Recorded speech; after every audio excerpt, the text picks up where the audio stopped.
We're moments away from Day 2 of Arena Championship 12. After a grueling Day 1, Scapeshift and Izzet Phoenix emerge undefeated. In a major upset, Azorius High Noon was dethroned, with competing archetypes like Dimir Midrange, Yawgmoth, and Orzhov Blink fighting for the lead. All in all, the historic playing field is balanced with 10 archetypes in contention for the win. Get hyped for an epic series of matches as we dive into the action. $250,000 is on the line, but only one player will be crowned the Arena Champion. There's just that feeling of walking away that I am the champion. There's nothing better than that. If your biggest accomplishment is getting to this tournament, imagine taking down this tournament, and that's what both these players are playing for. With $250,000, 16 Pro Tour invites, and 2 World Championship qualifications on the line, get ready to see Magic at its finest. It's gonna be Exactsies, and that is exactly lethal. Math is hard. Is this enough? 1 damage, and he's gonna turn it around. We're going to game 3. Jeez. Oh my goodness. How the turns table. Rub it in just a little bit. We love the showmanship. Well, yeah, that's hella lethal. Thanks, Arita. Marvin might have to just toss some hands. Exile every single forest from your opponent's decks. Like Oh my goodness! You can see how close these matchups are. All of a sudden, one top deck can change everything. Sorry, I got distracted by Christmas baby. How does it feel to win a tournament of like this stature? I don't know what to say. Still in disbelief. Yeah.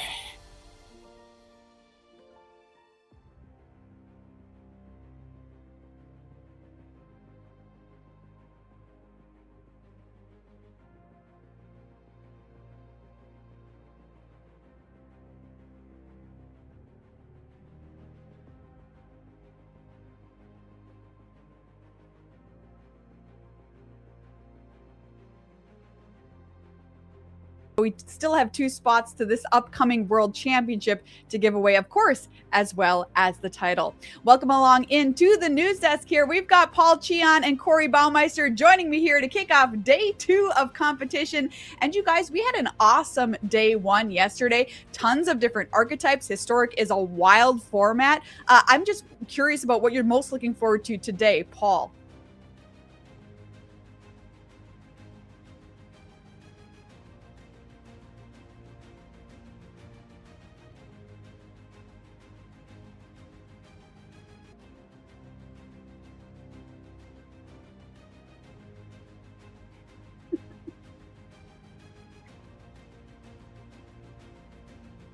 All right, kickoff indeed. What about you, Corey? What are you looking forward to?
All right, everyone, take 2. Can you hear me? Let me know. Maria Bartholdi here, your host at Arena Championship 12. Like I said before, I'll say it again for you all. We started the weekend with 109 players. We are now at 16 here for day 2 of competition. All right, I'm being told you can hear me. This is great. So all 16 of these players, congratulations to them, have punched their ticket to the next Pro Tour. But our finalists, they'll be punching their ticket to the upcoming World Championship. And we have a lot of work to do before we get to our finals here today. We have a top 16. We have a $250,000 prize pool. We're playing historic. It's single elimination, so the stakes are pretty brutal here today. Joining me at the news desk this morning to kick off day 2 of competition here at Arena Championship 12, we've got Paul Chian, we've got Corey Baumeister. We had some awesome matches of Magic yesterday. Lots of different deck archetypes represented, some wild games. Paul, what are you most looking forward to today? I mean, I'm just looking forward to just all the different matches that we're going to see today, right? This is not a top 16 where you have 2 or 3 decks dominate the entire field. There's 10 unique decks out of the 16 decks represented. So I'm just excited to see kind of what comes out on top amongst those 10 decks. Now, personally, I am somebody who enjoys a nice Is It Phoenix deck, caca. So I'll be rooting on anybody looking to play the Is It Phoenix deck. All right, caca for Paul. Corey, what are you most looking forward to? I mean, for me, I don't know if I've ever been this excited for a Sunday tournament in my entire life. By design, the fact that they are all single elimination, every single match is going to carry so much weight. Every player is going to want to win every single match. And of course, every mistake is going to be amplified. So it is just going to be high stress, you know, top level competitive Magic the entire day, and I cannot wait to get into it. Yeah, this has been a fabulous tournament so far. The first time in 2 years we've had a high level historic tournament, and the players coming into this weekend did not know what to expect, and we're just now sort of seeing the dust begin to settle here in our top 16 to find out what decks stand head and shoulders above the rest. But like I said, a lot of work to get to our finals today. Let's meet the rest of our caster team who'll be with us today in the booth, bringing us all the action from the feature match area. Ailey Loney will be behind the scenes talking to the players, doing some interviews, giving us their thoughts on these high-stake matches of Magic. We also have Daquan Watson and Arya Karamchandani, who will be joining us a little bit later in the booth. But how did we structure this tournament? Let's start with what happened yesterday on day 1 of competition. Paul, how did things work out there? Yeah, so day 1, we had 8 Swiss rounds of historic, and the magic number that everybody wanted to get to was 6 wins. Get 6 wins and you advance to, well, today, the playoff rounds. 3 losses meant that you were eliminated from the event. Now, you see that clause, if more than 16 players advance, additional players will play a qualification round on Sunday. Well, there were exactly 16 players that advanced into day number 2, so no qualification rounds will be played. You will see all of the action, every single elimination match today. All right, Corey, and that brings us to today. How do things play out? Yeah, so today, like I was saying, it's going to be so very exciting. It is all single elimination, starting with 16, down to 8, down to 4, down to 2, and then have a winner. So all 16 of these players are heading to Amsterdam here pretty soon to play some Modern and Marvel Superheroes Limited. That is going to be so very fun. And then, of course, both finalists receiving that invite to the World Championship number 32 at MagicCon in Atlanta here in November. Yes, absolutely. And so if you want to set your schedule to when things are going to happen today, how does the schedule look, Paul? Yeah, so today we are, of course, starting off day 2 with the playoffs. We're going to be starting things off with the top bracket of the top 16 starting, well, right after this. And then afterwards, we're going to be going with the bottom bracket of the top 16 at 11 a.m., leading into the top 8 at 1, the semis at 3, and the finals at 4 p.m. Pacific. And what are they playing for, Corey? Oh, not much. You know, some pennies here and there. All right, just kidding. $15,000 up top. $12,500 for second place. That comes with both the World Championship invites, and then all 16 of these players have already locked up $5,000. Not too bad for a weekend's work playing Magic at your computer. Everybody on the right, all those numbers on the right, we don't have to really worry about those, as you know, those payouts are for the people that were eliminated before day number 2. All right, but how do you qualify for this tournament? We've got a lot of prize money on the line. We've got Pro Tour spots, World Championship spots. How does it all start, Paul?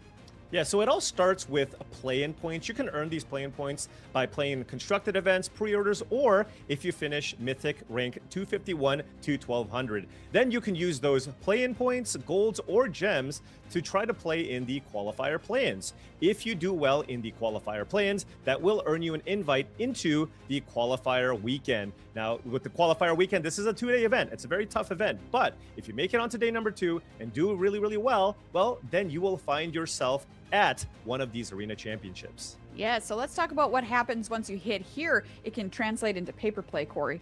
Absolutely. If you make it to the Arena Championships, well, you'll have all of us commentating your matches here, playing in this really awesome tournament. And of course, the top 16, which all the players you're going to be watching, will go straight to the Pro Tour. And then there's even a path to the biggest and most prestigious tournament of the year, the World Championship, which every single Magic player wants to qualify for. Absolutely. We survey all of the players before this weekend, and so many of them mentioned that World Championship spot. That is what they want, almost more than even the title here this weekend. Let's talk about the season, though, for Arena Championship play, everyone. This is the second one here this year. You can see this weekend we are playing Historic today. The next one's going to happen in October, the weekend of October 24th to the 25th, Arena Championship 13, which is going to be back to Standard. So if you're interested in how to qualify for any of these tournaments, please scan that QR code on your screen to learn more. We've talked about a little bit more details at that QR code if you want to play at an Arena Championship. And honestly, who would not? Now, I know we've got some limited enjoyers out there in the audience and indeed in the booth with us this weekend. So talk about this super exciting event coming up in a couple weekends there, Paul. Yeah, I mean, this is probably the event that I'm going to look most forward to just over the course of the next year. These Arena Limited Championship qualifiers are amazing.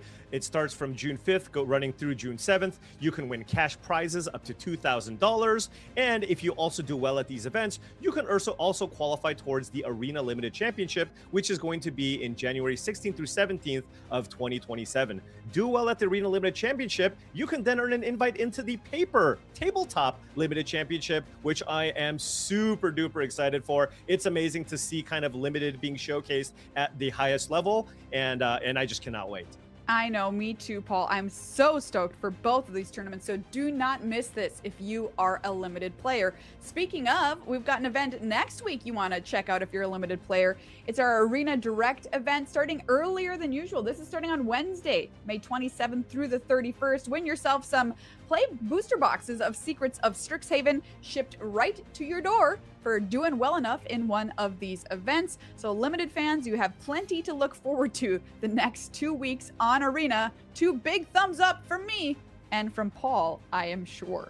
Let's turn our attention now to Arena Championship 12 and check out our bracket and find out what we're going to see here today on day 2 of competition. As you can see, congratulations to these 16 players. They are through to day 2. It is single elimination here today, so do keep that in mind as we work our way through our bracket. I also want to point out we have no rematches here in our bracket from the Swiss portion of the tournament, which is pretty crazy. So all these players are going to be playing each other for the very first time.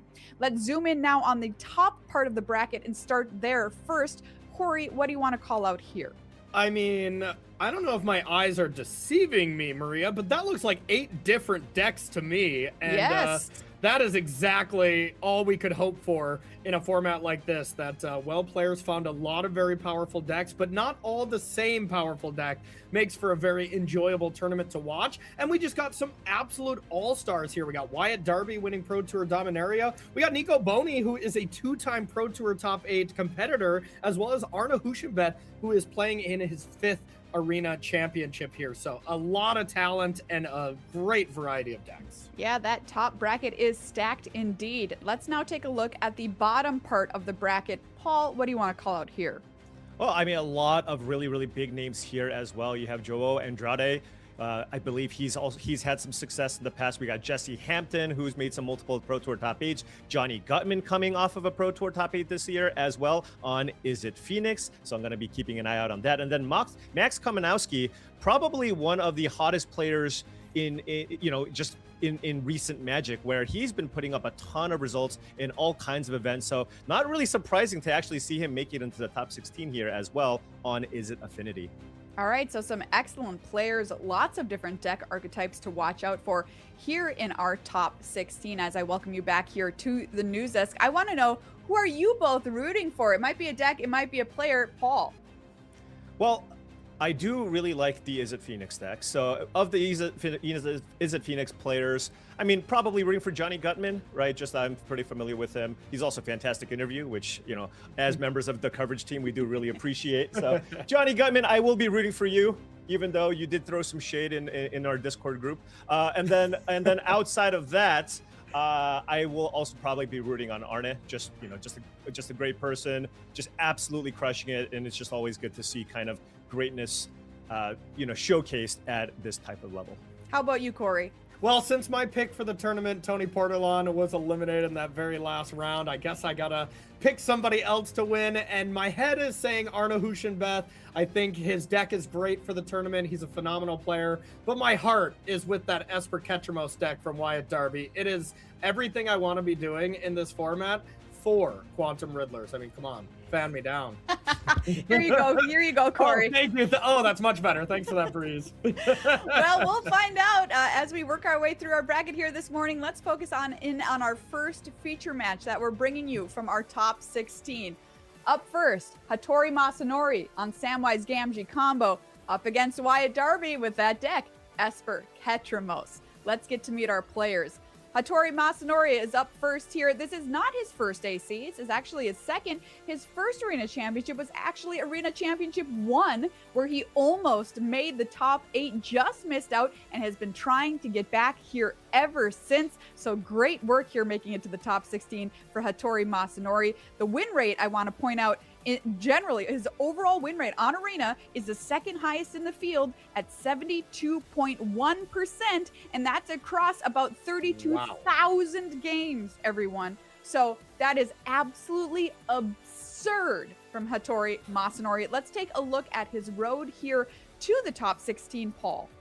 Yeah, so, and keep in mind here, he started this event with a loss, right? Yeah. He was 1-2, and it's easy to get maybe a little bit discouraged after all the testing, but then he rattled off 6 wins in a row and just beating a wide variety of decks. But man, he absolutely played against Orzhov Blink it looks like he played against it 4 times here. Wow. After losing the first time, he actually won the next 3 matches against the Orzhov Blink deck, which might be a reasonable sign here for him, just given that he is going to be playing against something similar in Esper Ketramos against Wyatt Darby, noting that he also went 2-1 against Dalibor on Esper Ketramos as well. Wow. Okay, interesting there. So let's take a look at the deck he brought for this weekend. Samwise Gamgee combo. How does this deck work, Paul? Yeah, I mean, this is just an incredible creature combo deck. Basically, what you're looking to do is find a sacrifice outlet in Bartolome or Umbral Caller Zealot, Cauldron Familiar, and Samwise Gamgee. If you get the 3 of those creatures in play by searching them out with cards like Court of Calling and Birthing Ritual, well, you can basically infinitely get Cauldron Familiar onto the battlefield, sacrifice it to the sack outlet, sack a food, get it back into play because of Samwise Gamgee, and then basically drain your opponent out for infinite points of damage. The nice thing about this deck, though, is its plan B. Well, it's a creature-based combo deck, so there's a lot of disruptive creatures in this deck that you can just utilize to just attack your opponent to death. That's a look at Hattori Masanori. Let's take a look at the opponent here for this round. Wyatt Darby on Esper Ketramos here, your Pro Tour Dominaria champion in 2018 with that glory bringer off the top. Who can forget it? So exciting. Also came in 6th at that year's World Championship, so he had a wonderful string of victories. Fell off the Pro Tour, actually, though. So he says, what would winning mean to him? That he is back on the Pro Tour. Well, guess what, Wyatt? You already are for making the top 16, and we are so happy to have you back. Let's take a look at Wyatt Darby's road here to the top 16, Corey. Yeah, I love what Wyatt Darby said in his interview yesterday as well. He's like, looks like I still got the fast pitch here when it comes to playing competitive Magic. So really cool stuff. Looking at his road, had to win that last round up against one of the better players to be currently playing right now, Zevon Faust. With that Dimir mid-range deck. So really, really cool stuff. Looks like as far as playing against Samwise Gamgee combo, has 0 experience so far. So I think that is going to be a very huge aspect when it comes to this top 16 match. Hattori essentially played against 5 decks that is similar to what Wyatt Darby is playing. So that's really going to come into play. But outside of this, played against a lot of great players along his path to make it here to the top 16. And Corey, I know you're very excited about this Esper Ketramos deck. Talk to me about it. Why do you love it?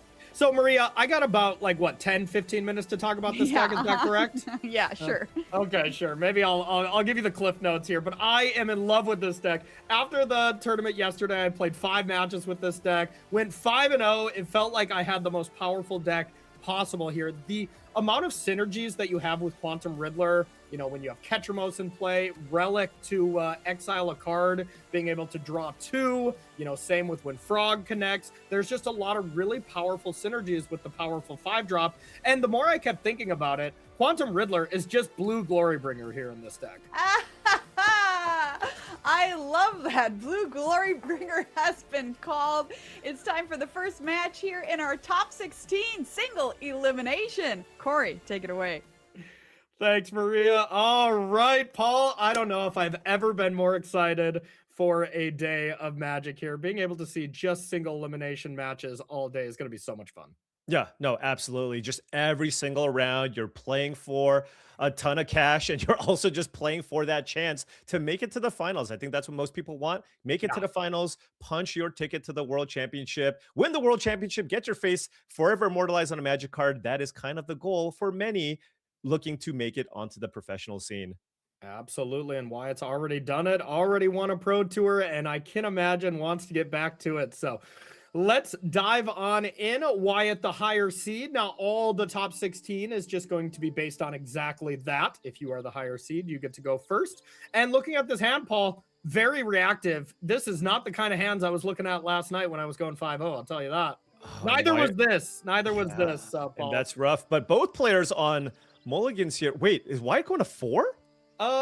This is to 5, I believe, right? Okay. I just, you know, we were switching back and forth. I thought he was, but this is, it Both looks like players Hattori are also mulliganing so mulliganed. much. Yeah. Yeah.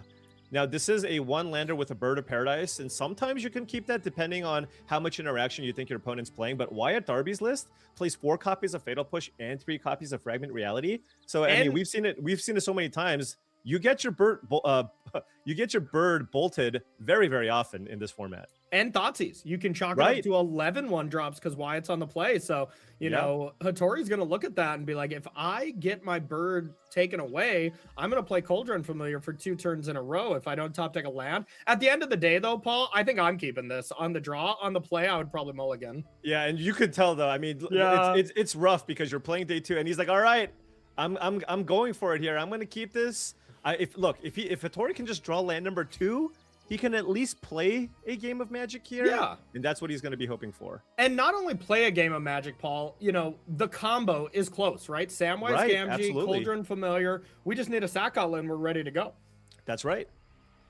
So we're keeping the 6 here for Hattori. Let's see if we're going to keep this 5 here from Wyatt. Yeah, Wyatt was still thinking about it. Yeah, Wyatt is on 5. But hey, this is about as good of a 5 as you can hope for, right? You got 2 colors of mana. You got a Fragment Reality, which is going to be very, very important for that Birds of Paradise, followed by a turn 2 Philia. Yeah, and then Philia, when you get Ketramos into play, that does kind of work the way you want it to. If you exile Ketramos, it still sees itself. So almost always Fragment Realitying the bird here, right? Yeah, absolutely. By the way, Hattori didn't draw land, but he drew the Sacrifice Outlet. So he has the entire combo in his hand. So he just needs to find lands and hope that Wyatt doesn't have enough disruption to get those creatures off the battlefield. Disruption is what he had, and here is going to be the good dog. Land? Philia. Oh, no. Now it's going to be a classic cat versus dog match here. Cauldron Familiar and Philia about to come down, and let me tell you, Philia being able to attack and get Ketramos, get that value engine going is looking really good. Yeah, it's going to be incredible here. Of course, Ketramos triggers off of anything that gets exiled here. You can get some value here. And of course, Cauldron Familiar, you can see that little A in the top left corner. It has been rebalanced. And, well, it's not for the better, right? Well, maybe for the format of the overall health of the format, it's better, but it can't block. So Philia can certainly just get in here. Yeah, that one got taken down a little bit. So, you know, 2 choices. Philia exiling Cauldron Familiar, but then Hattori gets that drain, or just exile Ketramos.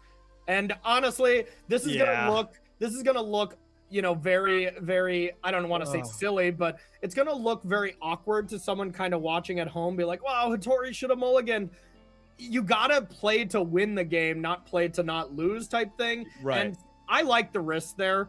not only Wyatt had to have the removal, but you also had to brick twice in a row. So I chalk that up to variance, and I'd still be happy with the keep. Yeah, and particularly if you're playing against a Thoughtseize / Juggernaut Peddler deck, right? What are you going to do? Try to sculpt the perfect 5-card hand? Oftentimes, they're just going to be able to get whatever the whatever important piece that you have in your hand. So, against decks like that, you want to kind of mulligan a little bit less. Yep, I am totally with you.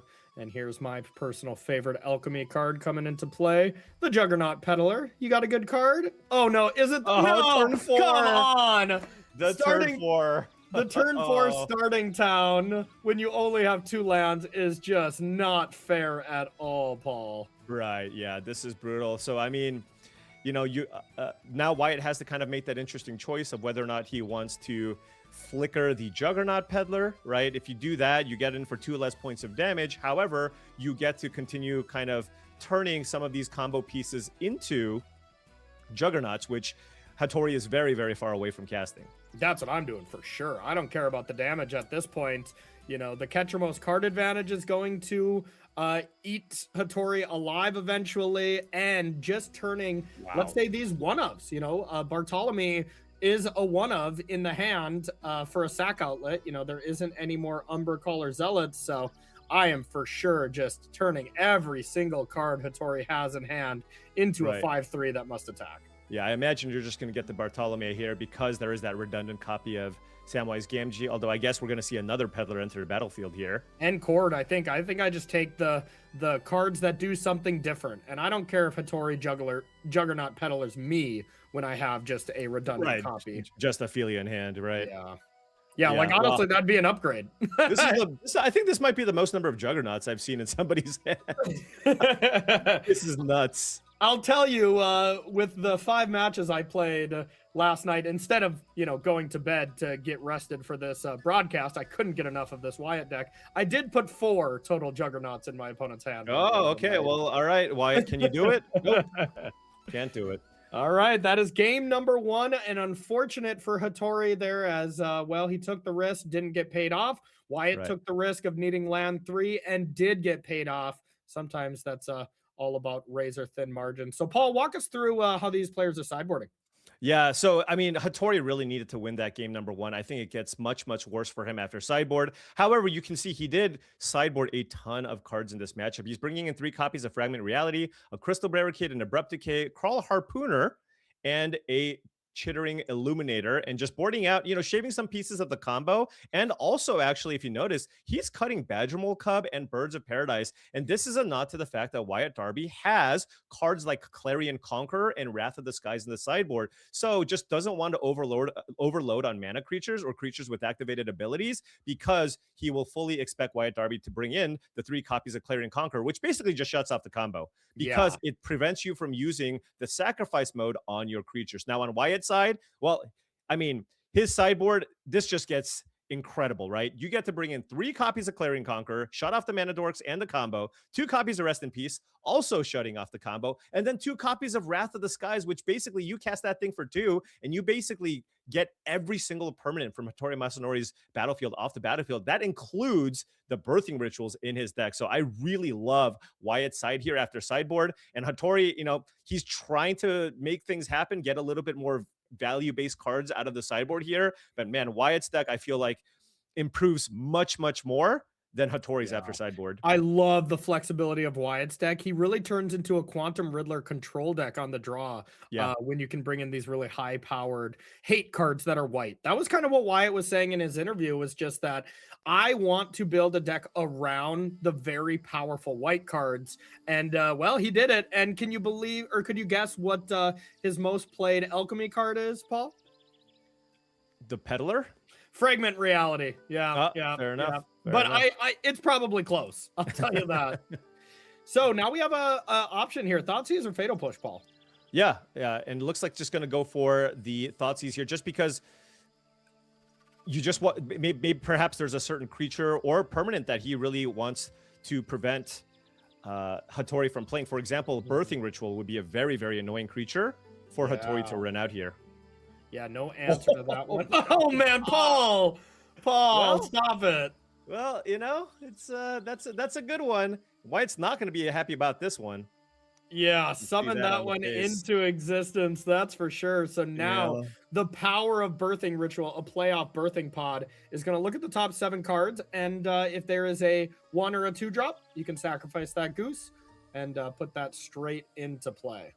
Yeah, extremely powerful enchantment. One of the main reasons to play this type of creature-based combo deck. I mean, we've even seen this card be played in non-creature decks, right? We've seen people play 4 copies of this in the Ouroboros version. So just an extremely powerful card here. Really excellent with these mana creatures. So let's see what Hattori chooses to get. Juggernaut Peddler would be a really nice find, but just gets a Samwise Gamgee.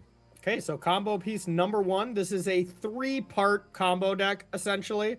You need Samwise, the cat, and a sack outlet, so keep an eye on those. Now we have the Verge able to be played. Now, it does not tap for white mana, notably, because so you can't play those white cards, but Wyatt does have some good interactive effects here, right? You do have Thoughtseize and Fatal Push here. Probably going to be firing off both here. Yeah, I would think so. It's at least better on this turn that it taps for black, as well. Now Wyatt can try to just prevent a creature being on the battlefield with that ritual trigger on the stack with one of these fatal pushes. Wyatt going to be killing this. Oh, but Hattori draws another creature here, but did, of course, have that Chittering Illuminator to play here as well. But Wyatt's got to do what he has to do, utilize all of his cheap interaction. So you can look at it and play anything. It can't play any lands off the top. You know, that's kind of the main thing. This is kind of going to look like a squirrel experimental frenzy, essentially. Yeah. He might want to. He might want to just keep the Illuminator, right? Like, how many creatures are going to be better than just having an Illuminator in play? Right, against a control deck. Okay, Rest in Peace is great. We don't have the answer for it now, so it's going to be a simple Fatal Push and pass before Hattori starts getting card advantage going with this Chittering Illuminator. Yeah, this is a very interesting way to start the day here, Corey. I mean, we wanted some good matches of Magic here, but both players kind of handicapping themselves here. You know, stuck on 2 lands, and we're just in it for a scrappy little game here. That's why Magic's so great, is, you know, when you have both decks firing on all cylinders, of course, that's awesome to watch. When you got one deck firing on all cylinders and the other one's not, that's not as fun to watch. But man, when both decks are not firing, that's maybe the most fun to watch. I mean, this is why you play the games, right? I don't care how good or bad a matchup is, right? Anything can happen. And Wyatt here draws another Bleachbone Verge. Remember yesterday in the interview, he said his deck isn't perfect. When you play a 3-color deck without a bunch of fetch lands, mana is a real thing, right? And sometimes you will have draws like this where your mana will just kind of betray you. Yep, and no kidding. It is betraying him for sure right now. And there is only one come into play, Fast Land, the Concealed Courtyard. So I think even Wyatt was considering... Can he find a Samwise? If he finds a Samwise, it's game, right? I would. If he finds a Samwise off the Birthing Ritual, and he finds it. That's it. There it is. Okay, so 2 very close games so far, huh? Right. Yeah. Wow, that Birthing Ritual off the top here, and looking to go for the upkeep kill here with the Cauldron Familiar, but Wyatt Darby doesn't have anything. And we're going to go to game 3 here, Corey. Oh my goodness. Okay, Samwise Gamgee gets to eat with second breakfast there and munch on a bunch of food and win the game. So, all right, game number 3 coming up. Any changes, or is it probably submit the same from both players? Play draw. It looks like Hattori made a one slight swap. I do really love this about his deck. He's got exactly 1 Thoughtseize in his sideboard, and it looks like he's bringing it in here on the draw. Yes. Okay, I mean, that makes sense. Honestly, I usually like Thoughtseize more on the draw when your opponent is going to have 1 less card. And Esper Sentinel, much better to play on turn 1 so you can interact with Thoughtseize, Relic, that kind of stuff. Hey, so I'm not going to question the guy that's got a 72% win rate over 30,000 matches of Magic. That is one of the most impressive stats I've ever seen. Agreed. And this is one of the more impressive hands I've ever seen. Anytime you can go Tameo into Frog or Thoughtseize into Frog, it's going to look fantastic. So maybe take this Fragment Reality or take the powerful card of Birthing Ritual. Yeah, I like just taking the Birthing Ritual. I think it's probably the strongest card in this matchup overall. And now that you know that Hattori has the Fragment Reality, well, you can just lead things off with the Psychic Frog, right? And if that one dies, well, you can just turn that into a Tameo. You can, Paul, but if Wyatt top decks 1 more Tameo, there's only 2 in the deck. So He's got a 3rd in the sideboard. Did he bring it in? He did not bring it in, though. Okay. He only brought in white cards. So it's an absolute train wreck if you top deck this one of Tameo, though. So I hope I didn't just curse him. If he draws the other Tamio, then he'll probably just run out Tamio. Maybe Right, he'll and run just them be both like- out, you know? Yeah. Well, but oh yeah, you know, you got to fill up that graveyard somehow. Exactly. Threshold count too. Hattori going for the mana creature here over the potential turn 1 Thoughtseize. Did think about that. Oh my god, the Thoughtseize would have been so much better. Right. And now Wyatt's got an interesting choice here, but given that he knows about the Fragment Reality, might just go for the Frog here. Yeah, I'm still Yeah. going for the Frog. If that turns into a Tamio on Wyatt's turn, that's still perfectly fine. But man, that Right. Thoughtseize would have been kind of a blowout there, Paul. Yeah, it would have been great. Yeah, Wyatt would basically have nothing, right? You Yeah. Thoughtseize away the Psychic Frog, you have the Fragment Reality for the Tamio, and then Wyatt would basically just have that Fatal Push. But of Yeah, course, agreed. we are playing with perfect information here on our side. And whenever you're low on cards, you know, my limited experience with this Wyatt deck, Quantum Riddler always has your back, buddy. Yeah, absolutely. It's almost just I try to get to 2 cards in hand so that I can draw 2 with the Quantum Riddler. So here comes Thoughtseize, almost assuredly going to see the Fatal wow. Push. Okay. Interesting. I guess just values this Fragment Reality. Might actually just go, hey, you know what? Maybe I'm just supposed to use this Fragment Reality on the Psychic Frog. It's possible. And I bet we're going to see it's a really interesting spot here. Okay, never mind. I was going to say maybe we were going to see A block. attack with Psychic Frog, block with the Goose, have Wyatt discard a card, and then Fragment Reality it. But that's not the case. Tamio's in play, and another land off the top from Wyatt is not what he wanted to see. Right. Yeah, interesting. I mean, this does slow Wyatt down considerably, right? Because you did it on Wyatt's turn here. Yep. The Tamio is tapped and sick, and Wyatt currently has plenty of mana now and 1 piece of interaction. So what can Hattori put together here? Sylvan Safekeeper, excellent against all this interaction. Yeah, no kidding. So it does give target creature you control Shroud. So that does protect itself. You know, a lot of these cards these days are templated where they protect other creatures. This one, not the case. So you kind of got to Fatal Push it immediately if you wanted to. So yeah, so now this Fatal Push basically, I mean, it's going to be tough here, right? Because Hattori can just certainly sacrifice one of his lands. Now, Hattori is not close to actually comboing off here. And Wyatt just drew another copy of Fatal Push, which, I mean, I guess Hattori has the choice. It's like, well, you know, I have the decision on whether or not that Fatal Push is a land destruction spell, or it can just get rid of something like that Sylvan Safekeeper. Yeah, 1 mana Stone Rain, still pretty good on this battlefield, right? Still pretty good for sure. I mean, I bet we're going to see the clue get cracked, and if we don't find any gas in the tank, that's what I would do. I mean, I want to limit my opponent to as many or as few of resources as possible. Yeah, absolutely. And it is interesting to see kind of what you would want to go for here. Maybe you just keep taxing Hattori and just go after that Safekeeper. It's like, do you want to keep that around? Or do you go for some of the other utility creatures? But regardless, Hattori still has this choice to save any of those creatures. I don't think I'd aim it at Voice of Resurgence. I don't want that big creature grow? actually putting a clock on me. I think I'm pointing at the Safekeeper right now and seeing what Hattori would do. I would definitely play the other Swamp, because if Shroud resolves, you can no longer target it. And then, of course, don't want to play a Fatal Push on Hattori's turn to trigger the Voice of Resurgence. Right. So yeah, so just kind of needs to go for it here. And Hattori knows about the 1 Fatal Push. Yep. So let's see if you sack this one. I bet if Hattori knew about the second one, this would be a no-brainer. Just put that in the graveyard, right? Right, absolutely. But now we might very well see Hattori sack a land, Fatal Push in response, and then let it go. Yeah. I mean, I don't think you can afford to lose another land here, so I think he has to let it die now. Go, yeah. Right. And his plan's just going to be buy Luris. I'll get it back in 2 turns. Right. Unless, I mean, if you save it now, I guess you can still go Mana Confluence, sack the food, and then put Luris into your hand. Yep. Oh, he is.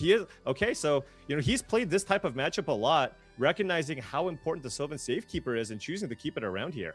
Samwise Gamgee, combo piece number 1. Here's ready to go. Let's see if we want to purchase the Powerful Kitty, or if we want to just get Samwise Gamgee into play. All right.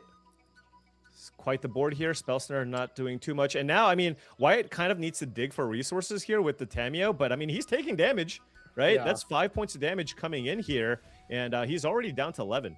Yeah, he has no choice. It is, I have to attack, I have to sack a clue, but Man, his draws have been very much less than exciting. And the one thing I have noticed with this deck is when Quantum Riddler, when none of them are in your top 20 cards, your deck looks a lot different.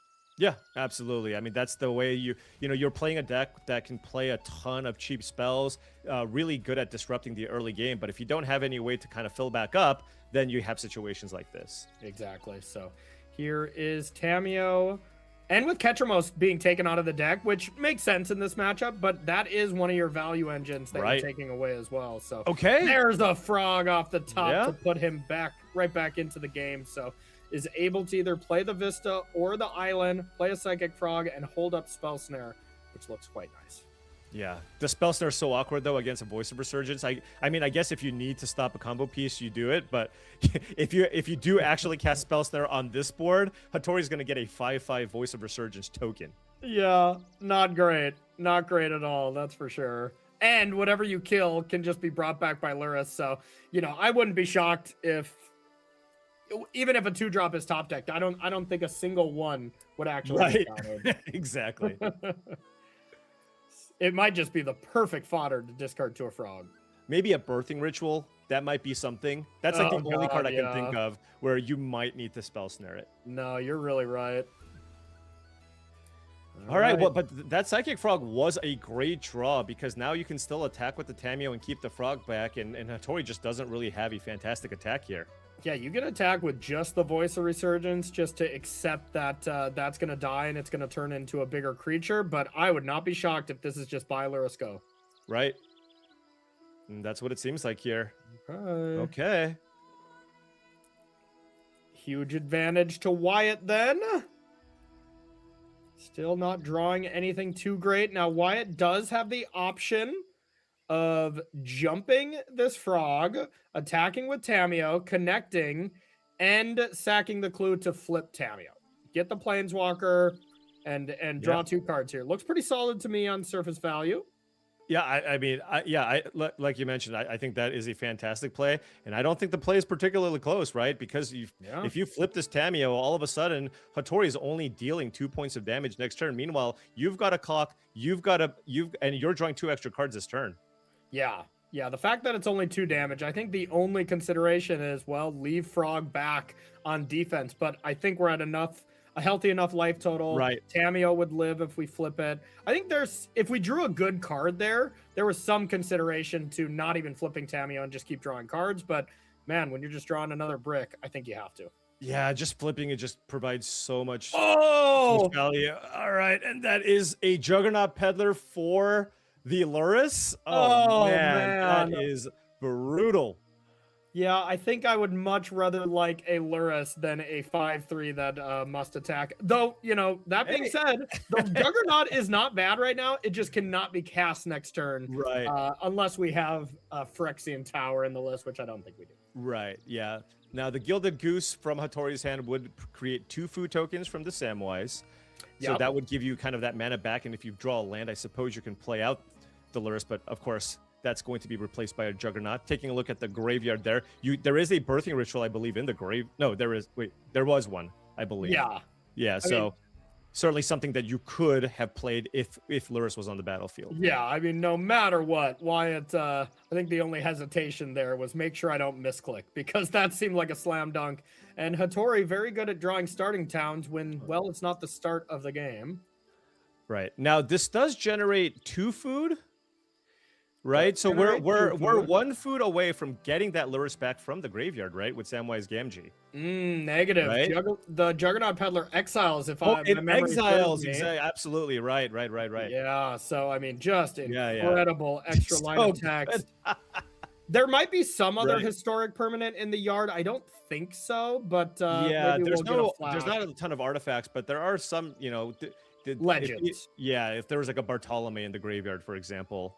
Yeah, a lot of stuff was killed early on. I want to say maybe the only other historic style permanent is just another Samwise Gamgee, but we'll see for sure when we get Wyatt to look at the graveyard. And now Tamio is good to go on activating to get a spell back if we want.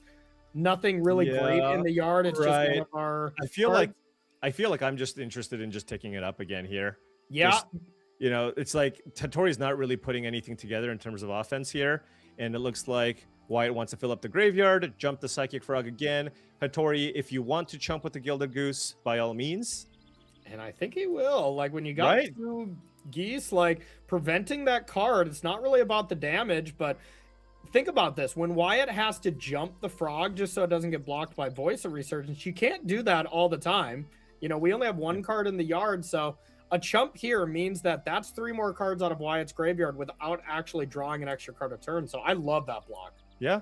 Now, Hattori still has lots of outs here, right? Like, you can still just rattle together, you know, a Court of Calling, even just a, you know, like I mentioned before, Birthing Ritual, right? Just playing that Birthing Ritual. If that gets spell started, well, I mean, then all of a sudden you're providing a clock of your own because you get that giant creature on the battlefield. And let's also not forget, I mean, it's not completely irrelevant. There's a Juggernaut in Hattori's hand. He can play that out next turn if he wants. Definitely. Like, I'm with you. I think Court of Calling is the best possible draw. You can get anything. And Birthing Ritual, Wyatt would have to counter and then pick up the Fatal Push and deal with that giant creature. So, but Hattori needs it now. Ooh, that's one of them. That's the lesser of it, because I think Wyatt's priced in here. But now you have to wonder. You go, okay, this card is a problem. Yeah. This card, but the thing is, it's like that Voice of Resurgence so strong here. If you counter this, Hattori will get a 5/5 Voice of Resurgence token. God, I hated playing against that card 10 years ago. It seems like the type of card you would have played with. Oh, No? I did a few times, that's for sure. But still, the few times I played against it, it is so difficult. Those tokens were, so I remember, powerful. I remember those tokens were kind of hard to come by. Yeah. Really cool, tough tokens. Same with like shamans from Fables these days. So I feel like you have to do it though, Paul, right? This can just unravel if this ritual resolves. It is super tricky here. And yeah, it's a really tough spot here for Wyatt. Hattori going, please. Hattori is probably thinking, well, if whatever you do, I think I'm okay with it. Yeah, I think Hattori is like, you got a spell snare. Like, what else would make sense what? Here? You know what? I'll take a 2-mana 5/5. Yeah. That's decent, right? 2-mana 5/5. Now, if you do chump block the frog, that is going to shrink that creature down to a 4/4. And now let's see if this attack comes in. Now, either of these attacking is kind of not great, right? Right. I don't know if Hattori is remembering the negatives from Tamiyo. Yeah, I don't know. Hattori might want to attack just to be like, hey, I want you to block. Maybe I just want two 5/5s in play here. You're at 10 life, right? Yeah. Like, that's a real clock. Even with the Tamiyo trigger, if this trades, right, and I just play out my Juggernaut, I have 2 lethal attackers next turn, as they will both be 6/6s. With the -1/-0, they'll still be lethal. That still be 10 damage. Yup. So now it will be very interesting. And yeah, remember, the Fatal Push is not going to actually deal with this big creature with Sylvan's Safekeeper in play. Everything has hexproof, essentially.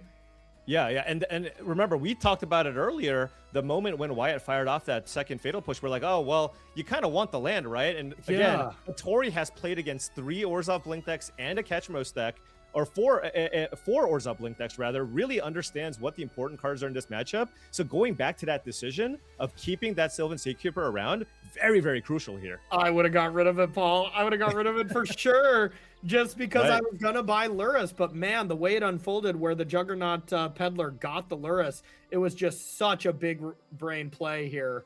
And now I would imagine this is going to protect the goose. Right.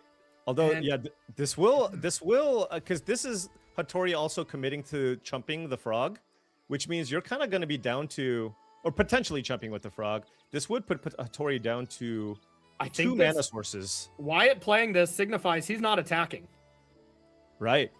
Oh, okay. Never mind. He is discarding this to make this frog bigger. Right. Yeah. Okay. Yeah. Having just more 2/3s in play against the opposing board is quite strong here. Yeah, he wanted to diversify his threats a little bit, so tight play, but this also lets Hattori know, hey, this is what I have.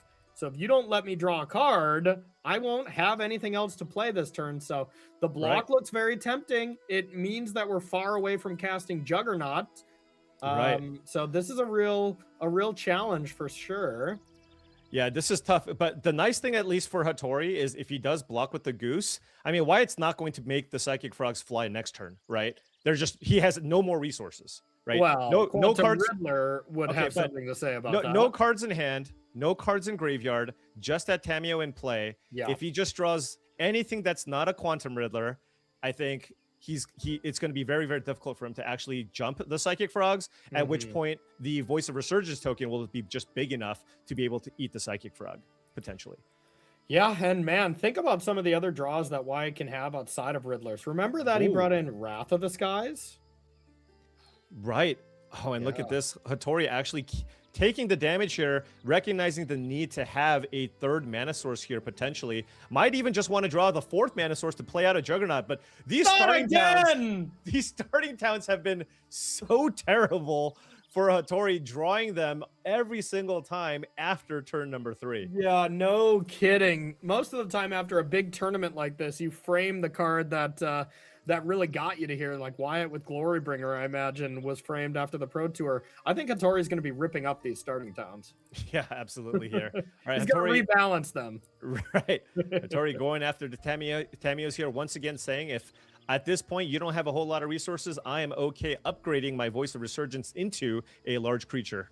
See ya, Tameo, if I'm Wyatt, that's for sure. Yeah. Yeah, and Tameo going to the graveyard is card number 1. You got a Spell Snare in your hand and card for turn. So that is the potential to jump your Psychic Frog again if you want. Clarion Conqueror. That's a heck of a creature. That shuts down the Goose's ability. That shuts down Sylvan Safekeeper. And it neutralizes the combo. Also noting, though, it does make it so that your Psychic Frogs also you can't make them bigger or jump them anymore. However, the draw card effect on combat damage still remains intact. If I'm Wyatt, I'm hitting that attack all button, though. Yeah, I mean, there's just no great blocks here for Hattori, right? And Hattori's already down to 8 life. Now, Hattori does have some life to work with here. He can sacrifice one of those food if he likes to gain 3 life. Let's see how he blocks. Okay, so probably going to actually make a food, and then he can return a historic permanent if there is one that is of value. Yeah, it puts it into your hand. Does he have one in the graveyard? We know he's got a few cards in there. If Juggernaut ever dies, boom, you can get it back for free. Yeah, but I don't think one was discarded. No, I don't think so either. So I think this is a real choice because right now, Hattori's going down to 4, and you have starting towns where you need the mana. I think Hattori is probably going to think about this for a while and sack a food to gain life. Yeah. I mean, especially if you just don't have a historic permanent, right? So yeah, looks like that's what he's going to go for here. And Wyatt just trying to get in for as much damage as possible. Clarion Conqueror, of course, flies. And so just the lower you get Hattori down here, the better. And the more creatures that you give away, the smaller your XX creature from the Voice of Resurgence gets. So the walls are kind of closing in on Hattori Masanori here. Yeah. Now remember, no Tameo triggers anymore. Yep. So if Hattori maybe finds a removal spell for the Clarion Conqueror, perhaps he can set up a decent-sized attack on the Crackback. But of course, you have to be very mindful of those Psychic Frogs that are already in play. Yeah, and you don't get to a 72% win rate on Arena without thinking about this. What looks like a minor decision to maybe the average Magic player. These are the razor-thin margins that high-level competitive Magic is dictated on. So Hattori really taking his time, and that signifies to me it's time to gain 3 life. Absolutely. And Wyatt's turn for the starting town. Right. And So then does he discard the starting town before you play Clarion Conqueror? Yeah, no, I absolutely think that you should. You don't really need more lands at this point, and the damage range is just so close, right? You just want that Psychic Frog to be larger here to be able to potentially rumble with that Voice of Resurgence token.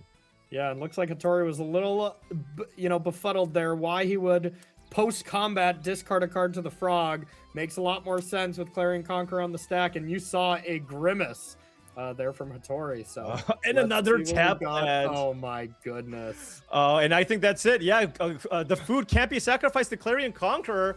Wyatt Darby taking it down. Yeah, Wyatt Darby taking down and heading to the top 8. Really, really impressive stuff. You got to really feel for Hattori there, drawing just 3 tap lands in a row when he really needed something. It was Birthing Ritual, starting town, Razor Verge Thicket, you know, just pretty bad top decks there at the very end, Paul. Yeah, look, even if he was just able to find kind of an untapped land just to play out the Juggernaut, we would have had a more interesting game where the players go back and forth. But, you know, for a time in that match, too, it looked like Wyatt was going to be in trouble. His back was against the wall, had to attack with Tamio to find something, and was able to find a very clutch Psychic Frog that completely stabilized the board there for him. So, yeah, I mean, this was one of those matchups where that's not exactly probably how we drew things up in terms of how we expected this entire match to play out. We did see the combo happen one time, but outside of that, it was just kind of, all right, I'm going to play a couple things, and then it's just like deciding what things I want to let resolve, but ultimately Wyatt getting it down with, you know, just kind of overall better top decks, I'd say, for his deck. Yeah, and I mean, one thing he didn't draw is the best card in the deck. Quantum Riddler being able to, at any point, completely change the texture of the game. You know, you get that into play. Even if it's done drawing its cards, it's never truly done because, well, how many times did Wyatt start that turn with one card? Would have drew two. So, you know, I think his draws could have even been better, and he was still able to take it down. But sounds like we get another Wyatt Darby interview with A. Leilani. So let's listen in. Wyatt Darby, congratulations. You are through to the quarterfinals. That match looked like an absolute slobber knocker there. Yeah, it started game one. I mulliganed to 5, which is my 7 was like kind of close. It didn't have any threats, so I might just kill a couple things and die. And as I mulliganed to 5, I noticed he was thinking a long time about his 6. And then when he goes Landbird go, I have a Fragment Reality that could go after the birds, maybe get a free win if he only has the 1 land, but like Birthing Ritual is so important. So I don't think the matchup is awesome, so I just kind of went for the cheesy win, and he stumbled for enough turns for me to get there.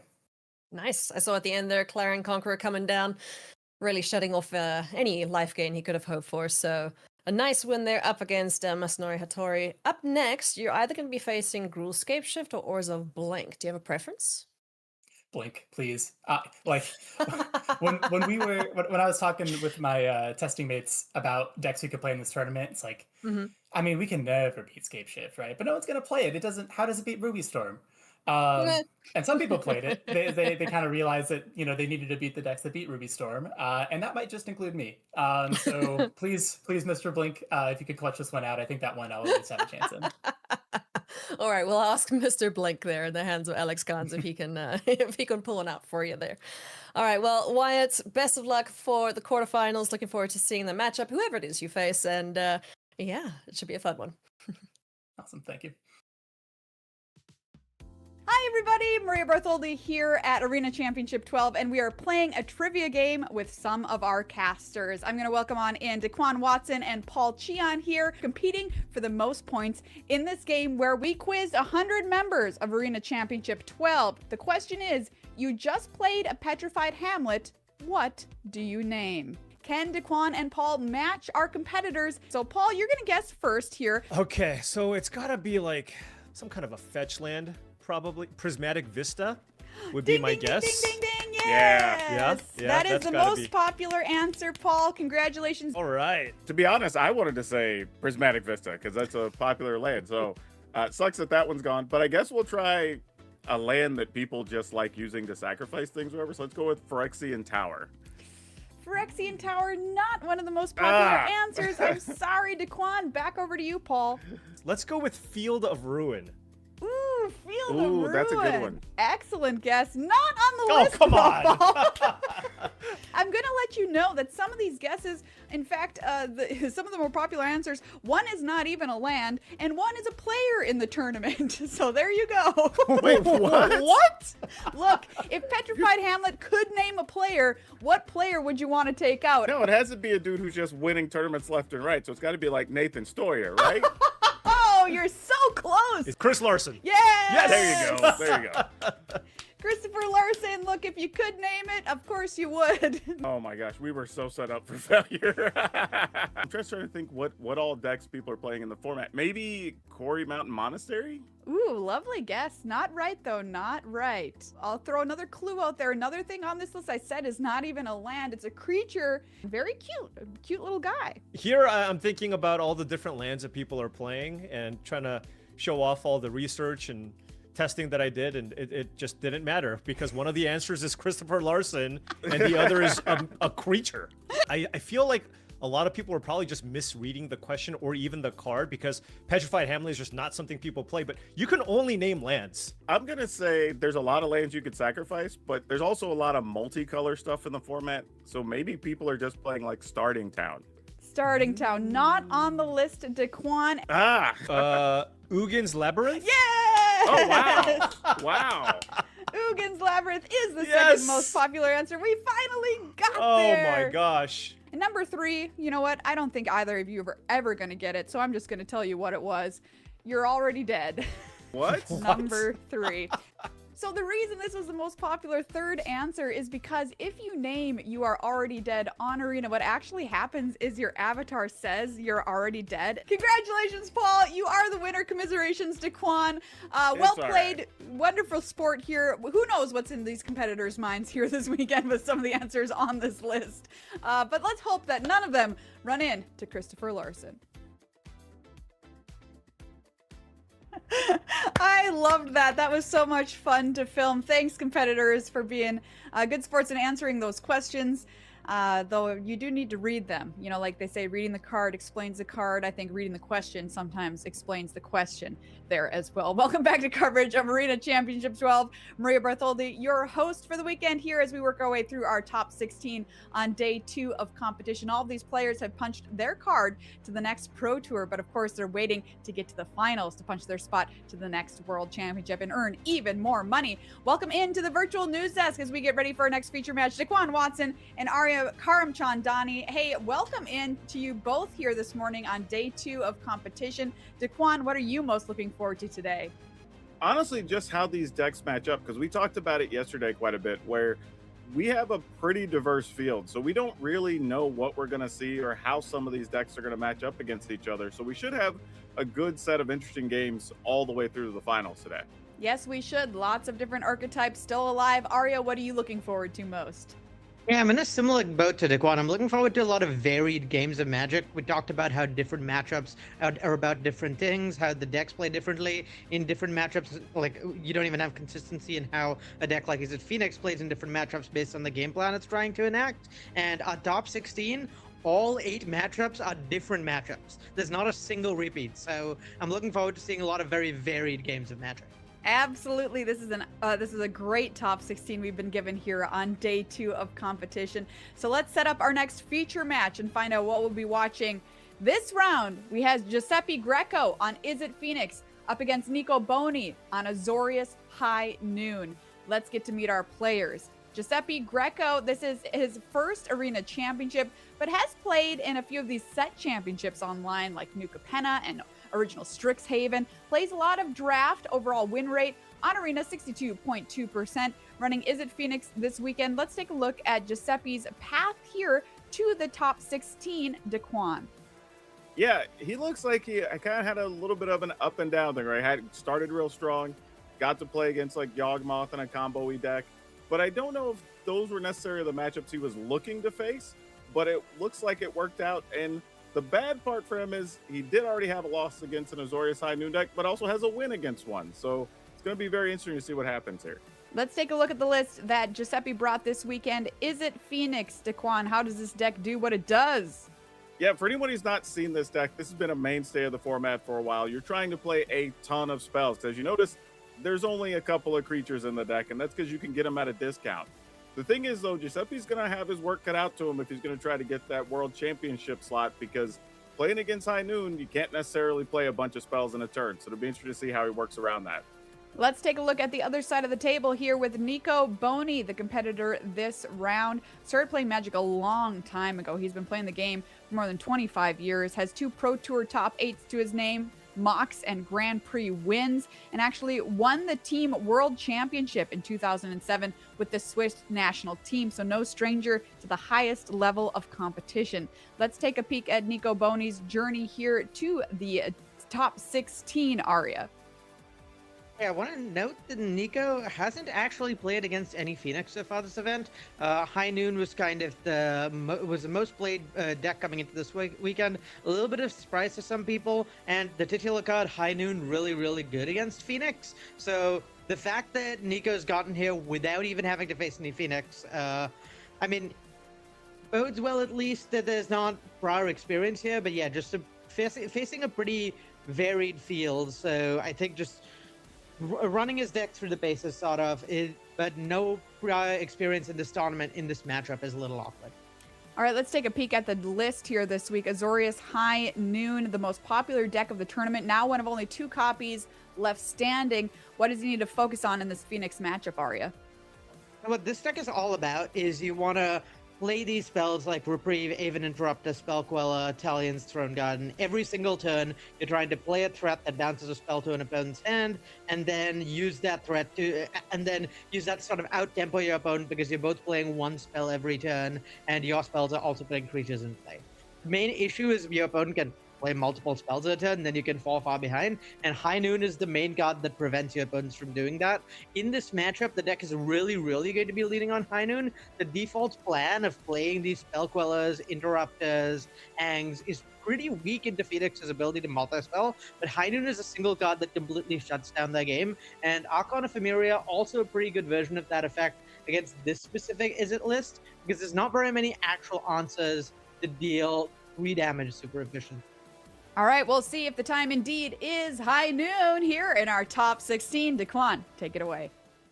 All right, Arya, this is going to really get, like, kind of set the tone for what we're going to see from these Izzet decks, I think, because this is a really tough matchup, right? Obviously, if Nicholas doesn't get his High Noon, then we're going to see kind of more free-form action from the Phoenix deck. But let's say High Noon does hit the board. What is the Phoenix deck's plan here?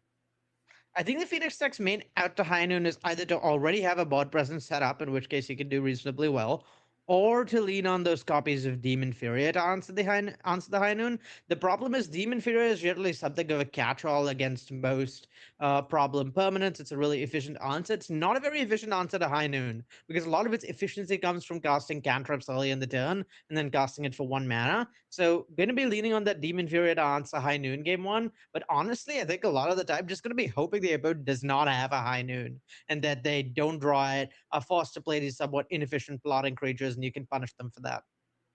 Yeah, it's not too often you have a matchup where 4 copies of a card could determine the outcome of how things go. But Boney here did mulligan quite quickly and did get a High Noon in this set of 6, but not a lot of action there with all those extra lands.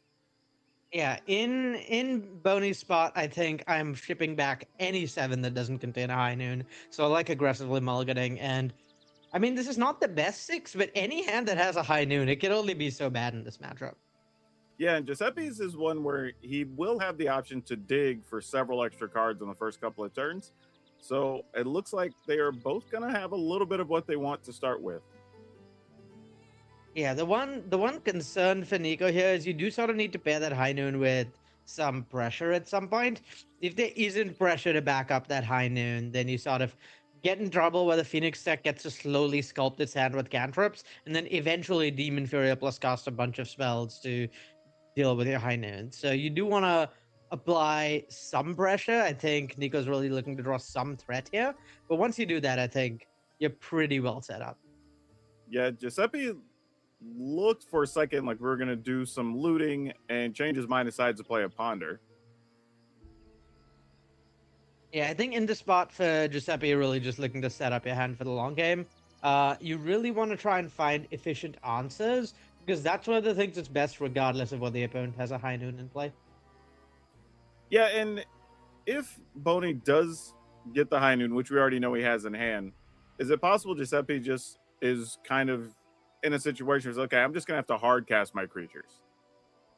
I think it might come to that. Giuseppe's creatures are really bad to hard cast, though. And Sure. the remans, all the plot effects are really strong against a plan of hard casting creatures. So it's only gonna go so well for Giuseppe. I think you really do need to set up a powerful board before the High Noon comes down if possible. Yeah, this is already looking a little bit rough. we knew if Giuseppe ended up kind of trapped under the high noon, things were going to slow down quite a bit. So we're probably going to see several turns in this game because we're not going to have the Phoenix deck just popping off here. Yeah, it's a pretty tough spot for Giuseppe. The one saving grace is the lack of pressure from Nico. If Nico just draws lands for a few turns, and Giuseppe is given the ability to sort of sculpt his hand and set up some card flow, maybe get some card draw going with Treasure Cruise, then things could still turn out well for him. I'd say that's his main route to victory, particularly because he does have instants in his hand, so he's going to be able to play card flow on both players' turns, something many decks are not able to do against this high noon deck. You're definitely at your weakest if you're just restricted to casting one spell at sorcery speed every turn. Yeah, and you do get in situations where even like Treasure Cruise isn't great, right? Like, because you spin the Delve to get rid of all those cards, and it just gets like remanded or something. So Treasure Cruise is really awkward into the blot and airband and remand effects. All right, we're gonna go ahead and loot again, and looks like this is gonna get met by either reprieve or a remand. Yeah, I think in Nico's spot you really just want to cantrip one of these cards to try and find a threat. Yeah, not much else going on. Giuseppe gets to play a land and pass, obviously. That's one spell for each opponent. And while there's really not a lot happening, this hand, or at least the way the flow of the game's going, actually still isn't terrible for Boney here, as he had a bunch of land early, but might be okay here. Yeah, Throne Guard is a really, really good draw for Boney. There's not very much instant speed interaction. In Giuseppe's decks, no copies of Unholy Heat in his list, so leaning on those Chain Lightnings at sorcery speed to answer this Throne Guard, which are not great. And Dalian's Throne Guard is the most efficient way of interacting that Nico's deck has access to. Particularly in conjunction with the High Noon, this could be like a 2 or 3 turn clock. Yeah, and we had just talked about Giuseppe having to hardcast some creatures, attempted to play the Demi-Lich and gets met by the Throne Guard. Okay, so this sounds weird to say given how early we are in the game, but I think Nico has Giuseppe checkmated here. Because there's an Ang that's going to counter the one spell Giuseppe can cast on his next turn.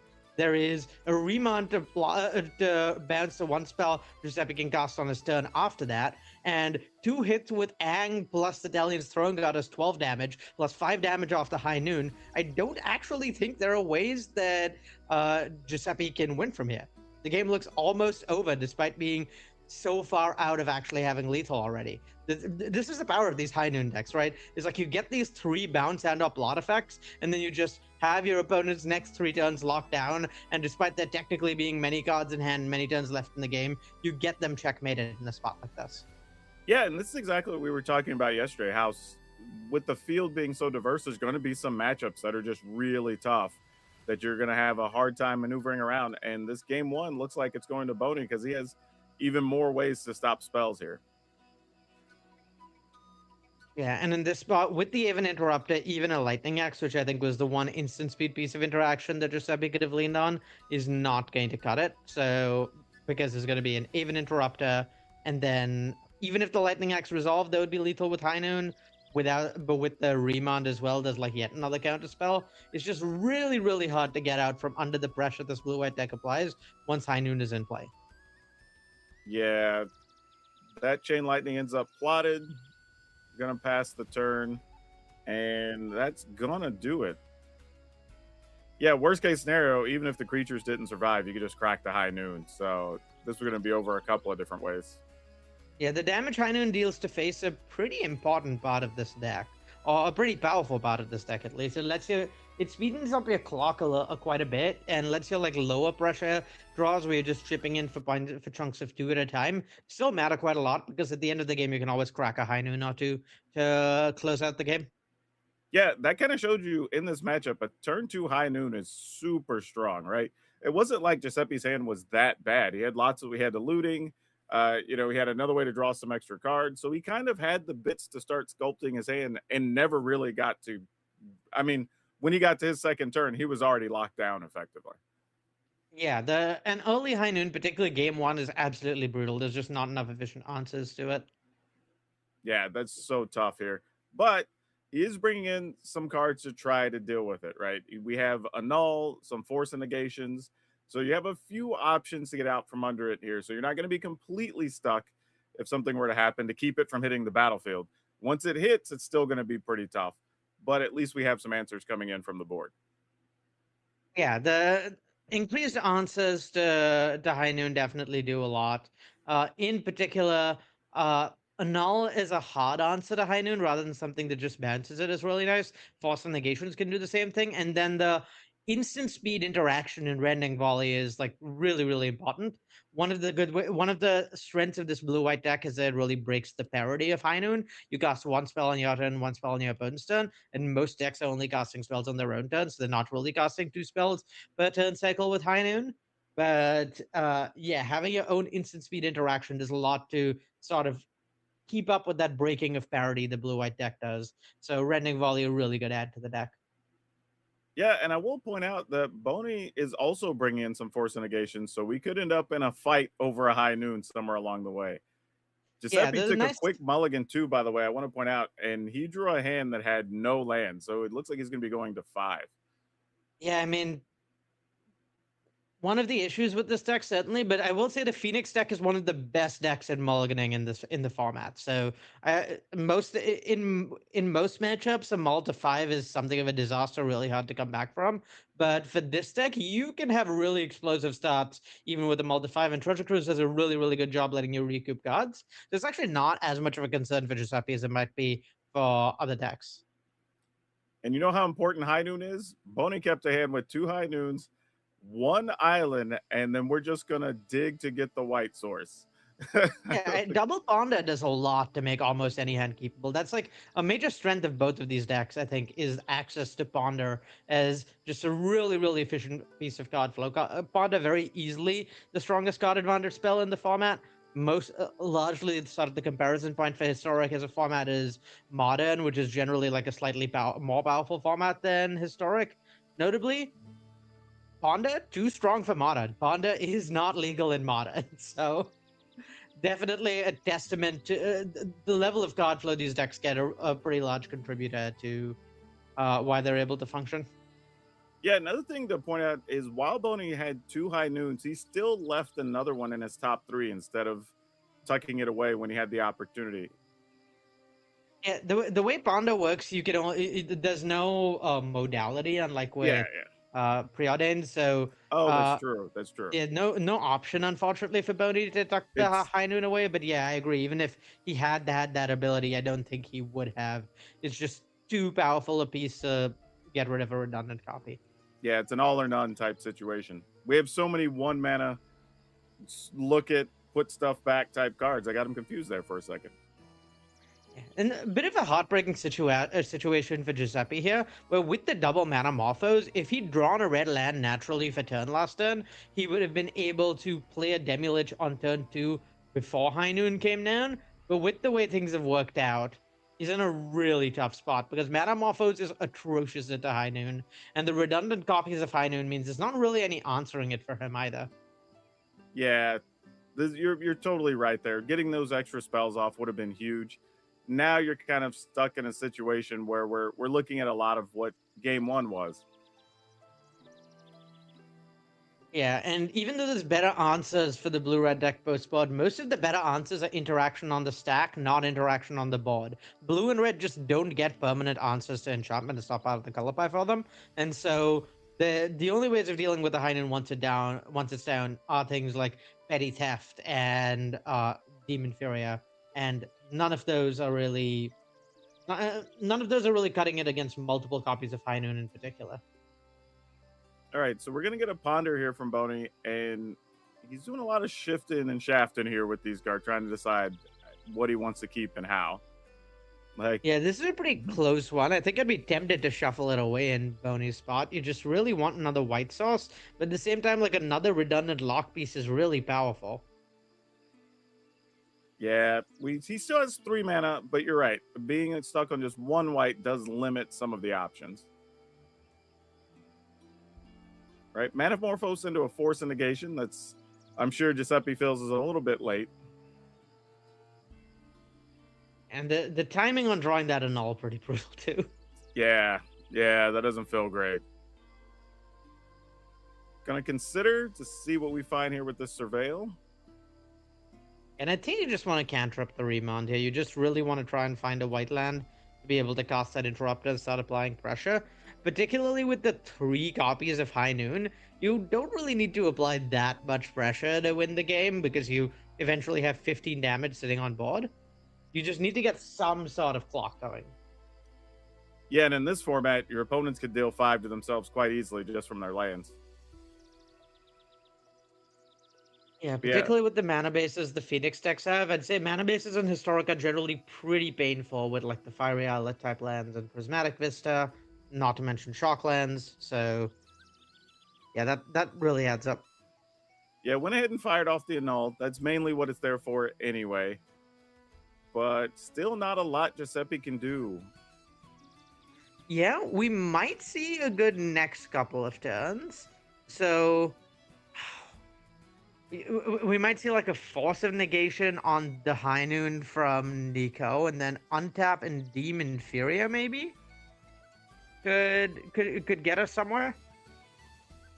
Possibly. Hey, it's something.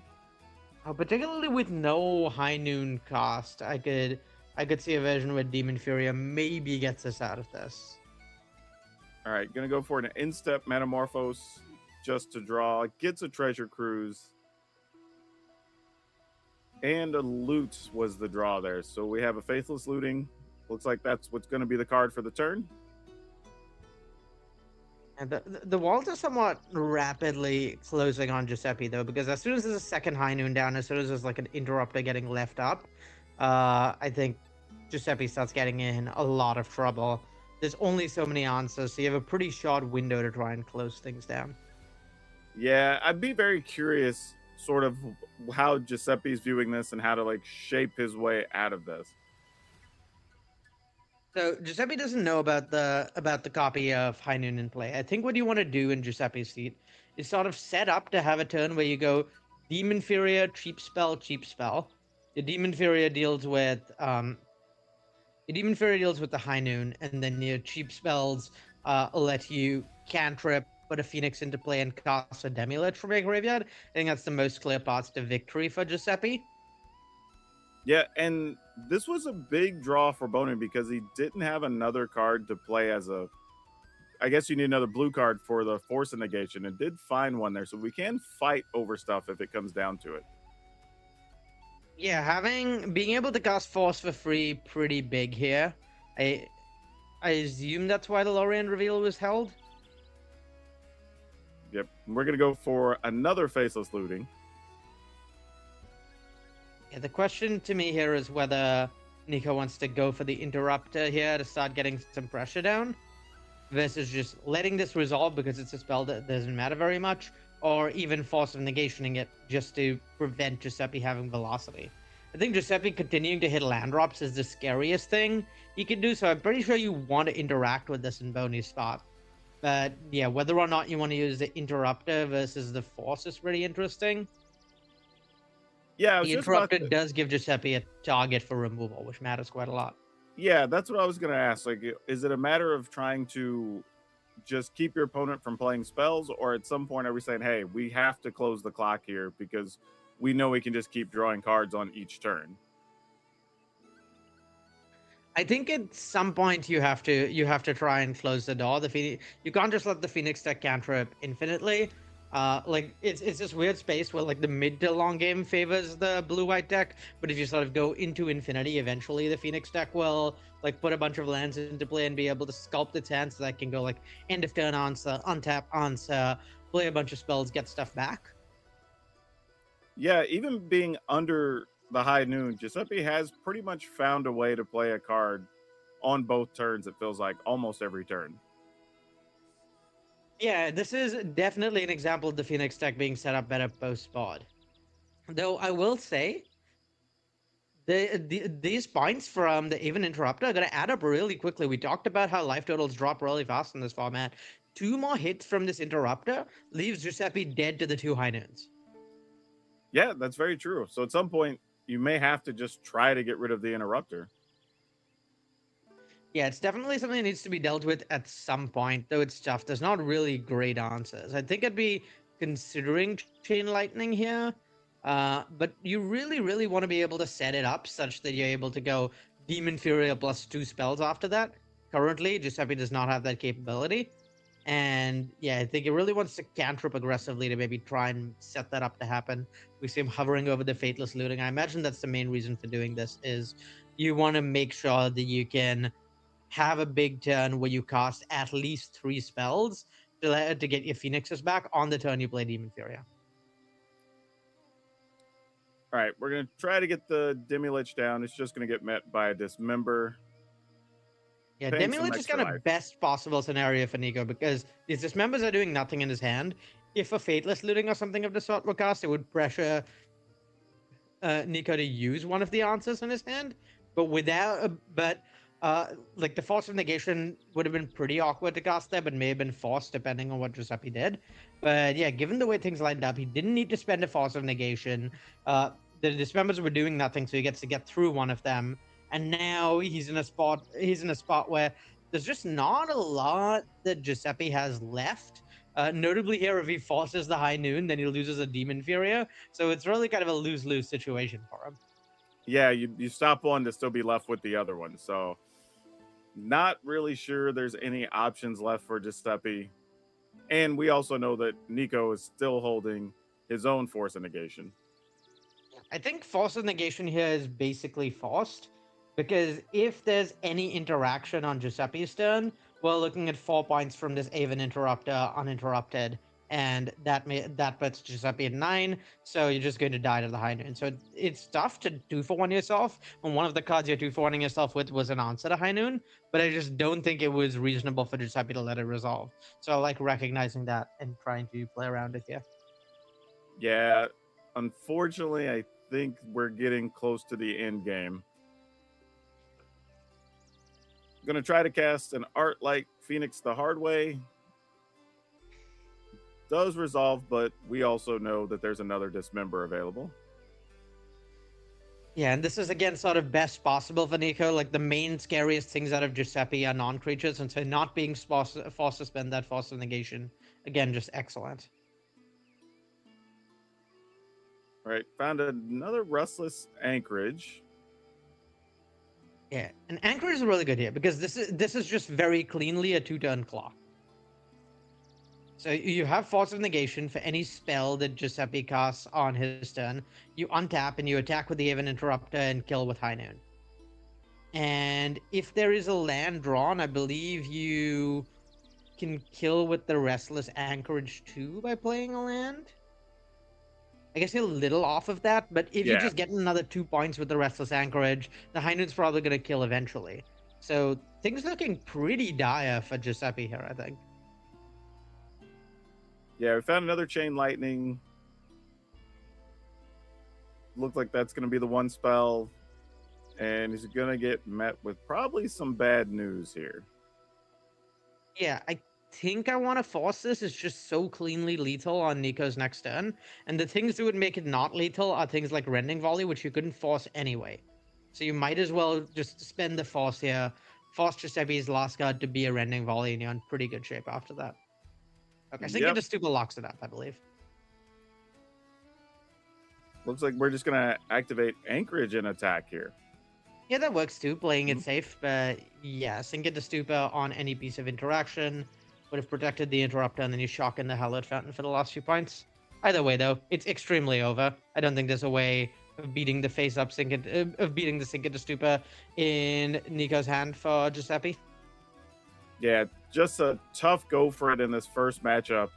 You know, this was just a case of one deck is pretty much set up to really cause problems for the other one. Yeah, I mean, High Noon incredibly problematic for the Phoenix deck. In one of our interviews yesterday, we talked to one of the Phoenix players, talking about what they'd want to play, and the first thing they said was, "Well, I really want to play anything that does not put the card High Noon into play." Yeah, makes sense. And this is exactly why, right? If it comes down to the first couple of turns, you just don't even get an opportunity to get rolling, unfortunately. But this High Noon is getting cracked for 5 damage. And that is going to send Boney into the next round. So very handily done, and that kind of just went the way we expected there, Arya. So what's the takeaway for the Phoenix decks? I think the takeaway for the Phoenix decks is hope your opponent does not play the God High Noon. You just The dodged deck that is really well matchup all set up into weekend? the rest of. Yeah, the deck is really well set up into the rest of the field, but that card is just incredibly hard for the Phoenix decks to beat. You just gotta hope your opponent doesn't have it. Yeah, and that's a tough one too, because I think before this weekend, I don't think people necessarily knew how popular the High Noon deck was going to be, but I wonder if people knew, would they have still brought the Phoenix deck to the tournament? I imagine at the very least the decks would have looked a little different. We saw Andres Foskey yesterday talk about how his team had considered bringing like a Jeskai Phoenix deck with white answers to problem permanents like Deafening Silence and High Noon, and something like that maybe would have been a better setup into the field as it is. But aside from the High Noon matchup, Phoenix is really well set up in the meta this weekend, so still a pretty solid choice from everyone who brought it. Yeah, and I think that's one of the things, for people who didn't see the broadcast yesterday that we talked about is with the field being so diverse, sometimes you're kind of trying to high roll some of those matchups, right? You say, hey, I know this one matchup's really bad, but I'm really good against all this other stuff. So is that just a gamble some of the players just decided they were willing to take? Yeah, I think you have to at some point. And even in a matchup like this, it's not like the Phoenix deck has no moves. We saw Giuseppe almost have a really strong start before High Noon came out game two. If he just hit his second land on time, he could have gone Manamorphose, Demilich, and that pretty easily beats the High Noon draw. I think you just get to you just get to get pretty far ahead on cards with the Demilich and you're applying pressure. But with the way things panned out, sometimes your draws are just a little clunky. And then, of course, if the deck doesn't draw High Noon, then that's also fantastic for Phoenix. So not a matchup where you're completely dead in the water. It just didn't quite work out for Giuseppe there. Well, it looks like we have an interview set up with our winner, so we're going to check that out, and they'll be right back with more round 16 action. Nika Boni, congratulations on picking up a victory there. You're through to the quarterfinals. Tell us about that matchup against Is It Phoenix? Yeah, well, I do like my deck was supposed to draw in this matchup, which is like a turn to noon, and that's very hard for the Is It deck to beat. Yeah, my draws were really good, and yeah, like I played against the Phoenix deck without like lots of interaction for noon. They only had like one null, one brazen borrower after board, and like the inferior, I think it's called. Yes. And so that's very comfortable to play against a list like that. We tested the matchup against like a white variant of the Lich deck, which had Fragment Reality, and there it was like much harder to actually deploy the lock. All right, cool. So looking forward to your quarterfinals then. You're either up against Amir Midrange or Jund Goifs. Do you have a preference? Oh yeah, give me Goifs, please. Like no, like Goifs is not exactly a good matchup. I think it's like more like 50-50, but Dimir is like horrible to play against, and like Arne is even the worse matchup than like the Dimir deck. So yeah, let's hope for Jund. All right, so hopefully it is Jund. Now, you are locked in for the Pro Tour coming up in Amsterdam. Are you looking forward to that? Yeah, like hopefully I can fix like the date, because we're looking to get a dog on like 2 days before the Pro Tour. I'll look after your dog. Bring it with. I will look after the dog behind the scenes. You can play the Pro Tour. I'll look after the dog. Fair enough. I'll do that. Oh, that's so exciting. I hope everything works out, and maybe find someone to puppy sit for you in the meantime. But yeah. Hell, that's so cool. All right, Nika, well, best of luck for the quarterfinals. And yeah, we'll see you here again soon, hopefully. Thanks a lot. Bye-bye. Welcome back, everybody. We heard that y'all like watching some Magic, and we're going to show you a lot of Magic today. And speaking of, we're going to get into another match here in the top 16 while we're trying to figure out who we're going to get these World Championship invites.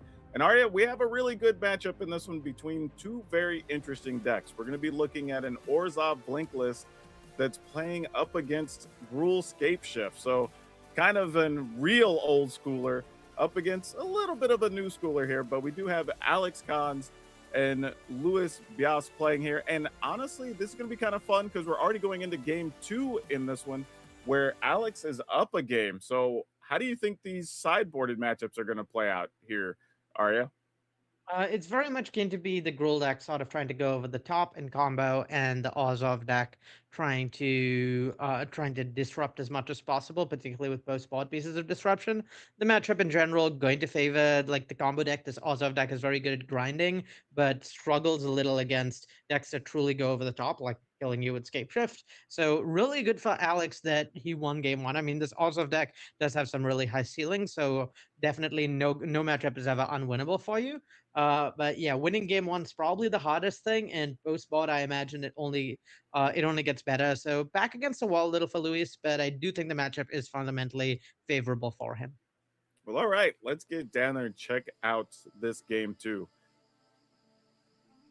And this hand looks pretty good. You got kind of what you need here. You got a Vibrance. You can search for lands if you need it. You have the One Ring. So lots of good stuff happening in this. Yeah, it looked like a solid keep there for Luis.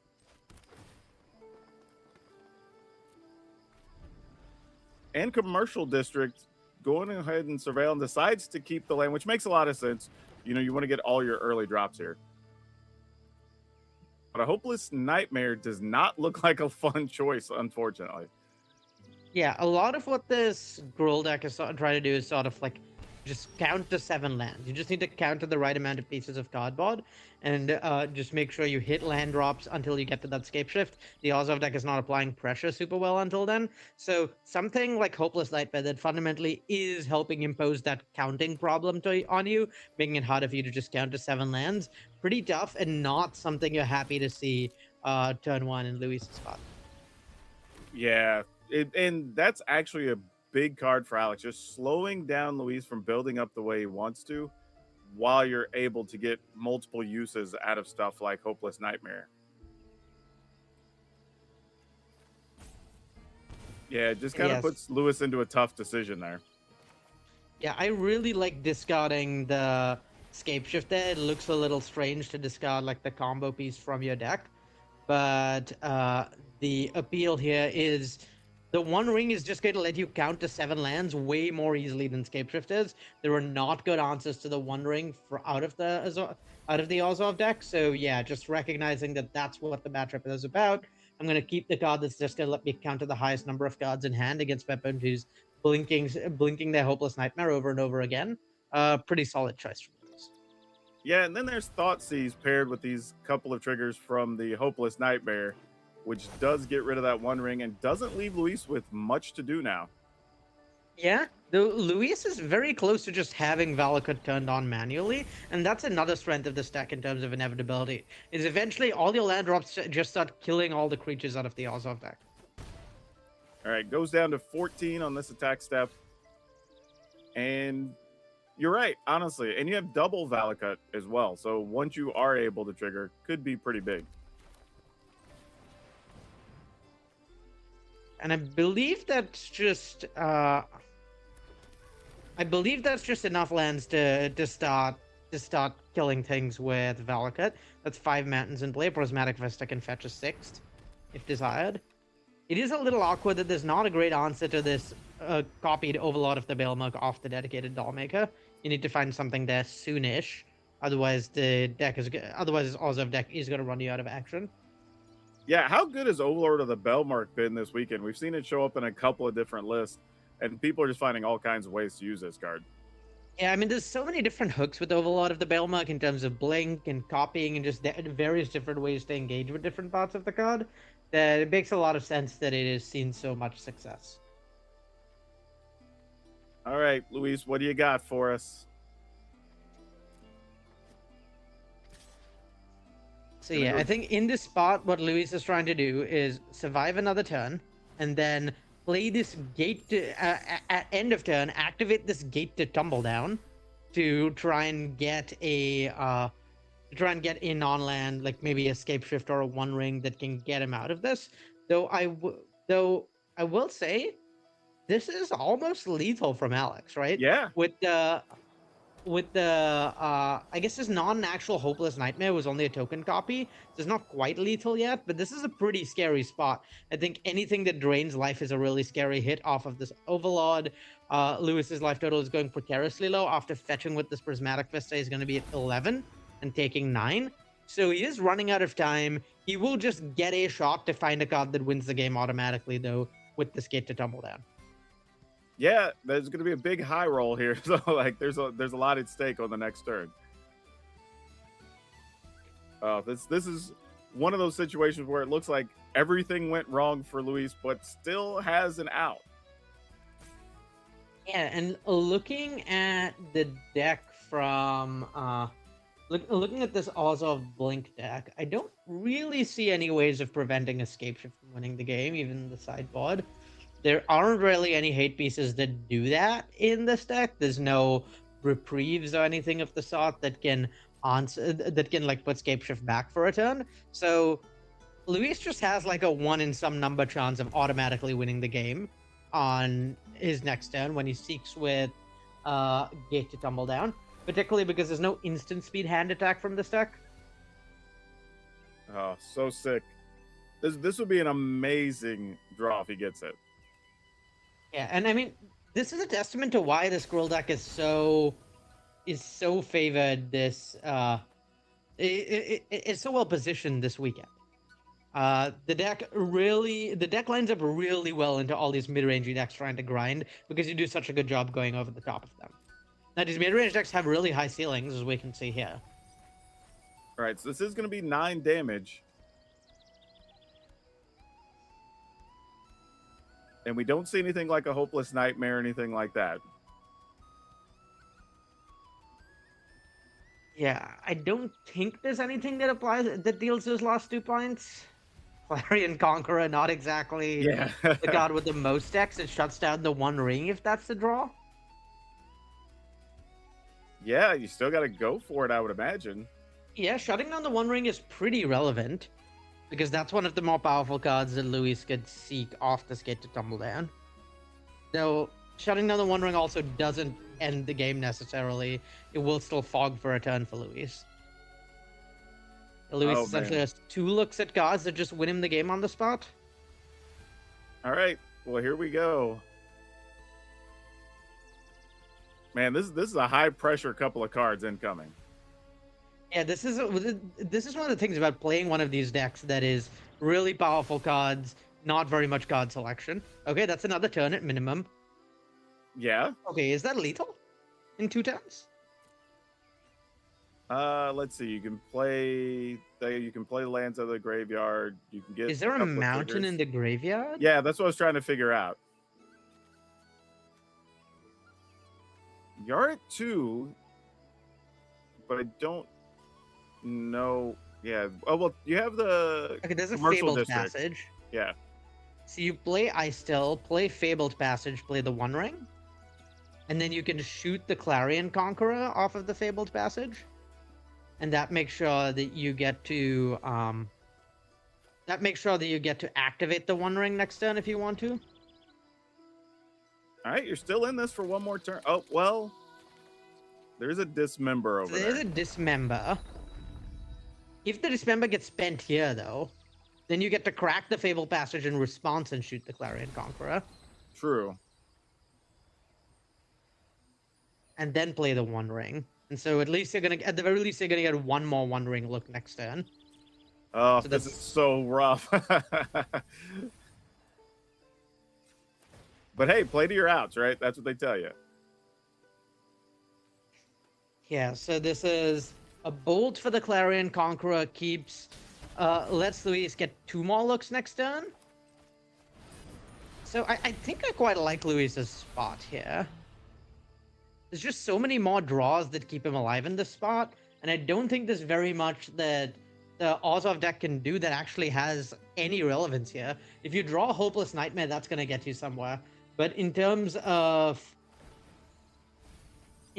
cards to actually play that you could draw off like an Overlord of the Bailmark, there's very little of relevance. Okay, decided to attack with the Overlord just to see what creatures you can get. Did pick up a Clarion Conqueror. Conqueror is pretty relevant.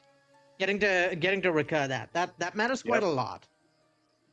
You can still get another look with the One Ring, particularly if there's a mountain drawn by just shooting the Clarion Conqueror, but that's not going to do that much because you need to be able. Then you're in a spot. It needs to be exactly a mountain draw. You can't use the Prismatic Vista to get another draw because that puts you at 1. Then activating the One Ring is going to kill you on your next upkeep. Yeah, this I'm with you. I think you could have got one more look, but I don't know if it's enough. So a mountain is a redraw. I guess even without a mountain, you would redraw. Yeah, I mean, this is a tight situation.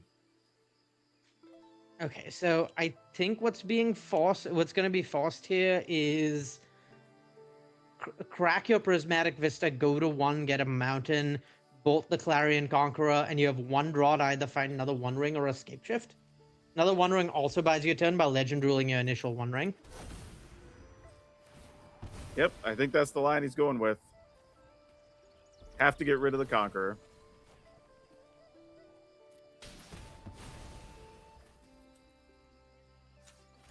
Oh man. That and I lands. don't think that does it. Well, this is so close. This is 12 damage. If you play the Kami of the Bamboo Grove, put your Valakut into play. Yeah. And then you play your you play the spell dealing 12 damage, but I don't see a way to get that 13th bite. Yeah, I was just trying to count and figure out, like, there's no other way to get an extra land onto the battlefield.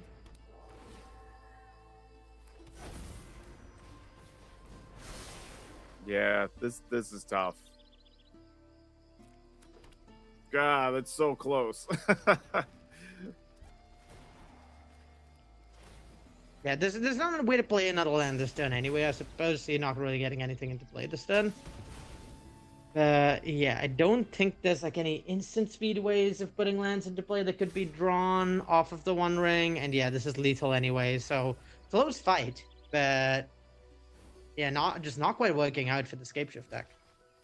Yeah, I don't know if I would have called this to go this way, but man, that start from Alex in the beginning of this game just really stripped Lewis's head down and just didn't give him a way to get in there. And congratulations to Alex Cons moving on to the top 8 of this event. Man, Arya, that looked very systematic. I don't know if that's emblematic of how that matchup's going to go, but man, good job though with Scapeshift getting to make a showing this weekend. I was very impressed by that because it's not a deck I thought necessarily people were still going to bring, but do you think it's still positioned well in the format? I think so. I mean, we saw Luis go 7-0 game 1 with the Scapeshift deck, and I do think matchups like this also of Blink are generally pretty favored for Scapeshift, but the deck does just have a fail rate, and once you have enough interaction, both spot games in particular can be tough, so this is bound to happen sometimes. Still a good matchup for Scapeshift, and still a pretty good meta game for Scapeshift overall. Yeah, and I don't think we've seen too much of the Orzhov Blink deck yet, and this feels like it's a pretty flexible deck as far as the different options you can bring in from the sideboard, especially when you can reuse things that are just triggering multiple times with those ETBs. Yeah, very much so. You get to attack on a bunch of different axes, and yeah, with the Overlord, Dollmaker stuff, the ceiling of this deck is really, really high. So even though there are bad matchups where decks go over the top of you, it's possible to just have these really high roll draws where you draw interaction plus a bunch of really powerful threats, and you just can win basically any matchup, no matter how unfavored if things work out. Yeah, this is one I hope we get to see a lot more of the Blink deck because I feel like there's so many interactions there we didn't get to really see pop off. And it just kind of did the minimum it needed to do with the hand disruption. But I'm wondering, with all these matchups we've been seeing, is the hand disruption going to be powerful enough just to carry that deck across? It matters a lot, certainly. It gives you a lot of tools in matchups where you have historically struggled. I really like the Hopeless Nightmare in particular we saw. I think that is that allows cards like that allow the deck to interact on a different axis than you could otherwise. Like decks like the Scapeshift deck do struggle when you just impose too fewer cards at start of game on them. And so I really like the Pixie Hopeless Nightmare angle that this specific Orzhov deck has, is sort of like covering different bases. And then cards like Thoughtseize are just always going to be really strong in a format like Historic, where there are a lot of powerful linear strategies that you need to disrupt. Yeah, so with what we've been seeing so far today, like what are you kind of looking forward to seeing as we progress through this round of 16 into the 8? I'm curious to see how more of these mid-range strategies sort of match up against one another, and also whether they're going to be able to keep beating these sort of linear non-mid-rangey strategies that go over the top of them. I think a lot of these strategies have historically been bad matchups for the mid-range decks, but we've seen these mid-range decks do a pretty good job over the course of the weekend. So I'm kind of curious whether we'll see that pattern continue. All right, well, with all that being said, we're going to take a quick break and we'll be right back with more Magic for you because we have a lot of money to award along with those World Championship slots. Alexander Khan's congratulations through to the quarterfinals. Tell us about that matchup. Yeah, I'm thrilled to get the 2 out. That was, I think, one of my rougher matchups in the entire tournament, and let alone the top 16. So very happy to get the win there. Absolutely. And so now, looking forward to the quarterfinals, you're either up against Esper Ketramos or Samwise Gamgee. Do you have a preference on who you'd like to play?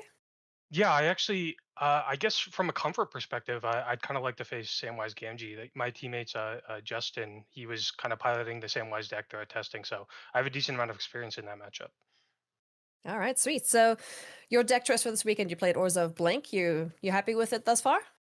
I'm pretty happy. I got to say, a lot of my reason for choosing the deck was just vibes. It just felt comfy to play. I couldn't really articulate exactly why. Even like the Ketramos package, my deck in particular just doesn't play the Ketramos Relic stuff, and the majority of that reason was just I wasn't enjoying casting Ketramos and Relic. So vibes played a huge part in my testing, and it's kind of paying off. All right, well, vibes-based deck building and playing. Best of luck, Alex, in the quarterfinals. And yeah, we'll hopefully see you here again soon. Appreciate it.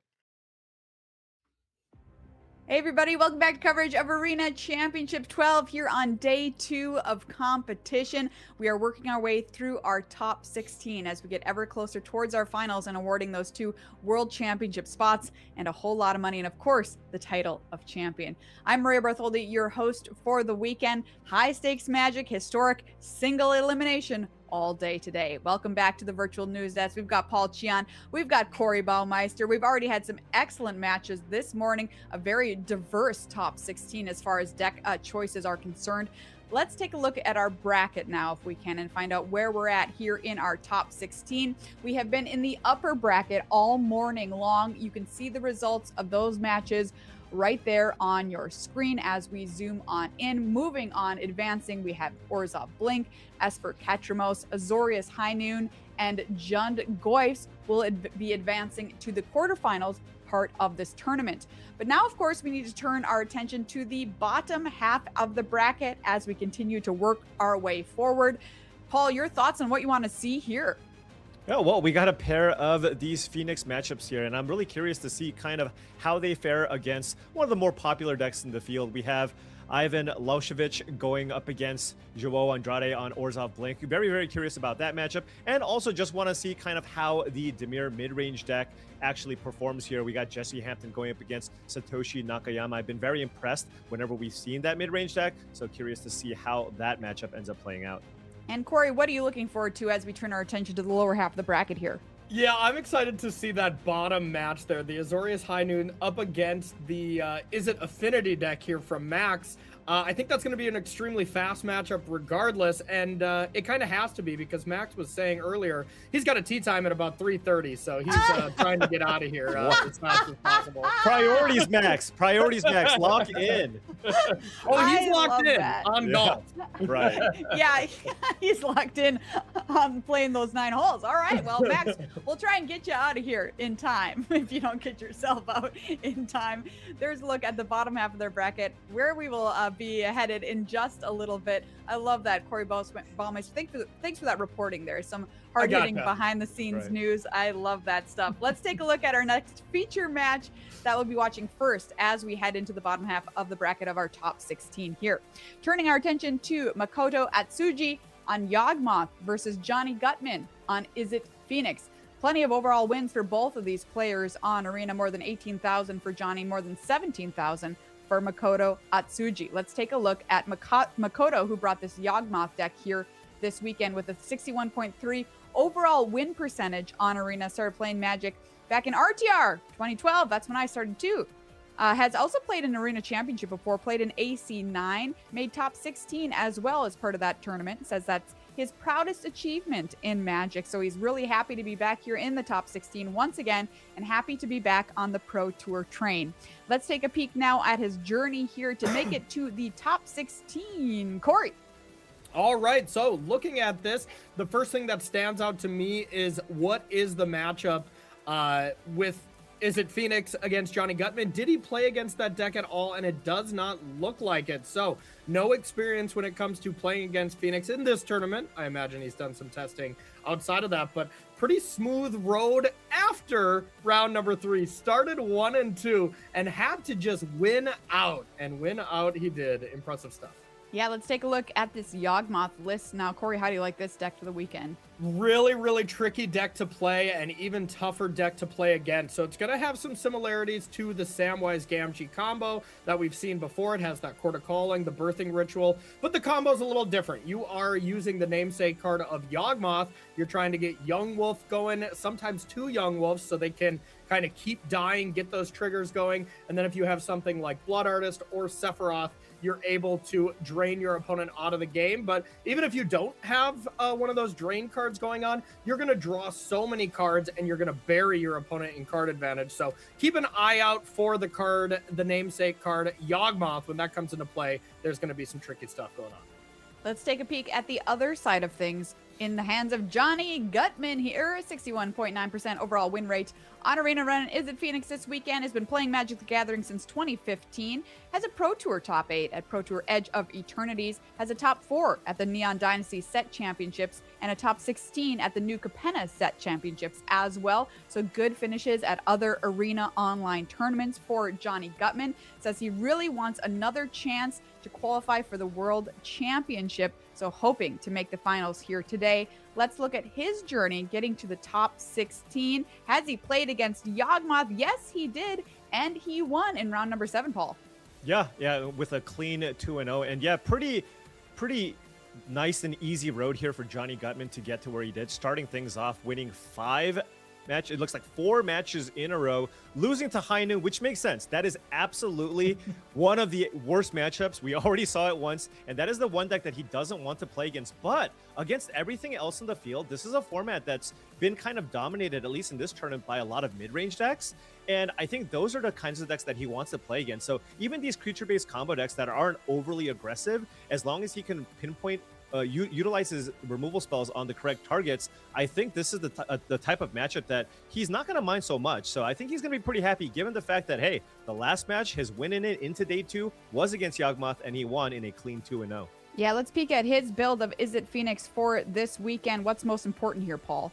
Yeah, well, of course, the namesake of the card, right? We have Arclight Phoenix and Demilich. Those are the 2 primary win conditions for the deck. So those are going to be the important ways for him to try to close out the game. But I think in this particular matchup, it's also really important for him to find interactive pieces. You have the 3 copies of Chain Lightning. You have the Demon Inferiors. You even have Into the Floodmaw. So he's going to, some well-timed interaction to kind of slow things down is what he wants to do early. And then, of course, close the game out with cards like the Phoenix and the Demilich.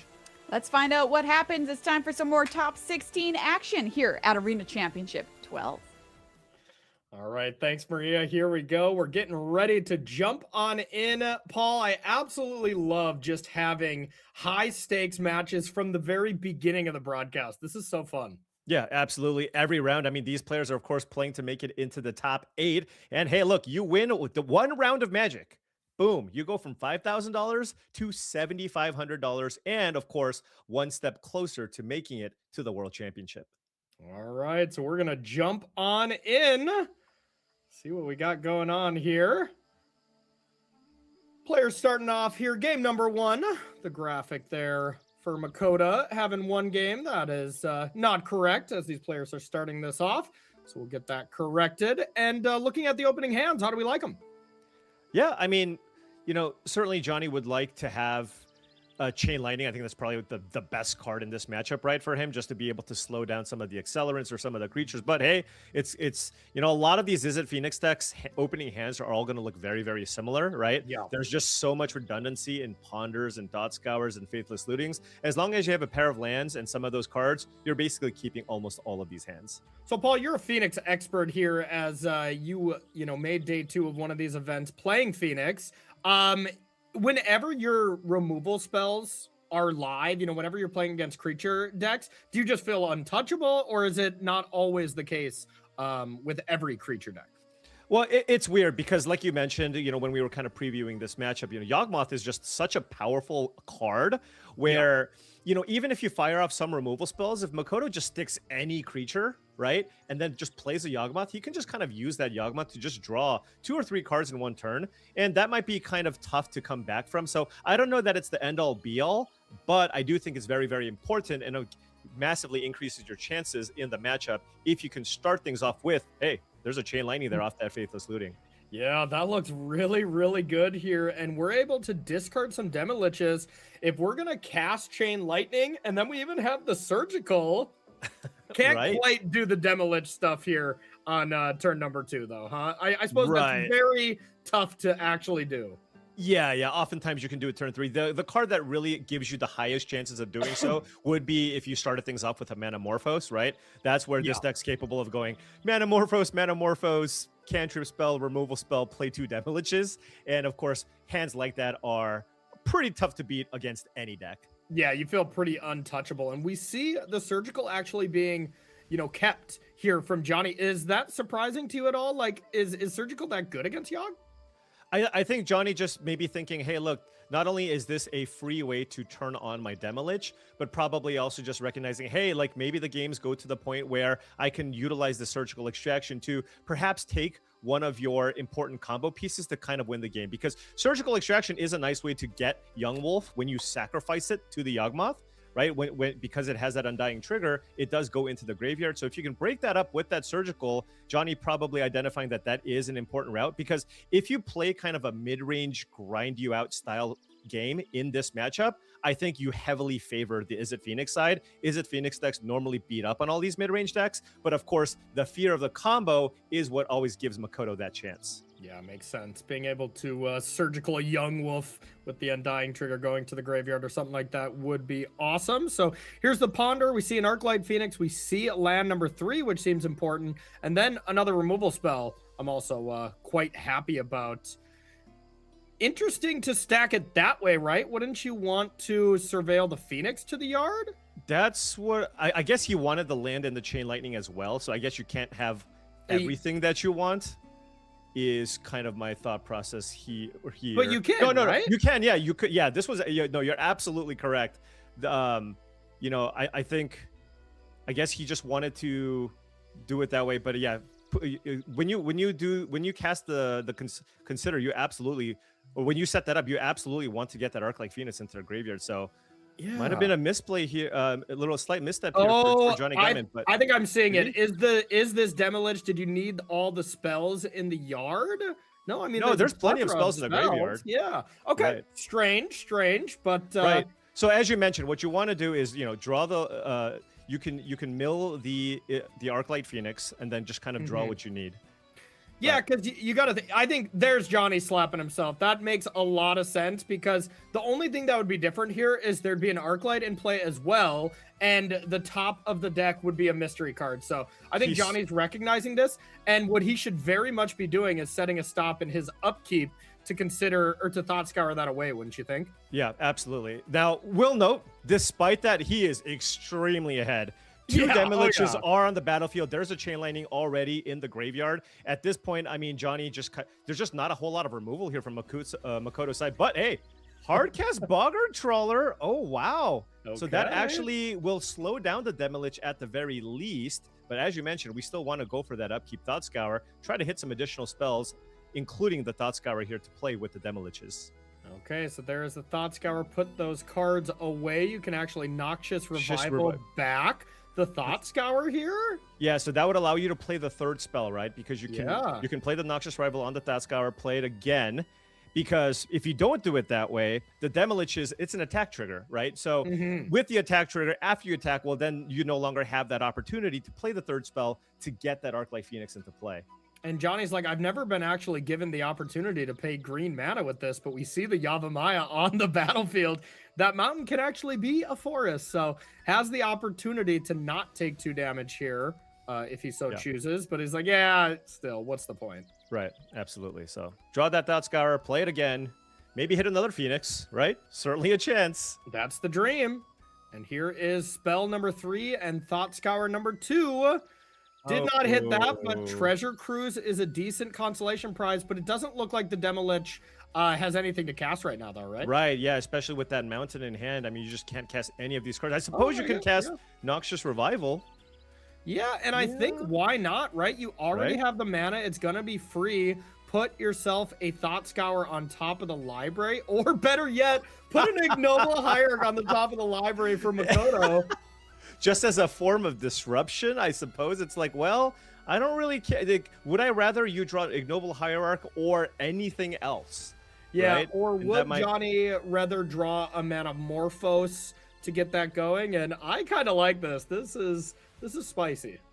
Yeah. I mean, certainly a lot of different considerations here. I mean, filling up your graveyard, Thought Scour also makes a lot of sense because it just puts the most number of cards in your graveyard, given the fact that he does have that Treasure Cruise in his graveyard. So that's another consideration there as well. Yeah, Thought Scour kind of acts as a Dark Ritual style of effect when you have it paired with Treasure Cruise. So makes sense to get that one going. But with 4 cards in the yard, you can just untap and I guess you do need a land to be able to Treasure Cruise at this instance, but still, the deck's full of spells and land. That you're going to draw one of them, right? Right. So on Makoto's side, he does have that Chord of Calling, and next turn he does have the Vista that he can run out. So this does give him access to a Chord of Calling for potentially 3. So then you have to think about, what are some of the really nice targets you can get for 3. Normally, you want to do it for 4, right? Because you want to, of course, get the Namesake card in the Yawgmoth. One of the cards that maybe could be interesting is the 1 copy of Endurance in his deck, just to be able to continue just eating through the graveyard that Johnny has, because then he can't play the Treasure Cruise, Arclight Phoenix can't attack, and then you even have a potential double block lined up for one of the Demoliches. Oh, excuse me, you can't go for the double block because both of your creatures would be tapped. Yep, that is fair. So deciding whether or not to double block a Demolich, and you really don't want to trade away all your creatures in this Yawgmoth deck, as they are a huge resource when you have Court of Calling. So decides to not do anything about that. Vista comes into play. You can save 1 point of damage by just using it as a forest now. Yeah, and you can just play out both of these creatures. They're basically free, given the fact that you can use them also to cast Court of Calling here. So yeah, Court of Calling for 3 is on the table, but I mean, this is a lot. I mean, 2 4/4s and a 3/2 flyer coming in. Yeah, Court of Calling for 3. Some of the spicy hits, you can go with the Chittering Illuminator to be able to get some card advantage going. Hapatra, Sephiroth, as well as that Endurance. Outside of that, nothing else looks even remotely close. And Into the Floodmaw has to be great, right? Because 1 Into the Floodmaw here means 2 Into the Floodmaws. Absolutely here. So, I mean, this is really, really big. And, I mean, you can even maybe use this to get a little bit of information, because if you think your opponent's lining up for a Court of Calling, but at the same time, you can just attack and kind of put your opponent to the test. It's like, all right, well, I'm just going to attack. This is a lethal attack. How do you want to line up your blocks? Because no matter what you do, this is going to be a pretty good situation for me. Yep, looks like it. And here is the tight ordering here of putting Manamorphose first. Right. That way you can add some mana to then pay for the Ponder, add blue, and then you can have Into the Floodmaw ready to go as well. So tight sequencing from Johnny. Yeah, still play that. Still have 1 blue floating to cast Into the Floodmaw if needed. And hey, those are good cards. But decides not to take them. Already have 1 Treasure Cruise. The second one does have diminishing returns immediately. Of course, you draw them with a couple of turns in between each other, and you're happy to see the second cruise. But does not go with the Into the Floodmaw here. I like this quite a bit.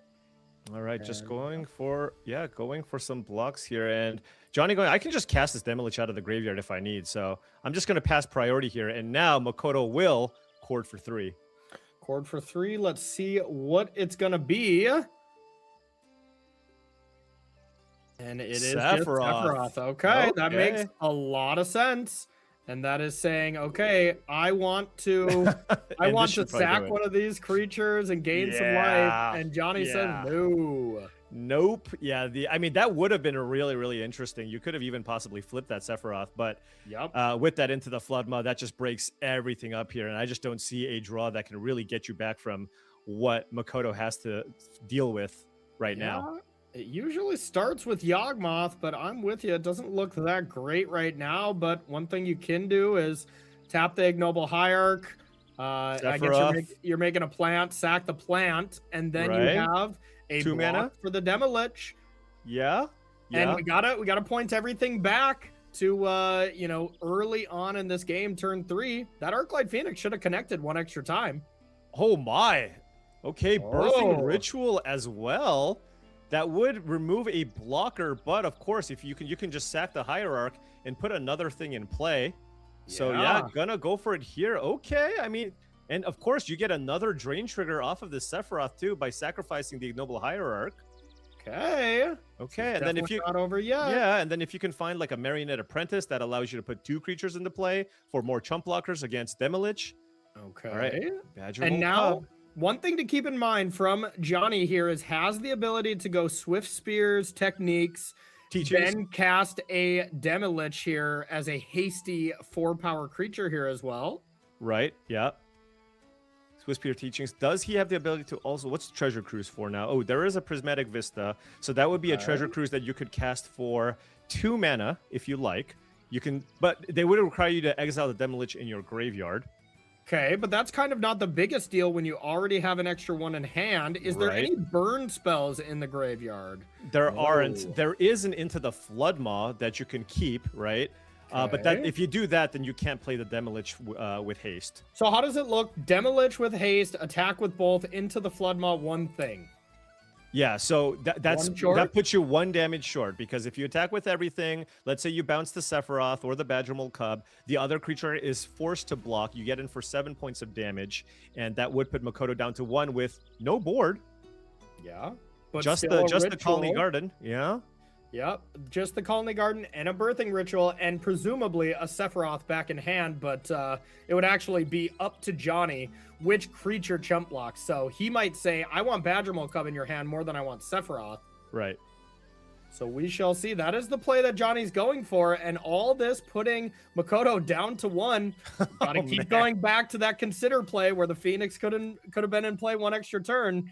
Right, yeah, I mean, the game would just be over. This game certainly would have just been over on the spot here. Things still looking quite good here, but of course, Makoto's still not 100% dead here. Has to block with the Badgermole Cub. Will go down to 1, and this is going to have to be an incredible top deck and a Birthing Ritual trigger for Makoto to somehow stay alive here. Yeah, and that's the problem is if you Sephiroth here and you Birthing Ritual into Yawgmoth, doing it at end step, sure, you could sack Colony Garden, draw extra card, but not being able to play a Young Wolf, even if you draw it, I think that's the big, you know, pressure point here, where I don't think it's possible, but we'll see exactly what Makoto can do. Yeah. Yeah, it's really rough. I think Makoto really needed to draw an extra creature here, right? Yep. But was only able to kind of find that land here. So yeah, like a Young Wolf. I felt like that was a card we really needed on this turn. Sure. Yeah, absolutely. It's like, okay, but now he's going to go for Sephiroth, sacrifice the Colony Garden, hope to draw something nice that you can play here. Yep, one more draw at it. Oh, that's another blocker. You drain. Okay, now remember, this is still a lethal Arclight Phoenix. The Colony Garden was earthbended, so that came back and had a plant. Can you find an Endurance, right? Endurance has reach. Endurance would have reach. You could sack the Cub. Sack the Cub, and you put an Endurance into play, shuffle away the graveyard, have a reach creature, and then there's nothing to cast with the Demolich, right? So I think you have enough blockers to potentially stay alive here. It's got to be something good here. This is still lethal in the air. And whatever gets sacrificed, it will only put Makoto up to 3 life. I see Young Wolf. That's not enough. I feel like it has to be Endurance only, right? It doesn't look like it. I'm with you, Oh, Paul. man. And wow, that game was a little closer than it had to be. So you saw Johnny in his cam, just a little face slap to get yourself refocused. And Yeah. refocused he got. And takes That is brutal, because that's a very common line that you should basically kind of know at this point in the tournament, right? Just when you play the Is It Phoenix deck, that is a piece of sequencing that you should really be on top of here. But of course, we're playing for a lot here. Johnny's top 8'd multiple big events before. I think he recognizes that error and will not make it in a future match. And it's the first match of the day. You know, right? morning is still the natural enemy to all Magic players, I feel. Yeah. So it at least is for me when my coffee hasn't kicked in. So Paul, talk to us about the sideboarding here from these players.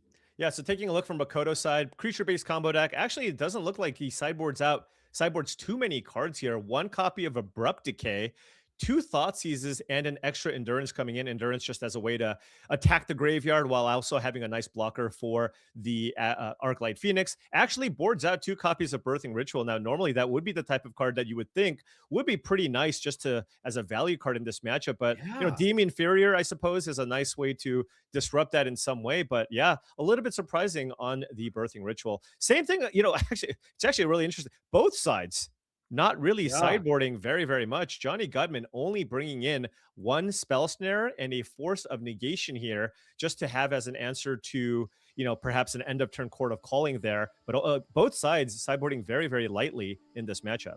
And taking out the 1 Consider, that's big brain. You can't misplay the card if you just get it out of your deck.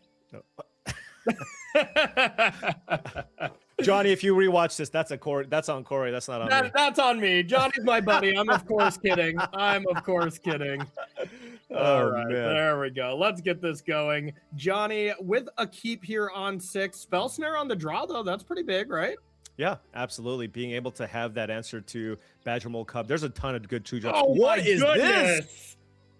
No, not down oh my gosh. Not down to 4. And I mean, look at Johnny. He's like, look, my opponent's mulliganing to 4. I am a huge favorite to win with this hand, but still takes that deep breath. Like, don't take anything for granted. We've seen crazy things happen in high stakes matches like this before. I mean, let's get real, Paul. If you're ever in this situation, in Johnny's situation, your opponent mulligans to 4, if they sneak out game 2, you're 100% to lose the match, right?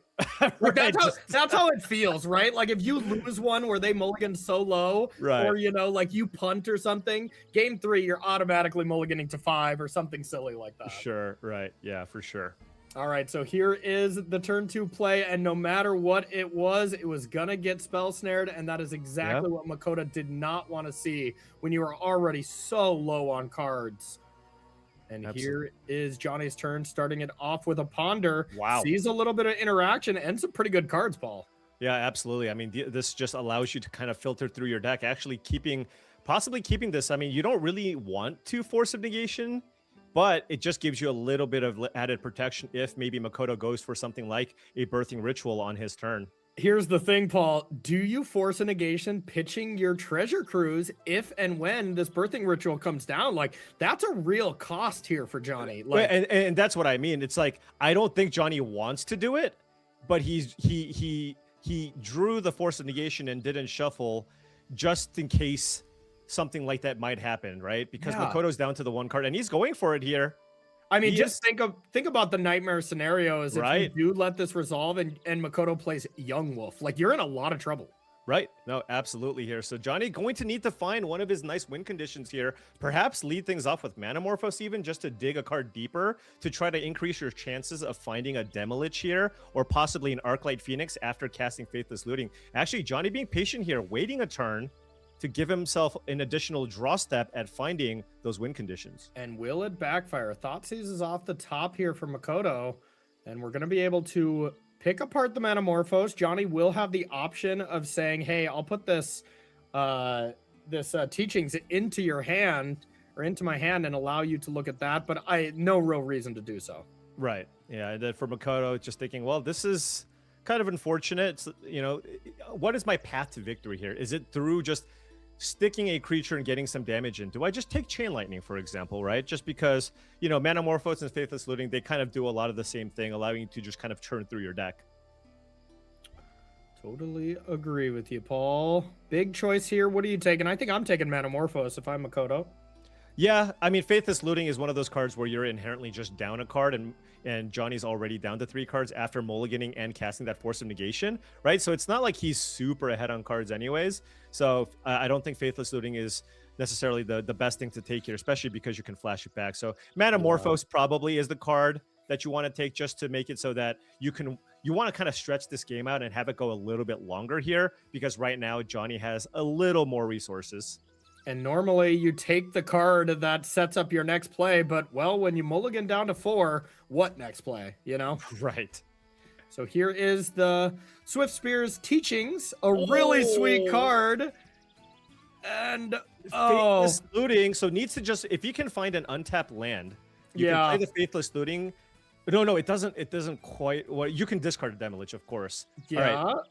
So we can do that, right? And it gains haste. It does gain haste, so you can discard the Demolish, and then you can just play Thought Scour here. Yeah, right? and then you have more than enough spells to cast the with Demolish just here. how it works out, you know, not saying it was the right play or wrong play there, but if you did go for the Metamorphose into Swift Spear's technique the prior turn, you would have drew into Demolish. Yeah. Yes, yeah, he would have had the Demolition play the previous turn, which would have That's been amazing. bad luck, because I really liked Johnny's play there of playing that conservative. Wait to get 3 spells going, and you know, try to bring back Phoenixes, have the Demolish available, but now you get to discard the Demolish and put it into play. That's some nice value. Yeah.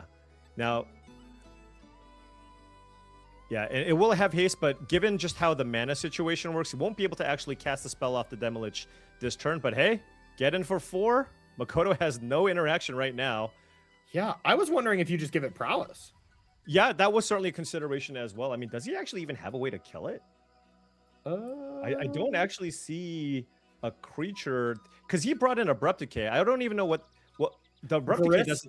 Grist, but it's not in the 75. But yeah, otherwise there is no way to deal with a creature that can't be Abrupt Decayed outside of just naturally killing it with Yawgmoth's ability, which is not easy to do. Yeah. Okay, now it's that time. Johnny's got the goods. Just getting a ton of value here, attacking. I mean, Demolish, this card has just been so powerful in this deck. It just works perfectly with everything that it's trying to do. That added power of toughness, also super relevant against some removal that exists in the format. Yeah. Very impressive this weekend. Yeah, and I loved it. You know, Demolish just was getting lightning bolted, was getting chain lightning, you know, was getting killed by a various amount of removal spells. So that additional buff, I love when, you know, the designers of Historic are just really kind of massaging the numbers on, is this card just a little bit too weak? Is this one a little bit too powerful? It just really adds that really fun element to Historic. And I've loved watching this this format in action this weekend. Yeah, absolutely. And Johnny going for the main phase Thought Scours there. You know, if you find a Treasure Cruise, you can cast it immediately, or another copy of Demolish. And at this point, the game is just basically over here. Makoto just unable to get anything together here on that mulligan to 4. Kind of tried his best, but I mean, we didn't really get to see much Magic played here from Makoto's side. Yeah, exactly. Just really bad luck. And this is when you really don't want your bad luck to start. But to be fair, you know, I guess it is better than losing your winning in to make it here, as Makoto, no matter what, even if he does end up losing this, which it doesn't look great for him, still going to the Pro Tour here in Amsterdam in a couple months. Yeah, no, absolutely. And that's going to be a really exciting Pro Tour. We're, of course, going to see Modern Showcase, but so, you know, the top 8 is also the thing that I'm most excited about. Yeah, I was just going to say, Paul, that's not the aspect that you're looking forward to the most. The modern part? No, yeah, no. Paul Cheon and Marshall Sutcliffe calling a top 8 Pro Tour draft is going to be really exciting for that. And let me tell you, you know, there was a shot that Marshall wasn't going to show up for that one. And then I was like, hey, Marshall, the top 8 draft. Yeah. And then he's like he booked his flight the next day. Right. Absolutely. He was like, and then we, of course, have our boss. And he was just like, can I come? I would love to come. You know, something happened and my schedule opened up all of a sudden. Yeah, takesies backsies here. And yeah, we'll be happy to have you for sure. So looks like the final turn here, unless Makoto can find something really nice. Is there a chain lightning kill here? I guess no. We're 1 damage short, right? We can chain lightning, Noxious Revival to chain lightning, then Manamorphose and chain lightning again. Yeah. But Makoto's sitting at 7 life. Yeah, and just a Quarter Calling here for 2. Seeing if there's anything that is going to allow him to survive. Quarter Calling for 1 now. For a young wolf? For a young wolf to jump right in front of Demolich. But even the 1 damage here from the Vista is going to finish this off as Demolich is going to attack. The chain lightning is going to get cast again, and that is going to assuredly prevent the Vista from being activated. Right, exactly. Lock this up. Yep. Yeah, can't even cast the cord. And there is the good game here from Makoto and the concession. Johnny Gutman advances from the top 16 and gets to play in the top 8. You could see he was kind of in disbelief there.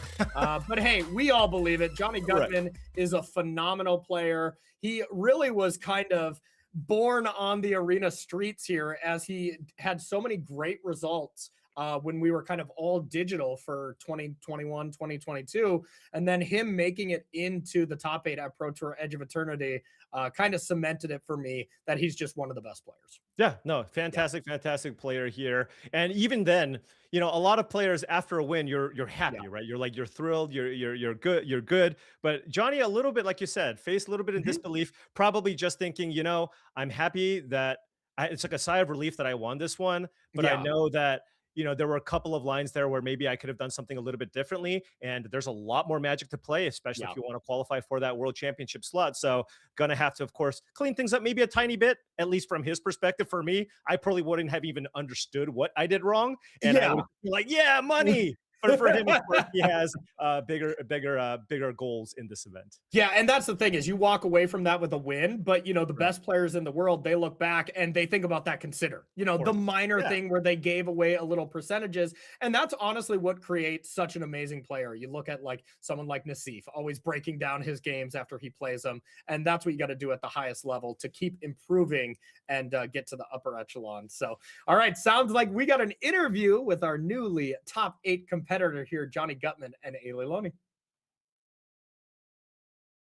Johnny Gutman, congratulations on picking up a clean 2-0 there in our round of 16. Tell us about that matchup. Yeah, I think I like the Yogg matchup a little bit. Being on the play is huge because you can pressure their life total, but candidly, I would not describe that as my best played match of Magic. I'd say far from it. I like to think I have capabilities far beyond that. I was fortunate. I had good starts game 1, game 2. My opponent mulled to 4, and I'm gonna have to tighten up my play if I'm gonna keep on winning, because I thought I got my nerves out, and I was sorely mistaken. Yeah, rough. I caught the end of the matchup there, and you were looking stressed. I'm like, what's happening here? Obviously, having not seen what the rest of the matchup looked like, but yeah, you look pretty stressed there. I won't lie. So glad to see that. You know, you are through. You're good to go for the quarterfinals. Now it's just to shake off those nerves. And let's chat about those quarters. You're either up against High Noon or Affinity. Do you have a preference? I'd really not like to play against High Noon. That matchup is as bad as they get. My deck's about casting 3 to 4 spells in a turn, and their deck's about stopping me from casting multiple spells. So I got the play regardless of who I play against, which is pretty relevant in both those matchups, but it's going to be an uphill battle if I play High Noon. Affinity, it's, you know, more coin flippy. I'd say slight advantage to me if I have the play. All right, well, Johnny, we'll let you go get ready for those. Best of luck for the quarters. Hopefully you'll remain cool, calm, and collected. And yeah, let those birdies fly. Yeah, it's the game plan. Thanks. Good luck. I love the honesty. Just like, yeah, this was not my best match played at all, but you know what? Scoreboard got the W. So yeah, talking about the next matchup, pretty clear doesn't want to play against High Noon, so wants to play against Max on that Is It Affinity list, Paul. Yeah, absolutely. I mean, Is It Affinity list? I mean, that's also a scary deck to play against, but being on the play against that deck, of course, huge. And then, of course, just having access to fantastic sideboard cards, right? Affinity always has cards that it doesn't want to see, and everybody's probably ready for that deck. Yeah, makes a lot of sense. So, what do you like here in our next matchup that we're going to see? We're going to be seeing Orzhov Blink versus Is It Phoenix. Yeah, what do you like in here? Personally, I like the Is It Phoenix side. I think, like I mentioned before, I think Is It Phoenix has a slightly favored match. Is It Phoenix doesn't really blow too many decks out of the water, but I do think it's favored in the mid-range matchup. So, you know, the mid-range matchup specifically, that doesn't play the card High Noon, right? So if you don't play High Noon in your deck and you're looking to just grind you out with, you know, 1-for-1 card advantage, hand disruption, Is It Phoenix is pretty good at fighting through all of that stuff just because you have cards like Treasure Cruise and Demolich. So I do like Is It side in this match. All right, we got Joao Andrade versus Ivan Lucevic, and pretty similar win rates here overall. Definitely a few more games played by Joao, and Orzhov Blink for him, and then Is It Phoenix for Ivan. So let's jump on down. We're going to be jumping into game number 2 here between these two players. Yeah, and Joao actually has an interesting list, right? Slightly different variation on the Orzhov Blink deck. A little bit of a toolbox package there with Recruiter of the Guard and Mother Rune. So little fun little additions here, along with that Stalwart Realm Warden as well. So not the typical list we've seen, but you know, at the end of the day, it's still trying to do a very similar thing with Philia and Overlord of the Baelmerk. I love that it's a toolbox package with only one recruiter. Hey, look, Mother of Runes is just not a bad card, right? You can just kind of put it in your deck, so it's not too bad. All right, blink and you miss it. We got some hot action here already. Deafening Silence coming down, a great card against Phoenix. And then the Juggernaut Peddler came down, but gets answered by a Spell Snare. That was extremely clutch, unless, of course, Ivan did want a Juggernaut in his hand. Wow, but man, Joao has lots of amazing sideboard. Look at this. I mean, rest in peace. You already play main deck Boggart Trawlers, and you're boarding in Deafening Silence. So Joao also recognizing that this is probably a tricky matchup here. And as a result, putting a lot of good sideboard cards for the matchup, because the white sideboard cards are fantastic for Historic. Yeah, Deafening Silence, rest in peace. You know, we have the Clarion Conquerors. Like, that is the color you want to be in when you want to be the person answering things. If you want to be the person being the proactive stuff, like I know you would be doing here with Phoenix, you know, white is the color to answer a lot of these decks. Yeah, absolutely here. Ivan shuffling on that Ponder, not interested in the Treasure Cruise here. Actually, what's really interesting about what we saw previously, didn't actually cast Consider at the end of Joao's turn when he could have. So certainly has some plans lined up here. Noting that he does have an answer to the Deafening Silence in hand. He does have that Odawara, right? It's a similar copy of it. If you can get land number 4 in play, end of turn, you can just kind of channel that and actually get the Silence off the battlefield. But man, sideboard card number 2 and you don't have a Spell Snare. This is going to be rough. Rest in Peace plus Deafening Silence. Yeah, so graveyards are gone, unable to have a velocity of spells with the Deafening Silence. Now you got to win the old-fashioned way with some of these creatures. And the one thing that Ivan does have going on for him is if this Demolich were to get Fragment Reality'd, the kind of tech, I will say, that's in Ivan's list is a one-of Brazen Borrower. So worst case scenario, you get a 3/1 flyer, which that is not nothing. And oh, there's old Crackles. Haven't seen that card in a while. Hey, this is the matchup for Crackling Drake, right? If you're trying to prevent your opponent from casting multiple spells and you're attacking the graveyard, what better way than to play something like a Crackling Drake? I played this in the standard version of Is It Phoenix back in the day, and let me tell you, this is an awesome one to play here, especially great if you have that Swift Spear's teaching to give it haste. You can just one-shot your opponent. Right, absolutely. And yeah, this is actually a really nice Ponder just because you have access to the Abrade. So you can actually kill the only threat on the battlefield here in that Boggart Trawler, buying you a little bit more time here, right? You can just if you can just get that Trawler off the battlefield and then just run out some of your other creatures, that would be nice. Now, one thing that you mentioned with the tech, drawing the Brazen Borrower, not great. I was going to say that, Paul, but there is another one in the board. So there could be 2 in the deck. We don't know exactly how Ivan sideboarded, but... Excuse me. I didn't know that there was one main. There's one main. typically these Phoenix decks are on 4 Demolish, 4 Phoenix, but there's actually one Borrower main and a second one in the sideboard. Okay, so Ivan with a slightly more teched out version here of the Is It Phoenix deck, realizing that Fragment Reality is going to be, would have been, one of the most powerful removal spells in this format. And I mean, come on, if you're not bringing it in this matchup against these problematic enchantments, when are you bringing it in? So I can't imagine that the other one wouldn't be in here. So it's time for the velocity here. Petty Theft to bounce Deafening Silence. Now Ivan is able to kind of go wild here. We're going to see fireworks. Yeah, gonna see a huge turn here. You got the Manamorphose. You can play multiple spells. You can basically get that Demolition play for free here and fire off either a Braid or run out another Crackling Drake. Okay, so Crackling Drake a possibility. Here's the Swift Spear's teaching, giving this first creature that ability.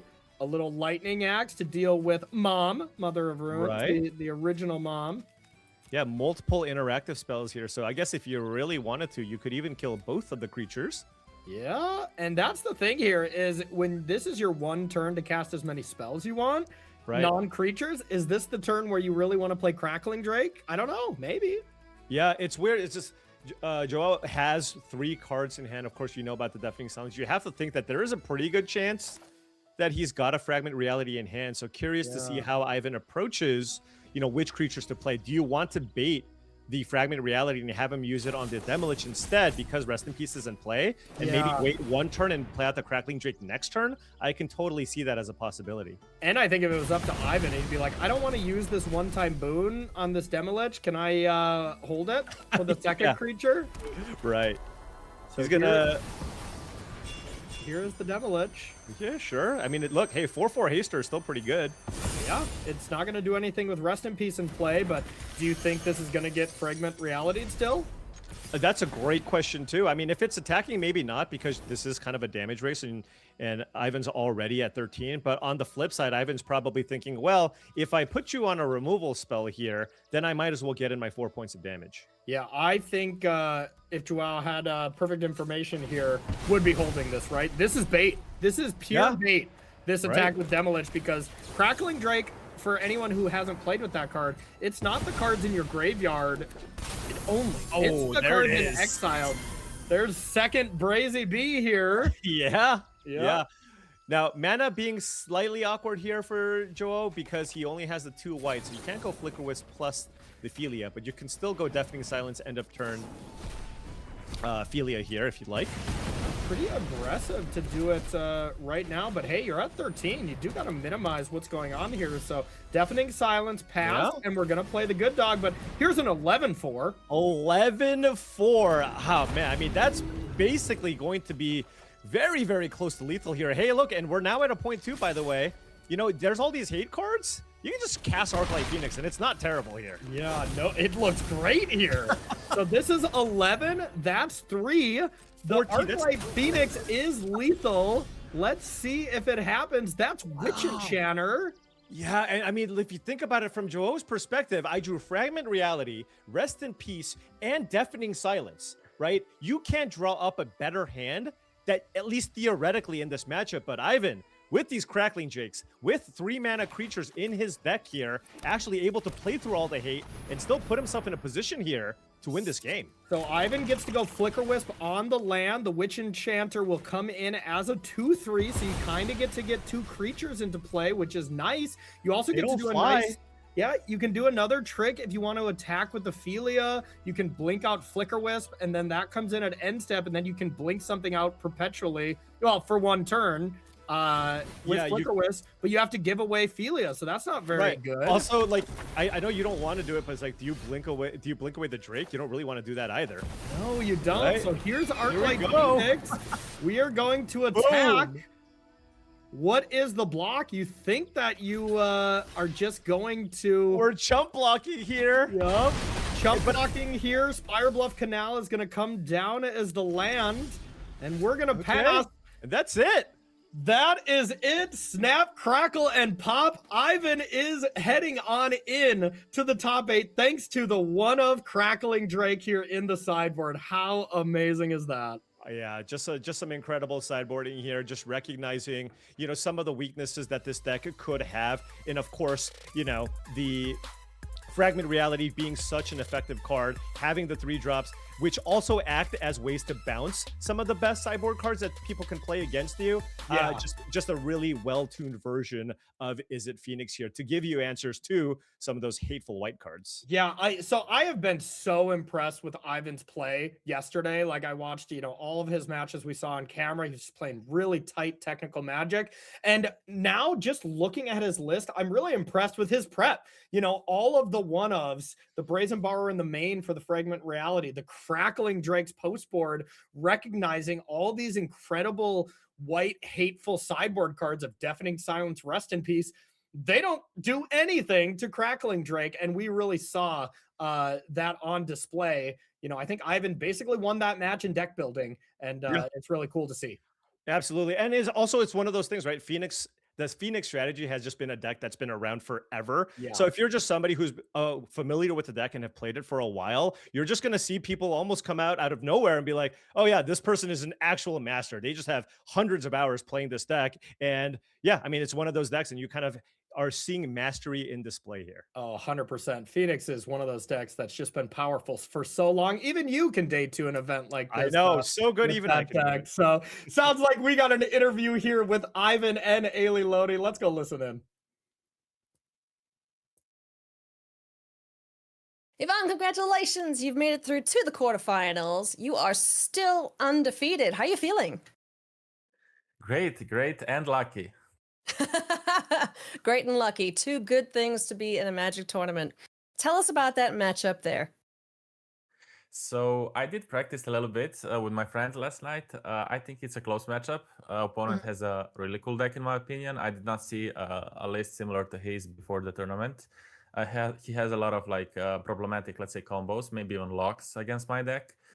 So I was a little bit worried, but yeah, I was just on the play. That's always huge. And then I had a incredibly powerful opening game 1 where I basically returned 2 Phoenixes on turn 2. So my opponent cannot raise that. He even had the turn 1 tosses, but it just didn't matter. I drew everything off the top. Yeah, it was basically the nuts hand from myself in game 1, and then post board he drew his hate pieces, but then he kind of lost to the Crackling Drake. So yeah. Nice. All right. So everything coming up Phoenix there for you, friend. So your next matchup is either going to be up against Yawgmoth or Dimir midrange. Do you have a preference?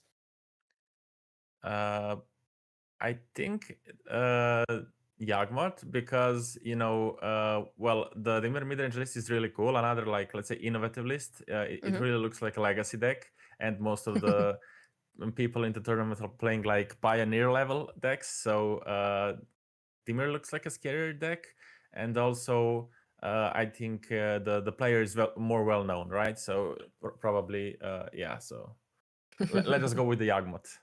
All right, Ivan. Well, best of luck in the quarterfinals. Keep that undefeated streak going, and yeah, you're going to be the final boss of this arena championship if the other players aren't careful. Let's Good hope luck. so. Thank you. Strixhaven quiz. I am answering as if I was Ailey Loney. Let's do this. On vacation, you're most likely catching critters in a tide pool. Catching critter. That's it. It's the top one. I'm not even going to continue reading. Ailey's love for critters is unmatched. I don't think Corey's a hiker, not with his busted leg. Following an itinerary to the letter. No, he never reads a call sheet. You have a chosen media assignment to complete. What are you submitting? A well-written paper arguing a point. Probably not. Graphs made from a spreadsheet of data you collected. No, that's not Ailey. An experiment proving yourself right. Okay. What kind of experiment? If it explodes, that feels very Corey. Think Ailey would like to do an experiment, and she loves being proven right. You have a mandatory formal coming up. What are you going to wear? Whatever it is will be covered in sequins. Well, if this is a test for Maria Bartholdi, boom. Do you know, I could actually see Corey in sequins. It's not about the fit, it's about the pose. Yeah, that one. The amount of poses Ailey and I have done when we have taken pictures together is through the roof. What are you most likely doing with downtime on campus? In the library with a book. I don't think I've ever seen Ailey read a book. Reads a lot of Magic cards. Starting fights with other students. All right, now there we go. I could see that. I could see that. Yapping about your latest hyperfixation to your friends. I'm gonna go with that one. Alien high school, maybe she was a fighter. You realize you have a paper due in 1 hour and you haven't started yet. What do you do? You know, I think Ailey's gonna look at that and be like, an hour? That's gonna be absolutely easy. Party this weekend, which applies to you. Me, yes, I am Corey. Corey's not a gossiper. He's not into spilled tea. Let's go with potluck. Number 1 goal, befriend the host pet. I'm not even gonna read the last one. If there is any kind of pets, if there is any kind of critters, Ailey Loney is befriending that pet. Witherbloom. All right. Touche, Ailey. Ooh, I feel like I got this wrong. Either the quiz screwed up or the critters really got us here. I do like critters. Good job, Corey. That's very cute. Hey, everybody. Welcome back to coverage of Arena Championship 12 as we work our way through our top 16 here on day 2 of competition. I'm Maria Bartholdi, your host for the weekend, and there is so much on the line for our competitors. This is a single elimination tournament now, so lose and you are out, win and you keep your dreams alive. Well, what are those dreams? Of course, you get more money the further you go, but you also get spots at the World Championship if you find yourself in the finals. All of our competitors here on day 2 have already punched their ticket to the next pro tour of the season, so they've got to be happy about that. But there is so much more on the line that they could win yet today. Welcome to the virtual news desk here as we get ready for our next matchup here in the top 16. We've got Daquan Watson and Arya Karamchandani joining us once again. Why don't we take a peek at the bracket and find out where we are at? And I'm curious to hear both of your thoughts on what we've already seen so far today. Anything surprising that you weren't expecting, or anything you're looking forward to as we turn our attention to the bottom half of the bracket yet today. Daquan, your thoughts? Yeah, I don't know if I'd say so much what we weren't expecting, but getting to see the Phoenix deck play through multiple points of just what should have been detrimental cards, and still get a fairly easy win was pretty impressive, right? That there's still ways to play around all these hate cards, even when people come prepared. So maybe not be what people expected of the format, but there's both the combo decks and the stuff fighting against them, and there's ways to fight through that, which has been very cool to see. Yeah, is it Phoenix proving why it's such a powerhouse in this format, certainly over our last couple of matches here? Arya, what have been some of your takeaways here today on day 2? My takeaway has been sort of being surprised that combo hasn't made it very far. We sort of came into day 2 with this like combo versus like mid-range sort of paradigm. And I mean, there's no decks in Historic that are true mid-range. Like your decks like Ozov, Blink, or Exile, or Phoenix decks are sort of like decks, combo-ish decks with like a really powerful engine, but they use that to output like a mid-rangey game plan. So we've seen those decks succeed, but these true combo decks like Yawgmoth, like Samwise combo just haven't really cut it, and I'm curious to see whether any of those are going to maybe make it out of these last 2 rounds to leave combo a little bit represented in top 8. All right, well, we will find out indeed. Let's preview our next feature match that we have coming up here in our top 16. Satoshi Nakayama on Yawgmoth up against Jesse Hampton on Is It Phoenix. Lots of games played for both of these players, but Satoshi has about twice the number of Jesse Hampton at more than 21,000 wins, not even games, wins on Arena. Excellent win rates for both of our players. Zooming on in on both of them right now, Satoshi Nakayama is up first, has been playing Magic for a very long time, since he was 4 years old. Started playing competitively about 9 years ago. This is actually his 4th Arena Championship and his 3rd in a row. This is, however, his best finish so far. So congratulations, Satoshi, at doing yourself better here at Arena Championship 12. Qualified for this tournament with this same deck, so knows how to pilot it. It is this Yawgmoth build. Let's take a look here at Satoshi's journey through day 1 of the tournament and see how he's setting himself up here in the top 16. Daquan. Yeah, it looks like he kind of played against a little bit of everything, right? We see Is It Phoenix on there, High Noon, the Ketramos deck, the Blink deck. So a little bit of the whole field represented, which is good going into these elimination rounds because he's going to have some experience against whatever he comes up against. There's a look at Satoshi. Now let's take a look at his deck, this Yawgmoth build, which I think is pretty sweet. I'm not a combo player, Daquan, but what do you think of this deck? Yeah, I think, it's a deck he qualified with, so he probably has more experience than a lot of other people who came in playing it. But the deck is able to pop off a couple of different ways, right? You can go look for pieces with Porta Calling. You have redundancy on your Blood Artist type effects with the Marionette and with Sephiroth. So there's a lot of redundancy throughout the deck that does allow it to still combo almost out of nowhere. There's a look at Satoshi Nakayama. Let's take a look at his opponent coming up this round. It's Jesse Hampton, 60.3% overall win rate on Arena rocking Is It Phoenix this weekend. Jesse Hampton, a well-known grinder on the Magic scene, has top 8s at 2 Pro Tours in 2011 and 2015, a GP win back in 2014. At AC5 was in the top 4, so looking to at least reach that level and hopefully better it here this weekend for Jesse Hampton. Let's take a peek at his path here to the top 16 today. How did day 1 look like for Jesse Hampton, Arya? So a lot of this Azorius High Noon deck, which we've saw as most played deck in the format. The Demir mid-range deck that Jesse's on is really good at being efficient going under decks, so it makes sense that he triumphed against a lot of decks that are trying to, go over the top. Decks like Scapeshift, like these Azorius High Noon decks that are maybe better at beating up on some of the mid-range decks in the format. This Demir deck is really good at going under those by having incredibly efficient threats and answers. So a lot of those sort of decks, not a lot of creature combo decks in game 1, and notably the one match against the creature combo deck, the Samwise Gamgee combo, was an 0-2 loss. So somewhat concerning matchup coming into this for Jesse. Well, let's take a look at the deck Jesse brought here this weekend, Demir Midrange, a deck that Paul has a lot of love for. What do you think of this deck, Arya? Yeah, this deck is incredibly powerful. It's probably it's filled brim to brim with the most powerful rate cards in the format.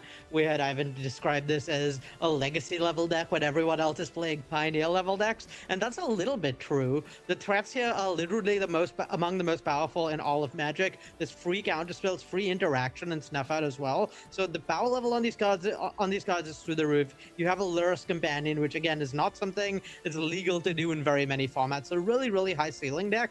The main issues it has is playing a reactive deck in a format where there's so many different angles of attacks for other decks means that sometimes you're gonna have your answers not line up. For example, Snuff Out can't kill Yawgmoth, and so a little bit of awkwardness there to pair with the most powerful threats you could have in Tameo and Psychic Frog. Well, very cool deck introduction there for Jesse Hampton. We'll see if Legacy can get it done in this historic tournament coming up as we continue our way through our top 16.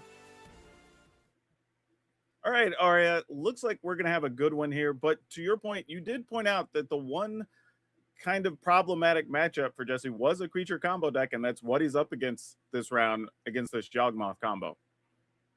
Yeah, the raw power of Jesse's deck means that he's not ever really going to be unfavored by all that much in any matchup. I think most matchups are close to favored for this deck. We've had some players talk about how this deck was maybe the best choice for this weekend. But yeah, Yawgmoth, the card in particular, could be pretty problematic. It's not easy to answer for Jesse, particularly if it's not his turn. He doesn't have that much by way of instant speed interaction since Snuff Out can't get it and Fatal Push doesn't reliably kill it. So yeah, very much hoping to have things work out such that he's able to snowball early with his threats, because the long game can be a little concerning in this matchup. Yeah, looked at Jesse's hand and almost for a second went, wait, are we keeping a no-lander? But actually has a double face land there. Does have a couple of 1 blue spells, one of them being Tameo and one being Ponder, so should be okay here in the early goings. Yeah, enough cantripping they'll probably be fine, and the one-off main deck Surgical is really, really important as a way of dealing with Young Wolf game 1. Yeah, we did see earlier yesterday, how Surgical Distraction can just show up and really disrupt some of these combo decks. All right, Badger Mole Cub entering the scene here, going to turn one of these lands into a 1/1.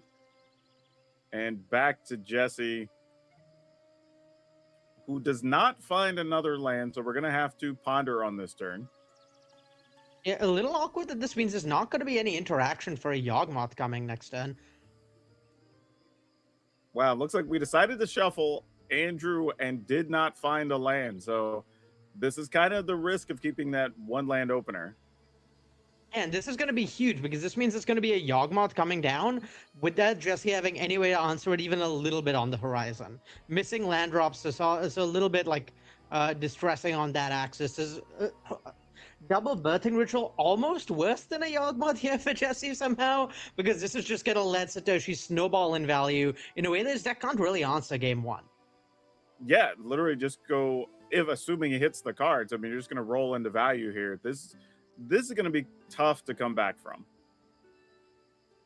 Yeah, I think the thing Satoshi is most looking for here is just any sort of value creatures to play. Getting a halfling over land, pretty big upgrade, and then if Satoshi can maybe find like a Hepatra, for example, that something that lets him go off with Yawgmoth in a way that isn't vulnerable to this surgical extraction in Jesse's hand. That I think leaves him really well set up. Yeah, I'd be interested to see what he's kind of choosing from here with this birthing ritual. Because the first decision kind of happened very quickly, and this one he's giving a lot of thought to. Yeah, things could still go quite badly for Satoshi here if we see a Thoughtseize taking away the Yawgmoth, followed by a Surgical to get rid of it. The deck is really reliant on Yawgmoth to actually win the game. Unlike the Samwise combo decks we saw, this deck doesn't really have a secondary engine. No Nocturne Shines Again type card to sort of like try and win a longer value game. So if the Yawgmoths go away, the game could still be very much in Jesse's favor. So pretty scary spot still. All right, so decides to get a Marionette Apprentice, just making the other's token. And we did find a land here for Jesse. It's a Prismatic Vista, but that is a huge help. Yeah, and I mean, if we do end up seeing the Thoughtseize take Yawgmoth, play Thoughtseize take Yawgmoth, Surgical to Yawgmoth, that could be huge here. That could be backbreaking. Yeah, it might be what we end up going for here. So we'll point out that the life total is getting pretty low for Jesse, particularly with that Marionette Apprentice in play. This is going to put him to 12. If he Surgicals, that puts him to 10. Any creature sacrifice is going to drain for 1 off that Marionette Apprentice, and there's 2 Birthing Ritual triggers every turn. So even though this Yawgmoth deck is generally not very good at winning with a backup mid-range plan, it might be within range this game. And I can't necessarily blame him, right? If you have the opportunity to get rid of Yawgmoth, you kind of have to go for it, right? Yeah, I think I do think you need to Thoughtseize here, because if the Yawgmoth had resolved, that would just very clearly have been the end of the game. But not out of the woods yet. And yeah, we noticed not surgicaling the Yawgmoth because I don't really think he can afford to yet. Or at least he wants the flexibility to make sure that if he doesn't have to pay that 2 life, to make sure that if he has the opportunity to not pay that 2 life, he can avoid it. Ideally, he might even like to pay a black mana to cast that surgical on a subsequent turn. Oh man, it's usually not a good sign when the mana creatures are getting into the red zone. Yeah, normally that would be a little concerning, but here every bit really matters. Every point of damage really matters, and Satoshi, I think, correctly identifying that is the axis on which this game will be decided. Yep, gonna remove Jesse's Graveyard. No real effect there. Yeah, the Boggart Trawler being a 3 mana value creature is actually really scary here for Jesse. It sort of forces a surgical on the Yawgmoth, because if the Yawgmoth doesn't get surgicaled, it can be hit off Birthing Ritual thanks to Boggart Trawler, and that's pretty scary. So I think Jesse might sort of have his hand forced with surgicaling the Yawgmoth. Yeah, I think he sees that too. He's going for it now, just making sure it's a non-issue.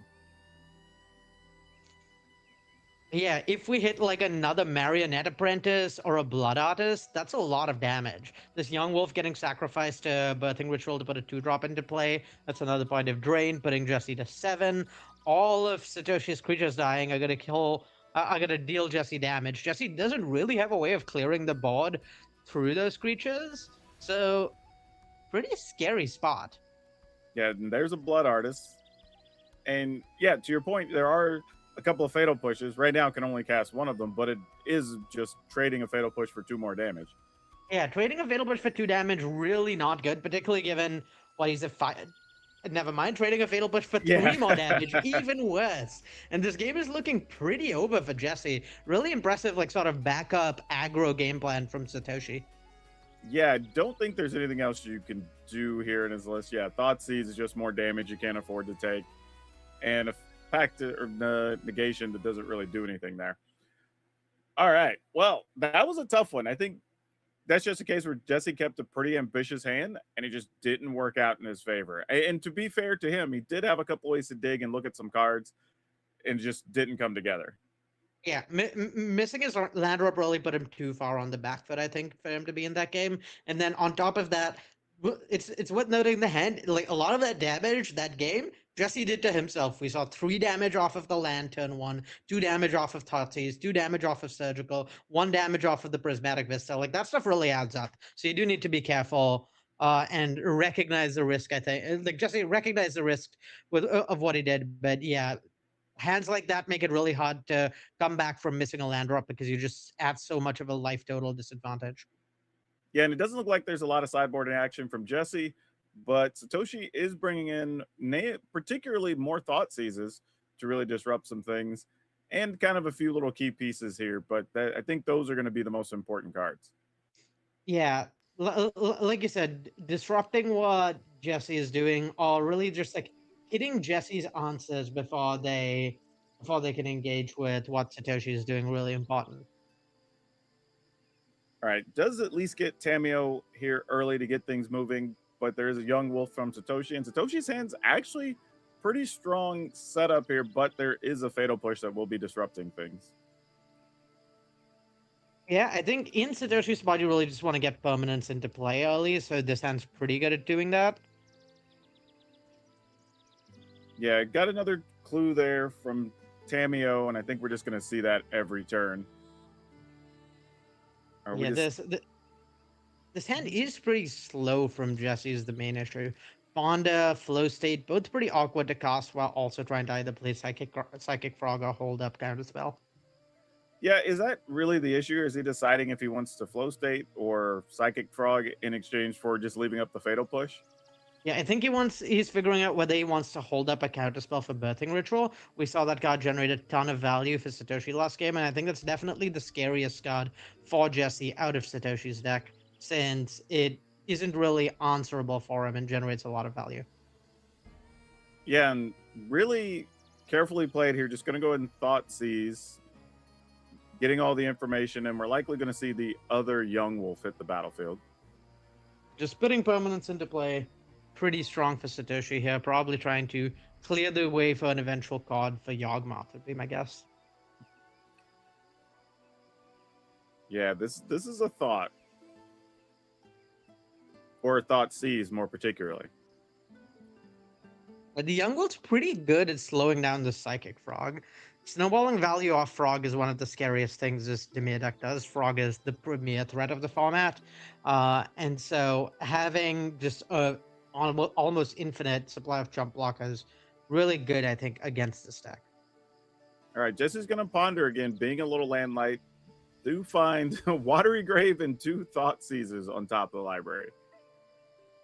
Yeah, a lot less pressure being applied from Satoshi this game, so that's perhaps makes the 2 Thought Seizes less awkward, but still is a little scary after last game. If we saw something like Marionette Apprentice come down next turn, that could go quite badly for Jesse. All right, so Jesse opted to leave the Thoughtseize on top to draw it and cast it right now. Yeah, I think once your first counterspell is gone, your first piece of interaction is very high leverage here. Just having a Thoughtseize to take whatever the way of putting Yawgmoth into play is for Satoshi is really important. It's really hard to beat that card resolving. So yeah, I really like keeping the first Thoughtseize. The second Thoughtseize is pretty awkward to keep. It's just there isn't really an option for Jesse there. Yeah, and I think that's the right card to take there because Cord just opens up too many opportunities, I think. Would have been able to Cord for 2, I believe, next turn. And now you're kind of just looking at only the Badger Mole Cub to worry about. It's really just ways of putting Yawgmoth into play that you have to be most scared about in Satoshi's seat. In Jesse's seat. That's the one card that Satoshi's deck entirely revolves around. It's more so even than the Samwise decks. The deck is really reliant on Yawgmoth, but also really hard to beat once a Yawgmoth resolves, just because you can fight a card advantage game very well. All right, decided to discard a card, get a little extra damage out of that Psychic Frog, drawing into the Watery Grave, which we already knew was on top of the library. I really like discarding a card there, recognizing that, okay, my life total is pretty low because of this Thoughtseize I've cast. Also, eventually my Yawgmoth opponent will find Yawgmoth, and that is going to be a problem. So I need to take the line that just maximizes the amount of... I need to take the line that just maximizes the pressure I'm applying so that my Yawgmoth burn doesn't really get snowball. And also, yeah, just great choice there, choosing to jump the Psychic Frog to ensure you can flip your Tameo, maybe stem. It's really hard for the Young Wolves to apply pressure through a Tameo, and in general for Satoshi's deck to apply pressure through a Tameo. It's not very good at attacking into a -1/-0, so they're getting that flip as soon as possible given all the damage you're taking. Great choice from Jesse, I think. Yeah, and this is the tough part. Right? Left the other Thoughtseize up there, but he also knows the remaining card already, which is a Forest. So going to go ahead and flow state and see what we find here. And this is a really scary spot for Satoshi, I think. Once you get this Dimir deck to having interaction up like a counterspell, while also having a snowball threat, it's just very hard for Satoshi to actually pull ahead here, since basically every card in Jesse's deck is going to trade for a card out of Satoshi's deck or put Jesse further ahead. Yeah, and to your point earlier, right, you have all these 1-power creatures are just going to struggle to attack, so you're really not able to even keep pace. Yeah, the only saving grace for Satoshi is Jesse's hand is currently a little reliant on this counterspell as the answer available. And with that Delighted Halfling in play, Yawgmoth's still very much a live draw that could get Satoshi out of this, giving that Yawgmoth uncounterable. Yeah, if nothing else, you at least still have Treasure you could pop, I believe. And then we have, what's that, Abrupt Decay is the draw. Yeah, Abrupt Decay also a pretty good draw here, I think. Just dealing with the Psychic Frog, pretty valuable. It's one of the scarier things going on right now. And once there's no longer as much pressure being applied to you, there's a lot more leverage for this deck. All right, it looks like we sacked the land to draw a card that drew us into another Halfling. Yeah, and we didn't get to focus on it very much earlier, but I really like the choice to Earthbend onto your Painland from Satoshi, recognizing that this matchup is going to be all about number of cards. So just ensuring that you can get an extra card draw via Earthbend land, pretty valuable. Yeah, it looks like there's some hesitation on what to hit with the Abrupt Decay. Yeah, I think the Psychic Frog is probably going to get hit, but there's not a huge amount of rush to do it. You can just wait another turn until it gets activated. The Tameo ultimating is a very real threat. Like, that does essentially just win the game for Jesse. I have a hard time imagining him losing after that. All right, Jesse went to crack the clue, and I think now Satoshi says, all right, while shields are down, we're just going to get rid of Tameo. Yeah, and that makes sense to me, because there's really not a lot of ways for Satoshi's deck to deal with the Tameo, and if you just Abrupt Decay the Tameo, if you just Abrupt Decay the Frog, there's not really a way to get over the fact that you don't have any pressure to apply to the Tameo. All your creatures are 0 power into Tameo's plus. Yeah, we're going to remove some more cards, so we have a Flying Frog. And this Flying Frog is a 2-turn clock. I believe there's actually going to be 2 different 2-turn clocks here, with the Psychic Frog that's in play and the Psychic Frog that's in hand, plus a counterspell held up. This is not looking good for Satoshi here. Yeah, having that counterspell just held up is the real issue. And even if you were to get Yawgmoth's activation still costs life. Yeah, the life payment on Yawgmoth's activation, very relevant here. And yeah, I believe either of these frogs able to get up to 6 power. The one that's 4 power, obviously able to do it on the board. But even the other one, you can crack a clue to draw a card and then put buy a Lurrus to your hand to draw another card, and that to have another card to discard the frog, and I believe that would get you there. I don't think that's true anymore with the land having been played out. Yeah, right now though, let's see, we got a Birthing Ritual. Yeah, given there wasn't an answer drawn to frog, to the larger frog, the game looks pretty over to me though. Yeah. This should just very clearly be lethal with the 4/5 frog, and I have a hard time imagining this Birthing Ritual ever resolves. Yeah, Spell Snare is going to make sure that doesn't happen. I don't think there are any cheap enough answers in Satoshi's deck that he could draw off of Nurturing Peatland. Yeah, we're going to find out. At least we're going to take a shot at it. Nope, just another Badger Mole Cub. We have the Halfling that we drew last turn, and it looks like that's going to do it. Yeah, that should. Satoshi's tapped out. There's no free spells you could have that Jesse would need to play around here, so you can just draw a card put Lurrus in hand if needed, have a bunch of cards to discard to get in his graveyard to give the frog flying, jump the frog, and that should be lethal. Or with counterspell backup too. Yeah, exactly. Still just in case. Yeah, discard one, discard another one. Just all you got to do here is just not misclick. Yep. I mean, you never concede in Satoshi's spot because these tournaments are incredibly high stress and there's a lot going on. So you can always miss something, but yeah, Jesse finds on-board lethal. Obviously, he's a fantastic player, and I mean that's the strength of Psychic Frog. It just snowballed that game entirely out of control, almost entirely on its own. Yeah, we saw two very different looking games there. So we also are looking at a couple of adjustments from the sideboard here from each player. Nothing too significant though. And hopefully we're going to have a pretty good back and forth game 3. It'd be interesting to see how this goes because both of those seem kind of one-sided in each of those first 2 games. Yeah, I mean, that's somewhat the nature of the Dimir deck because of how snowbally its threats are. Both Psychic Frog and Tameo just draw you so many cards that any game it wins just looks incredibly lopsided. And this is part of the whole legacy power level thing where the threats in this deck snowball like nothing else. The games it doesn't win generally involve it being pretty far behind because it hasn't gotten to snowball. So even the games that look like they were pretty far apart, I think are actually like closer than they seem on first glance. It's just that the times at which they're close are at the start of the game, at those pivotal moments when the deck is trying to start to snowball or stabilize. Like game 1 looked really far, but really what it was we were one land away, one early land off of that ponder away from Jesse being like pretty far ahead, and he didn't find that land, and that's what led to him falling behind. But it was a really close game. It was just close around a pivotal moment at the start of the game rather than the end. So these matchups are really tense, particularly in the early turns, because it's hard because that so often determines the trajectory of the match as a whole. Well, we've got Nakayama and Hampton game 3. Winner advances to the top 8. So, man, I feel for both these players. This feels like this is a high stress situation with everything going on. Yeah, truly an incredibly tense matchup for both players. It's incredibly stressful first few turns, and really leverages around like a few key permanents like that Yawgmoth and those birthing rituals we saw game 1. All right, looks like we're hopping into an already moving game here. Looks like turn 2 for Satoshi Nakayama.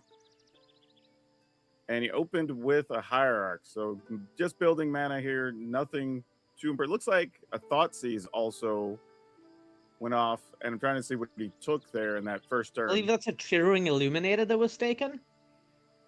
Just a snowbally card advantage threat. Though Yawgmoth being in hand with this Delighted Halfling, that's gotta be terrifying for Jesse.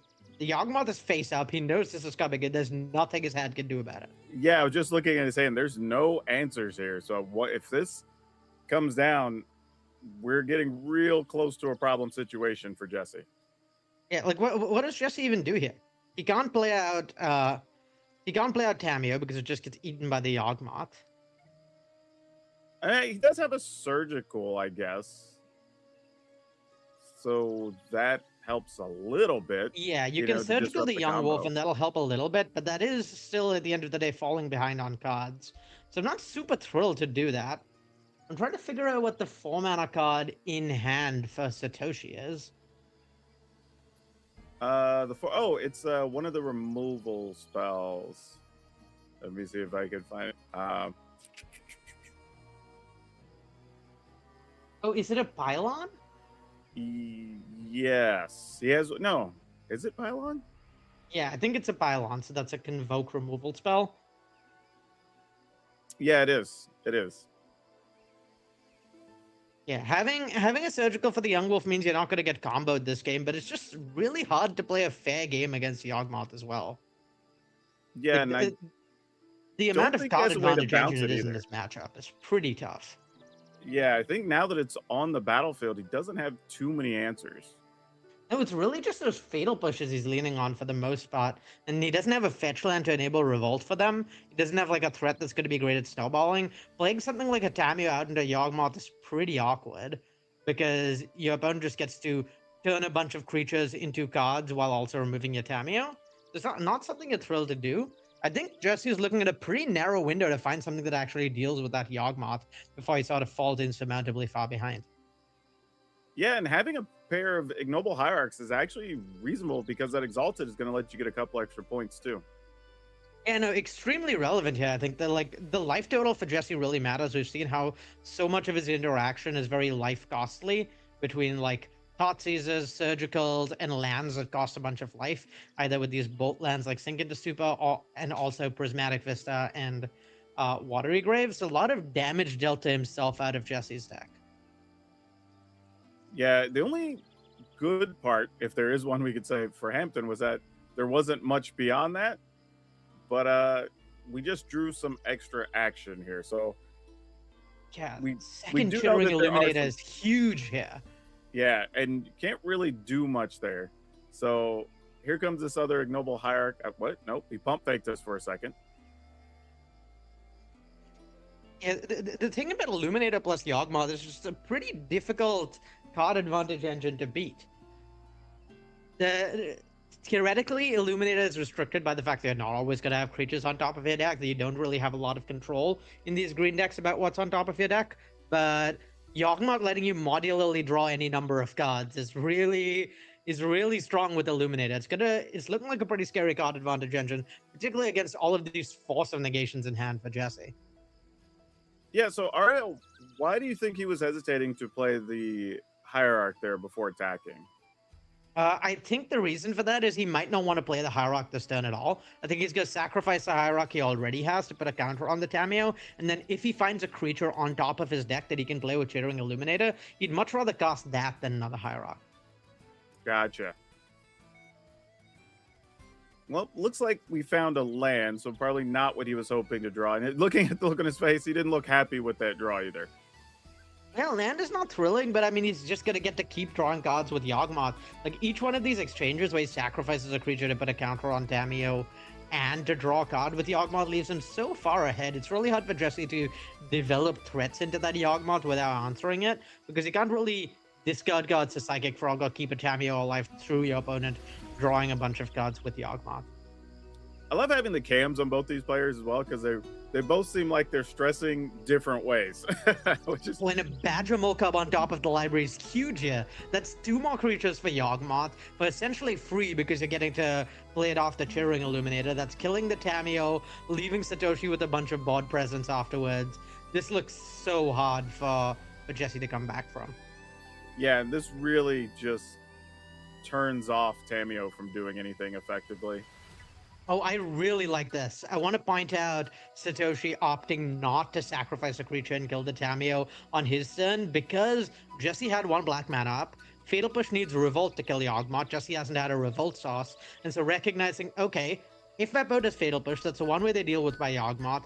I want to make sure that they have to spend mana on their own turn, where they're already pretty hamstrung on mana, rather than on my turn, to put them even further behind on tempo. So really, really good choice from Satoshi. And it ended up not mattering. It looks like this game is going to be his anyway. But those sorts of little edges really matter when playing creature combo decks like this.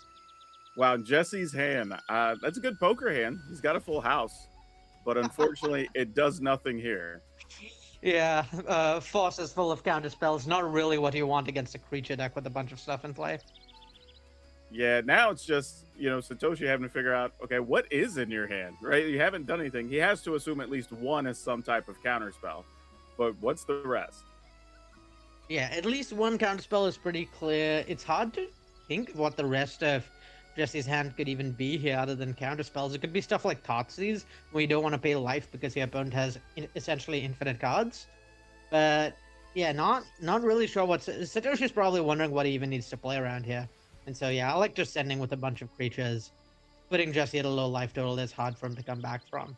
And then honestly, like maybe not even shrinking down your board that much, deploy a threat or 2 that get trades with a counterspell and then just pass the turn. Like Jesse's gonna struggle to come back from being at 5 life against this wide a board. Yeah, I was just going through his deck list trying to figure out, like, is there even anything? But I don't think there is.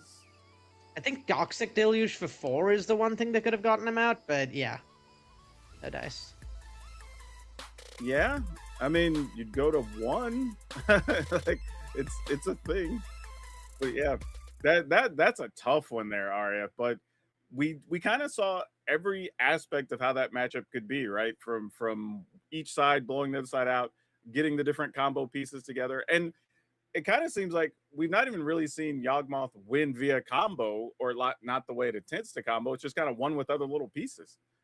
Yeah, Yawgmoth as a card is a really powerful mid-range value engine. So the deck often ends up in spots like this where you're not fully comboing your opponent, but you are drawing like 8 cards with Yawgmoth, so you're kind of comboing your opponent. And yeah, it's really hard for a lot of fair decks to beat that out, but that's part of the strength of Yawgmoth is you don't need to full combo to win the game. So really powerful showing, shows off why the deck is so strong. And yeah, I mean, really, really well piloted by Satoshi, checking for every little edge, maximizing every little thing. I was very impressed. Yeah, and it kind of leaves me wondering, can you really just target the combo aspect of these combo decks and be effective in the format? Because it feels like we've seen that happen a couple of times now, even in this match where he got the surgical extraction to remove the Young Wolf, but it just didn't matter. Yeah, we've talked a little bit about how every mid-range deck in this format is a little bit of combo. You have these really high power synergies that are like kind of the ceiling of your deck. But something we haven't talked about but have seen a lot this weekend is every combo deck is also a little bit of mid-range. Like your backup creatures plan is generally like at least medium strong, and there's a lot of tools that decks have gotten that have let them pivot into playing a really strong backup mid-range plan. Cards like Nocturne Shines again out of the Samwise combo deck, or Marionette Apprentice and the Yawgmoth combo deck, particularly combined with like the Chittering Illuminator, let the Yawgmoth deck play a pretty impressive like mid-range game plan. And it turns out a lot of these things that set you up for your combo are also really powerful value engines, like Birthing Rituals. So you can frequently leverage those cards in ways that let you keep competing, even when you're out of ways to combo. So pretty impressive showing, and I'm really glad we get to see a combo deck make it in the top 8 of this tournament, because that's something that's been really fun to see this weekend. And seeing that whole like combo versus mid-range jockeying back and forth dynamic has been a lot of fun, something I want to see more of. Yeah, and watching a couple of matchups today, it sort of feels like you need to still have ways to deal with permanence, right? We saw the difference in the Phoenix decks where one could actually get, the Deafening Silence or even the High Noon off the board just to interact for a turn.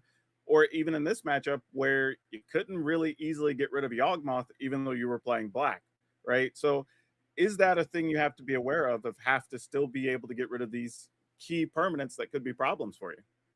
Yeah, very much so. And I think that's sort of like a important factor we've seen this weekend is decks trying to leverage the weaknesses certain colors have of not being able to deal with permanents on the board. Like we've seen these Izzet decks and these Dimir decks really struggle to deal with enchantments on the board, and you really need to have ways to deal with that. Otherwise, your opponent's going to frequently outvalue you or lock you out of the game with a particularly powerful sideboard piece.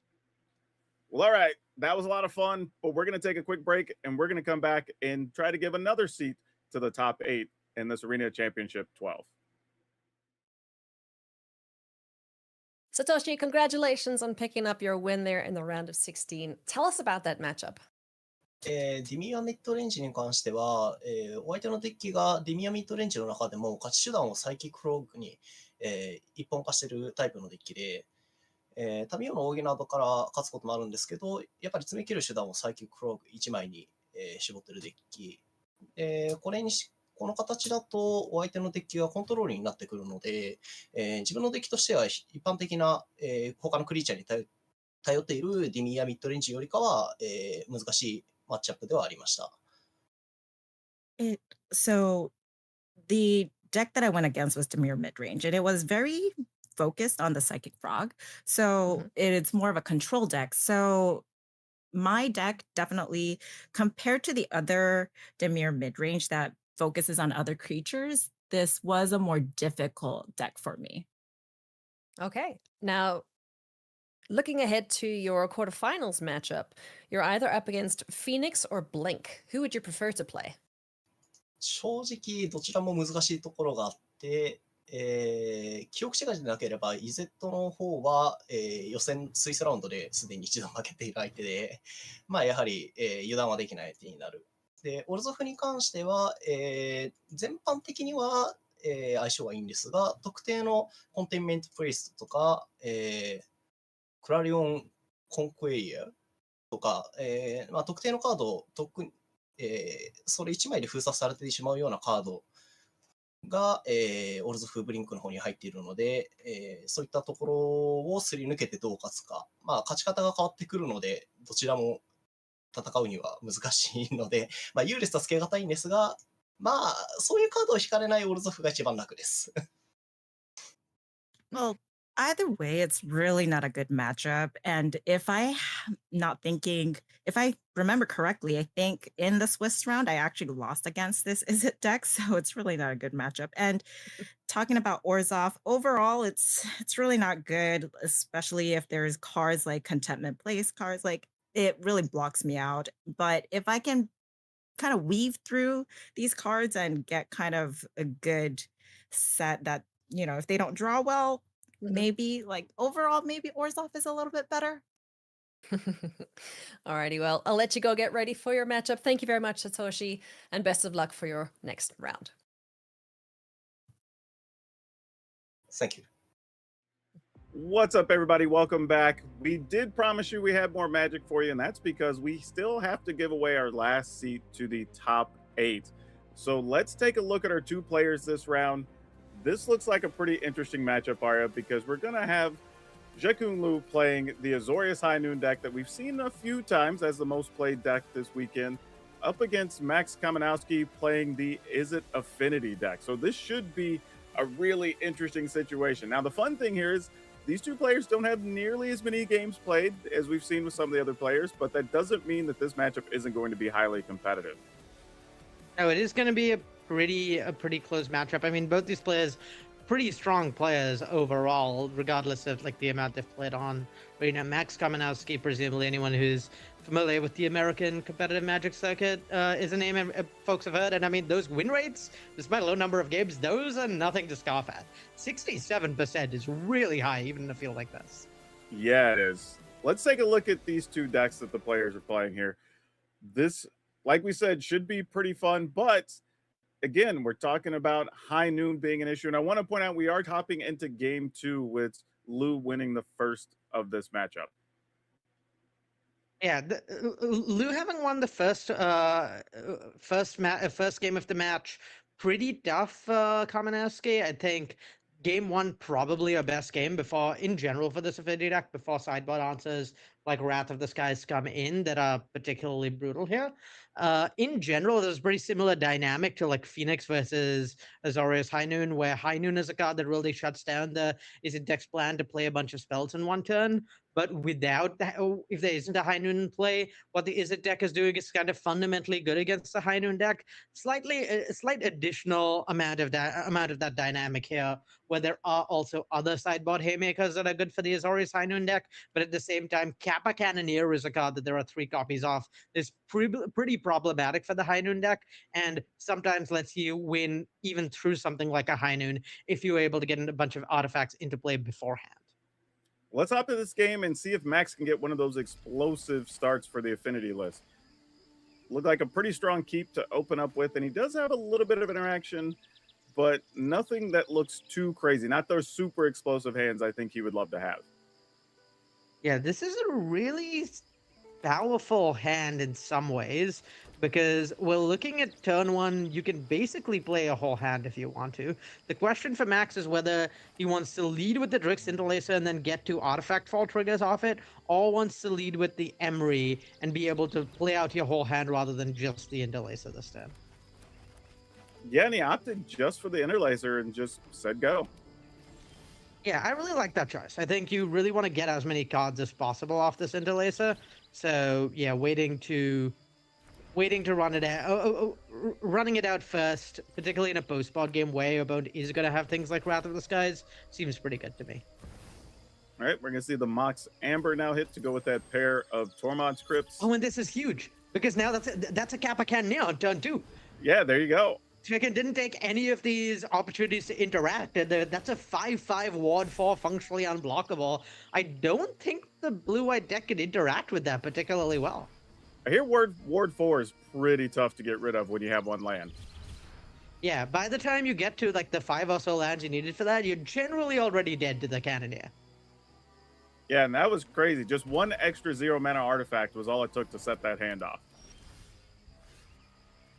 And it's hard to feel like High Noon here even matters at all once the Cannoneer is out dealing so much damage. Yeah, your biggest business card is already in play.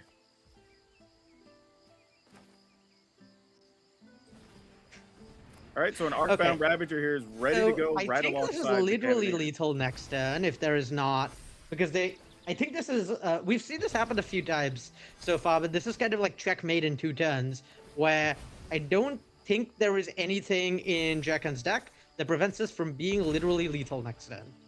It just doesn't exist a card that stops that. Yeah, 9's a pretty big number. Well, okay then. That hand went from, well, this is okay, to, look, I drew another 0 mana artifact. I guess I'm going to try to win in 2 turns. Yeah, this is sort of the balance of playing against those affinity decks where you really want to like make sure you get max value of your interaction. So it's tempting to like wait on the fragmented reality, but Kappa Cannoneer provides a really tough squeeze. Or if you wait a second too long, Kappa Cannoneer dodges basically all of the interaction for the go wide affinity stuff. And if you don't answer stuff soon enough to prevent a Kappa Cannoneer coming down turn 1 or 2, you can get really punished. Yeah, it looks like Max doesn't really have much to sideboard here. It just is, all right, that's just as it is, not going to see a lot change. There are a few pieces moving around on Lou's side, but nothing that should be too surprising here. I think, to your point, you kind of want to get the High Noon out before he's able to just dump all those artifacts. But they do cost, like we saw in the first game, you know, so many of them cost 0 that if you get the right hand in the opener, it may not even matter. Yeah. Getting High Noon down early, I think, really valuable in this matchup. And then beyond that, you just want to do whatever you can to make sure that Kappa Cannoneer does not come down. All right, Max, what do we got?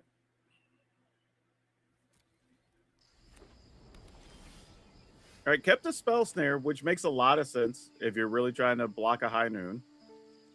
Yeah, imagine Spellbase gets left up here for a High Noon.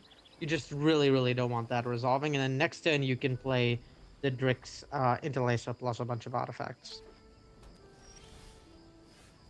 All right, picks up an Emery, but it looks like we're probably still not going to be doing a whole lot here. Emery is a huge draw here, though, because that's a threat you can deploy while continuing to leave up this, Spell Snare.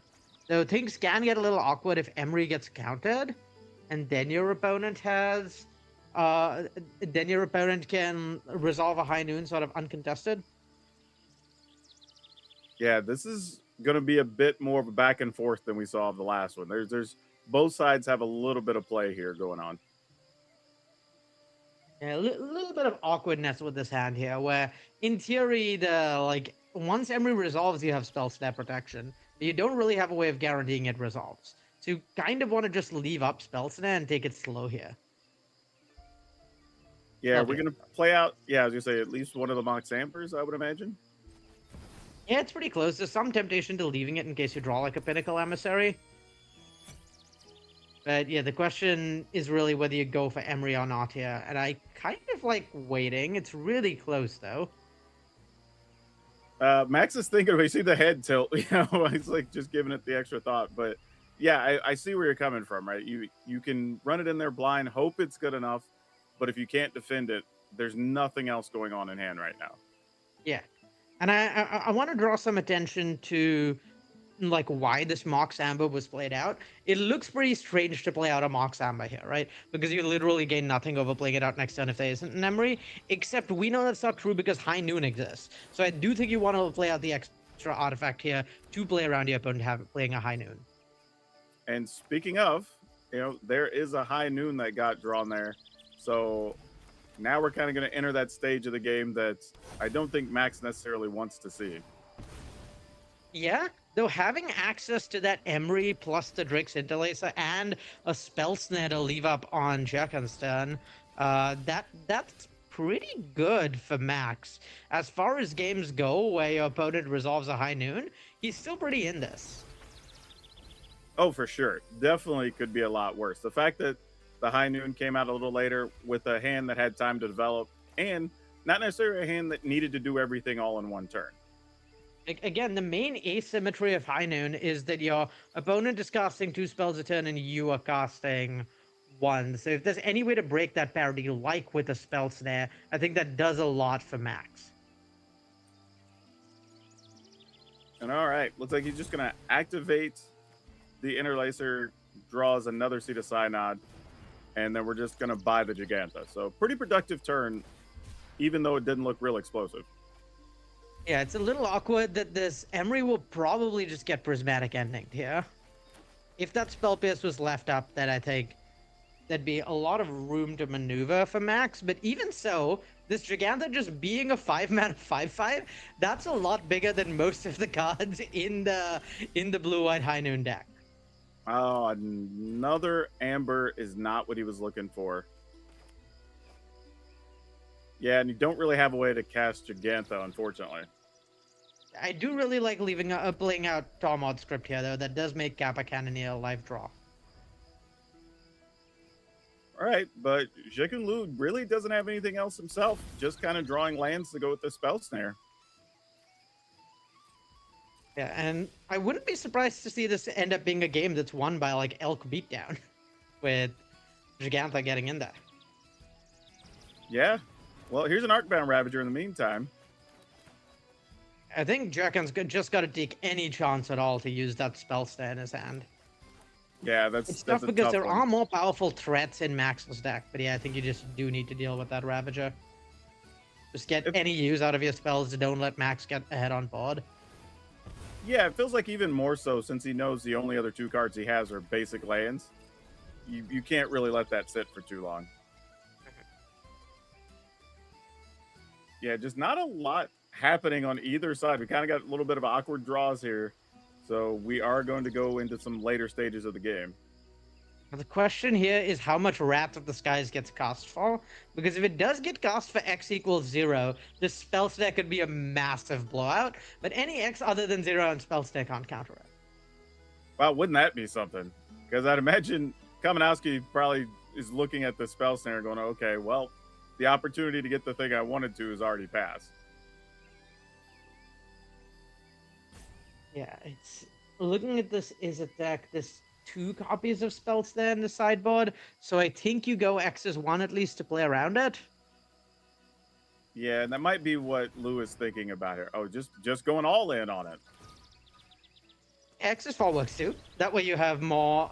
So the big advantage of going for a higher X is you get to leave up, is you have more energy for your next Wrath of the Skies to destroy something like a Kappa Cannoneer. Well, I guess the good news is there was a backup Mox Amber. Yeah, this does mean that Max is roughly 1 billion turns from ever doing anything, though. Oh, totally. Especially with Giganta and really nothing else to go with. Yeah, drawing towards Kappa Cannoneer again is, I think, the plan. It's a little awkward that when Kappa Cannoneer comes down, this High Noon may just be able to kill it with all the lands Jurken's from. 2, 4, 5, 6, 7, 8. Yeah, just about. I believe we'd need 1 more land to pay for Ward for. We're almost there. I really like not cracking the Fiery Islet here, recognizing that your main outs involve additional mana sources to play something like Giganta. Yeah, and a tough thing from Lou's side that, I mean, you've kind of seen this a couple of times where you get one of these cards like an Interrupter or whatnot, and you kind of have to wait till your opponent does something so you can start adding pressure. But the payoff worked out. Immediately was followed by the Cannoneer that they're able to counter. Throwing a Reprieve to follow up is so good, too. It's just like most another definitely. answer that's gonna cantrip. You just get to keep your wheel spinning. Keep digging for more answers to the Cannoneer. Maybe buy enough time to apply some actual pressure. I like proactively cracking the fetch, too, realizing any small chance I have of decreasing my odds of drawing a land would be great. All right, got another Islet. And Kamenowski, you know, really is at a pretty good life total here and doesn't have to sweat it too much. But another Wrath of the Skies was just drawn. Yeah, Wrath of the Skies, being able to kill the Cannoneer now, definitely relevant. I'm curious whether we see a Wrath of the Skies get played here to wipe the artifacts that are already in play. That also seems pretty reasonable to me. The Air Temple is a pretty relevant land. I mean, we see Kamenowski at 17, which looks pretty high, but with those fiery islets and that interrupter, that starts to tick down pretty quickly, and all of a sudden those high noons become very relevant. Yeah, and the reality is your opponent doesn't really want to block with the Ornithopter either, so this is practically a guaranteed 3 damage. And much better to save the Ornithopter for a future turn.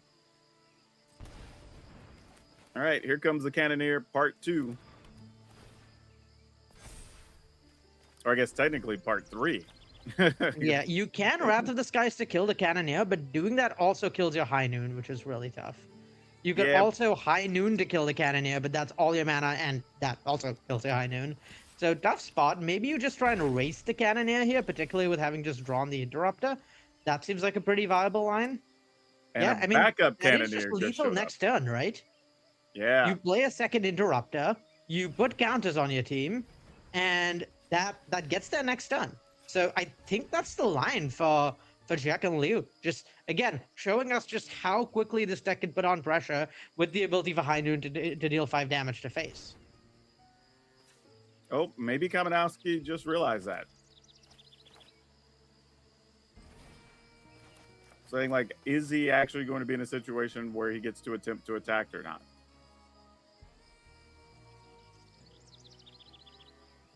The problem is, though, he really doesn't have any defense regardless. Yeah, I don't think there's a lot of outs for him. He needs to, well, so the Wrath of the Skies for 0 is going to take down the Ornithopter. I'm trying to figure out whether there's any cards in Kamenowski's deck that he could draw that off Fiery Outlet that get him out of this. I don't think so. No, and I think to your point, yeah, you just put counters on. Then you're attacking for 7 next turn. Yep. And yeah, you Wrath of the Skies, kill the Ornithopter. Like maybe there's some world in which the Wrath of the Skies gets played for X is 0 and gets spell snared. I think that's Max's best bet. That seems pretty unlikely to happen. Yeah. So you could play around interaction here by not going for lethal. Yeah, there's not really a huge rush to go for lethal in the spot, I suppose. Yeah, because now that you've drawn the reprieve, anyway. now that you've drawn the reprieve, you just don't have anything to worry about. There's not really cards Max could have to get him out of this, I don't think. Yeah, I was just thinking, even there, you could have pumped maybe, but it doesn't really do anything. It's still 7+ next turn. And yeah, I see 6 damage from Max, 7 if this Ornithopter is allowed to resolve, but that's not 8. Yep, gonna use the reprieve on the Ornithopter. Yeah, and you see the look from Max. He kind of knows that's it. Yeah, once you get this, like, once you get High Noon down in this deck, it's so hard to beat on tempo axis. Also, the 5 damage off that High Noon, like a very real part of this deck's strength. We've seen it come up time and time again. It's not going to end up being completely necessary, but it's just such a large part of the range for the deck to be able to threaten lethal kind of out of nowhere with High Noon. Really impressive showing for the deck. Sort of time and time again, in matchups that look kind of tough for it, or spots that look kind of bad for it, just managing to pull it out. Yeah, Sheku and Lu there advances to our top 8, and man, that actually looked pretty well done. We get to see High Noon again, really just causing problems for multiple decks in this format, right? If you aren't able to deal with it early, again, don't have a way to deal with permanence like we were talking about during the last break, this is kind of what happens. So is this something you kind of expect to see every time we run into these combo decks? Yeah, I mean, I expect it to come up a lot, and that's why people ran this playing this High Noon deck, right? At the end of the day, High Noon for them is sort of a combo piece. Like, it's really powerful when paired with these plot and airbend effects. You get to lock your opponent out of the game while developing a creature every turn.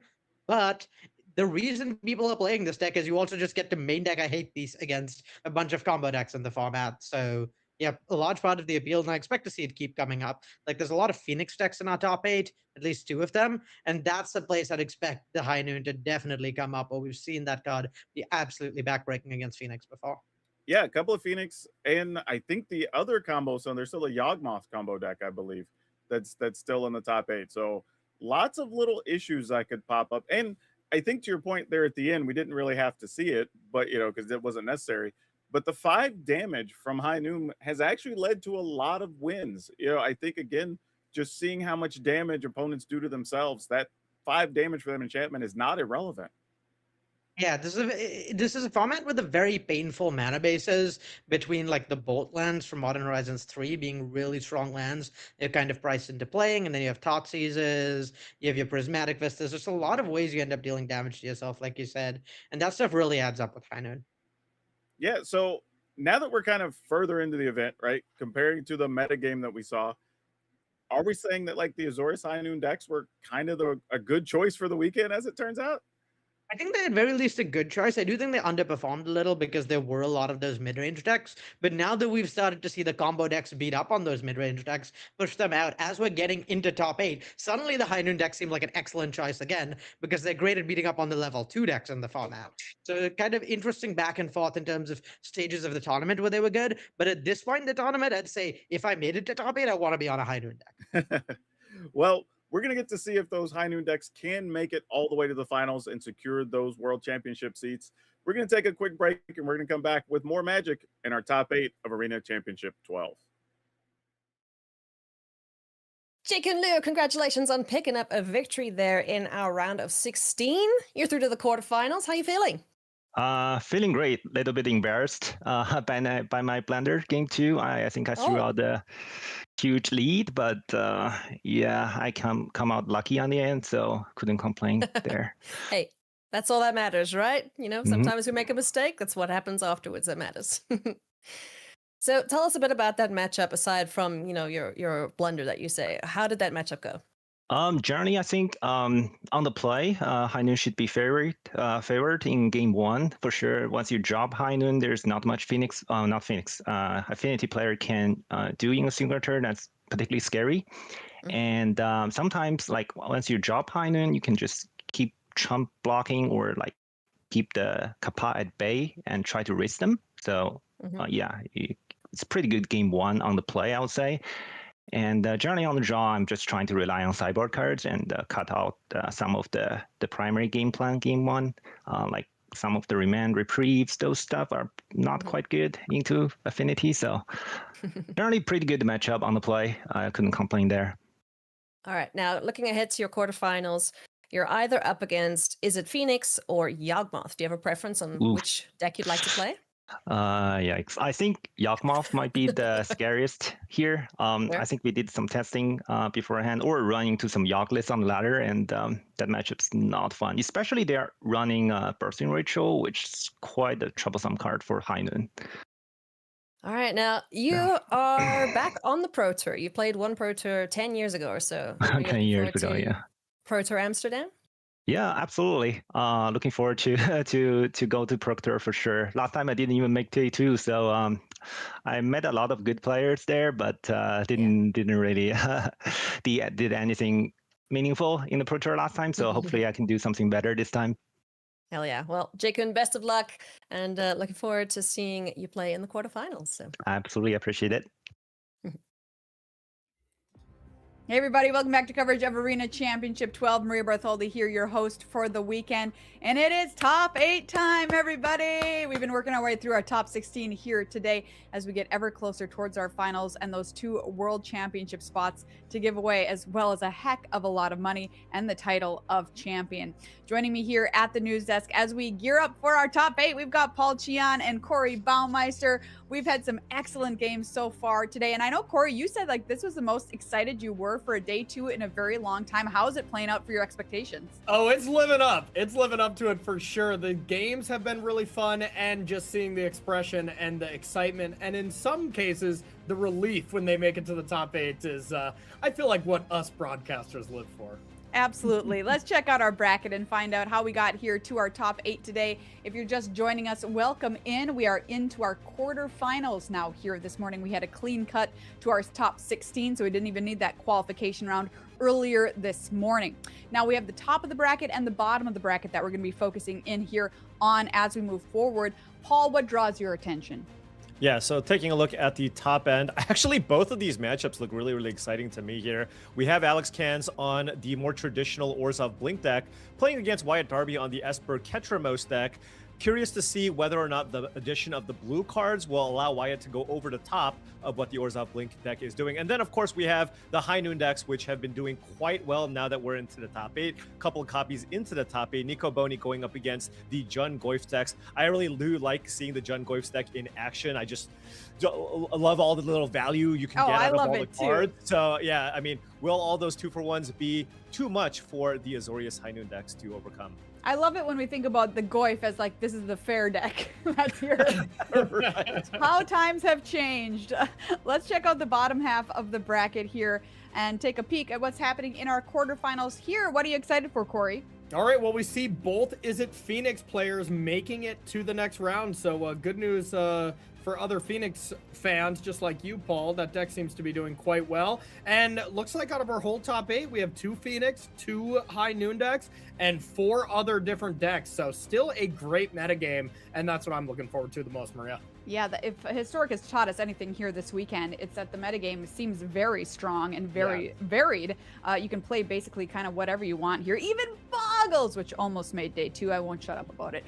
Let's take a look at our first head-to-head here that we're going to see coming up for the quarterfinals as we dive into our top 8 here at Arena Championship 12. Alex Cans on Orzhov Blink up against Wyatt Darby, who's piloting Esper Ketramos here this weekend. Both players with pretty good win rates, 62.9% there for Wyatt Darby, 60.2% for Alex. Let's get to meet our players. Alex Cans, this is his first Arena Championship, but has played some Pro Tours over the years, but is really looking for that breakout finish that has eluded him so far, hoping this one this weekend can change that for him. Let's take a look at his journey on day 1 of competition and in our top 16 here today. Corey. All right, so looking at this, the thing that I always look for as well, the matchup we're about to play, did Alex play against it? And he sure did in round number 3 and took a close loss there, as well as took another loss against an Orzhov Blink deck. So 2 losses are kind of against the deck that we're going to see him play against. So maybe his specific version isn't as geared to go into the long games, and it would kind of make sense when we take a look at Alex's deck list here in a second, Maria. All right, let's pull up Alex's deck list here, this Orzhov Blink list. Corey, talk to me about why you think it might run into a little bit of trouble here.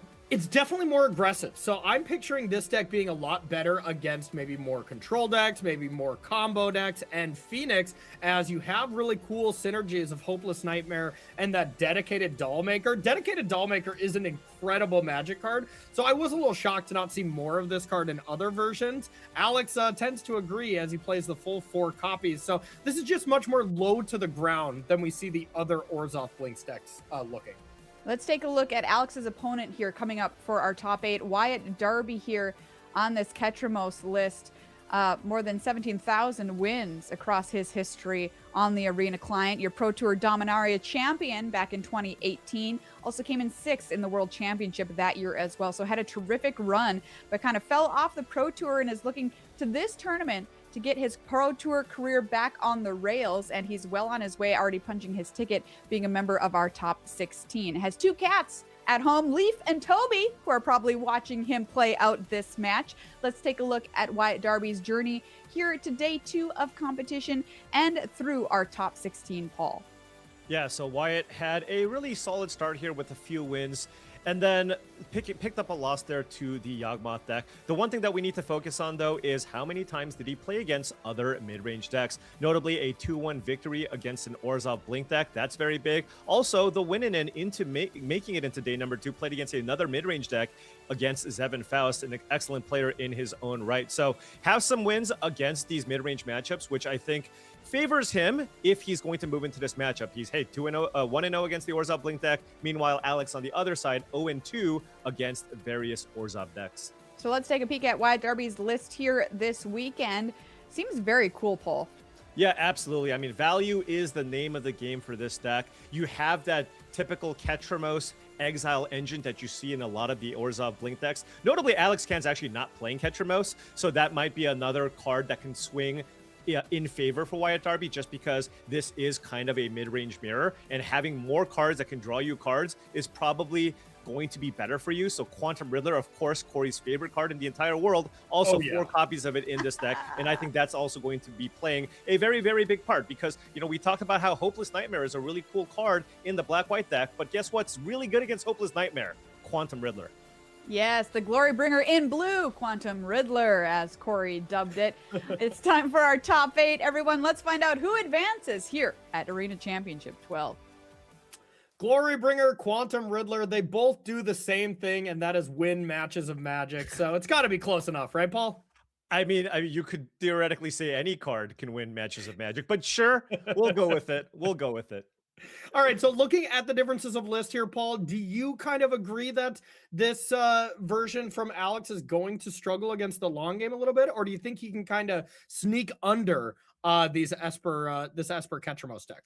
Yeah, I mean, I think the name of the game here for Alex, the strategy is he is going to be playing the role of the aggressive player in this matchup, right? Just because he's got a lower curve and he doesn't have as many ways to draw as many cards as that Esper Ketramos deck. With the Esper Ketramos deck, you got Psychic Frog, you got Ketramos, you got Quantum Riddler, and you got Tameo. That is a lot of good late game engines to deal with. But, you know, Alex has a lot of disruption. 4 copies of Thoughtseize, 4 copies of the Peddler, ways to get it back. And hey, Porcine Portent can also be a pretty important removal spell that exiles. So that actually is a main deck answer to Ketramos if it hits the battlefield.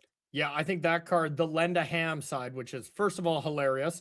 Second of all, I think is going to be very, very important at dealing with both Ketramos and Riddler, as that feels like the only true way to deal with it pretty much here. So let's dive into the games here. It's top 8 time here at Arena Championship 12. Wyatt Darby on the play. Alex, we see snuck in. I wouldn't say snuck in at 16th place because it was, of course, that clean cut, but was the last person to make it in lowest breakers. So we'll be on the draw the entire way through the tournament. Yeah, and of course, that's going to be very, very tough, especially in a format as quick as this one. You know, being able to play your threats, get underneath cards like High Noon, or playing against decks like Affinity, going on the play, of course, very, very big here. And Thoughtseize on the draw is excellent, but when you play a card that says, I get to draw 2 cards every single turn, you really, really would have loved to be on the play here from Alex's side to be able to clean up that Tameo. But Riddler to the yard, that is very, very important as well. Yeah, absolutely. So Wyatt's going to be able to get at least a couple of clues out of what's on the battlefield based on what's in Alex's hand. However, Alex does have the Lend a Ham or Porcine Portent there, as you see, as a way to get rid of the Tameo on turn number 3. Do you play the Relic or anything, or just pass here and crack that clue? I think you want to just try to find more answers here. So unless you had the Ketramos in your hand, I can see trying to play out the Relic to set up for that. But given that you don't have it, I think I'd rather just look for more hand disruption, removal, or threats here from Wyatt Darby. Looks like Alex was going to play Juggernaut Peddler, but drew the good dog. Philia comes on down, and that seems like a better threat than taking, well, either a Relic or whatever Wyatt drew for the turn and turning it into a Juggernaut. So Tameo comes on in. We see nothing but lands picked up here from Wyatt, and we're going to see the good dog come out. Now, there are some 1-mana creatures that can come in this time, right? Right. Hey, look, this is just a nod. Not only the 1-drop in question here is Nurturing Pixie. Not only is Nurturing Pixie just a really solid card in this deck has multiple copies of Hopeless Nightmare. A lot of cards that you want to be flickering. A lot of cards that you want to be blinking, you also don't mind returning to your hand. Also, it allows you to play around cards like Fragment Reality because so many of your powerful threats are 2-mana creatures. Now, that being said, it will just come in as a 1/1 flyer if it does get Fragment Reality immediately, but it's still something. Hey, it's a piece of cardboard. And in a matchup like this, every single creature, power, toughness that enters a battlefield is relevant. And Wyatt could fall into a little bit of a trap here. If we get the good dog down and then the Juggernaut Peddler comes down, and in response to the ability, Wyatt goes to Fragment Reality it, well, then all of a sudden the Pixie could pick up the Juggernaut Peddler. So we'll see if Wyatt plays around that. I'm sure he will. Right. Yes. Yeah. Especially because Wyatt is aware of what's in the deck, right? Yeah. So given that he knows the deck list, knows that 1-drops actually do exist, will probably try to play it a little bit slow here. Wow, what a great draw, actually. The Fragment Reality to deal with Tamio. So Wyatt kind of needs to respond to this right now, not wait for it to come into play. So heads up play from Wyatt. Gonna Fragment Reality that. A 1-1 Pixie is going to come into play. Do relatively nothing. And then no Juggernauts for Wyatt. Yeah, no Juggernauts for a Wyatt. But, you know, Alex still has a reasonable board here. And like you mentioned, the most important card there, being able to find that Fragment Reality to get that Tamio off the battlefield. And now all Wyatt is left with is, you know, an activation off of Relic of Progenitus and a clue to try to find more threats.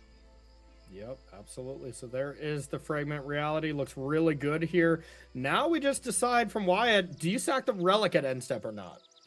I mean, it's very tempting here. It's interesting because if you do draw Ketramos, then of course you would rather have that Relic in place. So maybe give yourself one more draw and then see what you want to do this turn. Yeah. Looks like that was the choice. And now Wyatt can start with just sacking the clue as well. 1 extra mana, but if you do top deck something like Ketramos, you can't play it immediately, which gets a little awkward. And we see the Porcine Portent couldn't just come down and select some of the 3 little pigs. All right, Thoughtseize, though, the draw here from Wyatt, that's a really excellent draw because now all Alex has is a 2-2 and a 1-1 if Wyatt Darby fires off this Thoughtseize. Yeah, no kidding. Both players kind of out of gas, but hey, this is what we're going to see. This is the grindy matchup that we really haven't seen too much at this tournament. If any match is going to go, you know, longer than 40 minutes or something like that, I feel Historic has been so fast, it's going to be a matchup like this. Yeah, absolutely. So right, there 2 swamps. is Okay. the Vista to be able to Thoughtseize here, getting 2 swamps. Maybe not ideal for your mana base, but it's good enough. Yeah, and now we are in top deck mode with Alex with the slight board advantage here, but Wyatt does have an extra redraw if he needs, if he wants to sacrifice that Relic of Progenitus. I think he's still going to wait here, still wants to give himself the chance to find a Ketramos here if possible. Still tempting now because if you sack the Relic, you can untap and drop Blue Glorybringer here if you do top deck it. Yeah, that's certainly a thing because otherwise he would have to just convoke it. Or, excuse me, warp it. Yeah. Warp it, rather. Okay, so yeah, he agrees with you here. And if, hey, enough cards have been exiled, you play that. Oh, gosh. That is brutal. So this is the one thing that you really don't want to happen here when you're playing this deck is to just have all lands because the only thing you know, your best card to top deck is still always Quantum Riddler. And he's like, I better take a drink on this and have my deck wake up a little bit. But when you have this many lands, that's the only way you can't draw 2 cards with Riddler, as you can only play 1 land a turn. You get a Psychic Frog, you know, discard them. That's great. But as it stands, flooding here looking pretty brutal for both players. Yeah. Tricky spot here. If Alex can just find any additional threat here, that's going to make it tough. And Alex probably going to fire it off. He's like, what's the chances you have 4 lands in your hand? Yeah, right? We know about 1 land, but no way your hand is that bad, right? All right. You know, it's like, I guess he's just going to attack first. Is he going to hold it? No. No, you gotta still 3 play unknown cards. But at the same time, wouldn't Wyatt have basically cast anything if he could have? Maybe not like Spell Snare, Fragment Reality, you might not cast. But if he has a removal spell, he'll cast it in response to the Thoughtseize. True, and Philia or whatever, you would cast that as well in response to the Thoughtseize. So we see the hesitation from Alex. Look at this. Wow, look at that. Really sniffed it out there. And Wyatt Darby drew land number 10. It's a little thing, but it's very relevant, and that's really, really impressive there from Alex, recognizing that despite the fact that there's 3 unknown cards in Wyatt's hand, had he had any creatures, he would have played it already. Had he had if he has an instant speed removal spell, he would have done it in response. So basically realize that, hey, if I just cast this Thoughtseize, I am super likely to miss. Yeah, no kidding. Heads up play there from Alex. Is one of our younger players in the field, but hey, in the background there, we see that orange water bottle. You only get that at the Pro Tour, so clearly has some prestige already in Magic. You know, we've seen some games here where players couldn't find lands. Well, this is kind of the opposite. I mean, look at this. We're on turn 6. Nobody's missed the land drop. Wyatt's drawn 10 lands this game. Yeah, no kidding. Okay, there's Ketramos, and you see 12 out of 7. Right? That's exactly what you want to see. And it's not like Alex has an answer for it. Right, this is a 4/4 indestructible menace lifelink creature. This will be able to swing it around. There's no playing around anything. You just run this out here and hope Alex doesn't have, a fragment reality or a porcine portent in hand. Yeah, no kidding. And we know that there is not one there at all. So this is going to be a huge draw. If Alex doesn't find one of those ways to exile it right now, this card catches you up so quickly. Absolutely. Can just completely swing things around here. Dedicated Doll Maker not going to do enough here. I mean, all you can do is use that to kind of flicker one of your cards. What are we going to lead with now? Now, it does flicker any card, so there is some kind of cute stuff where you can flicker Ketramos. Then if you do find something like a Flicker Wisp, yeah, then you can just get rid of it permanently. Right. Why it's like the coast is clear. Go for it. Or you can flicker your own thing, and then you can block and then make that token indestructible on blocks on the Ketramos. But granted, the Ketramos does have menace, so you will still be eating one of the creatures. Almost no matter what, we're going to see Nurturing Pixie attacked. Then we're going to see this played on the Pixie. The Pixie will then pick up the Dedicated Doll Maker, and then we go from there. Right. That's just kind of the nice play pattern that Alex's version has. And looks sweet to me. Yeah, absolutely here. So now we get a copy of that Pixie.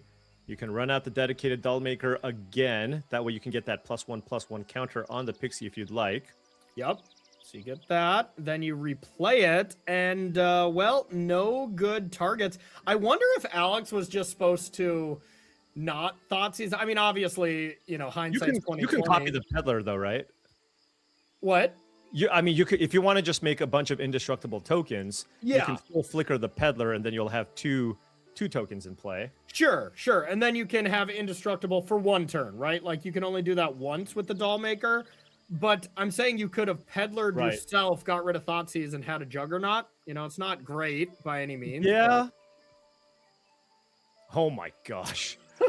This is just so many lands here. So yeah, I mean, Wyatt can attack here to go up to 9, but because of the Doll Maker, you can activate this only once, but you can turn your tokens indestructible until end of turn. So Alex can line up a block with the 2 tokens in play, activate the Dedicated Doll Maker to still stay at 11 life for this game. That's not the life total change that matters the most, though. That's for sure. It's Wyatt going up to 9 is probably the biggest deal here. So do you still attack, though? I feel like you have to. If you don't attack, lend a ham and you're dead.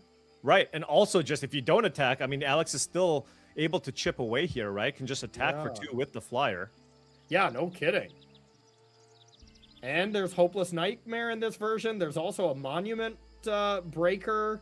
Yeah, Momentum Breaker, right? Momentum Breaker, yep. Yeah, that would be an incredible draw. I mean, Alex has a lot of answers to catch. Oh my God, Paul. Also, the Saga off the top is lethal if you attack with Ketramos, as it does pump your creatures, right?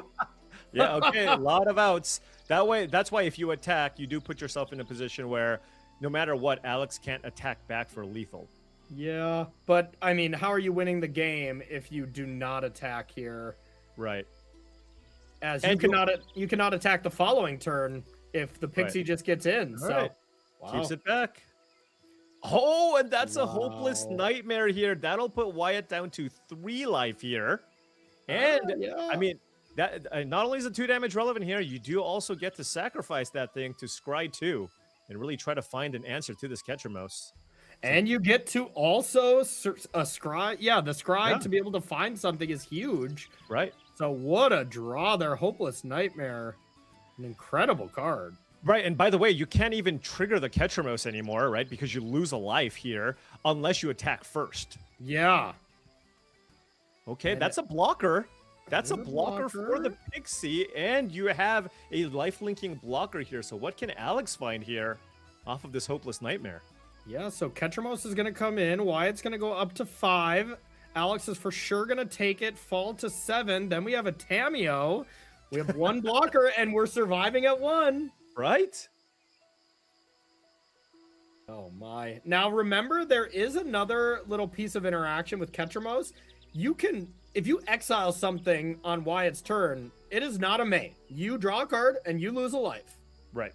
So if there's something to force that, it would be GG. Something like a fragment reality on the Tameo during Wyatt's turn, and that would, well, fragment reality would win on the spot anyways. But Alex just taking this here and then going to 5, and yeah, Alex has so many outs here to just straight up win the game.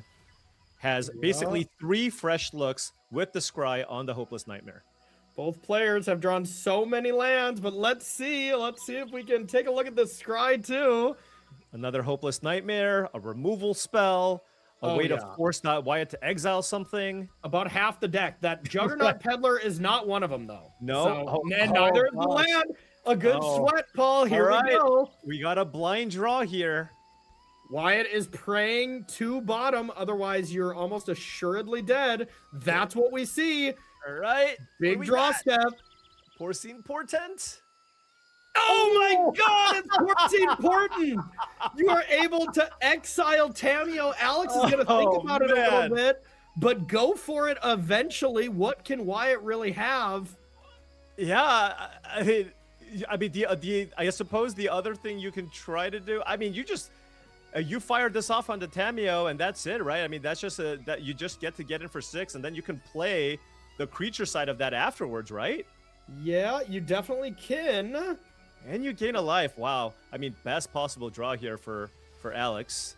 And looks like we're going for the attack here, kind of playing around a fragment reality, I suppose. Yeah, it looks like playing around some kind of removal. I guess if the 4 damage goes through, you can then cast Porcine Lend a Ham on Wyatt's turn, right? Yep. To have him take a damage and have him die to his own Ketchermos. Yep, I think that's what he's doing here. That is going to be the plan. Yep. And that will force the life loss here from Ketchermos. It is not a May. It is not a May. Oh. And there it is. That is game number 1 to Alex Cons. And that was awesome. And I gotta love that, like, Alex was basically emotionless the entire time. Even though he was flooding out, you know, Wyatt was as well, was just cool, calm, and collected. Really shows his poise in the game. Hey, you know what? I personally like a little bit of emotion, but you know what? Yeah. Alex is a killer there. He came for the whole thing. He is here to win it all. Yeah. That's why we're where we're at, and Alex is where he's at, Paul. So walk us through the sideboarding choices here. Well, for Alex, not a whole lot, right? He is boarding out 1 copy of Fragment Reality here, especially because Wyatt's deck just has 2 copies of Tameo. So just you don't really want to be using that as a removal spell for this format. And swapping that in for Dismember, which is basically a clean answer to almost every other creature that Wyatt has. You can use that to kill Ketchermos. Sometimes you can use that to kill Psychic Frog and the Philia as well. Now, on the other side, Wyatt is bringing in a ton of cards out of the board. 3 copies of End of the Hunt, 2 copies of Wrath of the Skies, only keeping the 1 Tameo in just to keep Fragment Reality honest, right? You still get to keep that. Oh, excuse me. Actually bringing in the 3rd copy, excuse me. And then boarding out the Fragment Realities of Philia and Relic of Progenitus. So as you can see, based on the sideboarding here, Alex likes his current configuration. Meanwhile, Wyatt looking to sideboard and play that role of the control player here, bringing in those sweepers and the End of the Hunts. Yeah, not a lot of options there from Alex's sideboard. His sideboard's kind of hilarious. 4 Clarion Conqueror, 4 Deafening Silence, 3 Rest in Peace, and 2 Containment Priest. Just all the hate cards for other matchups like combo and stuff. I love that sideboard. He's just like, look, my main deck is awesome, and I'm just going to have cards that turn, you know, these 50-50 matchups or 60-40 matchups into 80-20 matchups after sideboard. Love it. Okay, so the one interesting fold here that we don't always see from Thoughtseize is, well, you can Thoughtseize land 2 here, or you can pick a spell. Yeah, I mean, I would be so tempted to just take that Witch Enchanter here, right? That would put Alex down to just the Prismatic Vista here in hand. Yeah, but then Thoughtseize takes your Ketchermos, and then Wyatt's out of stuff. So I think I'm taking Thoughtseize, but I guess the Juggernaut. No, the Juggernaut Peddler is going to get your Ketchermos anyways. Yeah, I suppose that is true. Regardless, your Ketchermos is not safe. Hey. So what do you do in response to that? Wyatt Darby won a Pro Tour by top decking a 5-mana flying creature when he had nothing left. You can just do that, right? You can just do that. Yeah, and I don't know if you remember that, because it was really crazy. He even told us in his bio, he made an attack that left him just dead on board in that finals, where if his opponent just did the thing, would have beat him in the finals. So You know, that was his proudest moment in Magic, he said, is just absolutely bluffing. Yeah, sometimes sometimes that is the only way you can win a match. All right, so the Witch Enchanter was not selected. Now we see the Vista cracked. No, it actually was. And then Alex drew the second copy. Admittedly, I just looked at the hand and I didn't see exactly what was selected. Well, I totally believe you because he did cast Thoughtseize, right? I believe we have a freeze for that, Paul. That's the Thoughtseize bug. Yeah, Thougeize bug. Arena team, you might need to go get that one looked at. Of course, that is a myth. And now we are going to see, here is the Witch Enchanter, and the Juggernaut Peddler is going to turn that Ketchermos. Well, it's going to upgrade it here into a 5-3. Oh, yeah, I mean, at least it's something here. Wyatt, again, just out of resources. Can he find one? Oh, is that good, Paul? That is certainly great. Psychic Frog here. Now, Alex does have a Fragment Reality in hand, but Wyatt Darby going up to 3 copies of Tamiyo after sideboard, making his deck very, very resilient to a removal spell like Fragment Reality. Absolutely. Psychic Frog coming down. One of the best cards in this format. One of the best cards ever printed, personally, in my opinion. And looks really, really great here. Land 3 off the top from Alex, though, and he does have a plethora of options. Yeah, but a lot of them involve just finding more ways to play Juggernaut Peddler. But given Wyatt's hand, he also knows Wyatt's hand, right? There is no new information. So it's just anything he does here, it's just basically playing a 2-mana 2/2. At any point, I mean, we haven't seen it at all this tournament, maybe in some other rounds, but at any point, do you Juggernaut Peddler yourself turn something into a Juggernaut? Like, I mean, even if we think about it here, dedicated doll maker, blink out Juggernaut Peddler, take your own Juggernaut Peddler for a Juggernaut.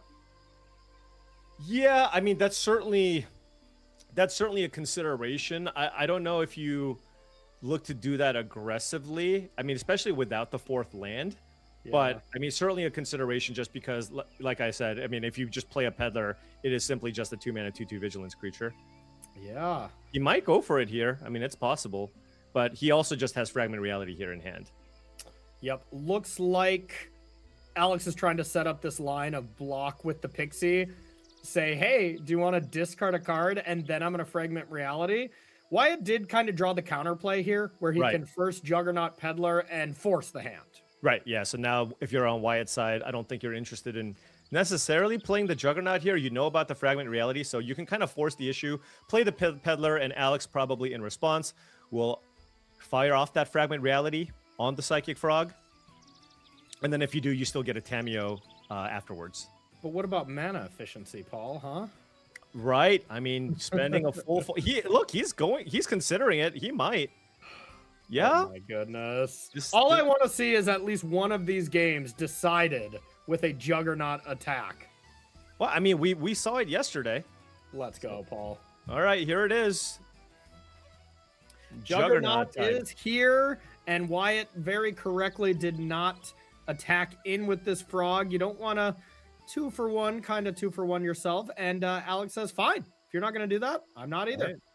And Alex actually just rattling off a bunch of lands. Remember, he was down to just 1 mana source here, so really nice that he was able to find 3 lands to play here in a row. Okay, this is an interesting choice. I love it. He's like, I don't want to upgrade your Peddler. Yeah, no kidding. I can't give you another Juggernaut. That card's way too good. I can't beat that card. What are we talking about here? Oh my god, this is so funny. And here comes Nurturing Pixie coming on down. Wyatt says, no problem. That's an interesting attack to me. I'm a little bit surprised on that. Yeah, I mean, that attack tells me that Alex is likely looking to just play out a 2-mana play here and not leave up Fragment Reality, would be my guess. Dedicated doll maker on the Pixie? Could do that as an option. That still gives you the ability to block. I think we're still passing, yeah. Okay, I guess maybe just committed to just getting in for damage now because we are playing against Juggernaut, so maybe a little bit of a race situation. So it's like, hey, I know I'm not going to get the card from the Psychic Frog and force you to discard, but I kind of want to Fragment Reality that frog anyways. Also, you do have the Juggernaut Peddler in play to block the frog too if you need. Yep, exactly. So Alex was trying to get extra value, whether it be 3 cards out of the graveyard or discarding a card from hand, and Wyatt didn't fall for it at all. Right. And as you can see here, Wyatt Very heads up player here, exiling cards here with the Psychic Frog, because that way, if he does find Ketramos, that's more cards exiled to be able to have a higher chance of just having that Ketramos be turned on immediately. Okay, yeah, that was interesting to me. And here is the Juggernaut Peddler taking a look at the Doll Maker and a Juggernaut Peddler. What do you take, if anything? Is it your line? Is he gonna do it? Look, you can even play a Juggernaut. You can even play a Juggernaut to trade with Wyatt's Juggernaut, right? That's like the best way to actually deal with the Juggernaut that Wyatt played. So I actually think that could be the line here. Is just not taking anything? No. Turning one of your creatures into a Juggernaut, right? Oh, sure. Yep. Right. Turn your creatures, because... Oh, excuse me. Is this Wyatt's Juggernaut This Peddler? is Wyatt's Juggernaut Peddler. Yeah. I got confused. This is a Juggernaut Peddler mirror. Yeah, It really is. Right. Get a Juggernaut. You get a Juggernaut. Everybody's getting Juggernauts, but it is just Wyatt deciding, do I want to give you a Juggernaut? Right. And he says no. Hey, but you know what? The same logic applies, right? I don't want you to play a Juggernaut to trade with my Juggernaut, because that is my path to victory here, right? I'm going to attack with you, and if you want to trade with this Juggernaut, it's going to be a 2-for-1. Like, you're going to have to put 2 of these 2/2s in front of my Juggernaut to get rid of it. Do you think we can get production to put a Juggernaut counter up the amount of times we say Juggernaut in this match? I think maybe the number would just be a sideways 8. We're right? at least in double-digit Juggernaut territory here. 100%. Yeah. All right, so just about the worst top deck there from Alex with a tap land, but you do already just have your mana, kind of spent, as playing the Peddler plus the Doll Maker looks pretty strong here. But what do we do with them? That's the real question. Yeah, I mean, I imagine we're still going to be looking to flicker here with the Doll Maker. Now, remember, we talked about this. Nope, still targeting Wyatt here. Yeah, I wanted to see it. Right. Doesn't look like it's the case. The Juggernaut Peddler stays in hand. And here's a relic off the top. So what that represents is a flip Tameo. Right, absolutely. You do have the mana. You need 4 mana here to play Relic, sacrifice it, attack with Tameo, and then sacrifice the Clue to flip it and kind of aid you in the race here. Now, Alex does have a double block here available on the Juggernaut, as he can block with the Doll Maker plus the 2/2 and then give his Juggernaut Peddler indestructible, right? In which case the Juggernaut would trade with the Doll Maker. Yep, okay, that is true. But as it stands, Wyatt is ahead on life, lands, creatures on the battlefield, and cards in hand. So really everything going right in this game for Wyatt's army. Corey, come on. I'm a little disappointed. And he's ahead in Juggernaut. So. That's right. Yeah, sorry, There you go. Paul. You didn't let me finish, okay? Oh, okay, fair enough. So Relic comes down.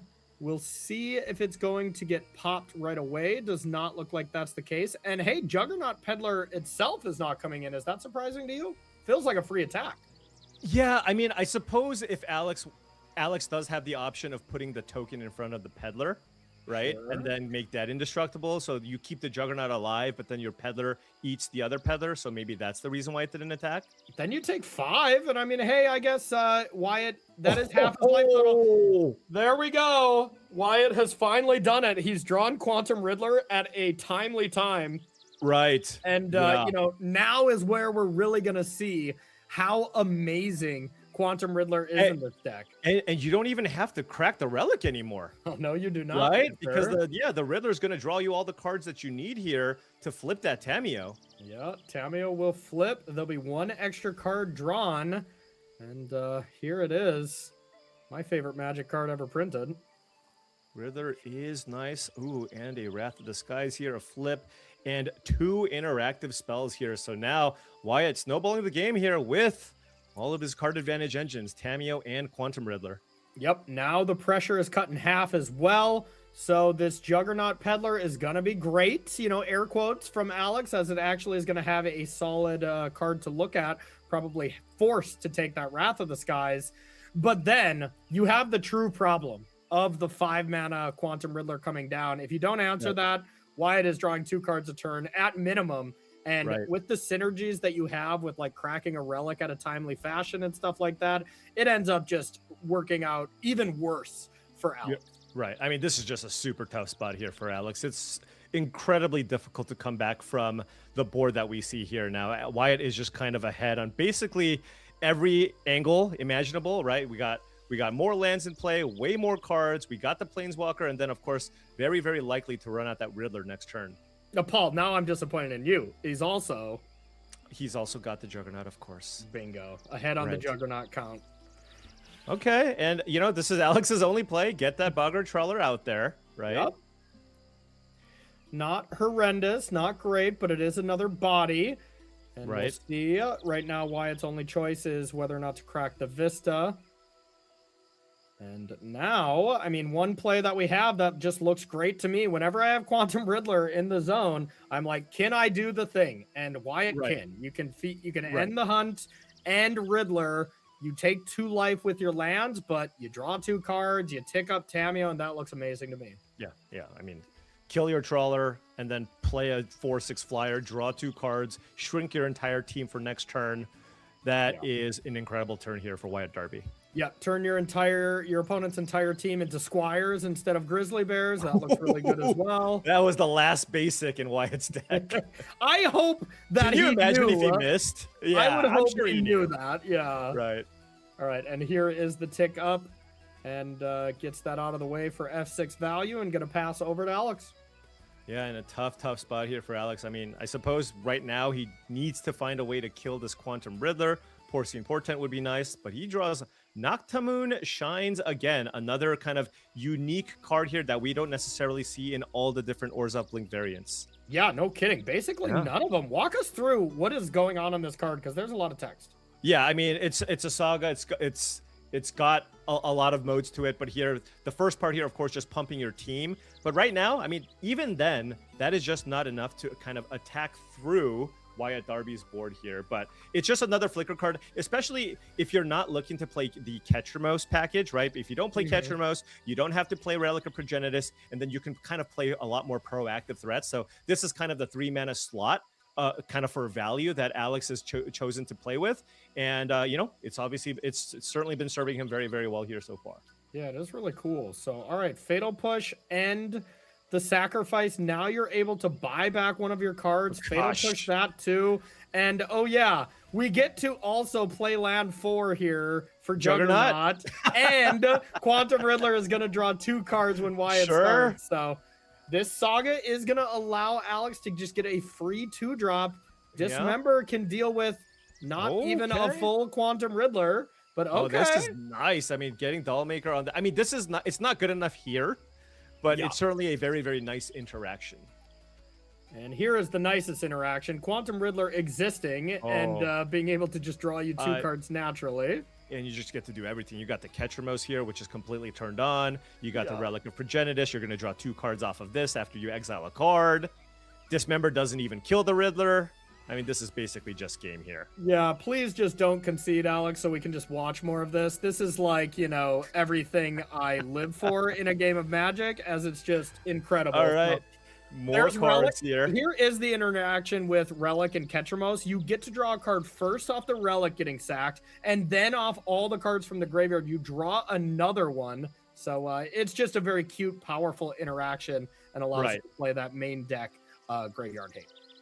Yeah, and Alex probably just conceding here. Doesn't want to show the Dismember. I mean, Wyatt probably knows that it's very likely to come in, but there's no reason to give extra information, especially given that Wyatt definitively was going to win that turn. All right, so this is going to be 1 game for $3,000. That's the minimum prize increase. And do not forget, everyone, the match after this is playing for that World Championship slot. So whoever can 2-0 from here is going to be heading to the World Championship as well. So this is a gigantic game, Paul. Yeah, absolutely. And now Alex gets to be on the play here. And again, I mean, you see kind of what happens when the games kind of go long. Wyatt just has so many more incredible top decks with Ketramos and Quantum Riddler here. So Alex definitely needs to kind of be the aggressor.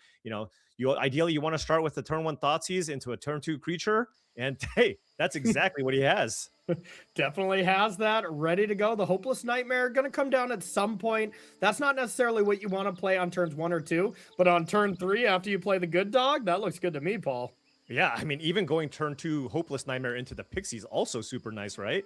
Yeah. So Yeah. Wyatt's like, haha, my hand is air quotes Thoughtseize proof. I have 2 Thougtseize. And now Wyatt is going to untap and Thoughtseize, and Alex is going to be like, haha, I have 2 dogs. My hand is Thoughtseize proof. So Yeah. I mean, both hands very, very reactive, having answers to basically everything each other can play. And in games like this, when both sides have all the answers, then that's where you really like Wyatt's side, right? Where at some point he gets to find that Riddler and use that card to kind of go over the top.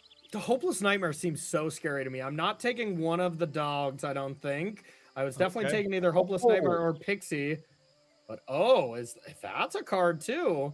Now you gotta also think, this Thoughtseize is face up. So Alex just slamming the Overlord and then casting Philia on a later turn seems great to me, because no matter what, the Overlord's gonna hit and get that Pixie back at the very worst. Absolutely. And yeah, the disaster scenario here, if you're on Alex's side, because you don't have the information, is if Wyatt drew Fatal Push, right? Because then he can go Thoughtseize and Fatal Push, and if you just pass and play the Philia, then Wyatt can Thoughtseize away your Overlord and Fatal Push your Philia.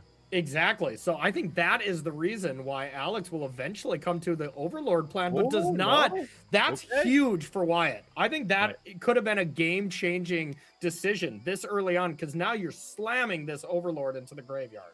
Yeah, this is brutal here. And if you're Alex, it doesn't really matter if you play the Philia here, right? You're going to try to probably run it out end of turn here. And of course, if you're Wyatt, certainly going to have to take this Overlord of the Baelmerk. You have to. Yeah. This exchange was gigantic for Wyatt. You know, it looked so minor, but hey, at the highest level, you know, these little sequences can really snowball out of control very quickly. Yeah, especially if... Now, Alex still has a good hand, and Wyatt doesn't have more disruption here, right? So that is certainly a thing here. Minorly, not even minorly, maximally punished by getting plains instead of swamp there. And now can't Thoughtseize away the Ketchermos that's going to stay on the battlefield. Yeah, no, this is rough. And now Alex has kind of time-walked himself, right? Just can't actually play an extra threat here either. Or that Thoughtseize, and now, I mean, Wyatt has a Ketchermos, and he has lots of great cards here that he can draw with that Ketchermos. Yep, Wyatt made the decision of, do I want to take 2 damage and prevent the information that you can gain, or take 1 less? Now here is a Thoughtseize. Yeah, it's like, oh, you have another one? But, I mean, Alex has another good dog as well. Now, Wyatt can't do anything with this Ketchermos. It looks great to be able to play that, but it is going to do nothing here until we find a way to work with it. Wyatt still needs to draw something. Alex is still the one who's actually the one able to provide pressure, right? You play the Philia, and then you can flicker that Hopeless Nightmare. If you don't discard a card, you make your opponent take additional points of damage, and the Philia also grows here. Yeah, so this is down to 8. The next turn is attacking Wyatt, you know, down to 5. Yeah. Look, Ketchermos is a powerful card, but you need to combo it with something. Yep. And now here is Wyatt down to 5, then down to 3. This game is over if Wyatt doesn't draw something to deal with this Philia. Removal? Oh my goodness. And that is it. Alex drew absolutely horribly here, drawing 3 Thoughtseizes in a row, but it didn't matter as Wyatt also was bricking on lands. And we're going to see a Thoughtseize fired off, and Alex Cons is going to see the great news and be able to see that he's going to head into the top 4. 2 lands, Philia, and a Dream.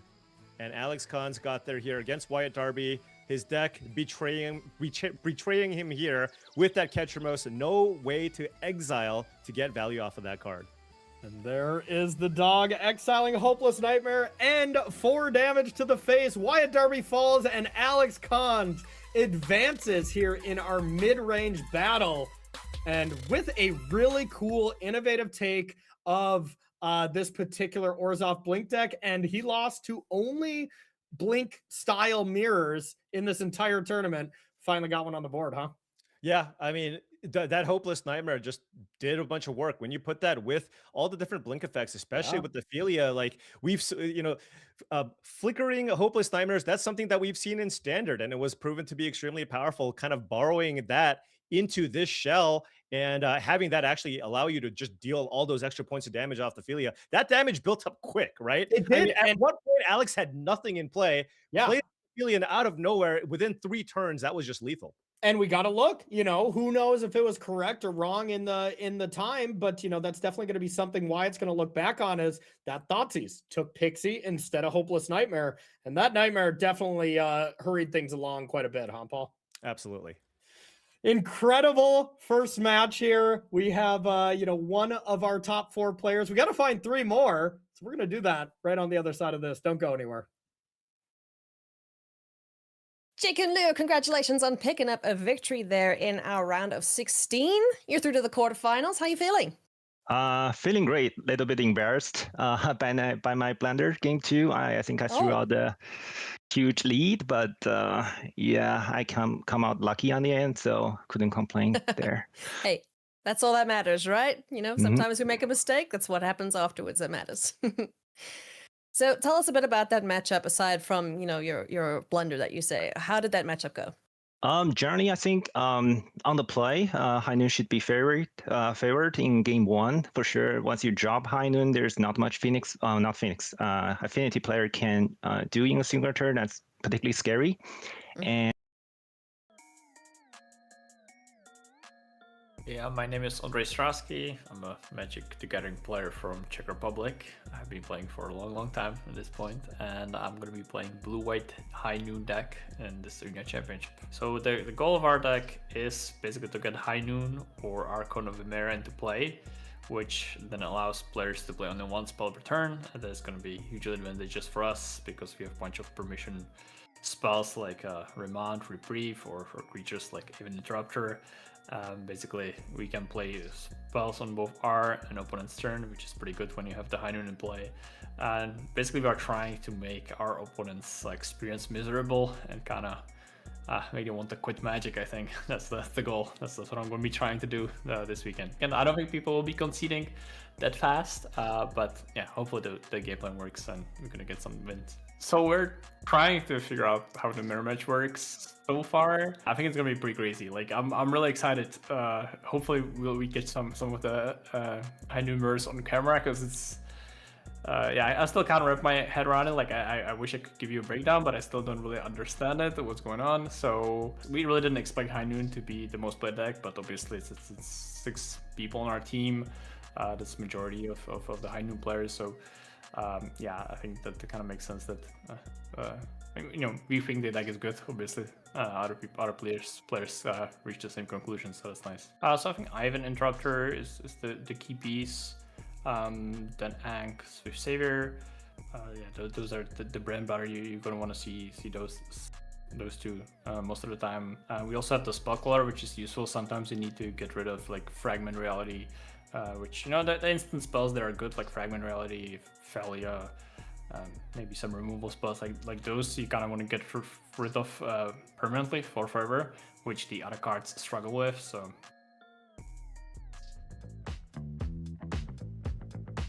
I'm gonna say 60. I can do more than 1 a second. Let's do 120. 70. I would say I could name 20 maybe. Okay, Potioner's Trove, Fractal Mascot. Pest Mascot, Elemental Mascot. What's the other mascots called? Erode, Dramatic Critique, Fix What's Broken, Rancorous Archaic, Sundering Archaic. Professor Delianfell, Wisdom of Ages, Quick Study. Muse Seeker. This is harder than I thought. Thunderdrum Soloist. Oh my god. What's the Converge? Snarl Song. Gate is in the set. Spell Pierce is in the set. A Braid is Mystical Archive. Oh my goodness. Imperious Ink Mage. Abigail. I heard this is so much harder than I thought. Eternal Students. Summon Dromedary. Oh no. Foolish Fate. Heated. Oh, that's so much harder than I thought. I got nowhere near. Yeah, that was tough. That was way harder than I thought it'd be. Dude, coming up with those off the top of my head, how many did I get? All right, Paul, put you on the spot. How many Strixhaven cards can you name? All right, we won't go to that. I know you could probably go for quite a while. I think you would beat everyone in that aspect, don't you? Possibly. I've certainly played a lot of the limited format, but you know what's funny is oftentimes when you play a lot, you just know them by the art on the card, and oftentimes you just don't act when somebody tells you to actually name the card, it gets difficult. It does get tough, yeah. It is our job to know those card names, but I'm with you, Paul. It gets to be a little tricky. So, all right, we got one player into the top 4 at Arena Championship 12. Let's find 3 more of them. Let's start with this match. Let's see who we're going to be watching. All right, we got Yukin Liu here on the left, and we got Johnny Gutman on the right. Azorius High Noon versus Is It Phoenix. Paul, I think we all know, but who do you think is favored in this matchup? Oh yeah, this is by far going to be favoring the Azorius High Noon side of the matchup here. I mean, you literally bring this deck and you want to play against Ruby Storm and Is It Phoenix, right? Those are kind of the 2 decks you really want to play against. You basically prevent your opponent from casting their spells, resolve that High Noon, and it's going to be a nightmare here for Johnny Gutman. Now, Johnny does have a few answers here if he can find it, but I think this is going to be a very, very uphill battle here for Johnny to actually take this one down. Johnny Gutman is 7-1. He has lost 1 match, and he has lost only 4 games. 2 of those games were to the Azorius High Noon matchup that he got 0-2'd against. So this is definitely the matchup he didn't want to play against it. Well, too bad, because you're playing it against it right now. Let's get into it and see what's going to happen here. All right, looking at these specific versions, we've seen a lot of Johnny's deck, and we've seen a decent amount of Liu. Is these specific choices from Jukin Liu gonna help him out or hurt him? Kind of the 1-drops is the major thing that I'm looking at. Yeah, so the 1-drop's definitely strong against a lot of different matchups here. Let you just like play a threat and then back that up with counter magic. So I think that's just going to be solid overall. But you know, this deck is just going to be playing very, very similarly to all the other High Noon decks that we've seen. He actually is playing the happy medium in terms of number of reprieve/remand effects. He's got 6. We've seen people play 4, 8, and now 6 here. Has, of course, 2 copies of Archon of Emeria, which is going to be very, very effective in this matchup, and all the Flash Flyers. So just from a strategic perspective, I think this is just going to be very, very tough here from Johnny Gutman. Johnny's the 3 seed. Liu is the 6 seed, so Johnny at least gets to start. Let's dive on in. It's our second top 8 match here. A quick mulligan from Johnny, and then the hands up in the air because, well, that is another forced mulligan. Not what you want in an already bad matchup, and Liu looks to be slamming the 7 here. Yeah, going down to 5 here for Johnny Gutman, and Liu with, hey, it's like, I got the 1-drop here. I do have a Spell Queller. Don't have the High Noon, but hey, sometimes you don't even need it, right? Yeah. If you just have some threats with some counter magic, that's been good enough in a lot of the matches that we've seen from the Azorius High Noon deck. Yeah, and this specific version that Johnny Gutman has, you know, we don't kind of see that sweet tech of having like the 1 Brazen Borrower in the deck to fight against the Fragment Realities. Those Fragment Realities is just 1 mana, exile 1 of your creatures. That's it. Yeah. Now, he does have them in the sideboard, so I fully expect them to come in as a nice way to just have a threat, play around Fragment Reality, and also bounce the High Noons. It would be nice to have the 1 copy, but Johnny does not have it. Very true. Hydroponics Architect, a really sweet alchemy card. Whenever that connects, you get to, you know, have one of your lands have that extra text of be able to draw a card when it comes into play, and you have these ways to fetch it out. So really cool synergies with that card. Yeah, going for the upkeep Thought Scour to put Demolish in the graveyard. Sadly, drew Arclight Phoenix. That would have been a nice one to hit, of course, with that Thought Scour. Yep, like to hit both of those. Reprieve picked up. That is a huge hit. We're going to get this attack in for 1. And hey, you know, you're putting these lands in your deck that whenever you search them out, you draw a card. If you attack enough, eventually you're just going to draw the lands that have that text as well. Right, you don't even need to fetch for them, right? You'll just naturally draw them, which is also quite nice here. And taking a look here, Liu actually just, instead of keeping a reprieve going, you know what? I'm not even really all that concerned with what you can play. I've got a Fragment Reality in my hand. If you can cheat out a Demolish, go for it, because I can still just deal with whatever you have with this Fragment Reality. Then I can even untap. If you somehow put 2 things in play, I even have the answer for that with that second Fragment Reality. Yeah, Liu runs into the nightmare scenario of like, if Johnny does it, the classic like, oh, I put 4 Phoenixes into play, you know, then Liu would feel bad about it because, well, you can reprieve. You could reprieve this Manamorphose, and you're kind of already good to go. So Johnny's kind of doing it here. He absolutely is here. This is spell number 2. Consider spell number 3. So he can put 2 Demoliches in play this turn. And there's a Phoenix so close to being where you want. Right. Here's a Consider. Yeah, if you milled that one, that would have been incredible. Thought Scour, you might want that, right? Just because that just puts more cards into your graveyard here. You could hit a Phoenix. 2 of them in hand, but can you hit any others? No. Doesn't look like it, but hey, 2 Demoliches coming down. Now, to be fair, they're going to be met with 2 Fragment Realities, and it's going to look great for Lou, but this was still cool. Yeah, no, still a very, very strong turn here. You get to play double Demolich. Now, Lou has the answer to both, and then all Johnny has left are Arclight Phoenixes that he can hardcast next turn. Yep, that's true. And Lou will have the ability to attack with both Fragment Reality, the other, and play an island and have Reprieve up. So still huge driver's seat to Lou. Yeah, absolutely. And I mean, you just get to see the power of the Fragment Reality here. So impressive. Now, the Architects do fly, so you can just get in here without any worry. Paul, I don't know about you, but every time I see someone top deck Remand, there's just a huge smile that gets put on my face. I love Remand. Yeah, I wonder what's like the deciding factor when you decide how many remands and reprieves you play in this deck. I guess you want more white sources, so I'm assuming this deck plays 4 reprieves, right?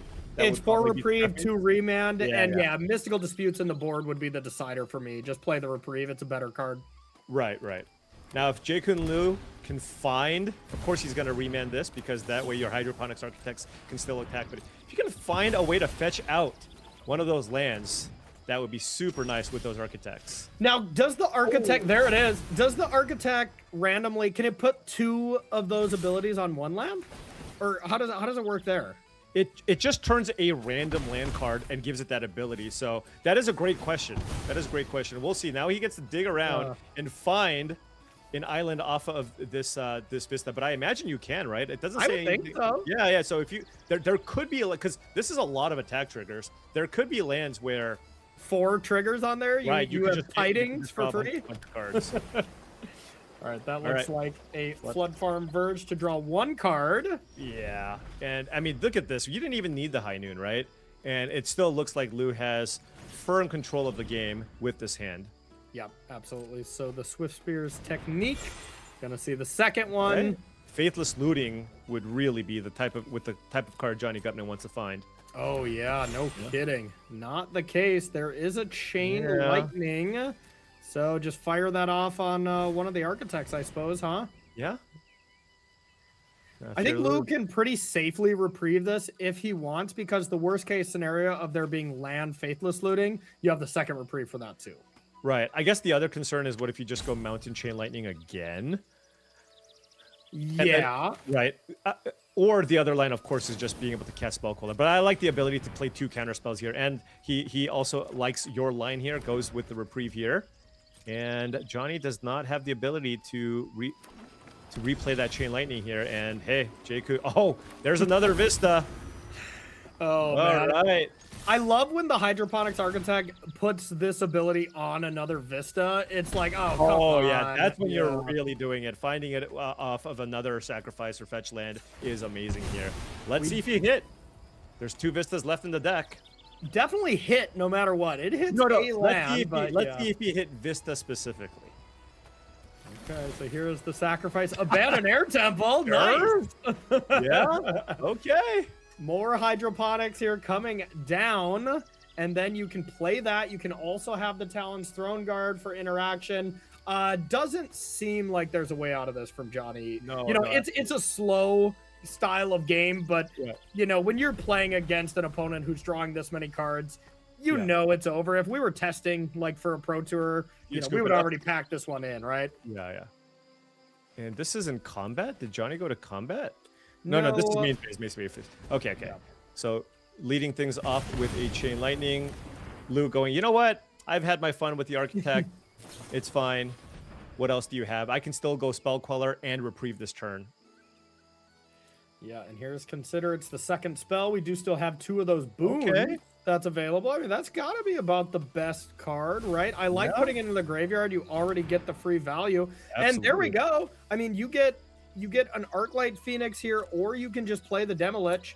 At this point, Johnny has to just hope, like, for whatever reason, you know, Lou's hand No is counters? 5 lands, you know? Five cards in hand, no counters. Yeah. Yeah. I mean, I agree with you. That is probably the only hope that you have here. Now, remember, there are those Swift, yeah, like you mentioned, the Swift Spear's teachings. You can give this Demolish haste, and, you know, that is certainly the hope. Of course, we know that that's really not going to work out here.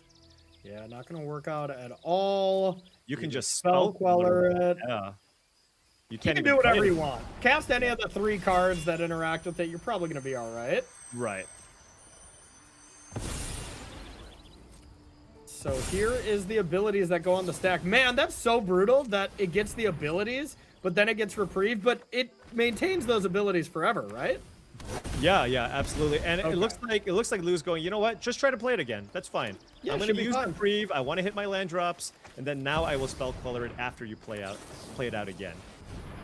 So beautiful sequencing here from Lou.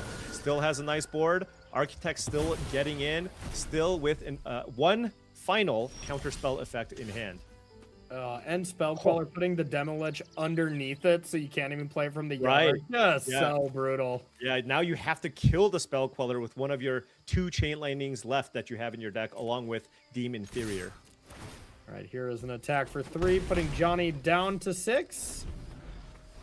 And sends it on back. Yeah, Got a couple Phoenixes. Here we go, Phoenix time. You just let it resolve. You can even take the hit if you'd like. I don't think Johnny's interested in attacking here. Yeah, So I end don't of think so turn, either. Lou can just run out the Throne Guard or just kill it with Path to Exile. Yeah, or even just, you know, activate Abandoned Air Temple. Like, Sure. so many great options. And Yeah. this is going to be lethal. That's game number 1. Going to Juke and Lou. Yeah, I mean, this is just fundamentally such a tough matchup. Fragment Reality is fantastic. All the counter spells are amazing. High Noon is almost unbeatable. Even Path to Exile, right?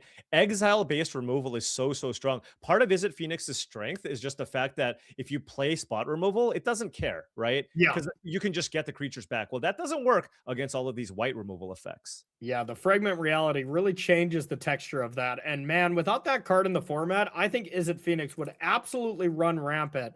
But that card very much keeps it in check, that's for sure. So looking at the sideboarding here, Paul, Johnny Gutman does bring in the Brazen Borrows like we'd expect. Anything else of note going on here? Yeah, for Johnny, I mean, this is a lot of cards being boarded in. As you can see, this is common here for Phoenix players after sideboard, especially when you play against decks with white in it. You can kind of expect them to have graveyard interaction. So Johnny actually boarding out the Arclight Phoenix and a copy of Treasure Cruise, bringing in some more robust win conditions. You got that Quantum Riddler. You do have the 2 copies of Brazen Borrower, but you also have a couple of copies of Rending Volley, which basically kills every creature in Lou's deck. So that's also a nice card to bring in, and then a smattering of other counter spells. On Lou's side, you have 2 copies of Quantum Riddler. Apparently everybody thinks that card's great because you see it in basically everybody's main deck or sideboard with blue. 3 copies of Rest in Peace, of course, to kind of shut down the Delve, the Demolish, the Phoenix. I mean, it is amazing in this matchup. And then another copy of Path to deal with these sticky creatures, and a copy of Spell Snare. So the fact that Lou already has a fantastic matchup, but this still found the ability to board in 7 cards means it's going to be pretty tough here for Johnny Gutman. Well said, Paul. Okay, let's head on down. We got game number 2 between these 2 players. Lou 1 game away from making it to the top 4 to no doubt play the highest stake match that he's probably ever played in his career, as playing for the World Championship. And thousands and thousands of dollars. I mean, that is just so monumental here. So looks like a mulligan, but the best card in the matchup, and you know, depending on how the matchups go, maybe the best card in here in the whole tournament, High Noon, is in hand here for Lou. Yeah. Now, noting High Noon, I mean, certainly is an incredible card in this matchup, but at least Johnny has a couple of answers after sideboard. You do see that Brazen Borrower in his hand, so, you know, perhaps you can set that up where you can go end of turn, look to bounce your High Noon, follow that up with a flurry of spells, and get a bunch of creatures in play in 1 turn. All right, so put a Hydroponics Architect on the bottom, drew 1 anyways, played that, and that is a great place to start when it comes to just getting some card advantage. And Ponder was a great draw, to be honest. Otherwise, we were doing nothing this turn. Right. Yeah, you can Ponder, try to find a Chain Lightning here, possibly a Spell Snare or something along those lines to perhaps counter a High Noon. Hey, I like this. Consider to immediately put that Arclight Phoenix into the graveyard here. I'm getting flashbacks to the top 16. Yeah, but he's got it locked down this time. Now, of course, you can't get this Arclight Phoenix in play this turn, as it is turn number 2. Yep. And for Lou, I mean, attack and just jam High Noon, right? You don't even have any counter spells, so There's one spell snare in the sideboard that Johnny could have. No, not Johnny. I'm saying sorry. I meant on Lou's side. He doesn't have. Sure. Gotcha. Right, yeah. And it looks like it's gonna work. Now Consider can find Force of Negation, but I believe we know the card under Arclight Phoenix, and it is not the it is a card land that we need. Yeah. Okay. So yeah. Arclight Phoenix is gonna go to the yard. Johnny's gonna draw that land, and we now live in a High Noon world. We do. He does have a Brazen Bar and a Demon Inferior as ways to kind of try to get that High Noon off the battlefield here. Now, One what do you the way do, for. Paul? Excuse me. Go ahead. I was like, now what do you do to play around the High Noon? You know, what is the best way to do? End step petty theft it, or try to be proactive? Yeah, it looks like he's being proactive here. He's just casting Demon Inferior here directly onto the High Noon here. That way, I mean, you can't even draw it right away because it does put it second from the top here. But the other one that Lou has in hand has to just be devastating, right? Yeah, absolutely. Now, the only bright side here for you Phoenix enjoyers is the fact that Lou does not have land number 3, right? Yeah. High Noon is incredible. Johnny does not like what he sees here, but he might be a little bit happier here when he finds that Lou will not play land number 3. And won't play land number 3 next turn either. He knows that, so that will be there as well. But now with Demon Inferior, the exact same scenario. But when you know there's another High Noon available, he's not going to Demon Inferior again, right? Right, yeah. I mean, so like, is there a world where you can play enough spells this turn? It doesn't look like it. You can bounce High Noon, and then cast Faithless Looting, and then if you get a land, you can Demon Inferior, right? Yeah, and you do have Arclight Phoenix, so maybe that's what you do. It's a little bit tough here, but how else are you going to beat a second High Noon if it hits the battlefield next turn? You can also Petty Theft High Noon and then Treasure Cruise, but you get rid of everything in your graveyard. Okay, yeah, including the Phoenix, correct? Including the Phoenix, yeah. There's 7 cards in the yard, and Petty Theft does not put an additional one to the yard, so I think Johnny has to do this and start with Faithless Looting. Okay, need a land. Hit it. Okay. And he hits a null. Wow. Oh my gosh. So now the choice of, do you play Treasure Cruise, get back 1 Phoenix, or do you just hold up a null and then discard Demolich and Demon Inferior? It's so I feel like holding up a null is just so strong here, right? Same. I mean, Lou's been missing land drops. He has another High Noon. He's not going to play another land next turn. Lou's best chance of winning this game is just jamming a High Noon next turn, right? Yeah, I would think so as well. That's the play I would have made. I would have left myself with Treasure Cruise and a null and the land, and I would have said go and tried to annul the High Noon. Okay, but I suppose you do have a Demon Inferior in your hand, right? So this allows you to rebuild your hand and get a Phoenix onto the battlefield, and you can still cast Demon Inferior next turn. And we cannot cast the Demolich unless we have one of our free spells. Not an option, but here is the Phoenix. And does the Phoenix get in there or hold it back for the Architect? Well, that answered my question immediately. All right. Well, if you're Lou, this is not ideal. The Architect's not really all that impressive here. You know the Fragment Reality is also not going to be as strong here, given the existence of Brazen Borrower. Just kind of crossing your fingers and playing a High Noon here. But, I mean, Johnny has so many answers. You even see Into the Flood Maw as a way to deal with this High Noon if you like.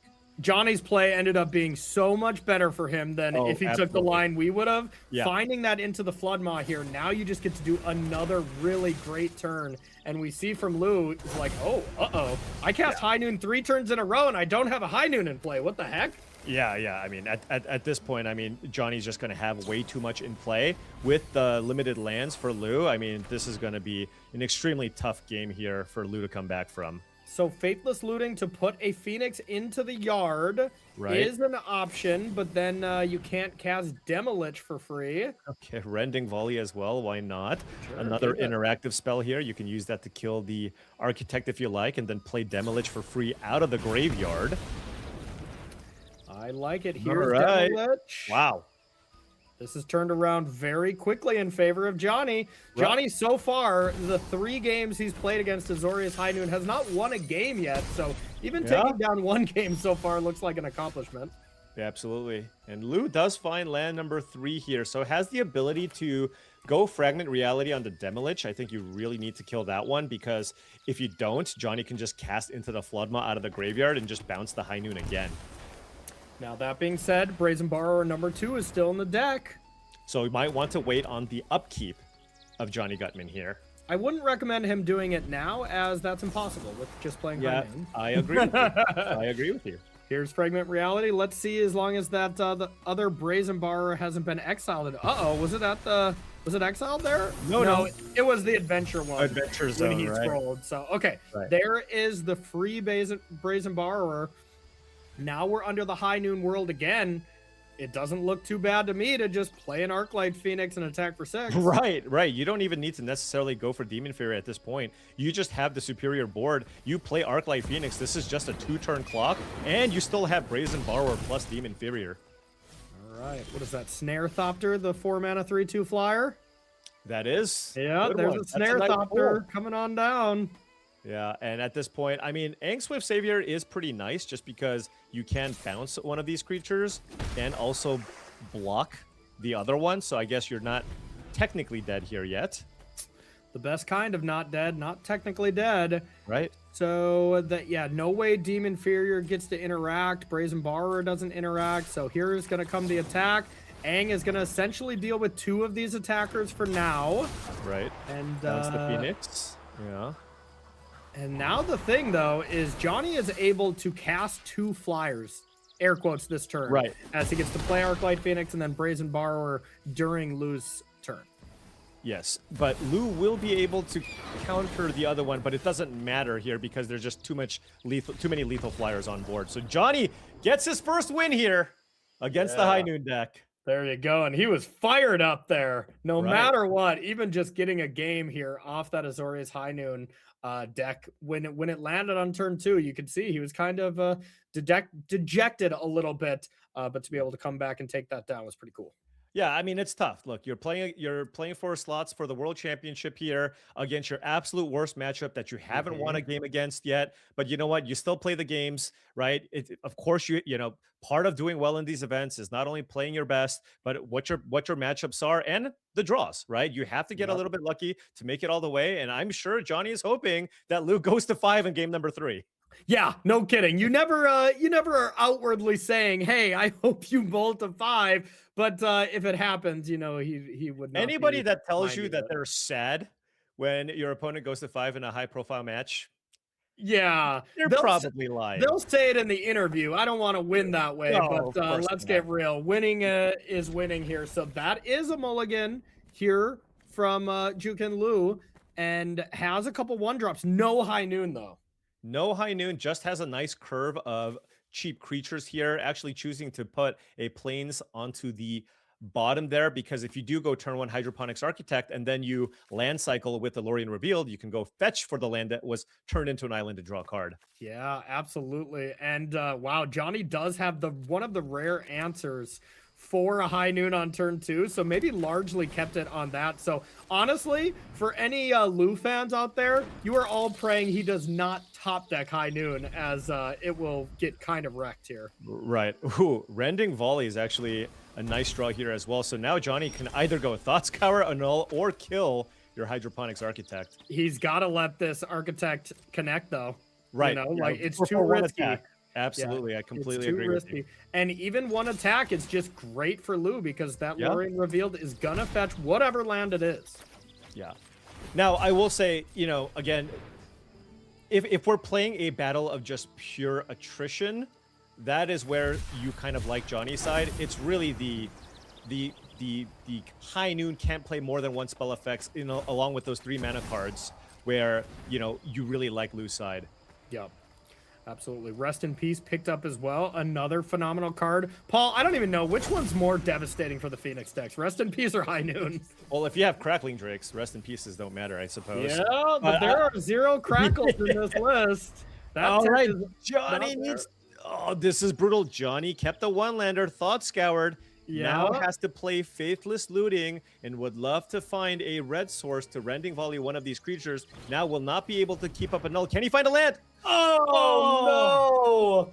You can see, I mean, I just did the exact same thing that Johnny did here in the booth. It's so brutal. You gotta keep the hand that Johnny kept. The annul is too big, but now it is very, very brutal. You're gonna have to discard a very powerful creature, and it looks like we might even still have to discard to hand size. No, not quite yet, but 7. Oh, so brutal. And you have to know, I mean, you see it in Johnny's face. Like you basically have lost the game. Like at this point, Lou has something like a 90% edge here, right? It's like you got to hit your lands, you're drawing extra cards, you have Aang Swift Savior, you got a rest in peace here as well. Meanwhile, I mean, Johnny has to just string together the perfect combinations of cards, not only to deal with the threats in play, but also enact his own game plan. Yeah, no kidding. Just such a frustrating aspect there for Johnny Gutman. So let's see, is this just an absolute pass back? Not even playing the rest in peace. No land from Johnny, and now do you just start doing the same thing? Start by Faithless Looting? Yeah, or do you start with a Consider?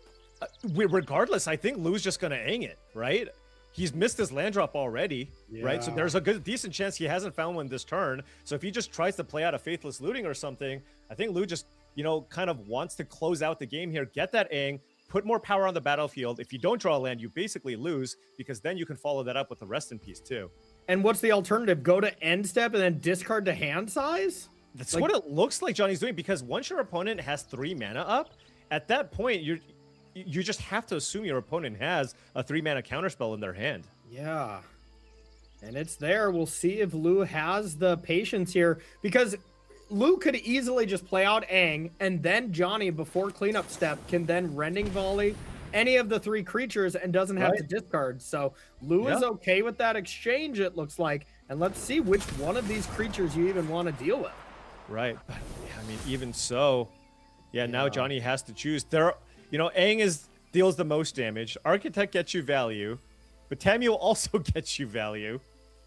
Yeah, I mean, that is a very good point. Lou can just play the next land and could Waterbend and flip Aang. We probably don't see that often. Right. But man, all 3 of these creatures are devastating.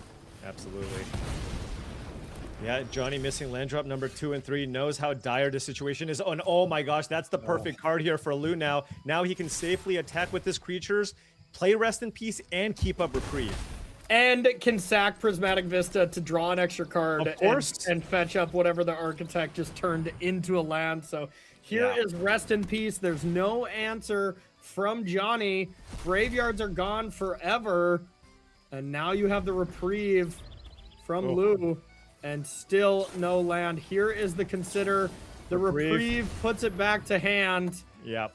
And Johnny is left with not being able to play at all, and even drew the land that turned into it. Right. Come on. Drew the Vesta for the Architect here, and yeah, it is all slipped away now here for Johnny Gutman. I mean, once he missed that second land drop, it was practically over, but now, I mean, Lou is now going to be able to play another Vista, draw another card, has a clue, can sack the Vista to get another card, and even finds a High Noon. Oh my goodness. Why not? Why not? Yeah. Jukin Lou is poised here to be able to take this down. Doesn't look like there's any way that Johnny can come back. But of course, even the most difficult part of this deck, playing against this High Noon deck, it's a slow burn. You know you're done, but you gotta keep going and just hope for that small chance to be able to still win.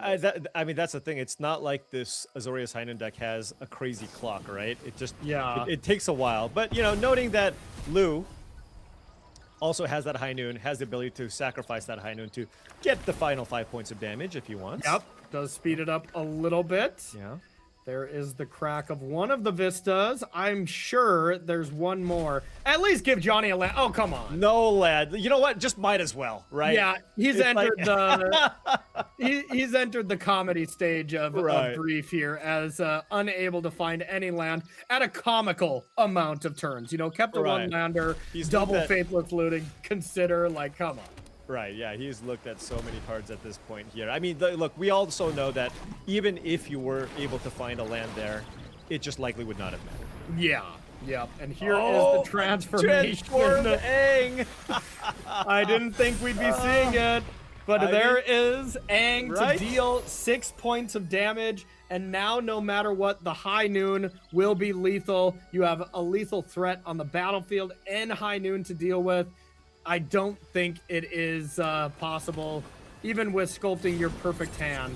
There's the Brazen Borrow to put that back into hand, and Jukin Liu is gonna point the High Noon upstairs, and the best card in the matchup also finishes the matchup off. Big congratulations to Liu advancing to the top 4. Yeah, and I mean, already going in, we knew this was going to be a nightmare matchup for Johnny Gutman. This is probably one of the most polarizing matchups that we probably have in the historic field. A deck that wants to play 3 spells in a turn and a deck that wants you to only play 1 spell every turn. We know who we're going to be favoring on that side of the table here. Johnny did put up a good fight in that second game, of course, being able to take that one down, but game number 3, the lands betrayed him and he wasn't able to get it done. But big congratulations to Liu. Now has one more match to win to lock himself a slot into the World Championship. Yeah, you gotta love it. And kept the one lander with a null to deal with Rest in Peace or High Noon and not hitting the land for, I mean, a comical amount of turn, 10 turns or whatever. So you gotta feel firm for sure. I would have kept that hand as well. You as well, Paul? Of course. Yeah, absolutely. I mean, when you look, it's number one, it's already a bad matchup too. So oftentimes you're going to be taking slightly riskier keeps because of that, especially when you have the answers for the problematic cards. So definitely don't fault Johnny for keeping that hand. Fault his deck though for not giving him the land. Yeah, no kidding. Absolutely. Gonna have a talking to those Phoenixes for sure. So that is going to do it here for this one. We got 2 of our top 4. We got to figure out who the other 2 are. So don't go anywhere. We'll be right back. My name is Matias, I'm from Uruguay, and I'm playing Samwise Combo. It's a deck that I wasn't actually familiar, but some friends from Discord, my testing team for this tournament, kind of put me into it, and I really like it. The deck is trying to combo off with 3 cards mostly. That is Cauldron Familiar, Samwise Gamgee, and you need a sack outlet. In this case, it's Umbral Color Sealet. Whenever a creature enters, Samwise is gonna create a food token, and whenever the cat enters, it's gonna drain a life from the opponent, and you can sack the cat again with the Sealet and just redo that as many times as you want and just kill your opponent. The idea from the deck is just to play either Birthing Ritual or Core of Calling to get your combo pieces, and it's pretty consistent that way. Phoenix was powerful, but definitely not under the radar, and I thought this deck is just very good, and I don't think many people is gonna respect it, and I don't know, I just like it. Also, I thought it's a fun deck to play. One creature that's very important, it's a one-off, but it's very important, is Voice of Resurgence, that helps you, if you sack it, you get another body, your opponents can't really interact in your turn, or otherwise you get tokens for free. And because you have Core of Calling and Ritual, the one-offs are pretty powerful anyways. I'm excited about playing Historic because it's just, there's just so many cards, so that brings to the table, like, there's gonna be a lot of decks. Probably there's gonna be a team that just breaks the format with a new deck, and it's like the novelty of it. Whenever you play a tournament like this, you can be really creative with it, or maybe you can just have some fun also with it, like this deck, like, just, it's a fun deck to play, goes a bit under the radar, and it's also very powerful.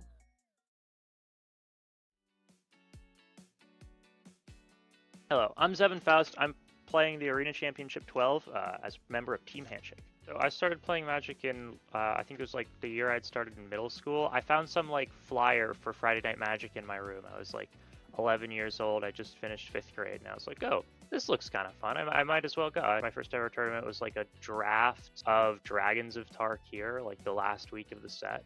I went 0-2-1. I felt really good that I got a draw in the 0-2 bracket. I was like, wow.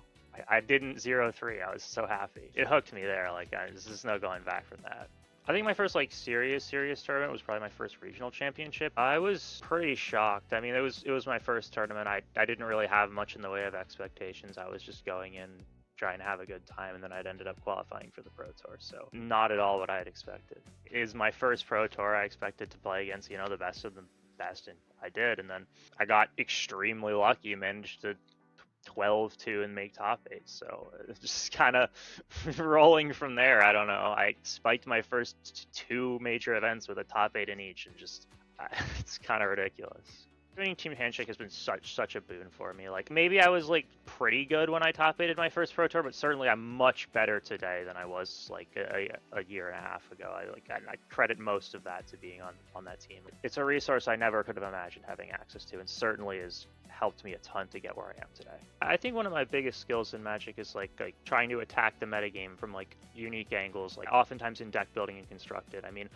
all of my successes have been from playing decks that nobody else is registering or has even heard of. I really thrive when I'm trying to like attack defined metagames. If I can get a good sense of what everyone's playing, I feel like I have a good chance of building a finely tuned weapon to attack that. Right now, Magic is pretty much my life. I've been put in a position where I can play like all of the tournaments for the foreseeable future, and I'm gonna take advantage of that, you know? So cool to hear from Zevin Faust there, one of the best up-and-coming Magic players, finishing 23rd in this tournament. Marie Bertholdi, your host for the weekend here at Arena Championship 12, and we are in our top 8 here on day 2 of competition as we work our way towards our finals, where we have 2 spots to the upcoming World Championship to give away, as well as a lot of money and the coveted title of champion. Welcome back to the news desk here as we get set up for somebody else to make our quarterfinals here. Daquan Watson, Arya Karam Chandani. Let's check out our bracket and find out where we're at in this tournament, what we've seen so far today, and where we have yet to go. As you can see this morning, we started with our top 16. We had a clean cut from day 1 of competition, and we are from the quarterfinals into the semifinals coming up later on here at this event, Arena Championship 12. Let's set up our next feature match that we're going to be watching here at Arena Championship 12. As we zoom in on some of the results here of the quarterfinals, moving on ahead in Arena Championship 12, checking out Satoshi Nakayama up against Ivan Losevich, Yawgmoth versus Izzet Phoenix. Lots of overall wins on Arena for Satoshi. Not as many in Ivan's column here. Both of these players played each other in round 6, where Ivan won 2-0, so a bit of a grudge match here for these players. Let's get to know our 2 competitors here. Satoshi Nakayama is up first on this Yawgmoth deck, which is a very cool list here. More than 21,000 overall wins on Arena with a win rate of 58.6%. Has been playing since he was 4 years old, started playing competitively about 9 years ago. Is no stranger to the Arena Championship circuit. This is his 4th Arena Championship and his 3rd in a row, this being his best finish currently, and only stands to better that finish here today. Really wanted to qualify for the Pro Tour, which he has done so, and also the World Championship, which he has a chance to do here yet today. Let's take a look at his path here on a day 1 of competition and into day 2 of competition, Daquan. Yeah, if you notice, he kind of ran through his opponents until he hit 2 Izzet Phoenix decks that just ran him over 0-2 in each of those. And unfortunately, we're paired up with one of those again this round. So hopefully he was able to take some time over the evening, kind of strategize how to deal with that matchup in case he ran into it again, because he's about to walk right into it. Yeah, Izzet Phoenix coming up here for Satoshi. Let's take a look at his Yawgmoth list. What cards are most important here, Daquan? Yeah, I think generally the namesake card with Yawgmoth allows you to combo sacrificing your Young Wolf and getting these extra triggers to drain your opponent's life total. But what we've seen is this deck's actually able to win without even really doing the Yawgmoth combo-y things. There's so many little triggers that can just ding your opponent. And as we've seen, a lot of people are dealing a lot of damage to themselves. So sometimes just going wide and sacrificing those creatures can be enough. Let's take a look at the other side of things here in this matchup. Ivan Losevich, on Izzet Phoenix with an overall win rate on Arena of 64%. Started playing Magic in 2019. Actually learned to play on Magic Arena. So this is his home battlefield, if you will. Got to play a World Championship due to making the finals of a regional championship, and he wants to go back, has ever since. Says winning means to him proving that he belongs in high-level Magic. Let's take a look at Ivan's road here into the top 16 and day 2 of competition. 「 Day 2 of competition. Yeah, so with most of these players, we've kind of looked at, what they've won against, what they've lost against in their road so far. Ivan hasn't lost. Not once. He's played this exact same matchup against Satoshi, and he's won there. He's pretty favored against all these creature decks. He's on a roll. As high a seed, so is going to get to play first. Very much the favorite here, and Satoshi's going to have his back against the wall in a tough matchup against someone who has such momentum, not having lost a single match all weekend so far. Wow, Ivan is on fire. Let's take a look at the list that he chose to bring here this weekend. And Is It Phoenix has looked very impressive, Arya. Yeah, this deck is really, really good at beating up on creature decks. You sort of have like a mid-range combo game plan where you're interacting a lot with what your opponents are doing and then outputting a lot of power for free between Arclight Phoenixes and Demi-Liches. The deck is a little susceptible to hate, but there's not very much of that coming out of the Yawgmoth deck. So very much the sort of matchup you want to be facing, with the one caveat that the Yawgmoth deck does have these value permanents that this specific Is It list is not super well positioned to beat. There's not actually a lot of anti-Yawgmoth tools in the 75 for this Phoenix list. So even though it is a good matchup, it's far from a foregone conclusion. And we have seen Satoshi beat at least an Is It Phoenix deck so far this event, even if not exactly Ivan's list, which he lost to on camera yesterday. All right, well, let's see if Ivan can continue his winning ways or if Satoshi will beat him here in this grudge match. All right, Arya, just like you were pointing out, Nakayama has his back up against the wall here, right? Like, this is a tough matchup against a player who's been playing extremely well throughout the weekend. What is Satoshi's plan to really try to get over the hump against this matchup? I think you really just want to draw that Phoenix lines up a little awkwardly against. Some of your highest ceiling cards, Phoenix can't really beat. Like if you have a really strong birthing ritual draw, if you have like permanents like Marionette Apprentice, like Young Wolf are not cards the Phoenix deck is inherently very good at trading with. And this specific Phoenix list is really bad actually at dealing with Yawgmoth at instant speed. So if you can generate a bunch of value, get those problematic permanents out, and then play Yawgmoth and kind of combo off or get a lot of value the turn Yawgmoth comes down before your opponent has a good interval to deal with the 4 toughness creature, I think that is Satoshi's best bet at winning in this matchup. Well, all right, let's hop into the game to see if Nakayama can avenge his previous, I believe it was round 6 matchup where he wasn't able to get the win. Maybe this will be his chance. Yeah, this is like a pretty strong opener here from Ivan. You have a Ponder, Thought Scour, even a Demon Fury to deal with something, and oh, we are going to 6. All right, so I thought that was going to be keeping a 7. Still strong 7 or 6 though. Yeah, the one-off Lightning Axe is really huge. That's the one way you have actually dealing with Yawgmoth in your deck. So pretty happy to see it, I imagine, for Ivan. Yeah, it looks like we're going to leave this in the order to be able to draw, and then Phoenix was the 3rd card down, which I believe is Faceless Looting on top, so could end up getting 1 Phoenix in hand into the yard at least. Yeah, I believe the Phoenix on top of deck is going to be milled with Thoughtscour. And this is a sort of interaction we've seen come up time and time again with Ponder and these cantrips and mill cards playing really powerfully in Phoenix, just letting you get that free value off of it so often. It looks like we're just going to go for a Lightning Axe here and saying, you know what? I just don't want you to have mana. Okay, decided we're going to back that up and just go for a Thought Scour. It's tough figuring out whether you want to Lightning Axe the Hierarch or whether you'd rather save Lightning Axe for one of the few creatures that you struggle to deal with, like Yawgmoth, because they have a lot of toughness. Yeah, now we're back to the Lightning Axe again.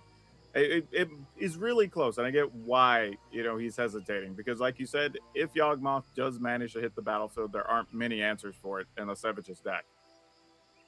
Yeah, and not playing the Phoenix, like somewhat strange look there, but I think the reason for that is we know there is the one Endurance in Satoshi's deck, and if you Fateless Looting next turn, you're going to be discarding the Phoenix anyway, so you might as well sort of hold on to it, not let Satoshi know it's coming, and discard a land that you're not going to be keeping anyway.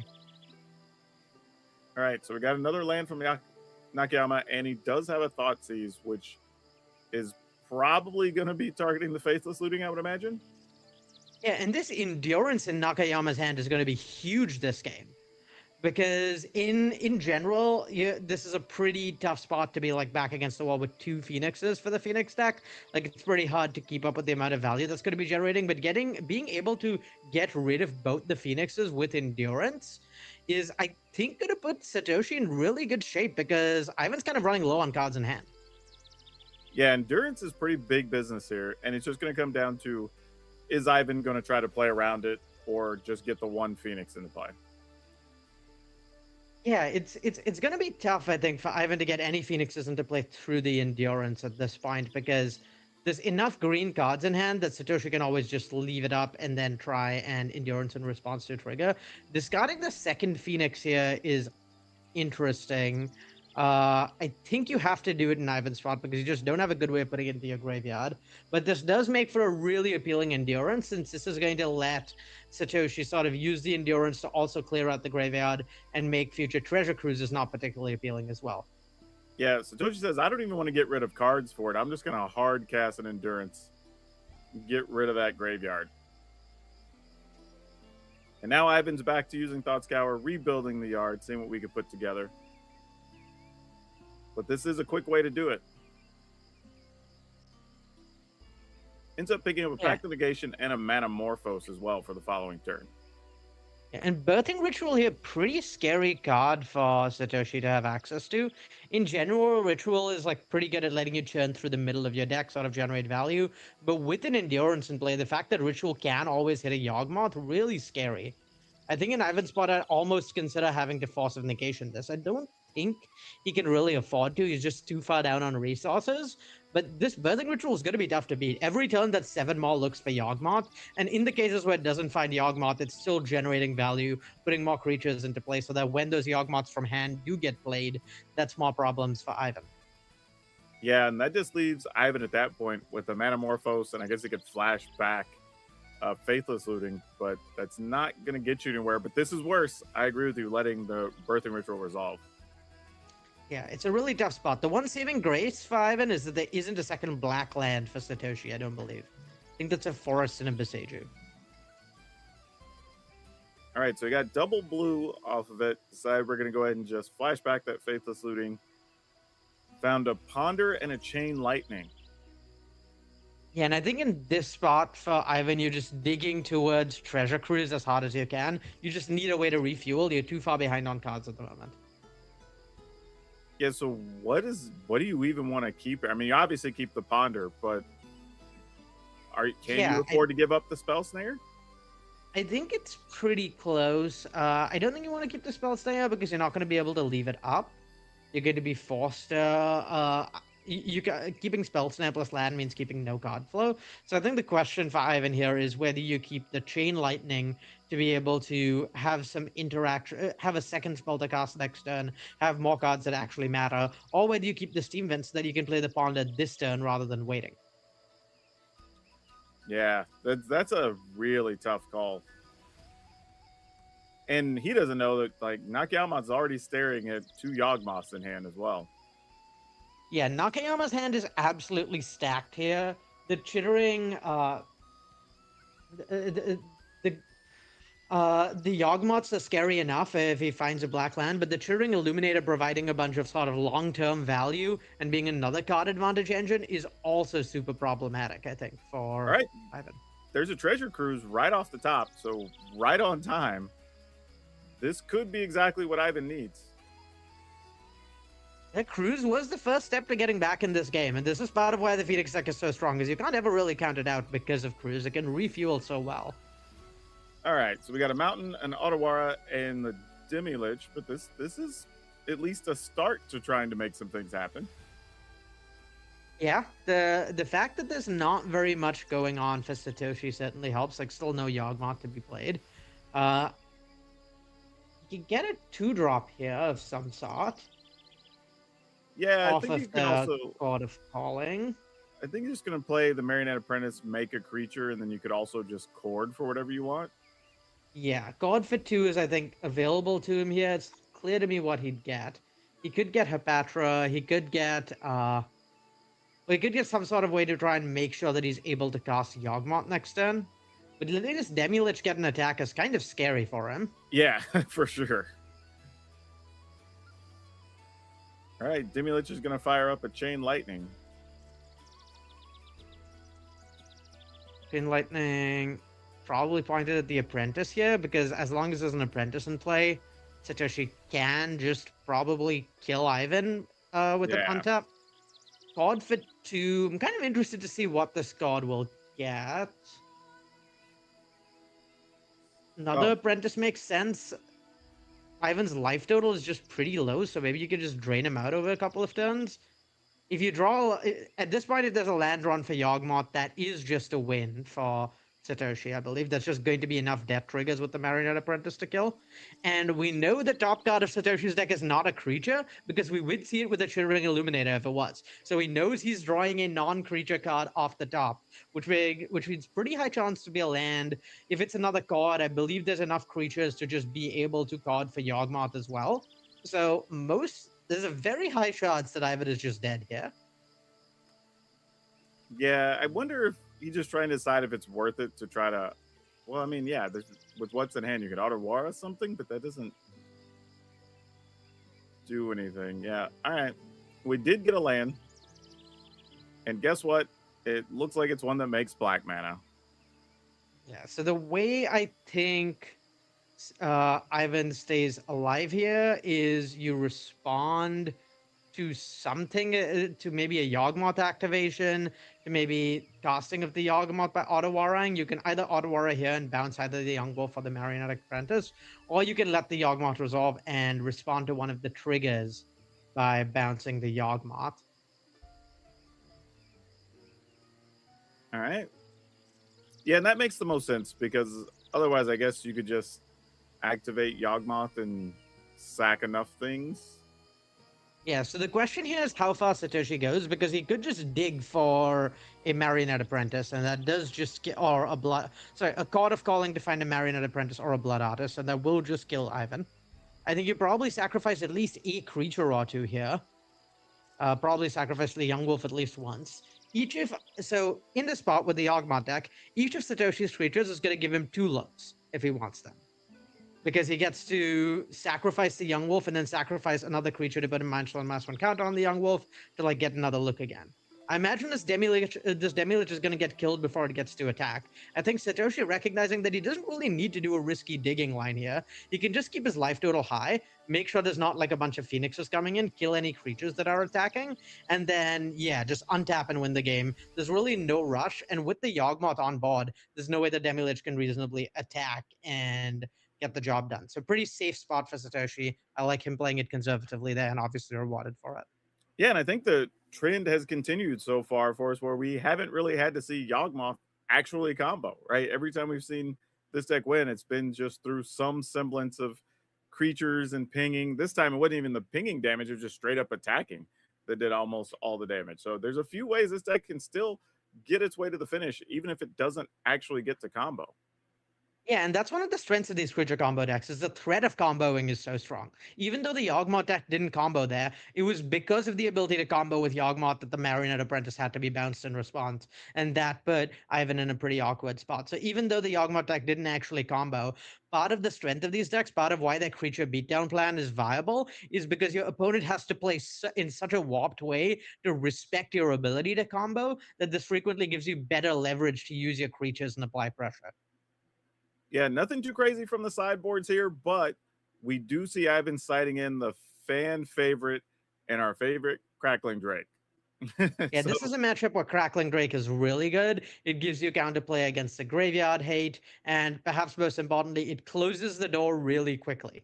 You don't want to give the Yawgmoth deck too much time. Eventually, they'll spin their wheels enough to sort of get their combo put together, particularly if they have some of the sticky threats that are hard to deal with. So Crackling Drake being a card that just ends the game really quickly, particularly in conjunction with Seth's teachings, that's really something that's going to be important for Ivan for spot. Yeah, and game 1 went about as well as it could for Nakayama, so being up a game here probably gives him at least a little bit of breathing room in what otherwise probably felt like a pretty bad matchup. Yeah, step 1, definitely out of the way. In Nakayama's spot, you gotta be feeling happy. Now we have, was that a one-lander on Nakayama's side, it looked like?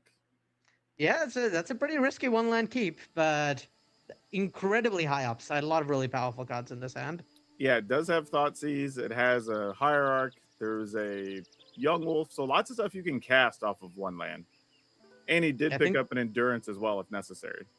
Yeah, I think the question is whether that Ignoble Hierarch is going to get interacted with on turn 1. Because Ivan doesn't know we're looking at a 1 land here. And if the Ignoble doesn't get interacted with, then Satoshi can basically do whatever he wants. Oh, but it's going to. Here comes 3 damage from an Abrade. Now, A land off the top to slam Birthing Ritual would be huge here. And he does find it in a prismatic. Yeah. So go ahead. He's not going to play it. Well, the other alternative is playing Thoughtseize plus Young Wolf, which is also very good. Like, either of these 2-mana plays, even a Marionette Apprentice, like, any of these plays are kind of fantastic after your opponent spent a removal spell on your mana creature. So, Satoshi, I think, really happy in this spot. Yeah, no matter what, it was really about hitting a land on this turn, right? Just giving you some options and not leaving you just kind of restricted to the one spell. Yeah, the fact that Thoughtseize can clear the way, so your Birthing Ritual is probably going to resolve next turn anyway, pretty powerful here for Satoshi. All right, Faithless Looting finds a Looting and a Ponder. So it looks like we're just going to discard some lands, a couple of Steam Vents. And this Endurance from Satoshi may end up just being backbreaking again. Where if we see a line that goes really hard on putting a Phoenix into the graveyard, I could see Ivan falling pretty far behind, going really hard on that, and then not having sufficient resources to continue from there. All right, so we're looking at Manamorphose, Thought Scour, and an Island. And he's not messing with the order immediately either. This is not an exciting set of cards for Ivan. You could just keep the Thought Scour and mill the other 2 cards, and Manamorphose is a pretty good draw. So, like, I'm pretty happy to take the Manamorphose, draw the Thought Scour, and then next turn, like, mill those away, mill the island away, try and find another strong card. Between the Considers and the Thought Scours, this Phoenix section is really able to leverage the knowing the top 3 cards of your library with Ponder. But it's also not super exciting. And I'd almost consider shuffling away here for Ivan, just because you want to find some of those high upside cards. Treasure Cruise here in particular is really, really powerful, and the card you want most. Yeah, and it seems like Ivan agrees with you, because he really is thinking this over on if it's worth shuffling or not. It's pretty close, because Manamorphose plus Thought Scour is basically free. You're losing out on very little by keeping those 2. Yeah, and Ivan's graveyard is quite large at this point, so don't know if this is where we just fire off an Endurance or if you'd rather just have the Birthing Ritual.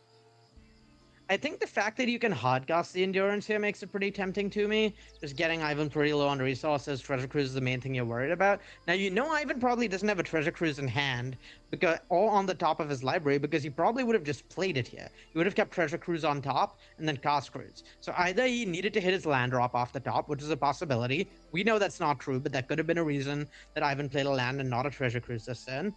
Or Ivan just doesn't have a Treasure Cruise, and while it's impactful in the future, it's not that impactful yet. And given that, you'd rather like wait on the Endurance and probably run out the Birthing Ritual. I think the value of Endurance is a little too high to give up. It's also just a pretty sticky permanent for Satoshi. Starts applying a good amount of pressure, but it is really close. The other thing is Endurance is just more mana efficient, and if you play out the Birthing Ritual, you're committing to just not playing the Endurance this turn, which is pretty tough. You do want to get the Endurance down, I think. Yeah, the other benefit of playing the Endurance is you do get one of those Faithless Looting, so you don't get to flash that back either. There was another Treasure Cruise milled off that Thought Scour. Absolutely brutal. It's definitely the card that Ivan wants most in the spot, but never mind. You could always just solve this by drawing yet another Treasure Cruise. Yeah, just draw another one. Why not? Yeah, and the players are both taking their time there. There's a lot of decisions, and there's a lot at stake, so totally understand them taking a couple extra seconds to just double check all their options. I believe that's exactly enough cards in graveyard to Treasure Cruise here. There's the Thought Scour, the 2 cards it milled, and the Manamorphose. So Ivan should be able to cruise next turn. Yeah, it looks like Nakayama does have the Yawgmoth, but not enough mana to cast it. Did pick up a Corda Calling, and it looks like we might be trying to set up to make something happen next turn. Yeah, I wouldn't be surprised to even see like a full combo next turn. If we hit like a Marionette Apprentice here, or even a Blood Artist, we could play Yawgmoth. Yeah, next turn if we hit land, we can play Yawgmoth. God for... Well, I guess we're short one green creature to God for a second wolf. Yeah. But I guess you could on end step find a green creature off of Birthing Ritual, then God for another wolf, and so we might be looking at potentially lethal next turn, depending on how things line up. Right, we're going to crack a Prismatic Vista, and I'm going to assume that Ivan's going to try to fire off this treasure cruise and hopefully make something happen. You need to recoup your cards here. Little awkward that Ivan just doesn't have any pressure though. We saw the like backup creature beatdown plan work out pretty well last game for Satoshi, and in Ivan's seat, I'm pretty scared of that just happening again here. All right, does get rid of the Marionette Apprentice. Still has a Braid as an option to maybe target Young Wolf potentially, so you disrupt the combo a little bit. Yeah, I don't think there's the ability for a full combo here from Satoshi now that he's down to 4 creatures. All right, looks like we did find the extra land, but it's going to be tapped. But yeah, the lack of pressure here from Ivan means Satoshi's in a really, really good spot. There's that Birthing Ritual is going to keep generating value. Ivan's life total is under very real pressure. There's always that thread of combo that needs to be respected. And yeah, Satoshi's just going to keep chipping away at Ivan's life total. Ivan doesn't have pressure coming back, so it's hard to imagine Ivan getting out of this without, say, a really explosive next turn. He's starting to fall pretty far behind. Yeah, and this is still a reasonable attack here for, what, 6? So he's going to put him down to 8? Oh, I like this a lot. Satoshi opting not to attack there because of the fact that he can God of Calling instead. Yeah, you kind of just put the pressure on him and say, okay, well, if you have anything, what are you trying to play? And then here comes the chord. He can God in response, and there's a lot of different things he could get here that maybe just win the game, given how things turn out. It depends a lot on the hit from that Birthing Ritual. But if he gets, say, like a Marionette Apprentice here, and then hits a Yawgmoth off of the Birthing Ritual, that does literally end the game, I think. I believe there's enough creatures to sacrifice. Hey, it's Sephiroth! Look at that. I think... So if we see a Yawgmoth here, I think we might see a Sephiroth transformation this turn, which would be amazing. Yeah, that'd be something we weren't expecting to see. All Satoshi needs to do is find a Yawgmoth off of this Birthing Ritual, and the game is, I think, if not over, functionally over. I don't think the Sephiroth emblem is beatable for Ivan. That's a second Sephiroth trigger. Sephiroth needs to trigger, I believe, 4 times before it flips. Yes. And that's 2 tokens right there. That's going to be Sephiroth flipping this turn, giving Ivan a Blood Artist emblem, giving Satoshi a Blood Artist emblem that I don't think Ivan's deck is capable of beating. Yeah, and each one of these sacrifices is 2 damage as well. Yeah, like maybe you could fight through the emblem if you were ahead on resources on the high life total, but that is not what is happening here. Satoshi has a pile of cards in hand, just way further ahead on resources than you, and your life total is extremely low. Like, the game is looking pretty over, and I think that Sephiroth emblem just about locks it up. Yeah, and it's just a pile of things to sacrifice in hand with a backup Yawgmoth. I mean, still got to make the effort here, so going to go ahead and cast the Consider, putting a Demi-Lich into the yard. There's a Phoenix, but really can't do too much there, and he's giving the good games, and Nakayama has avenged his round 6 loss to qualify and make it into the top 8. That is absolutely crazy. Like, going up against that matchup where you end up getting beat so badly and then coming back and having that type of showing has to make Nakayama feel good. Yeah, extremely impressive, really well piloted, just clinical play, recognizing when to pivot between like the creature aggro plan and being the beatdown versus trying to combo your opponent. Just excellent balancing of that edge to win, honestly, probably Satoshi's hardest matchup in the field. Nakayama was not happy to be facing Phoenix. He said as much earlier, and I mean, really well done piloting that, and that Sephiroth to win the game that's a hell of a way to end things. I love me an emblem ending the game, and that was a hell of a finish. Yeah, that's something we probably didn't think we'd see today, right? We've been seeing a lot of crazy stuff. We saw an Aang flip earlier. We got to see a Sephiroth, flip here. So this is actually pretty cool getting to see all these cards do their thing. But I would say, would you say this matchup is actually emblematic of what this deck can do? Because again, we didn't really see the deck combo. We saw Yawgmoth show up and just kind of sacrifice a few things and say, all right, well, you're just going to go to low enough that you're just going to die on the next turn. Yeah, it does a really good job highlighting how good this deck is at generating value and how it can lean on that value generation to win games even when you don't combo. Like you are still using the combo pieces, you are still using things like Yawgmoth to win, but Yawgmoth is just a really strong value creature in addition to being a combo piece. So just letting Yawgmoth run free in the deck, that's enough to win the game even if you're not literally going infinite.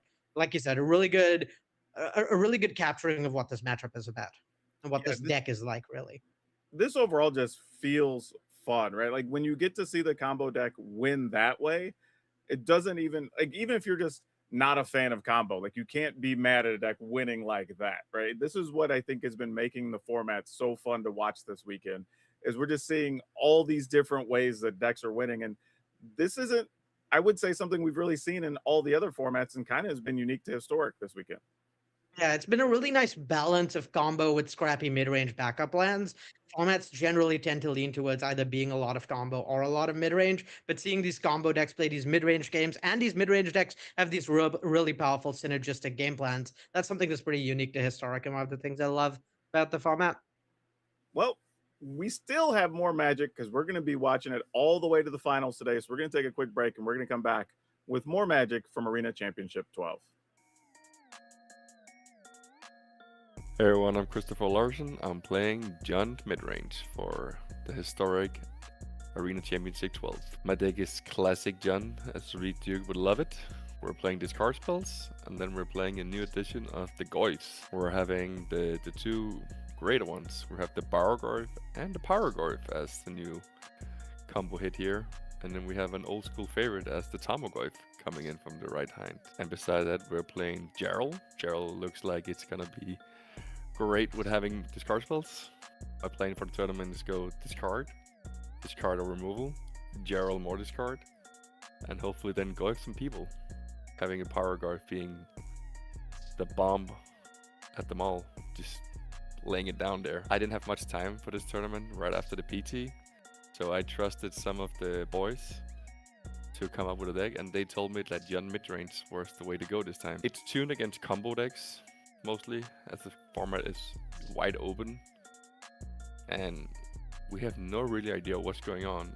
For this tournament, a lot of blue-white shows up as the most played deck. 7 Falls would want me to call it blue-white prison instead of the blue-white high noon decks, so I'll tell to the prison thing. And that's apparently the most played deck with 15 copies, I believe, which is gonna be interesting. One of the cards we added for our deck was Erupt Decay that I looked at, and for that's a lot of Erupt Decays, but we have 3 Erupt Decays looking pretty good right now in the tournament. I haven't played the form myself. I had the guys test it for me, and I haven't played a single match actually. So for me, discard spells coming in clutch. If I don't know what's happening, it's a lot easier if I have the view of both hands.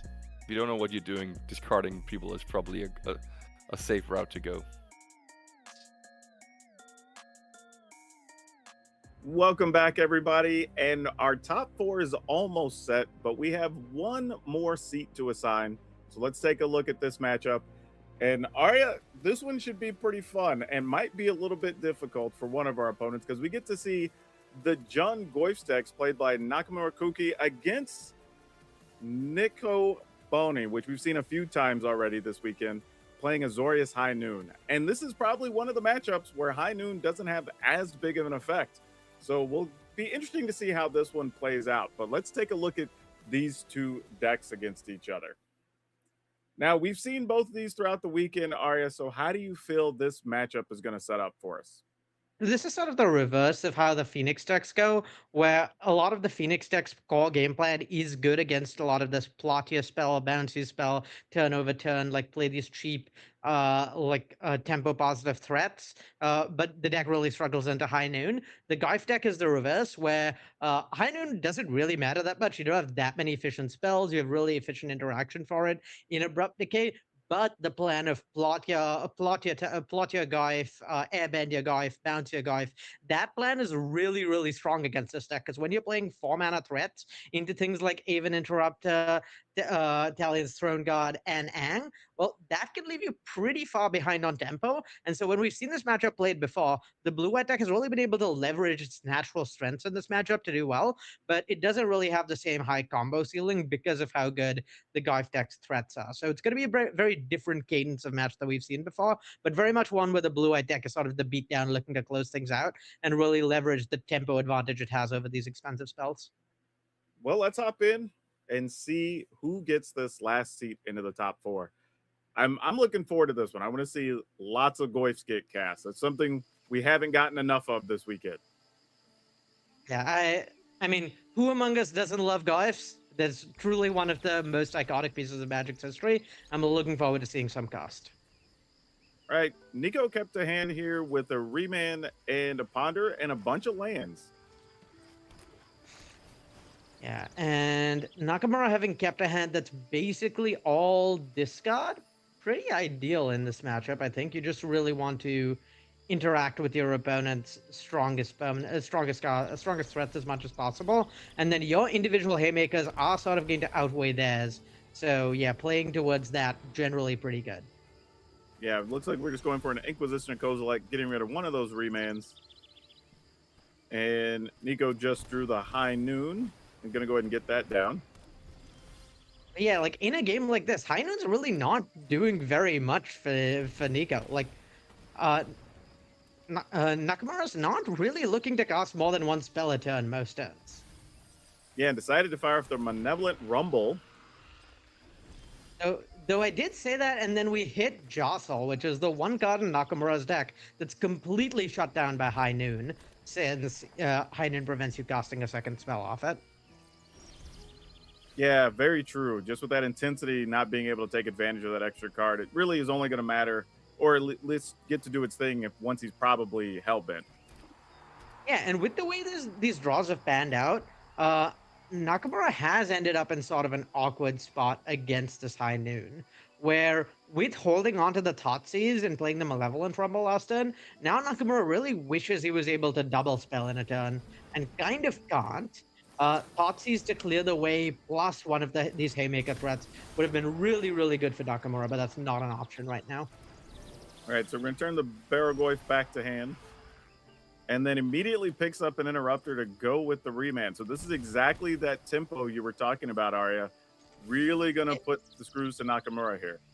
This is kind of the perfect draw, right? Drawing Ang into Interrupter is exactly what Boney needed.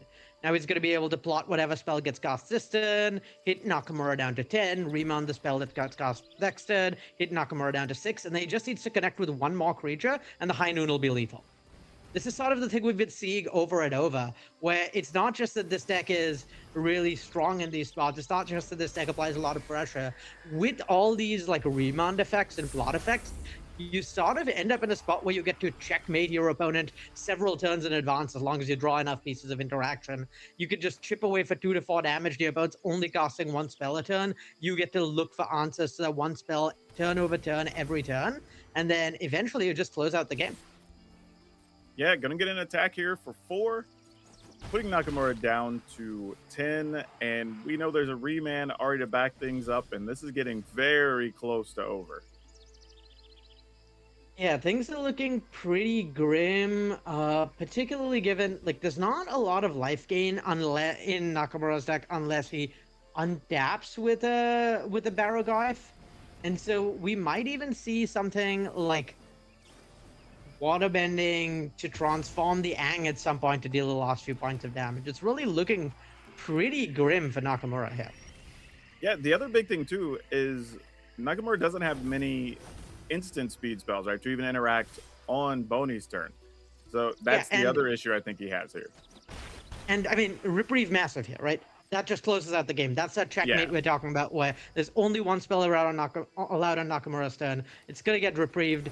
Fatal Push is theoretically a pretty good draw because it kills one of these creatures, except you Fatal Push one of these creatures, the other one gets in, and then High Noon deals lethal damage. So there is no getting out of this for Nakamura. The game is very much over. Yeah, Baragoyf's just gonna get hit with the reprieve. And that's gonna do it. Yep. All right. Well, that was a quick game one. Very systematic. And exactly kind of the game plan that Nico wants to play here.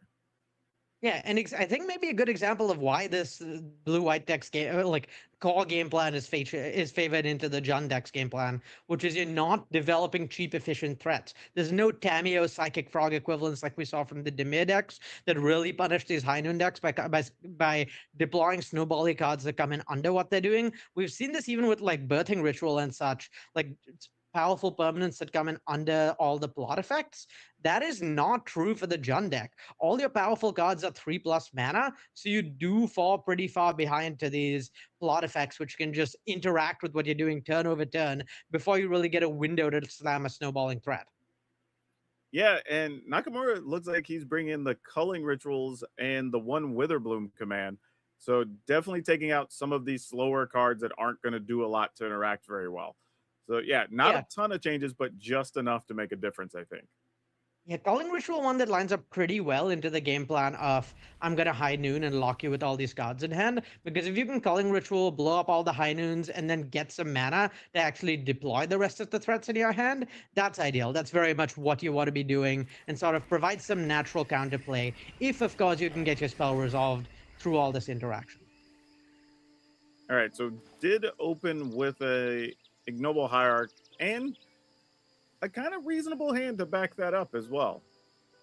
Yeah, it's Multi 6 is never thrilling, and it is a little awkward that if this Hierarch does get interacted with, you don't have second land. But if you draw second land, you could still slam that Rumble, so there's still hope. And did not find it, unfortunately. And this could be the beginning of the end for Nakamura. Yeah, and it's worth noting that Oust, unlike more recent versions of this effect, pretty old card, somewhat historic card for the format, does not give any optionality on putting the card back. So we know Nakamura is not drawing a land next turn as well, which is brutal. Yeah, that is pretty rough. Like when you already know you're stuck on lands. I think and if you're Nico, do you really want to just reprieve this and say, yeah, you're just still stuck on one land? It's pretty close. I think you'd rather dismember it because that allows you to also cycle Lorien Reveal this turn. And once you're also cycling Lorien Reveal this turn, the next turn you get to guaranteed have Aang up. So what you can do is play Aang, hold up Aang next turn, airbend whatever Nakamura casts, and then if you hit a land drop in the next 2 turns, like so, then you can play High Noon, leave up Reprieve, and now suddenly you've got your opponent in that lock situation. Yeah, he named that card in one note. As I said, just found the land immediately, so everything is set up the way he wants. Gonna go and Aang the Rumble. Yeah, and this is Reprieve is a particularly good one here because a lot of the tool that Nakamura generally relies on in this spot is these Jund decks in general rely on this spot is Abrupt Decay, but Reprieve notably does not actually counter the spell, unlike Remount. It just puts it back in hand, so it does guarantee protection for the High Noon through literally anything Nakamura could have. All right, looks like we're just going to try and play the Rumble again, which looks like to get met by a Reprieve. We get a card, and it is a Spell Queller. I was gonna say Nakamura just really wants one more threat to be able to like plot whatever the next spell is. And I mean, there's that threat right there. So at this point, we're looking at Spell Queller, what comes down this turn, attack to 15, even Interrupter, what comes down next turn, attack to 9. So any Remand, Reprieve, other plot effect, well, we even have the Aang in hand. So unless there's instant speed interaction drawn, this is already checkmate. This is already enough to beat Nakamura. We're going to see an attack to 15, followed by an attack to 9, followed by an attack down to 3, and if you draw a red land to sacrifice the High Noon, that's lethal. Yeah, and that was rough for Nakamura. I understand keeping that hand at 6 cards, having a land and a mana creature. You just have to hope that the mana creature survives, and unfortunately, it did not. And it's kind of led to the situation we're staring at now. Yeah. Nakamura's one hope, I think, here is that instant speed interaction or a fetch land could maybe get him out of this, where fetch land allows a fatal push to actually kill one of these 3-drops, but it's looking pretty bleak. Even if one of these 3-drops is killed, the clock is still pretty fast, and with 2 High Noons out, what you really want is a way to force through the Sculling Ritual, but that just doesn't exist into High Noon. That's just not in the game. Yeah, and it looks like next turn you're going to be attacking for 6. So we're probably 3 attack steps away here. Yeah, so what Nico really needs is any red land here to be able to sacrifice the High Noons, or another reprieve effect, because we can legend rule the Ang here to get in for another set of to plot yet another spell this turn. All right. Nakamura really is actually, I think any untapped land here is close to enough, is just enough, because you can waterbend 8 to flip the Yang. So just any untapped land does it here. And the problem is the spells that Nakamura is threatening to cast just don't actually matter here. Like, I'd almost consider letting this Rumble resolve, because that's just totally fine. Rumble does not actually prevent Nico Boni from having lethal in any way, shape, or form. And now you have an extra piece of protection in your Ang. Yeah, exactly. I think he agreed with you. He said, okay, cool. You get your token, you get a land. It's not going to change things here. Yeah, really, really impressive performance by this High Noon deck. I mean, every time we see it on camera, it seems to do this. And I mean, really good job highlighting why so many players played it this week. And there's a remand to go with the Yang, and that's going to be all she wrote. There's not going to be a way to get out of this, especially under a double High Noon situation. Yes, I believe this is guaranteed lethal. There's interaction for the Fatal Push, and then another piece of interaction for any spell that gets cast on Nakamura's turn. I'd almost consider not interacting with this Fatal Push, just because you're so clearly guaranteed to win. But also, I can't think of any punish in Nakamura's deck, or even in the format. So one way or another, it looks pretty over. Yeah, that's what I was wondering. Do you just like let the 4 hit and he's still at 4? But, you know, why not have 2 Angs? Yeah, there's only one spell is castable for Nakamura, and Ang isn't even countering, so literally any spell that Nakamura casts will get hit by Ang here. So yeah, extremely got the game locked up, and really powerful showing by this High Noon deck. Yeah, Nagamura, I think, is just thinking through some options, saying, like, is there any way possible, if there was not another counter, that I could get one more turn? Yeah, Nakamura is here sitting, figuring out, like, in the best case scenario, does he have any chance? Not knowing, like we do, that he is in fact in the worst case scenario, and there are multiple counterspells in hand. Yeah, you got to go for it. There's a chance it's not over there, but we do know there are 2 Angs, unfortunately. And that is going to be the end of his tournament. However, that means that Nico Boni has made his way into the top 4. Great showing, well played, and this, again, was kind of just 2 very systematic wins on back-to-back games here. Yeah, really well done. Really good job showing up just the power of this deck. I mean, well played by Nico Boni. Well-deserved slot in top 4. Yeah, and truthfully, he just drew so hot that maybe only on 1 turn did the High Noon even really matter all that much, right? He just had everything wrapped up, ready to go. That was as good a game as Nico could have had go there. Yeah, doing a good job highlighting why the John Garves deck has some structural issues into this deck. And I mean, also doing a really good job showing off the strength of this deck, where in our seed, it's hard. It's easy for it to look like, oh, there's Azorius High Noon players are constantly top decking these remand reprieve effects. Well, the reason they're constantly top decking them is I believe there's like 18 of those in their deck. Yeah, There's that's the all that's in Angs, there's there. Aven Interrupters, there's Talion's Throne Guard, there's Remand, there's Reprieve. There's just an endless stream of these effects. So that's why they keep drawing them so much. And I mean, excellent deck construction on that part, recognizing this sort of vulnerability the historic format has to the specific exploit. Yeah, knowing that this deck is now probably going to be on a lot more people's radar, does one of the ways to deal with it end up being make sure you include some number of flash spells, instant speed spells, so you can force them to try to do stuff on each turn, kind of getting around the High Noon a little bit?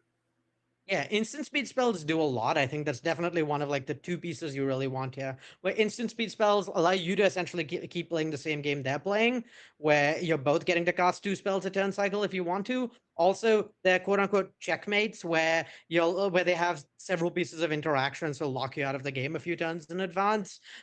Those are a lot less effective when they need to spend 2 blot effects, 2 angs and/or even interrupters and remounts each turn cycle, one on your turn, one on theirs. It's much less effective to do that. So instant speed interaction paired with powerful haymakers once you run through the effects is a good approach. And then the best approach far and away is you just play these cheap threats. We saw these High Noon players talk about how the Dimir mid-range matchup is kind of a nightmare. They've got Tamio, they've got Psychic Frog. Their threats, their answers are both stronger than your threats and answers and more efficient. And that's sort of the nightmare matchup for these High Noon decks. Definitely a very attackable deck, because if you're going under these decks, they really don't have much by way of moves. It's just the decks that kind of go over the top, the decks that have a specific like exploitability that you can get with sideboard cards, or decks that are very vulnerable to the card High Noon.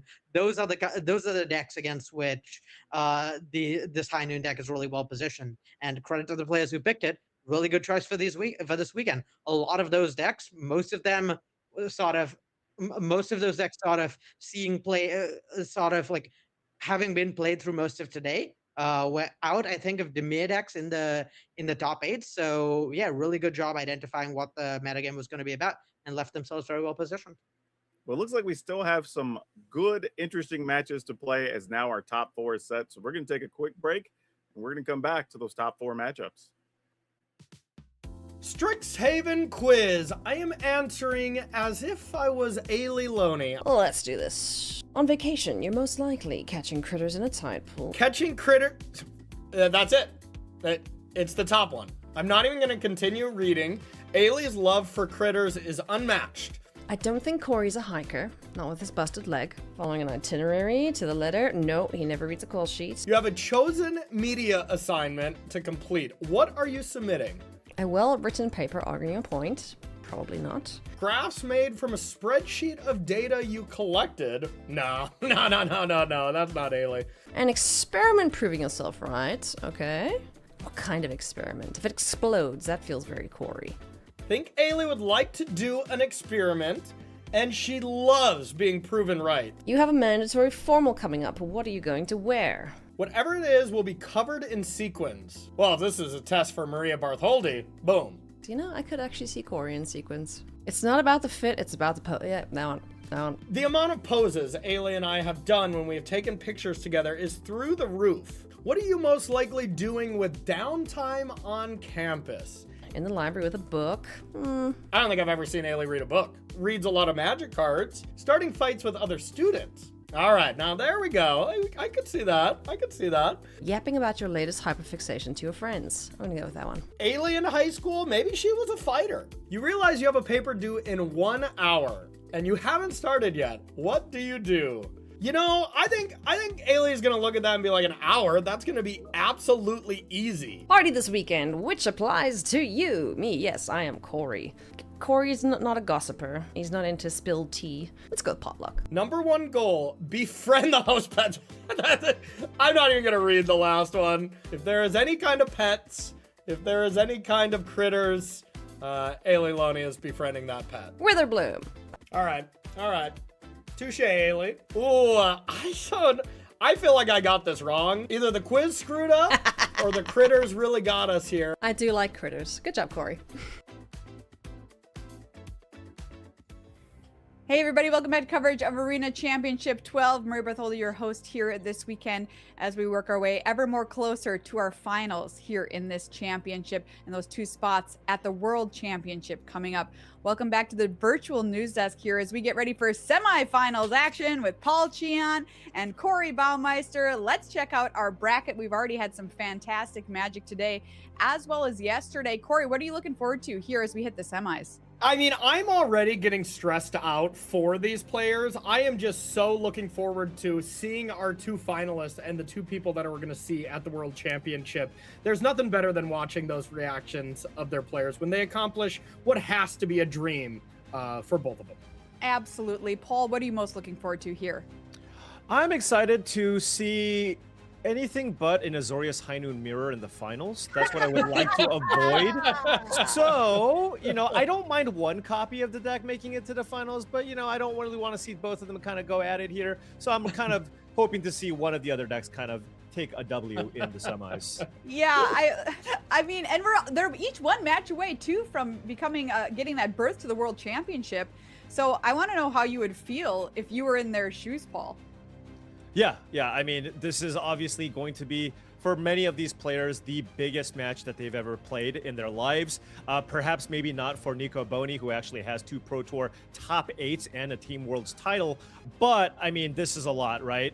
At this point, you know, you've won a bunch of money, but right now the most important thing for any competitive Magic player is to get that opportunity to make it and play it at the highest stage, the highest level of Magic, which is of course the World Championship. So, you know, arguably this right here, these matches that we play are going to be the most important matches that we see in this event. Yeah, absolutely. I don't know about you, but my hand would be so sweaty on my mouse. I would have to like air it out in between turns. I mean, this is high stakes Magic for you, everyone. Let's set up the first semifinal that we're going to watch here today at Arena Championship 12. Jae-Kun Liu up against Satoshi Nakamura. Azorius High Noon versus Yawgmoth. Getting to know our players a little better. First up, Jae-Kun, who's been playing Magic the Gathering since about 2009. Says his proudest achievement was winning a modern PTQ with Kiki Pod. So we're going to try and do that several ticks better here today at Arena Championship 12. What would winning mean to him? He said, quote, "My childhood dreams coming true." Ailey talked to Liu ahead of this match. Jae-Kun, congrats on picking up the victory there. You are into the semifinals. How are you feeling? Feeling great. Yeah, that's a tough opponent to battle against, but yeah, glad I came out ahead. Certainly is, and you are crushing it so far, my friend. Your next matchup is up against Satoshi playing Yawgmoth. How do you feel about that matchup? I talked about it last round as well. Yawgmoth is my most feared deck, I think, in this tournament. Outside of Dimir, I think. So yeah, it's going to be an uphill battle for me for sure. Well, it is a lot to play for, so a little bit of pressure on for this next matchup. You know, you do have a chance at making the World Championship with this next victory. If you make it to Worlds, who's the first person you're going to tell? Oof, probably my wife next door. So going to if I were to get that spot, yeah, definitely. And my son, I'm going to hug him, but he doesn't know anything. He's only 2 years old, so He'll understand. Dad's happy. This is a good thing. Yeah. All right. Well, best of luck, Jae-Kun. Hope to see you in the finals. Good luck and have fun. Absolutely. Great interview there from Jae-Kun, who brought Azorius High Noon to the tournament this weekend. Corey, talk to me about this deck and why he doesn't like this Yawgmoth matchup. Yeah, the Yawgmoth matchup does seem brutal. Just having the ability to play a bunch of 1-drops, a bunch of 2-drops before you can get under that High Noon lock makes a lot of sense. Plus, Court of Calling is going to be something that can interact on Jae-Kun's turn, so you can play spells on both turns. That's the big problem for these High Noon decks, but this deck's awesome. If anyone can do it, it's going to be Jae-Kun, who's made this look really, really good. The Hydroponics Architects have looked incredible every time he's drawn them as well. So, yeah, going to be a great match regardless. All right, let's take a look at the other side of the battlefield for this semifinal. Satoshi Nakayama here with the Yawgmoth deck. Satoshi has been playing Magic for a very long time. Ever since he was 4 years old, started playing competitive Magic about 9 years ago, and is no stranger to the Arena Championship format. This is his 4th Arena Championship that he has qualified for, which is no small feat. This is his best finish already, so hoping just to keep bettering it each time that we see him on camera here, and really wants to win for that World Championship spot. Let's get some insight into how he's thinking ahead of this match. Satoshi, congratulations on making it through to the semifinals. You've got a pretty tough matchup next against High Noon. What is your plan for that matchup?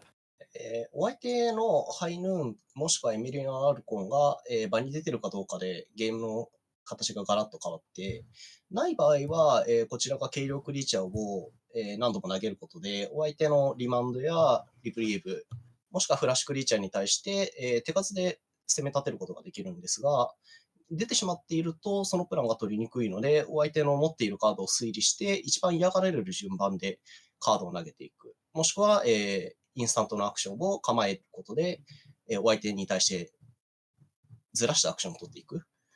これが、こちら視点のゲームの勝ち方になってくると思っています。So it really depends for this high noon deck if there is the Archon deck in play, and if there isn't, I'm just gonna throw out like creatures and kind of wait for a mana reprieve and just kind of go against it that way. But if it is on the board, then I kind of need to stagger it a little bit, kind of plan out what creatures I put out, kind of work with the instance that I have, and have like plan out a little bit better with my action plan. All right, so if you do win this next matchup, you also qualify for the World Championship. So I want to know who the first person is you will tell if you do that. 一番一緒によくカードゲームやるカズネ小坂、ワールド2位を取った日本人ですね。に、まず連絡したいなと思ってます。I would like to reach out to Kazune Kosaka. He won the World Championships, the second place in World Championships, and I really would like to reach out to him first. Awesome. Well, best of luck, Satoshi. Have fun, and hopefully we'll see you in the finals. There's Satoshi ahead of this matchup, and here is the Yawgmoth deck. Paul, how do you like it here in this matchup via High Noon? Yeah, I think this is going to be a very, very solid matchup here for the Yawgmoth Death. Not only do you have a lot of cheap cards that kind of go underneath the high noon, you also just have the ability to cast Court of Calling at instant speed, get what you need. One of the most important cards, too, to even deal with the high noon, you actually have a way to search out Haywire Might, which could be important here as a way to get that high noon off the battlefield. You even have access to Abrupt Decays out of the sideboard to further have uncounterable answers to the problematic enchantment. And I think if Satoshi can just find ways to keep that enchantment off the battlefield, then he can just play a flurry of spells and pretty easily play through the clunky 3-mana counter effects that the Azorius High Noon deck can provide. Also, he's 2-0 against the High Noon deck so far in this tournament. All right, let's find out what happens. It's time to crown our first finalist here at Arena Championship 12. All right, let's all take a deep breath. Let's get ready for some high stakes magic here. Jay-kun, the higher seed, so going to be able to play first. That's a huge advantage when you're playing this Azorius High Noon deck. But man, Paul, Satoshi making it to 3 of these events in a row, that's incredible. Yeah, no, absolutely incredible. These events are extremely difficult to qualify for. You have to make your way into the qualifier weekend, which, you know, that one is maybe not so hard, but then you have to beat a bunch of other great players, make it into day 2, and then pick up a bunch of wins. So even qualifying for 1 is fairly hard. 3, 4, that is really tough. Yeah, really, really incredible here. So, all right, how do we like our hands? That's a 1-lander up there, but we do have the Lorien revealed. So looking pretty good there for Jay-kun. Yeah, but Satoshi's hand is amazing here. It's He's so got a mana good. ramp creature. He's got a Delighted Halfling. Delighted Halfling, by the way, if you do have some legendary cards, also has that uncounterability clause. But to be able to play a 1-mana creature into a double spell turn next turn is absolutely incredible. Actually, can potentially play 3 spells here, right? With that Badgermole Cub. Yeah. So Delighted Halfling, now that the uncounterable aspect does, you know, play around Remand, but it doesn't play around Reprieve. Is that correct? Yeah, well, if the card actually says counter target spell, then it would be uncounterable. But if there's any other line of text where you're returning a spell to your hand, then the uncounterability would not matter. Okay, fair enough. Fair enough. All right, so here is Badgermole Cub with that extra mana floating. You gotta think that this one is has to be sent back, right? Yeah, no question. I mean, Jay-kun doesn't even have anything else to do here, so it just makes sense to fire off your counter magic here, getting that reprieve in play here. But hey, despite that, because you have the mana creature, you still got to resolve another spell here. Yeah, and maybe, I mean, the most minor of missteps there, because the Remand does counter a Badgermole Cub there, and if we were to play a Yawgmoth next turn, Reprieve would deal with it, but Remand would not. Right, absolutely. However, Jay-kun does have other effects in hand in the Aven Interrupter and the Aang, which could also be an answer to a potential Yawgmoth here. But this is going to be a huge turn, and I believe that looks like perhaps an alternate art Birthing Ritual. It is, but yeah, I mean, this hand is just amazing here. Not only do you have the mana creatures here, but you're just able to play so many spells. I mean, Jay-kun can counter one thing, right? You counter the one thing, and Satoshi can just follow that up with 2 more plays here. I was thinking, I was like, yeah, I could see how this matchup could be bad. You know, I never ran into it when I was testing the high noon decks, and I didn't really have Yawgmoth on my radar. But on the play, I was like, it can't be that bad. But man, it's looking really, really bad here for Jay Kuhn, just being able to just go so very wide and now play Young Wolf into the ritual. I mean, that seems devastating. Right, absolutely. I mean, the high noon deck is really good at kind of stopping 1 spell a turn, but try 3. Right? I mean, this is a birthing ritual into a young wolf. Now you can sack the young wolf for value, go find something if you need. And next turn, you even have, I mean, not only that, by the way, he just naturally drew the Haywire Might. Did he miss here? No, excuse me. This is not a miss. This is 4 different cards you can choose from. Now, you cannot get the Sephiroth because I believe he only has 1 mana creatures in play. But there is a Badger Mole Cub that you can kind of see there on the left-hand side, and then a bunch of 1 mana creatures. Yeah, the Badger Mole Cub getting rid of the Young Wolf, getting rid of, in air quotes, just supersizing it a little bit. That looks excellent to me. Looks like that is what Satoshi's going to go for, and this looks incredible. Right, and if you're on Jay Kuhn's side, I mean, you need to find, a Fragment Reality. You got to get that Birthing Ritual off the battlefield. Yeah, you have to. And I gotta love from Jay Kuhn's interview saying, you know, I'm gonna hug my son. He's only 3 and doesn't know what's going on. If he were to get to the World Championship, and then the flip side, Satoshi was playing Magic at age 4, so already knew what he was doing at such a young age playing Magic. That's really impressive. I mean, you start that young, and then you see yourself here, so that certainly makes sense here. And Satoshi, on the other hand, going to think one of his teammates there.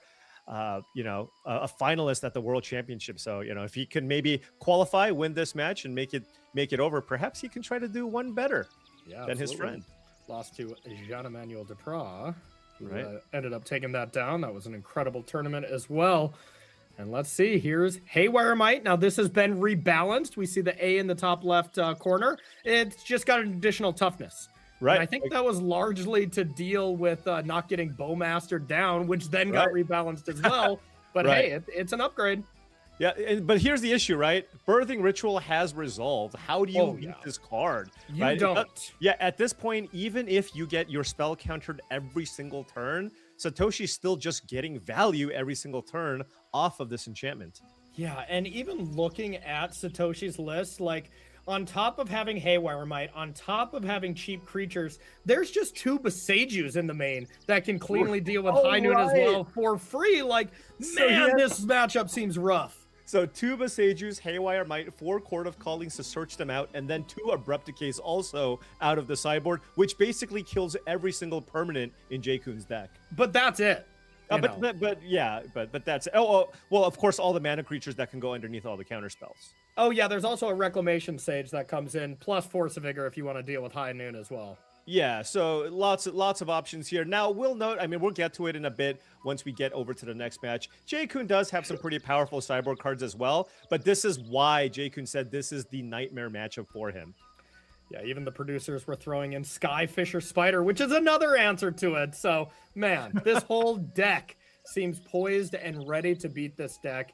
And, man, it's feeling like it so far. There's an Endurance, too, which you can play on your opponent's turn to flash in and block the Interrupter and Angswift Savior. So, all right, huge turn now. One thing we can play, unless it's a Haywire Might to start and deal with the High Noon. Right. I mean, Jay Kuhn's out of counterspells, right? He only has the 1 mana available. So now Satoshi has access to a bunch of mana here, can lead things off with the Haywire Might, get that High Noon off the battlefield, and then just kind of unload the cards in his hand. He has, access to at least 4 mana after using the Haywire Might. Yeah, 4 mana. Man. Colorless and green from the Delighted Halfling. Can start with... Cub. Yeah, Cub. More mana.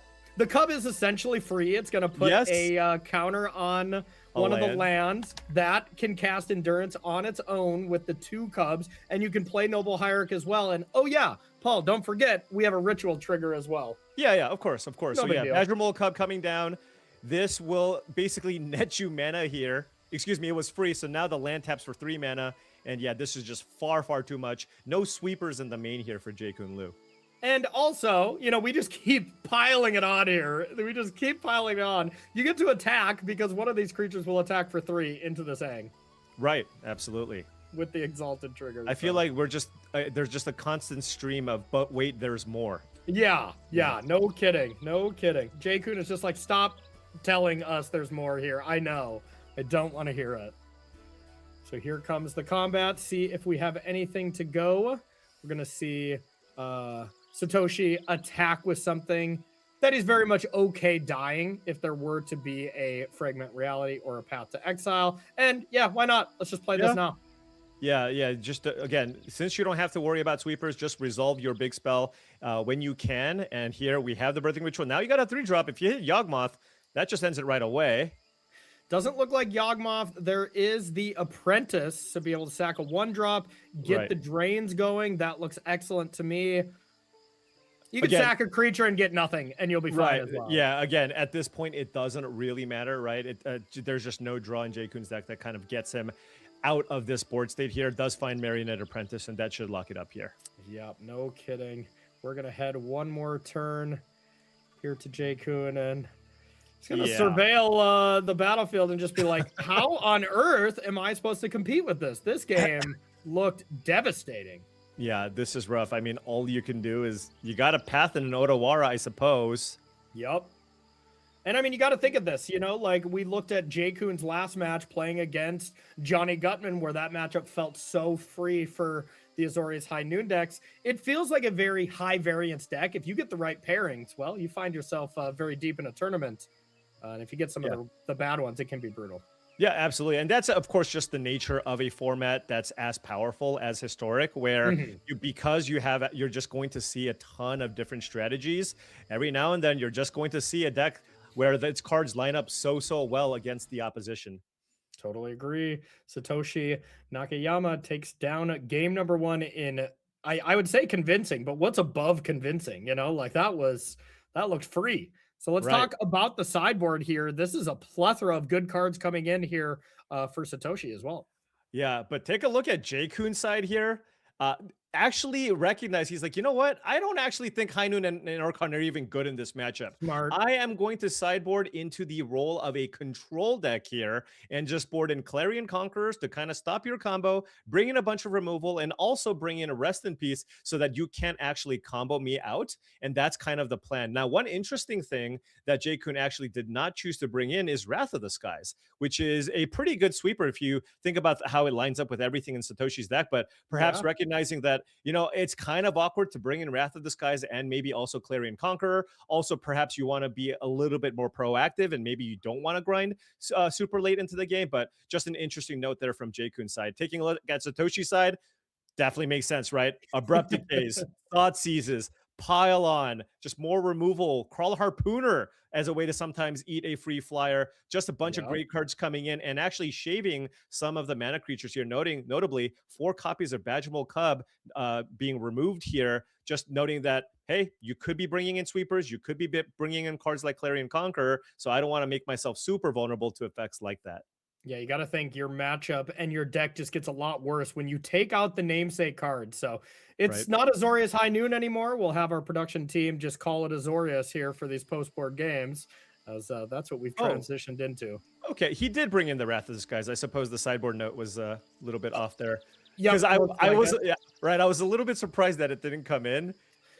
But okay, so same, yeah, all right. It is clunky and a little expensive. Yeah, you know, it's going to cost 4 most of the time, but I'm with you. I want this. So, all right, now we have Hollowed Fountain. Fragment Reality can deal with Birds of Paradise, and then you can have Spell Snare for a 2-drop. That looks pretty awesome. Now, looking on the other side, Satoshi's side, we have Sephiroth, we have that opposition agent, as well as Yawgmoth, Young Wolf, and the Thoughtseize. So no 2-drop to get spell snared, and Satoshi is able to just go Young Wolf and Thoughtseize next turn at the very least.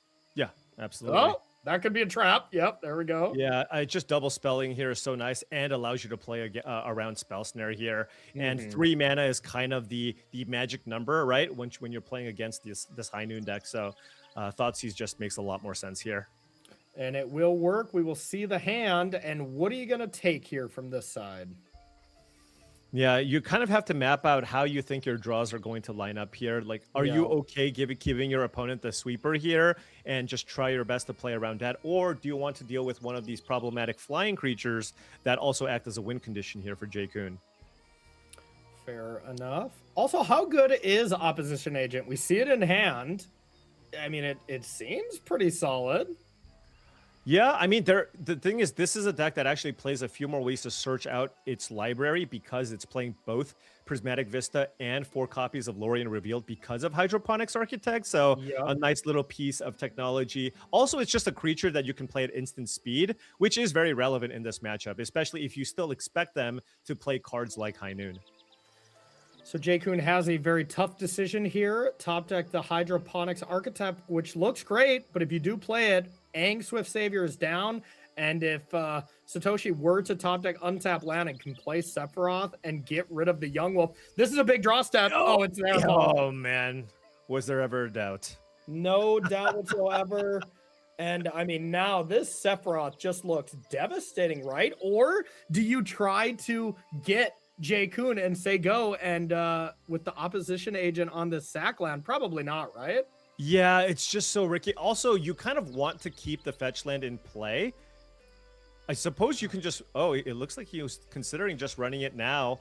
Play around the Aang here, right? Yeah. Don't want to wait until Jay-Kun's turn. So yeah, actually just playing it out right now. Wow. And Okay. Jay-Kun in response has no choice but to sacrifice the Vista here, right? Now that this is going to resolve. And now it makes it so that the Prismatic Vista can't actually get you value because any fetch land plus Hydroponics Architect is a very nice combo. Yeah, absolutely. Opposition Agent, a card that we have not seen a lot in this format, but looks pretty good here. Now the attack's in, and at this point, Jay-Kun is just hoping to, draw those lands naturally that are putting that special type in. So another untapped land here for Satoshi. Looks great. Yeah, absolutely. And now, of course, Satoshi is aware of the cards that Jay-Kun has. And of course, Jay-Kun, I mean, you can't really let the Yawgmoth here resolve. So you're going to go for the Aang Swift Savior here. Mm-hmm. Try to slow things down for one turn.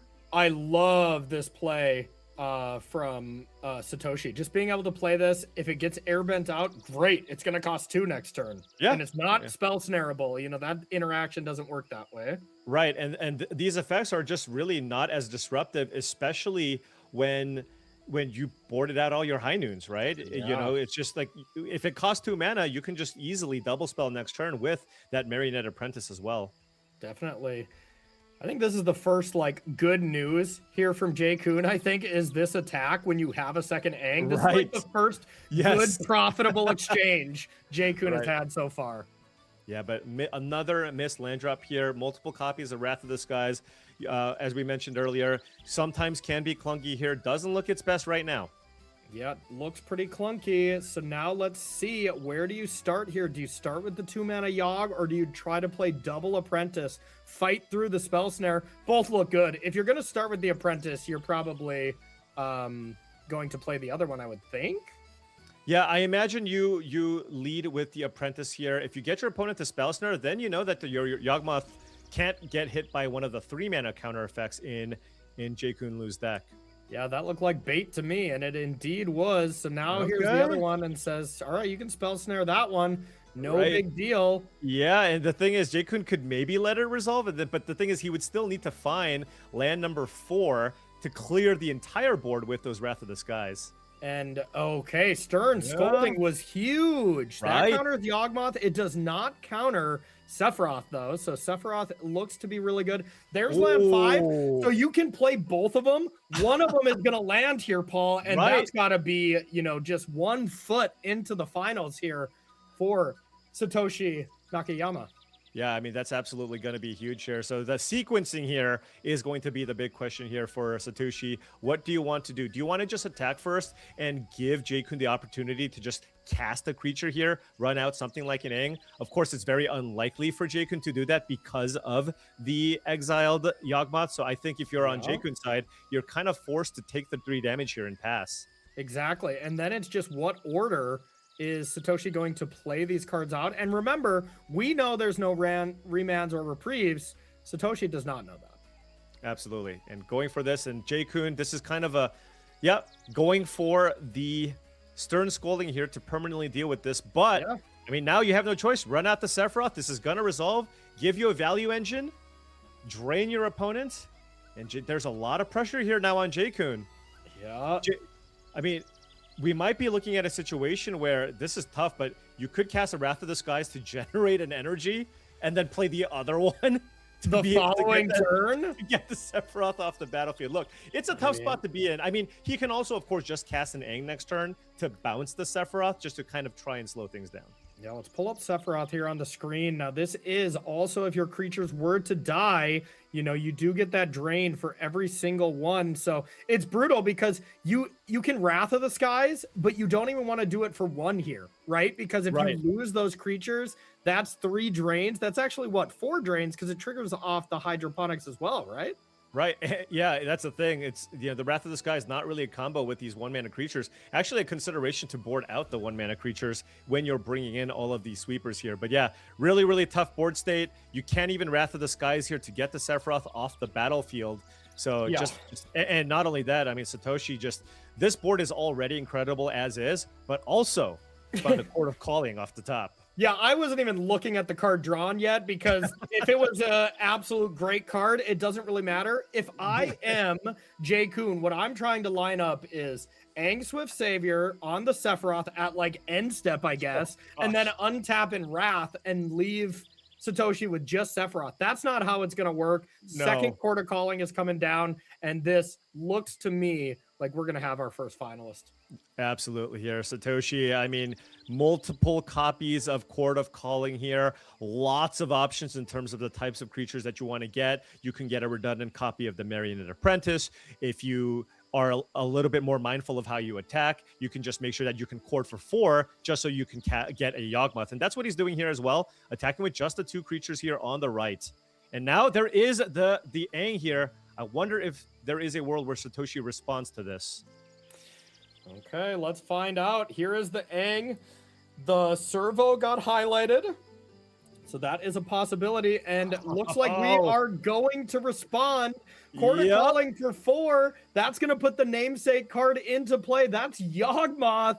And now you can sacrifice that in response. Oh, man. Get these drains going. Looks like Sephiroth is going to be able to create that emblem. And all J-Kun can do is just smile in almost disbelief at what a beating this match has become. Yeah, I mean, it's more, that was, for me, it was more like acceptance. It's like, okay, I mean, I put together a good run here, but you know, this is a tough matchup. You had a great draw. I mean, remember, Satoshi needed to rattle off a few lands in a row there just so he can set up these double spell turns, but he did here. And yeah, I mean, this is just an absolutely incredible board state. Satoshi going to be able to get a bunch of damage through here. Remember, this is still an attack coming in.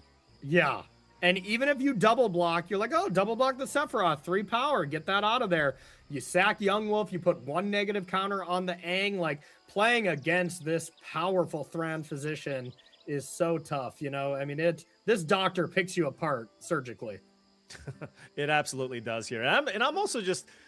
I also think it's pretty cool that we actually were able to find kind of a home for Sephiroth Fabled Soldier, right? This is a card that when you read it, it looks extremely powerful. Never really had a great home in Standard, but as a 1-of Silver Bullet to find off of the Court of Callings, we've seen it do a lot of work here today. Yeah, it's just a really, really good Blood Artist. And I mean, we're probably going to see it flip here and get that emblem, you know, goes to the backside, which is just pretty much unbeatable. And you can definitely tell Satoshi's also a Final Fantasy fan, as that's the Final Fantasy alt Yawgmoth as well. Right next to Sephiroth. And look at this. Take all the damage, draw the cards, get all the value. And I believe that is the 3rd creature that went away. So the next one is going to flip Sephiroth. And you get an emblem. It becomes, I believe, a 5/5 and casts Supernova. Yeah, Satoshi, I mean, look, I'm sure he recognizes at this point that he is in excellent shape here. But of course, we are still playing for that slot for the World Championship. You do not want to make any missteps here. And he is not doing that. When this is your 4th time here making it, was in Arena Championship 10 and 11, has really been, you know, just a little bit short in those events. And so far, Satoshi has been all business, and it's really showed. He has made this Yawgmoth deck look amazing and is very poised to take this down right now. Yeah, I mean, qualify enough times, you're just eventually going to get there, right? He's just brute forcing it by being awesome and qualifying for all of these events. And there goes Young Wolf. That's going to be one more drain, putting J-Kun down to 1. Young Wolf comes back. The final drain is going to clear it off right now. And here we go. That is Satoshi Nakayama heading to the finals and heading to the World Championship in Atlanta later on this year. Big congratulations to him. He made it look easy, and he played extremely well throughout this entire tournament, Paul. Absolutely. I mean, what a convincing victory there. We just see why that deck is the deck that J-Kun did not want to play against. So many different angles of attack. And this is definitely one of those decks where it can just kill you even without necessarily doing the combo thing. I just play my creatures. You're going to have to deal with it. At any given point, if I play Yawgmoth, you don't even need the combo. You just stick a Yawgmoth and you're just going to win the game just from all the cards that the card draws you. So yeah, just an excellent showing. And yeah, this deck looks really, really fun. Well, Paul Cheon at the beginning of this did not want to see 2 Azorius High Noon decks in the finals. Satoshi wants to see 1 in the finals. I will tell you that after seeing that convincing victory. Sounds like we got an interview with Satoshi here with Ailey Loney. Let's check it out. Satoshi, congratulations on making it to the finals. You are also into the World Championship. How are you feeling? 長年の目標ではあったので、本当にこれについては嬉しいです。プロツアーもですらまだ2回目だったので、一気に世界選手権出れるってのは本当に目標にして10年近くやってきてたので嬉しいです。I'm really exhilarated about this. I mean, I've only been to the Pro Tour twice and I get to go to Worlds, and it has been my dream for like 10 years, and I'm really excited. Awesome. That's so great to hear. Tell us a little bit about that semifinals matchup. It didn't look close. You absolutely ran over the competition. メインボードに関しては、ハーフリングの後のマナクリーチャーが、しっかり 2枚着地したことで、お相手の先行ではあったんですけど、ほとんどこっちが先行を取ってるようなアクションの手数の押し付け、交渉などを並べてドレインでクソビートプランを取り切るっていう、ライフの押し付けのゲームができたのがメインボードが大きかった。I got the halfling out, and I was able to pull out 2 creatures right after that. And, you know, like it was their play, but it really kind of ended up like I was on the play first, and I kind of just beat the hell out of it. Like it was a beatdown play, really. I was really lucky. It was a beatdown. I saw the ending. Soren was going crazy alongside Yawgmoth. It looked very painful, but let's look ahead now to the finals. You're either up against Nico's High Noon or Alex's Orzhov Blink. Do you have a preference on what you'd like to play against? ハイヌーンでぜひともお願いしたいです。理由は明確に、まず今のゲーム見てもらえば分かるように、ある程度順当なゲームになるとこちらの方が押し切って勝つっていう形に持ってきやすい。で、逆にオルゾフブリンクに関しては、メインボードの時点でもちょっと嫌なカードはちょっとあるんですが、それ以上にサイドボードに、クラリオンコンカーと、コンテインメントプリスト。ここはしっかり入ってきてしまうので、メインサイド後からはかなりそういったカードを対処しながら自分の動きを押し付ける必要が出てきてしまうので、あとできればアゾリウスの方が嬉しいというか、今日しやすいかなとは思っています。I really prefer the Heinen better. Like you saw from my previous game, like it can go really well. And the Orzhov deck, like the main board is okay, but if you really look at the sideboard, there's the Clarion Conqueror, the Containment Priest, and I really will need to, after the sideboarding, kind of really need to deal with all of this, and it will get tricky. So I would prefer the High Noon if I can, really. All right, well, Satoshi, best of luck for the finals. And yeah, hopefully we'll see you back here again for a winner's interview. Thank you. Congratulations to Satoshi. Our first finalist has punched his card to the upcoming World Championship. Welcome back to coverage here of Arena Championship 12. I'm Maria Bartholdi, your host for the weekend, and we need to find him someone to play against here. Welcome back to the virtual news desk. We've got Daquan Watson and Arya Karam Chandani here as we get ready for our next semi-final. Let's set it up, everyone. Take a look at this head-to-head here as we get ready to find our next finalist. Alex Cons on Orzhov Blink. It could be him, or it could be Nico Boni on Azorius High Noon, both with excellent win rates on Arena. Let's take a minute to meet our players here. First up is Alex Cons. Take a look here, running that Orzhov Blink deck, like I said, overall win rate of 60.2% on Arena. This is his first Arena championship, but he is no stranger to high-level Magic. He's played a handful of Pro Tours over the years, but hasn't had a chance for any real breakout success yet, so hoping to use this tournament to do exactly that. But how is he feeling ahead of this absolutely enormous matchup? Ailey Loney spoke to him moments ago.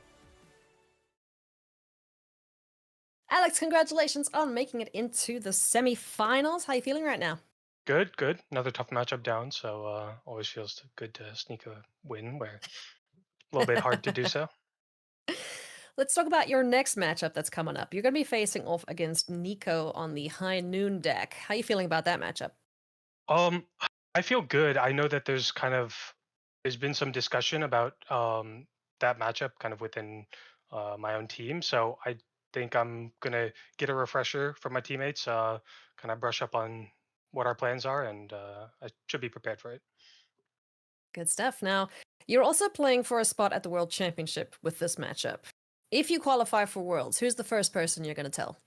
I mean, it's going to be my testing team. You know, Andy Garcia Romo did well at the last PT, so he's queued for Worlds, and definitely would want to make it back there, redeem myself from last year's Worlds. Awesome sauce. Well, Alex, best of luck. Have fun, and hopefully we'll see you in the finals. Appreciate it. Alex wants to make it back to the World Championship. Once you have a taste, you want another one. Brought Orzhov Blink as his deck of choice here this weekend. Daquan, walk me through what this deck wants to do versus High Noon. Yeah, this deck wants to just get some permanents onto the battlefield. Once they're there, then we can use stuff like Felia, Doll Maker, just get that extra value, getting them back into play multiple times, right? And there's multiple ways to disrupt things early with the Thoughtseize, and even getting in there with some of the other enchantments. So we have a lot going on with stuff like Nightmare. There's a few different ways you can disrupt them, and that's what I think Alex is going to need to do early before they have time to set up. All right, let's take a look at the opponent here in this semifinal. Nico Boni, no stranger to Magic the Gathering. He's been playing it for basically forever. Started 25 years ago. Has 2 Pro Tour top 8s to his name in 2008 and 2011. Also a Team World Championship winner with the Swiss national team in 2007. So has had a lot of success in the game, but wants an individual title here this weekend. Let's find out how he was feeling ahead of this match with Ailey. Nico Boni, congratulations on picking up a win there. You are into the semifinals. Let's talk about your upcoming matchup. You're going to be facing off against Alex on Orzhov Blink. What's the plan for this one? Hopefully them not drawing the Flash Dog. And Ophelia? She's such a good yeah, dog. and like that. At least for me there. Like, Philia is very, very good against the High Noon deck. Mm-hmm. First off, because it's an instant, and second, because it can just take out, like, your High Noon and then just do whatever they like. Yeah. Other than that, it's, like, similar to Junt. Like, you can slow them down if they have, like, a slower draw. But I think it's a much harder matchup because they also have like good solutions to your moons. They also work at instant speed, so it's not gonna be as easy. It's gonna be a tough one. Should be fun though to watch for sure. Now you're also playing for a spot at the World Championship coming up next in the semifinals. If you qualify for the World Championship, who's the first person you're gonna tell? Probably my wife. But maybe the guys in the Discord first. I don't know. Alrighty, well, Nico, good luck. Hope you have lots of fun in the semis. And let's see who wins in the flash battle between Ophelia and all the other nonsense in the deck. So good luck. A lot to play for and a lot on the line. Nico Boni bringing the most popular deck here of the weekend, Azorius High Noon. What does he need to focus on here in this matchup, Arya? Yes, this matchup is again going to be a lot about being assertive, kind of trying to get your opponent in that tempo negative slot where you're trying to use these plot effects like Even Interrupter, Ang, possibly in conjunction with High Noon, possibly not, to just kind of get a tempo advantage and close the door. The value this Ozov deck generates over a long game can be pretty problematic, and Filia in particular, we saw Nico talk about, is a really scary card. So you sort of want to close the door before that comes down and sort of leverage your roots as a tempo deck rather than playing like more of the prisoner role we've seen this deck play in some other matchups. All right, good dog or bad dog, whatever side you land on, it's time to find another finalist here at Arena Championship 12. All right, we have to root for the pups. Who doesn't like pets and small dogs, especially the corgi? Feli is a sweet-looking dog. But, Aria, this is a chance where you kind of got to take a breath. There's a lot on the line for these players. How would you be feeling if you're in their seat and you're basically 2 game wins away from playing in the World Championship? I would be stressed and excited. This has got to be one of the highest stakes matches of Magic both these players have played, playing for a lot of money and playing for a World Championship invite. There's just a ton on the line. They got to be stressed, but focused, locked in, and ready to win some games of Magic. All right, Nico, quick kept there on his 7, and looks like he just has a Fragment Reality and a couple of slower cards. So this could be the type of situation that could probably get a little bad, but not necessarily terrible. Yeah, it's a slightly clunky draw, but you do have a lot of efficient threats. I think Archon of Emeria more valuable here than elsewhere, just as a High Noon effect that also attacks for a bunch. You're looking to apply a lot of pressure on this matchup, so at least having a handful of spells, particularly Italian's Throne Guard, is sort of your most efficient beater that's also a remand effect, probably pretty good for Nico here. Yeah, picked up a Reprieve that leads right into a Spell Queller, so it's a perfect back-to-back set of cards there for Nico, and just puts that Peddler on ice for one more turn. Yeah, being able to have something to play turn 2, not be on the back foot, not have your opponent be the person who's already played to the board is pretty good. Pretty important, I think, for this High Noon deck to be the one sort of on the front foot. All right, goes for the Archon of Emeria, gets everything set up. We have a backup Archon next turn if necessary, but probably going to be sitting on Spell Queller mana, I would imagine. Yeah, and what do you do here in Alex spot now? Like, yeah, well, there's the answer. He's just going to Fragment Reality. Yeah, the fact that this blue-white deck has no 1 or 2 drops in the main deck does make it pretty vulnerable to Fragmented Reality. So I like using this option to double spell, because you know you're not going to be able to double spell very much in this matchup.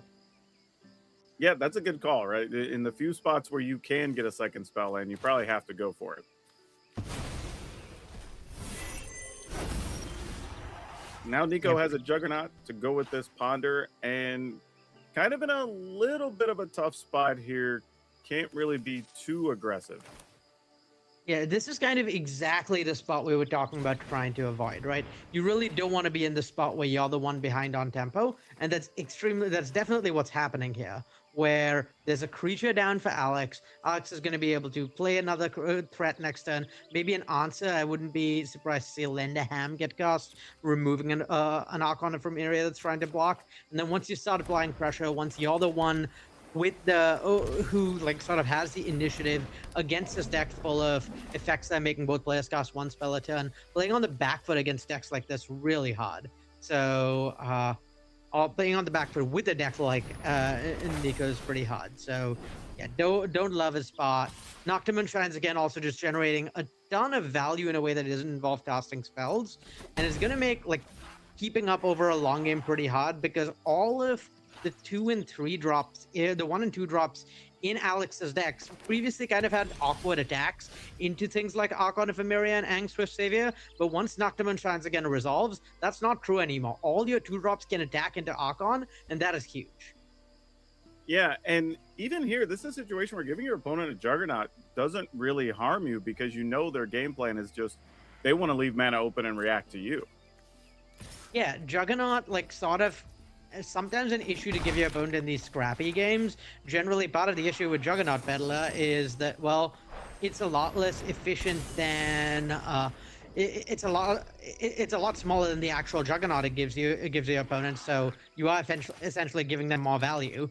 when your Juggernaut Peddler is a 3-2, it just completely blanks the Juggernaut itself.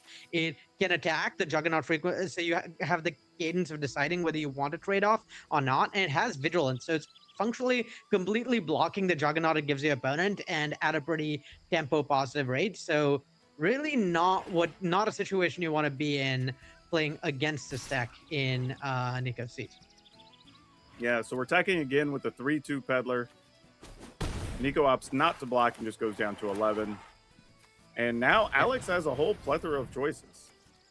Yeah, Nico, I think, doing a good job recognizing that what this matchup is like really about is trying to race this Ozov deck, because once you get to a long game, the Ozov deck is going to get a bunch of like incremental value, and you do need to apply pressure, embrace the roles to be done, because you're not going to be able to lock out a deck that both has spells that's efficient and has the ability to play at instant speed. All right, we got the Prismatic Vista, which we saw sitting on top of the library. And gonna go ahead and attack here with the Throne Guard, putting Alex down to 13. And Nico's just got a fully reactive hand at this point. Yeah, this is a really awkward spot for Nico, particularly because those fragmented realities are atrocious here. You just can't fragmented reality either of these Juggernaut Peddlers, because doing that lets your opponent get a Pixie, which is mostly just a stronger creature than the Peddlers in this spot. And given that you have like 2 blank cards, you're behind on tempo, these Peddlers are looking pretty scary. Yeah, I don't like Nico's spot here at all. It's a pretty scary position to be in. Yeah, especially when you consider the fact that the Pixies can block the Throne Guards. All right, picked up a Peddler. The other one's going to hit the battlefield, and guess what? We're going to be staring at 2 fragmented realities. And I mean, it's not even clear to me that these fragmented realities are like that much better than Juggernauts. Like they allow you a way to like sort of fade an attack, so they're definitely just at face value a little better than Juggernaut, but they have their awkwardness. Yeah, this is a little bit of a tough spot, because it looks like Alex is contemplating what to do, either playing the land, play a Juggernaut. You could use the Pixie to bounce the Hopeless Nightmare, potentially. Yeah, I think the only scary thing for Alex in this spot is just how much higher, just how much pressure Nico's applying in the air. We're going to be looking at 8 damage next turn and definitely lethal the turn after.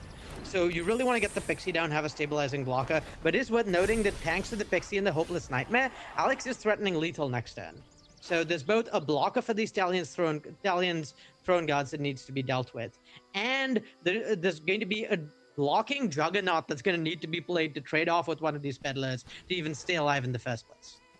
Yeah, that's true. As much as we were saying, like, the Juggernauts probably don't matter, well, when you get in a situation where you don't have reactive cards, a couple of Juggernauts aren't the worst thing. It's an interesting spot for Nico whether or not he wants to attack here even.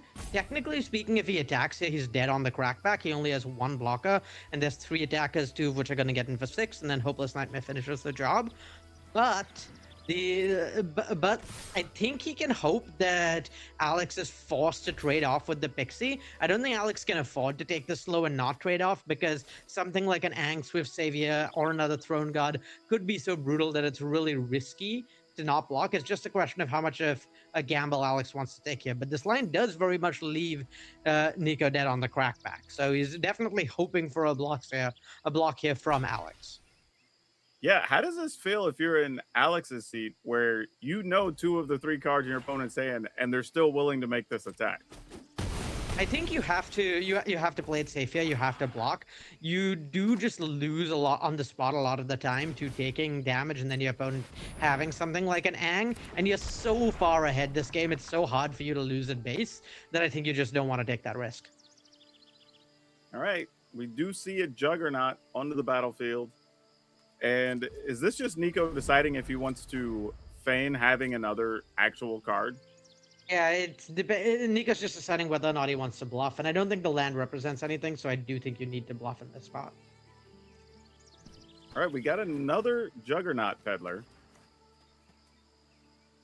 Another Peddler not really doing anything here. Like, maybe if Nico finds a way to buy time, he can stay alive here.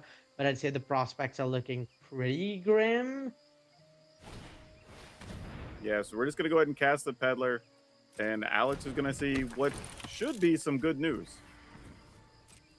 This hand looks really, really good for Alex. It's hard to imagine Nico coming back from this, particularly because you can play the Noctum Enchants again. That's going to get you yet another threat next turn, and this also forces a block with the Juggernaut by bumping both your Juggernaut Peddlers. So now you have 2 lethal threats, plus a Hopeless Nightmare that if you like find any way to bounce could get you out of this. All right, picks up a Throne Guard. Throne Guard is a uniquely good draw here for Alex, where technically, face up, that does just win the game.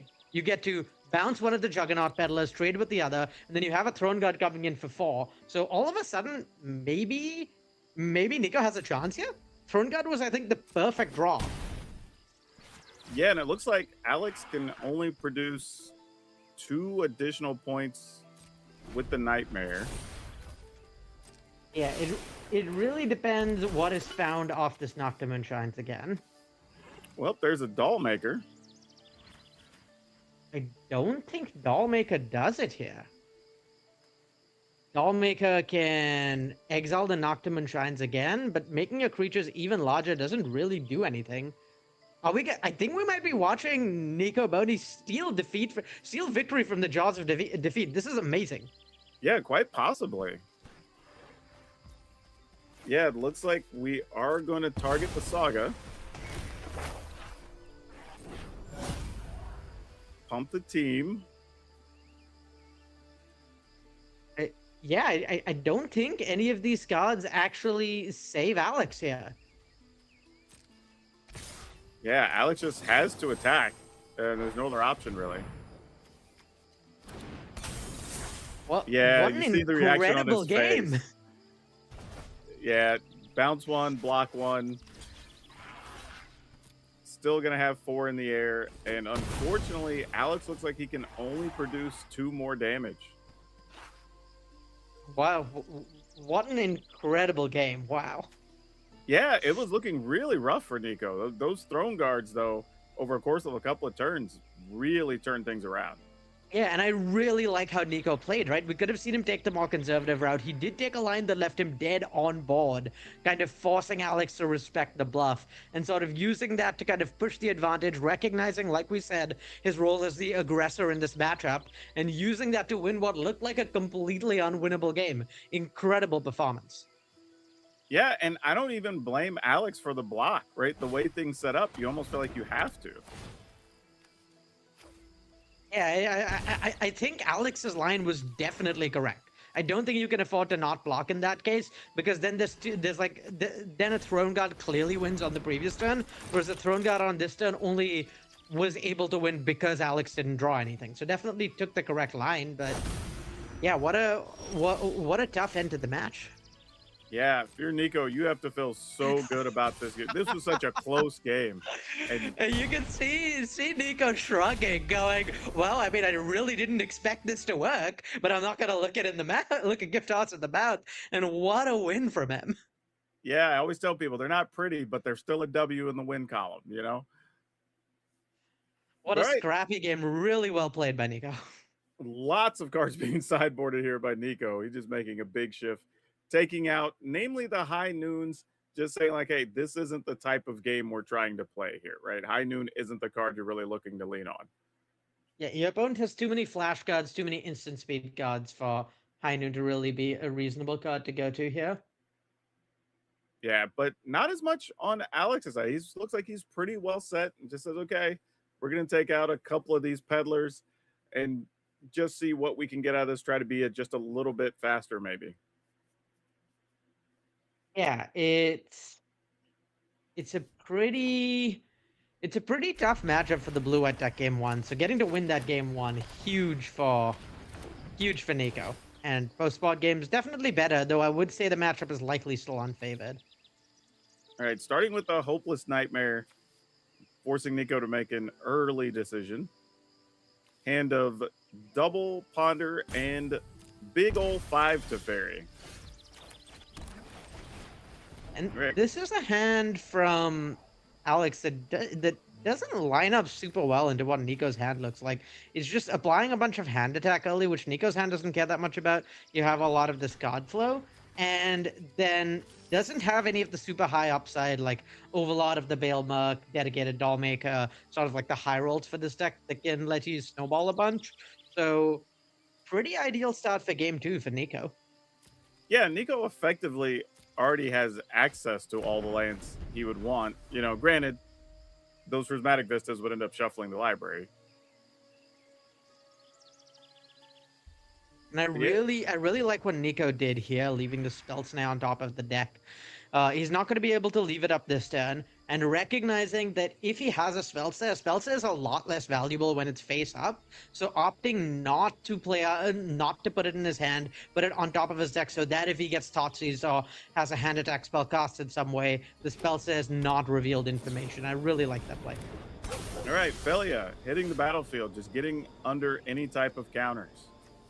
Yeah, we saw a pause for a minute there. Alex probably thinking about what sorcery speed removal there is in Nico's deck, realizing it's basically nothing. It's only spell pierce he has to worry about. And given that, he might as well main phase the Philia. I really like that play from him.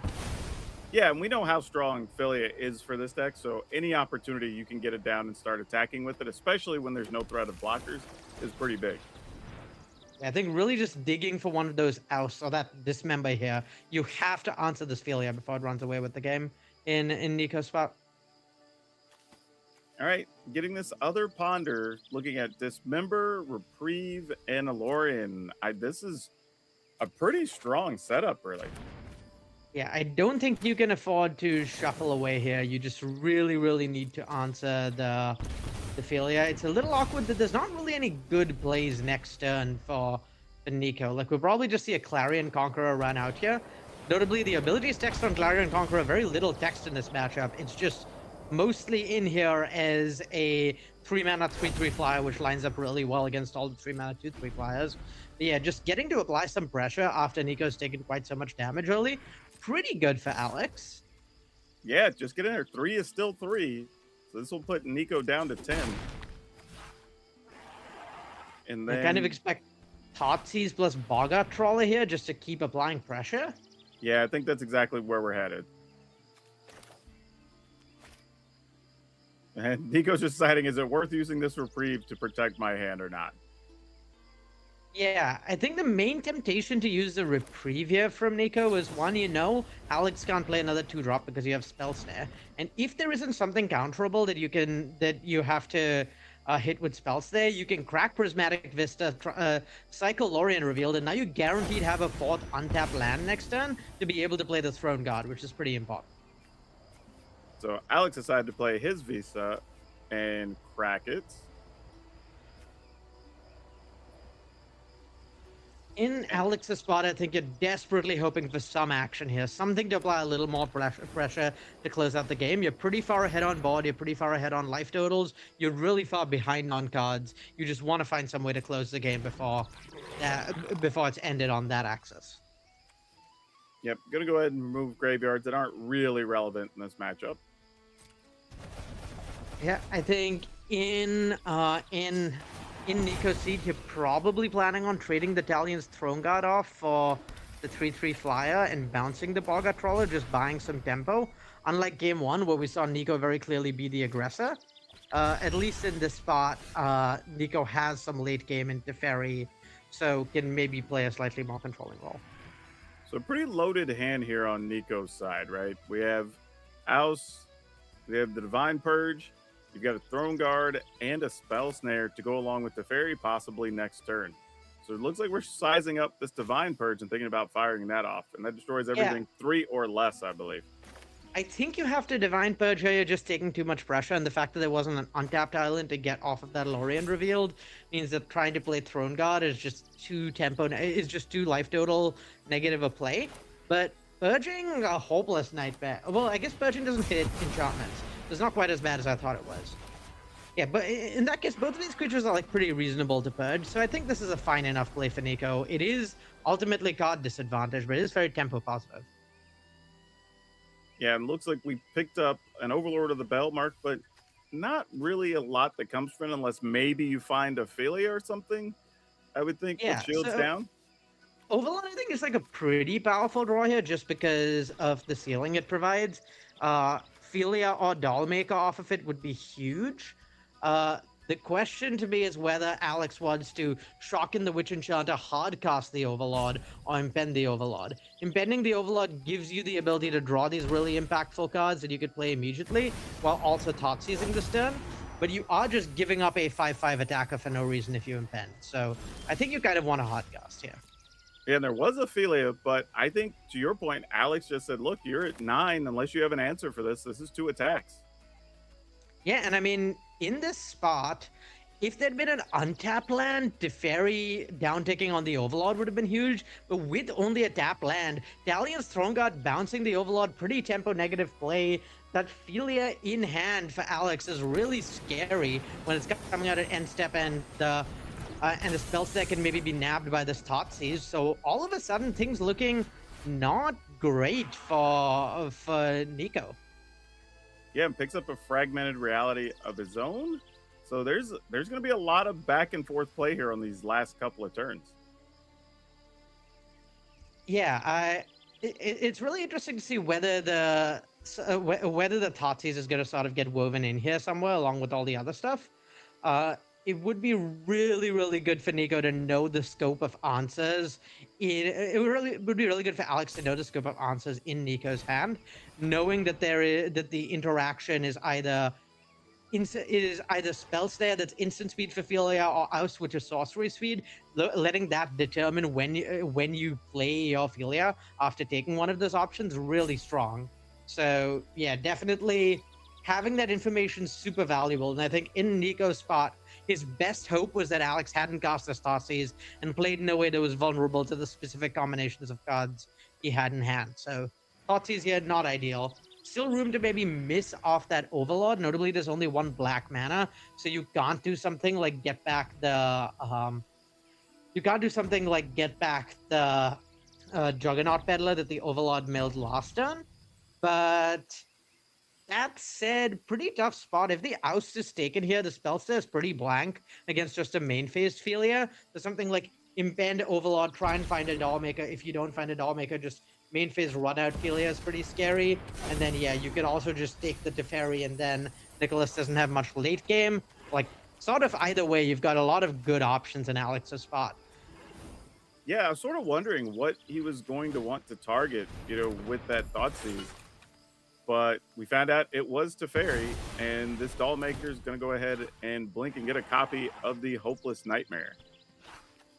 I really like taking the Nightmare here with Dollmaker, just trying to run Nico out of cards, recognizing that, okay, my opponent is really low on resources, they're really low on life total. This Dollmaker itself is going to be able to apply a bunch of pressure, so I don't really need to copy this Overlord. I'd much rather just have my opponent have 1 fewer answer in hand and try and close out the game.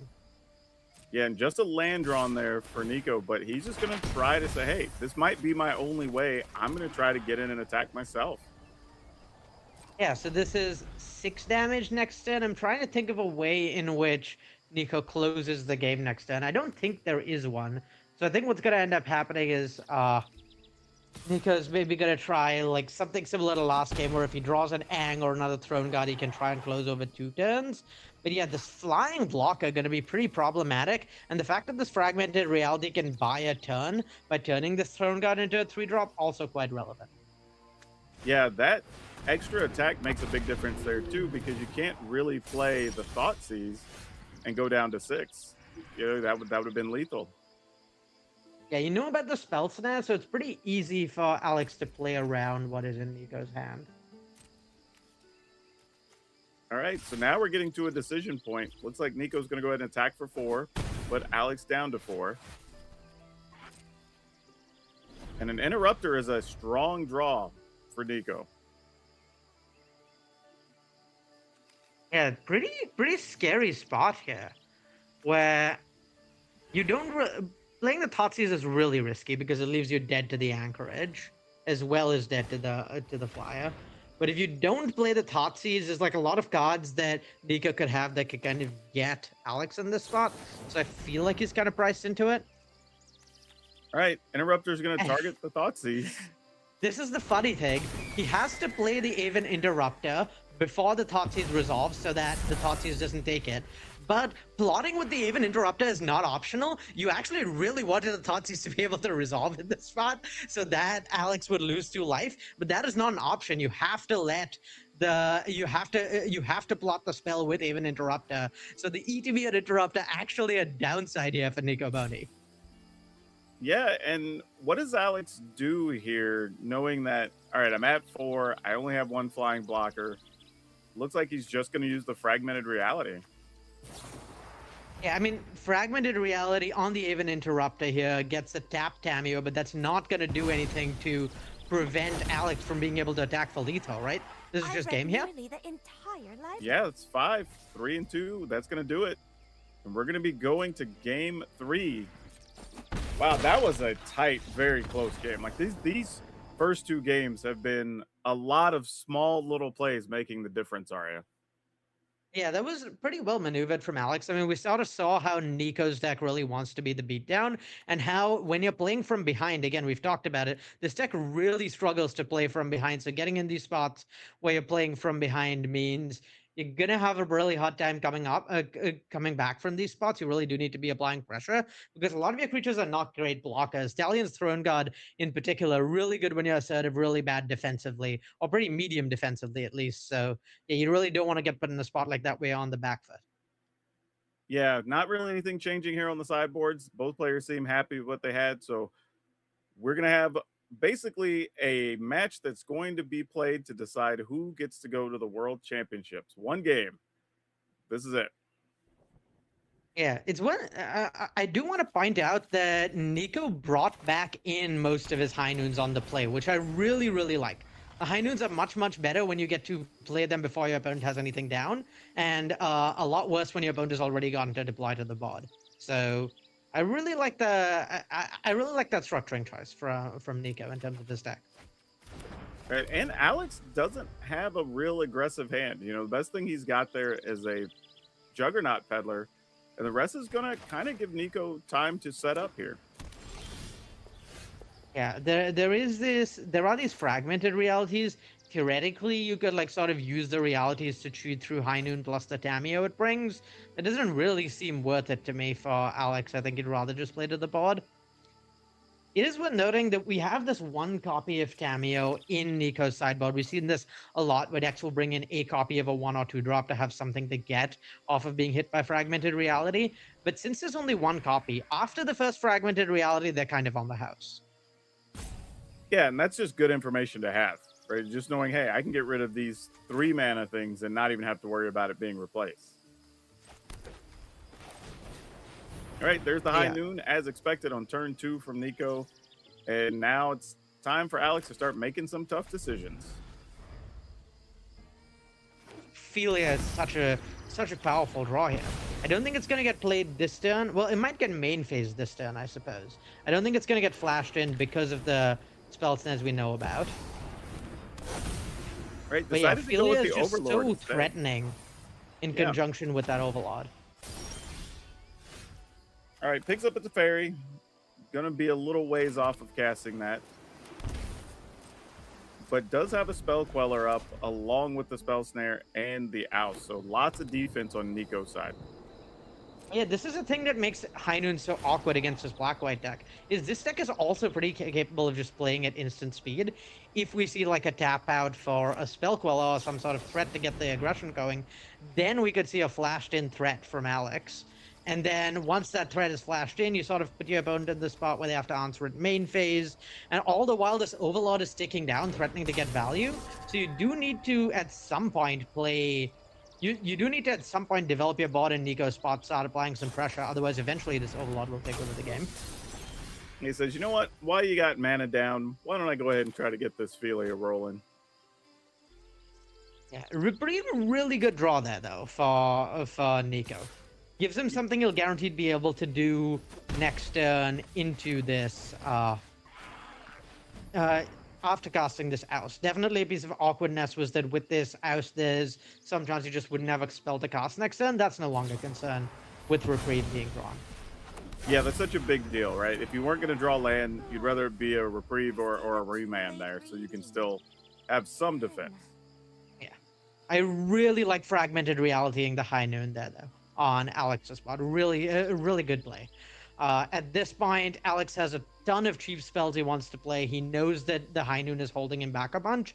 Sort of getting your opponent in this High Noon lock is likely Nico's best chance at victory. So just clearing the High Noon, being able to multi-spell this turn, knowing that, okay, you got to eat your opponent getting a Tameo once, but your opponent's restricted on mana, so they're not going to be able to use the Tameo clues. And then subsequent Fragmented Realities are just guaranteed not getting anything. I really like that for Alex. I think, yeah, he can pretty safely just play 2 spells. Play a Juggernaut Peddler and a Fragmented Reality, most likely. Possibly play Noctum and Shines again. But yeah, I think I prefer playing the Peddler just to try and get information here. Yeah, when And then, yeah, you can Reality either the Tameo or the Spell Queller, and either of those, I think, leave Alex pretty well off, in particular because next turn, he's going to be able to play a really powerful 3-drop and a really powerful 2-drop. He's going to be able to play either Peddler or Ophelia, plus Noctum and Shines again. And once Noctum and Shines again resolves, it's a lot of pressure being applied pretty quickly. Yeah, and Alex has that same information and knows if you get rid of Tameo, there's going to be nothing else you'd have to be concerned about, obviously, because it's just a 1-mana thing. And then you're not really under any pressure for anything, besides he's going to go with the Juggernaut Peddler first. Well, I actually really like Peddler here. That makes a lot of sense to me. Because clearing the way for your Philia next turn is huge. It's really hard for your opponent to contend with Philia, and there's not actually that much pressure being applied by Nico Boni here. You're not really at threat of being outvalued with both the Overlord and Noctum and Shrines again. So just making sure your opponent isn't playing something like Throne Guard trying to close out the game quickly. You do have some degree of inevitability. You do have a lot of value in your hand. So I really like this play. And Nico drew another remand. So while the Peddler did kind of clear the path a little bit, there's more cards to fight through here for Alex. Yeah, remand was pretty close to a perfect draw there. Yep. And you're going to get a bonus card. Now, Alex still has mana up for a Fragmented Reality, which turns out is a fantastic card for the format. We've seen several decks playing it this weekend. Yeah, I could see the Spell Queller getting Reality this turn. I could also see Shocking and just leaving up Philia. That seems like the most likely path forward. It's awkward to be taking extra damage here. But yeah, you do put Nico in a pretty tough spot where he can't easily crack this clue at end of turn. If he does, then Philia can be cast in response, dodging Spell Snare. Kind of the same situation for hardcasting Teferi next turn. Once you try and do any of those things, Philia can get flashed in response, and suddenly a Spell Snare is not doing very much. Yeah, maybe that's what Nico's thinking about here. It's like, if that Philia hits, then what happens? Like, is it worth it to get this extra card? Yeah, I think that's exactly what Nico's thinking about is, can I get this extra card here? Is cracking the clue worth letting the Philia resolve? All right, he decides it's worth it. All right, and it is a 5th land for Teferi, if that's what Nico was looking for. I guess we already had that with Prismatic Vista, though. Yeah, being able to play Teferi this turn is pretty nice in theory. It's a little bit of an issue that there isn't like a cheap interactive spell to follow it up, except that Iganjo he hit with Tameo is actually an interactive spell for something like Philia, so that's pretty relevant here. Sorry, I'm late. All right, I'm gonna go ahead and target Philia there. Just, hey, why don't you take a trip out of here? Yeah, down-ticking Teferi also puts Nico in a pretty similar spot. It's a little awkward as compared to Fragment Reality because he is sort of falling behind on tempo to this Overlord that's coming off. He is going to need to answer that sooner rather than later. And yeah, I think what we're going to see is lend a ham, get rid of one blocker, Fragmented Reality, get rid of the other blocker, attack Teferi, clear the way. Now there's an Overlord in play, and suddenly I think Alex is in a pretty commanding position here. He has 2 threats in play. Answering the Overlord is very difficult for Nico. There's not that many cards in his deck that do it cleanly, and Sink It to Super is really inefficient at doing it. He doesn't have any pressure of his own. We talked a lot about how Nico is very much the aggro in this matchup, and yeah, this is looking like a really hard spot. That last turn cycle was really, really good for Alex with a double answer to cleaning up the Planeswalker. Yeah, just wipe the board entirely, and now Nico's probably going to be leaning on this Iganjo. Yeah, Agandra not even really gonna do enough here because doesn't answer Overlord and can't actually deal can't actually be cast with no legendary creatures in play here. We might see Porcine Portent get cast from Exile to get one of the little pigs that can then naturalize a Juggernaut. I believe it's the first little pig that has 2 mana and Exile me to exile target artifact or enchantment. Resisting the temptation of the Porcine Portent. This is definitely the more mana efficient play. But yeah, kind of either way. Pretty bad spot for Alex. At the very least, he does get to prevent this. Nico does get a pretty bad spot for Nico because he's falling behind on value here. He does at least get to prevent this Overlord attacking, which is something. Yeah, at least for a turn, right? And we still know that he has the Spell Snare. Now, he's not aware that there's another Philia, but Alex knows that the Spell Snare is there, so he's kind of just stuck in a spot with that card in his hand. Yeah, and the problem is like the value generation is going to keep going from Alex, whereas all of Nico's stuff he has now is interacting at best guard neutral, sometimes guard negative state parity. He sort of has to bounce that Overlord, can't really let it get an attack trigger and generate additional value, and then he's spell snaring the Philia, and at that point just doesn't have that much action left. This Nocturne Shines again is going to get another threat. This Porcine Portent is going to enter play and is going to be another threat. There's another Philia coming off the top that we know about. That's another threat. Just a constant stream of value from Alex that is pretty problematic. Yeah, is Alex possibly thinking about remanding this Philia here? I think he might be considering it just because he so badly needs something else to do here. But the problem is if he does remand it, there's just no guarantee he's ever going to get any use from the Spell Snare. I think he's kind of priced into Spell Snaring it, but not a good spot. All right, and there's a Doll Maker. Doll Maker on Nocturne Shines again is huge here. That's just a constant stream of value for Alex. This is really, really scary for Nico. I don't think this is something that's feasible for him to really beat in this spot. Yeah, get a big attack here for sure. Getting in for 5. This one, the value the Overlord's generating is pretty hard to beat, but also the second Nocturne Shines again means all of Alex's creatures are really fast clocks. Nico's running out of time to win this game, and what he really wants to be doing is being aggressive, which is pretty impossible to do when you have no creatures and your opponent has a ton. So yeah, this game is looking pretty close to wrapped up. I would imagine we see Alex close it out in the next turn cycle or two. Yeah, even Nico's creatures really aren't aggressive, right? They get to attack as he's built up that little bit of extra tempo, which we're just 2 steps behind, really, not even 1 step behind currently. We see sort of like a weird loopy late game here as well, with Nurturing Pixie plus Dedicated Dollmaker. Alex can kind of start looping those to get ahead on that axis as well. So yeah, things looking pretty dire, I think, for Nico. I just don't think he has the cards left to keep competing with the value Alex is going to get.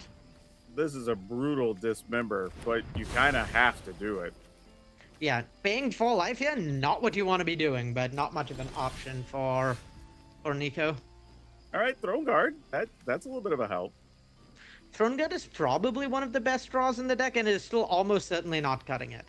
You play Iganjo, and that leaves you with Throne Guard. I'm actually not even sure if it does leave Nico with Throne Guard plus Sink into Stupa. I don't know if there's an island left to fetch in his deck. I believe there's just the one island, so yeah, that Prismatic Vista is not even providing a 4th blue sauce to be able to cast both the spells in hand. And yeah, things are looking pretty dire here. Yeah, there's no more islands to go be had. This is it. Yeah, Nico, you can just see it on his face. He feels like he probably has to cast this, but doesn't love doing it. Yeah, he probably bounced the token Nocturne Shines again, so at least there's not another creature entering there. But yeah, this Philia is another 4-power attacker, so you're going to force a trade. No chance to slowly become the aggressor in this matchup. I guess Shock Sink into Stupa allows for Iganjoing one of the creatures, but you still have to block the other one because you have 3 life to shock the Sink into Stupa. Yeah. And yeah, things looking pretty dire, particularly because Philia can just blink out the blocker here. Like, if...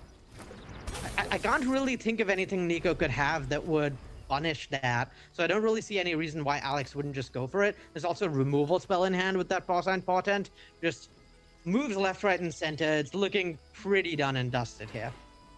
Yeah, this is tough. Alex goes into the attack step using Philia to target the Throne Guard, and being at 3, there's really no other answers left here for Nico. Yeah, that's going to do it. He offers a concession, and Alex Cons makes his way into the finals, earning an invite to the World Championships. Man, that was really back and forth. All right, those were 3 really tight games. They're just little decisions every step of the way felt like they kind of forced the outcome that we saw. Yeah, really back and forth. I mean, it was a really tough matchup for Nico. He said as much beforehand, and really did everything he could, squeezed out every little inch of equity to win the first game. But yeah, Alex piloted his deck masterfully all 3 games. Didn't give up any little edges. Didn't let Nico sort of use those little edges to squeeze tempo and turn the corner. Very much recognized that this Azorius deck really struggles on the back foot. Leveraged that really well, and yeah, very well deserved ticket to Worlds for Alex. Yeah, and I think, we just saw the High Noon decks being the most played decks for the weekend. And here we are now saying, like, man, they had a rough go of it in the semifinals, right? So there are answers to this deck. And like you said, in some cases, it might just be getting up under what they're trying to do. Yeah, going under these high noon decks is just really problematic for them. So sort of what I would expect people to do trying to beat them going forward. And really like sort of rock, paper, scissors sort of level of churn in this tournament we've seen, where there's no deck that's looked completely unbeatable or completely or really weak to the rest of the field. There's definitely a lot of different relevant matchups, different decks are about different things in different matchups. So sort of expect to see a lot of churn to the historic metagame going forward as like these decks like sort of jockey for position week over week. I've really enjoyed how much back and forth there is across the various different macro archetypes of decks. We'll have to say, Arya, chat, we had a bunch of fun Magic this weekend, but this is the last you're going to see of us two. We're going to take a quick break, and we're going to hand this over to Paul and my good friend Corey, and we're going to let them take you through the finals to wrap this bad boy up. Pleasure casting with you as always, Daquan. This was a true delight. Alex, congratulations on making it to the finals. How you feeling? Good. Making it back to Worlds when I thought I was dead on AMPs, so great feeling. Absolutely. Tell us about that matchup because it looked like it was pretty intense. I saw the first game ended so close, but I didn't see the rest of it. So give us a bit of a rundown of that match. Yeah, so game 1, I had the chance to go for lethal, and I didn't take it. I thought I could kind of play a little bit of a longer game, and I'm not sure if punish is the right word, but I ended up losing. So that was a little bit like of a wake up call. It's just like, hey, make sure don't get tilted, stay on course, and was able to execute my game plan for the next couple games. I actually think like my build of this like Orzhov Blink deck where I'm not playing Ketramoses, where I'm able to play this Nocturne card is actually like it makes this matchup a lot more favored than it normally is. Just being able to like buff my 2-drops to tangle with their X3s is just it's a huge part of the matchup, which I enjoy. Yeah, we saw several times you just had these peddlers, they were enormous, coming over the line for big chunks of damage. So now looking ahead to the finals up against Satoshi, he's playing Yawgmoth. How are you going to approach this matchup?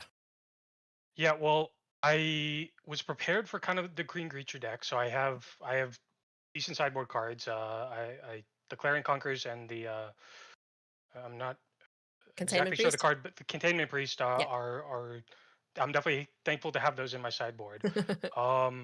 I'm hoping that a lot of my heuristics from playing a bit against Samwise is going to transfer over because I haven't actually played this Yawgmoth matchup that much. So I'm a little bit inexperienced here, but I've played similar decks, so I'm hoping that I'll just be able to translate that experience. All right, well, Alex, once again, congratulations on making it to the World Championship. Now you have one more task ahead of you, and that is to win Arena Championship 12. So best of luck, and hopefully see you back here in a few. Thank you. Welcome to Arena Championship 12. It is finals time, everyone. It has all come down to this. We've got two players who both punched their ticket to the World Championship, but now they want the title and, of course, the cash that goes along with winning, which is $15,000. Welcome in here to the virtual news desk as we gear up for the finals. Paul Cheon, Corey Baumeister. Let's check out our bracket and find out what happened as we were in our top 8 here. And Paul, I turn to you. For you, what has this top 8 meant? Any surprises, any highlights for you? What are you looking forward to when we hit the finals here? Yeah, well, I mean, it's just been interesting to see. We've had some pretty incredible matches across the board here, particularly the semifinals. Lots of back and forth amongst all the different decks there. So just, yeah, it's just been a true delight to explore this format as a whole. And, well, I wanted no Azorius High Noon Mirror. We don't have Azorius High Noon at all, as we have Orzhov Blink going up against Yawgmoth.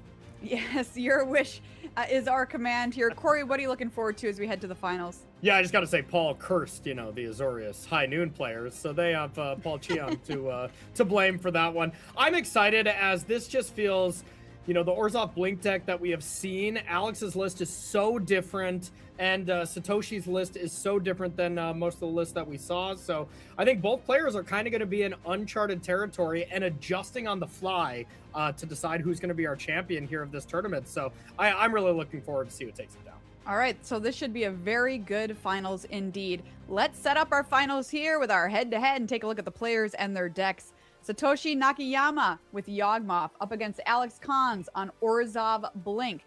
Zooming in on Satoshi first here, he has been playing Magic for a very long time, since he was 4 years old. Has been playing competitively for the past 9 years. This is his 4th Arena Championship. His best finish, of course, by far here. I guess you just got to try, and try again for Satoshi. Congratulations on making it this far at your 4th Arena Championship. His goal for the tournament was to get onto the Pro Tour and get to the World Championship. Well, he can tick both of those boxes here today. Let's take a look at his journey through the tournament, day 1, and through our top 16 here. Corey, how has it been for Satoshi? Yeah, obviously doing really good if you make it this far. And looking at the other Azorius Blink decks that we've played so far, we had, that round 5. He beat Azorius Blink there. Outside of that, Esper Ketramos, a deck that is very close to it, also took that down. So is 2-0 against these kind of mid-range decks. Now, that being said, Alex Khan's list is very different from those as well. Let's take a look at the deck list that Satoshi Nakayama brought here to the tournament. How does this deck do its thing, Corey? Creature combo, you are trying to get Yawgmoth Thran Physician into play with a Young Wolf or 2, and then one of these drain effects like the Blood Artist or the Sephiroth. Even Hapatra is able to do some comboing, as well as the Marinette Apprentice. So trying to get a bunch of combo pieces together in the battlefield all at once, but you have Quarter Calling and Birthing Ritual to help find your different pieces. And most importantly, especially from what we saw from the last round, is this deck goes very fast. It puts the permanents into play very quickly and can win as soon as turn 3. All right, some powerful stuff there from Satoshi Nakayama. Let's take a look at his opponent here in the finals. It is Alex Cons, who brought Orzhov Blink here to the match this weekend. This is his first Arena Championship, but has a handful of Pro Tour appearances over the years, but no breakout finish just yet. So hoping to change that here this weekend. Says he's so excited to tell the people he tested with for this tournament if he's able to take the whole thing down. Let's take a look at Alex's road through day 1 of competition and the top 16 here today, Paul. Yeah, so starting things off, as you can see there, starting with 2 wins, but then picked up back-to-back losses and has had to win every single match since then. So he is currently on a 7-match win streak. Now, as you heard from him on the previous interview, he hasn't played against this specific version of the Yawgmoth deck, right? He played against a similar creature combo deck in Samwise Gamgee combo, is 2-0 in that matchup, but we've seen that this deck does play out slightly differently than that combo deck. So curious to see kind of how this is going to actually play out, because on the other side, Satoshi does have a couple of wins against various Blink decks. All right, it's finals time here at Arena Championship 12. Time to crown a winner. All right, thank you so much, Maria. Let's dive on in, Paul. I could not be more excited. These players are playing one match of Magic for a cool $2,500. Who do you like here with Alex being on the draw for this one? Yeah, I think it's going to be a somewhat close matchup, but play draw certainly is very, very important. Satoshi Nakayama also has played against Ketramos, Blink, Orzhov Blink, and Demir midrange, all kind of controlling grindy decks, and he won all of those matchups. So I think he's very familiar with this type of strategy. So I think I'm gonna like Satoshi's side. The thing is, if these players are kind of going back and forth at any given point, if you can just manage to stick a Yawgmoth with some other creatures in play, you're just gonna draw so many cards. It might be too much for Alex Cons to actually deal with. Yeah, totally agree. And the 4 fragment realities here from Alex Cons looks okay, but I don't know. So far, Satoshi's deck has really made that removal spell look embarrassing at time with having all the 1-drops and just really scaling all the way up to 4-drops. Yeah, I think Alex is really going to need to lean on his sideboard cards. He does have incredible options. There's Clarion Conqueror, Containment Priest, Parallax Wave, lots of good stuff. So I think game 1, I think I would give the nod to Satoshi Nakayama, but after sideboard, I think Alex has the tools to potentially come back, even if he loses the first game. All right, so let's check this out and let's get into this. So far, Alex Con only swamps there, but on the draw, I think that's a hand you probably have to ship if you're on the play, but on the draw, defensible, it looks like. Yeah, and it looks like he did choose to keep here. And lots of interaction here from Alex, but on the draw, probably going to lead out with Thoughtseize. But man, this is a very painful hand here for Alex Cons here, and Satoshi Nakayama on the play here. And the Thoughtseize does nab the Birthing Ritual. So actually, if you look at Satoshi's hand, I mean, it's a pair of Young Wolves and a Marionette Apprentice, right? Yeah.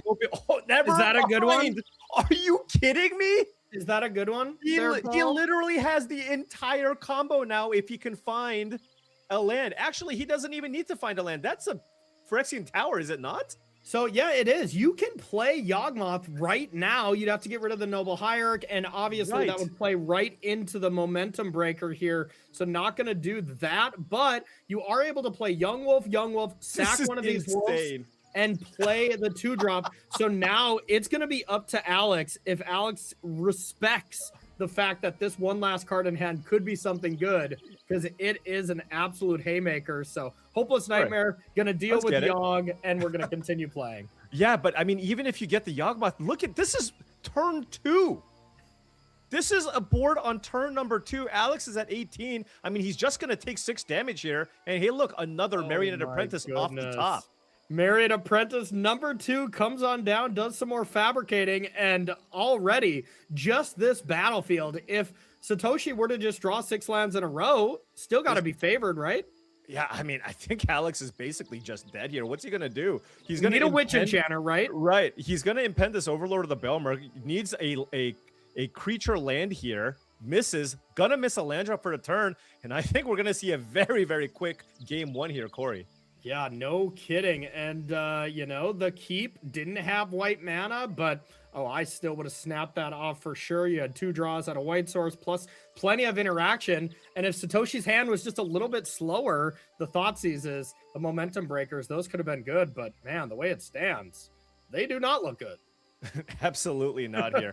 Gonna get 8 damage in right now. That's gonna get Alex down to 3 here. Sacrifice one of these non-Marionette Apprentice tokens to deal 2 more points of damage. I mean, there's just no sweeper in Alexander's deck here. So yeah. I just don't see how he can come back, at least in game number 1. No kidding. You get to sack the Peatland as well. Find something to just finish the game straight away. Court of Calling? Sure. Yeah. And oh my goodness, Paul Blinken, you miss it. We have Satoshi Nakayama here picking up game number 1. Once again, so decisively. We saw last round, Satoshi kind of made it look easy. Alex's match was, insane. It was really impressive to watch Alex not get tilted off when he kind of got top decked game number 1 and come back to fight. He's going to have to do the exact same thing in the finals here and, lock in and get ready to 2-0 Satoshi. Look at the sideboards here, Paul. What do you like?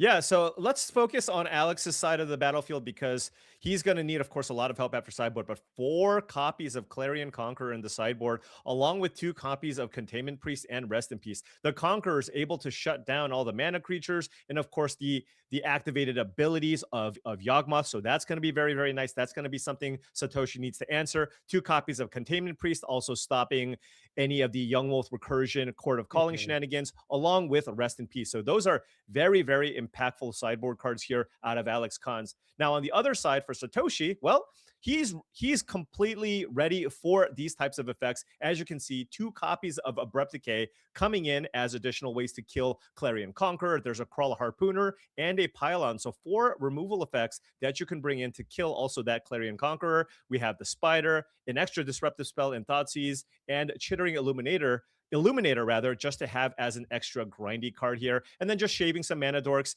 When your opponent has 4 Clarion Conquerors, certainly makes a lot of sense to cut some of these cards. Yeah, absolutely. It's a bummer to have to take out that Saga because, man, has it looked really sweet fetching out the Dollmaker, but makes a lot of sense that that's just not what we're trying to play. Hand's much better for Alex, and wow, yeah, hand for Satoshi looks awesome as well. Yeah, but it looks like a this little is a slow mulligan for Satoshi, right? Yeah, no turn 1 mana creature, but does have, yeah, this is definitely a slower hand. You do still have that Badgermole Cub, and you do have Abrupt Decay here. So yeah, I mean, we're gonna get at least a competitive game here, given that Alex does have access to a few 2-drops. Now, if we want this to potentially go to game 3, and if you're rooting for Alex Cons, certainly you're going to want him to draw land number 3 here. Yeah, no kidding. Especially if this Badgermole Cub comes down, as that is going to essentially strip mine one of your lands if that Clarion Conqueror does come down. So do we start with the other 2-drop, the Marionette? Yeah, and look at this. Satoshi, very, very mindful, aware of the fact that there are 4 Clarion Conquerors, could potentially go for the Marionette Apprentice here instead. Or, I mean, there's even a world where you pass if you're concerned about the Philia. Yeah. Yeah, no kidding. And just Abrupt Decay the Philia. I like just playing out the Apprentice, make them have it, you know, and now Philia's coming down. If we were to top deck an Overlord, for instance, from Alex, you're able to just flicker that out straight away. And worst case, you get to attack with this Philia and just blink out the servo too to get in an attack. So, I mean, the good dog here is great. Yeah, the good dog's absolutely great. Alex did miss on a land here, but you will be able to take the best card out of Satoshi's hand and get an attack in right now. However, but if you look at Satoshi's hand, I mean, his hand looks great. One other reason to play out that Marionette Apprentice on the previous turn is that it lets you convoke out the Pylon, which certainly will have value because you do need to find a way to get this Philia or possibly that Clarion Conqueror off the battlefield. Yeah, and taking the Abrupt Decay makes a lot of sense. That's what I would take as well, because, well, Satoshi's going to be down to 1 creature here as this Philia can make a choice. Either blink out the Servo, kill it for good, or blink out the Peddler and take another card from Satoshi's hand. I love this so that the Philia can't die. Right. And now there needs to be a land. Otherwise we're not doing much. My goodness. That is a disgusting land because now you can go Badgermole Cub plus something if you like, right? You can play the Harpooner. You can even just play the Pylon here, right? As it does have Convoke. You can tap down the other 2 creatures and use the Blooming Marsh here to get that Philia off the battlefield. And if he does that and Alex doesn't draw land number 3, I mean, this might be a very, very short game as well. Yeah, no kidding. That land has come at a very opportune time a couple of times here from Satoshi. But hey, I mean, you put yourself in that position to get a good draw and is able to capitalize here. Just going for the Pylon straight away to deal with Philia. And let's see if there's anything on top of the deck. Alex drawing land 3 for Clarion Conqueror would be huge. And Satoshi just wants lands on top, right? He just wants to be, because if there's a Clarion Conqueror on top, I mean, you already have the answer in your hand with the Crawl Harpooner, which you can play to just fight the Clarion Conqueror, but also just getting yourself 1 step closer to being able to cast the pair of Yawgmoths or the more important 4-drop in hand, of course, the Juggernaut in Satoshi's hand here. But yeah, incredible top deck. That Blooming Marsh was huge. Oh, and it's not there, so the Peddler gets to get in. The Dollmaker can then blink out the Peddler, and that's the best that we can do. I mean, or you fragment reality, you know, to break up some of the mana because, well, you know, as it stands, the Yawgmoths are ready to go and you can only take one of them. Yeah, this is an absolutely brutal spot here for Alex. We're playing in the finals. We want to see a great match here. Alex had to mulligan, kept a really great looking hand, just needed to find a third land here. But because he wasn't able to, and because Satoshi was able to find his own land, I mean, you can tell he is vibing right now. He is happy. He has a land on top. He knows that, I mean, whatever Alex plays this turn, I mean, redundant copy of the Yawgmoth. I mean, this is just a really, really tough spot here for Alex Cons, and for Satoshi. He's like, well, you know, honestly, whatever you play, it's just not that big of a deal. Did we maybe have to fragment reality the Blooming Marsh in an upkeep? The only way to prevent Yogg from hitting the battlefield?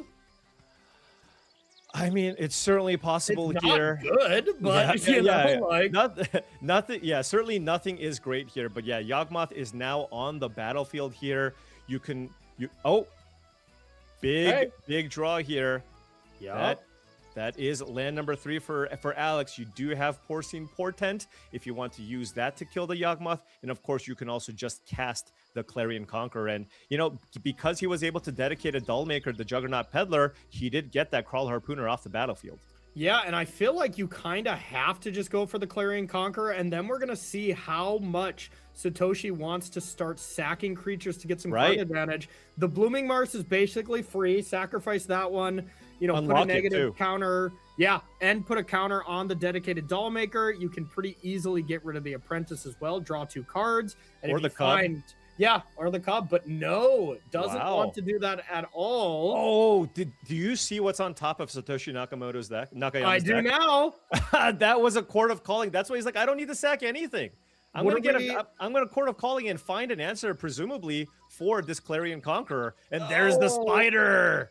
The spider comes down, you sacrifice something, you're able to destroy the Clarion Conqueror. Satoshi Nakayama's deck is just a beautiful puzzle where whenever you do X, Satoshi has Y. Yeah, just kind of has all the answers here. No more Clarion Conqueror. Perhaps Alex can find another one off the top here to try and slow things down. All right, a swamp off the top. Now we do have Lendaham plus Fragment Reality. So, I mean, I feel like you just have to start with Lendaham on Yawgmoth, but then you still have another Yawgmoth. Right, exactly. And he knows about it too, right? I mean, I guess you need to fight your way through it at some point. But even then, I mean, you Lendaham, you kill that one. Satoshi plays out the other one. And then I suppose you have a backup Lendaham.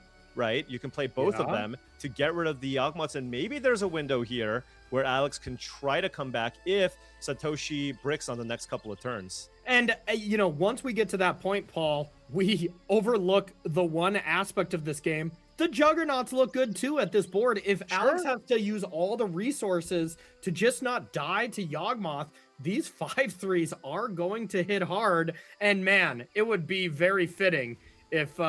you know, this arena championship gets decided by Juggernauts. Right.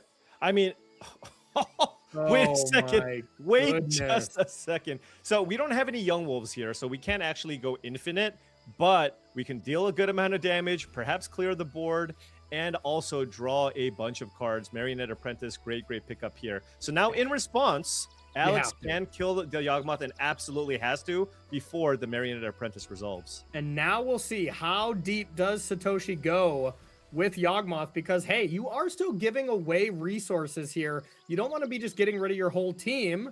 You know, sacrificing the Cub. The Cub is just a Grizzly Bear. That makes a lot of sense. You can kill both creatures, right? You can put a counter on both of the creatures, pay 2 black, discard one of the Juggernauts, and then proliferate and get both of those off the battlefield. You absolutely can. Picked up Haywire Might. Here is that play that I think Satoshi is going to go for. And now the question is, do you do anything with this Fragment Reality? There's a Young Wolf for future turns. Might as well discard a Juggernaut, proliferate, get rid of these 2 creatures. Absolutely. And I mean, just look how powerful that card was, how powerful Yawgmoth was. It got dealt with, but it still drew 2 cards, killed 2 creatures. Yeah, and got rid of some of your extra stuff. And that is the power of this deck. I mean, yes, there's a combo, but this is just a Yawgmoth deck. If you ever get Yawgmoth on the battlefield, your win percentage just absolutely skyrockets. Okay, Overlord is fantastic here you know, maybe Alex's best card. We don't have the Flicker Wisp in this version to kind of, you know, put it into play straight away, but you do have the Dollmaker. So right now, Overlord, get back Dollmaker, copy the Overlord and put the real one into play is pretty good. Yeah, pretty good, but noting Overlord of the Baelmerk is an enchantment, and Haywire Might could be used here to get rid of the token here. Not when it's a creature, though. Oh, excuse me, you're right. You're absolutely right, because it is a non-creature effect. Yeah, now it's safe. Right. Yeah, now it's absolutely safe here. So, I mean, that was a great play here from Alex Kunz, but Satoshi still has access to that backup Yawgmoth here. Now, yeah, I was like, maybe it got rebalanced where you can hit a creature, but no, that is not the rebalance that it got. I mean, you're getting a lot of value from a 1-mana utility artifact creature. I don't know how much more they needed to buff the Haywire Might. Yeah, make it a 1/3. 5/5. Oh, there we go. 5/3. Now let's get rid of it. So, all right. So for the Overlord choice now, you can get Witch Enchanter. You can take 3. You can have Fragment Reality available, or you take one of the, you know, the air quotes, better creatures. What do you like here, Paul? Yeah, I mean, tough choice. Lots of good options here. I mean, Clarion Conqueror certainly shuts down the Yawgmoth. That's the actual way to just prevent that from actually going a little bit nuts. So yeah, actually chooses to get the Conqueror here to I'll make it so that Satoshi can only take advantage of that Yawgmoth for 1 turn cycle. Okay, I'm not exactly positive if that land is an untapped land. That's one of lands that looks like Echoing Caverns. Caverns. So name's Avatar. Okay. And here is gonna be Yawgmoth number 2, and now Young Wolf. Young Wolf just enhances what you can do with this Yawgmoth, because how it works is every time first you sack the Young Wolf, it comes into play, you get that first activation, then the next creature you sack, you put the counter on Young Wolf, then you sack the Young Wolf again, next creature goes towards Young Wolf, you get kind of like an extra half activation from the wolf every single time. Yeah, and this is why Satoshi was able to comfortably attack with the Skyfisher Spider, get in for a good chunk of damage, and now Satoshi deciding whether or not he wants to get that dedicated Dollmaker off the table. Now, no matter what, Satoshi cannot win the game this turn. You can find Court of Calling, but you'll not have 3 green creatures to be able to find second Young Wolf to be able to lock it up. But, I mean, we can do some damage here. Absolutely. I mean, we can kill a Dollmaker, draw some cards, or shrink down the Overlord of the Baelmerk. Lots of good options here for Satoshi Nakayama. Where do we start? Do you go proactive? We've seen Satoshi be defensive and just say, hey, I'll let you do your thing and I'll react to you. Is this the kind of situation? Because Clarion Conqueror is going to come down and shut off a lot of what's going on, maybe permanently. Right. And it looks like he's going to play it a little bit patiently here. But, of course, if Alex chooses to run out that Clarion Conqueror, you can fully expect Satoshi Nakayama to get some activations from that Yawgmoth. Yeah, so Clarion Conqueror will force the hand of Satoshi to do something, and then also has that Fragment Reality as a little bit of more interaction. So I have no idea what Satoshi's going to do here. Yeah, I mean, I imagine we're going to be looking to sacrifice the Young Wolf first, right? That's the easy line here. That's the only thing I knew for sure we were doing. Yeah. Then you can maybe sack another thing to shrink the Young Wolf just to get some more card draw triggers here. Perhaps the 1/1 token. I like that. Then, of course, you can sacrifice the Young Wolf once again. Okay, there is a Phyrexian Tower off the top. That's excellent for next turn at gaining some more mana, but, you know, nothing in Satoshi's hand gets through this Clarion Conqueror yet.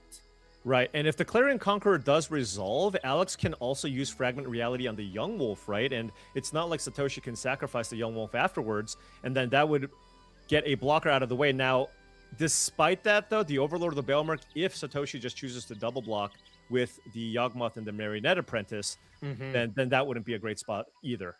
This is the spot. Does the spider get sacrificed here? I think that's the next step that Satoshi would take. And you even see a pause from him, someone who's an absolute master with this deck.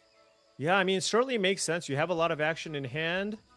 and that allows you to actually kill the Overlord of the Belmark with both Young Wolf or just an individual block with the Yawgmoth. Whoa, okay, Young Wolf Okay. just straight goes away. Does not Interesting. try to keep it around, and that puts the I wonder. Overlord. Yeah, I wonder if he reads him for a fragment reality, right? He's just like, Yeah. oh, you got a fragment reality. I'm just throwing away this wolf. Satoshi's got a little smirk on He's got his that. He's like, face. he's like that villain smirk, right? He's Yeah, like, yeah. I know what you got. I know what you got here. No kidding, and did a bit of an unorthodox play, and I think even Alex is like, oh, I didn't expect What that. was that? Yeah. So now, where do we go from here? Do you attack with this Overlord? Like, wait for blockers from Yawgmoth, then fragment reality it? Or... Yeah, it's tough because if you attack, you're of course able to get a little bit of value here. But I mean, even with how good Clarion Conqueror is, because Yawgmoth was already in play, I mean, Alex is sitting at 8 life, and Satoshi's got 6 cards in hand, one of which is another Court of Calling. Now, okay, Crawl Harpooner, gone. The Spider is gone. What does this next Court of Calling get to deal with the Clarion Conqueror? I'm not seeing another...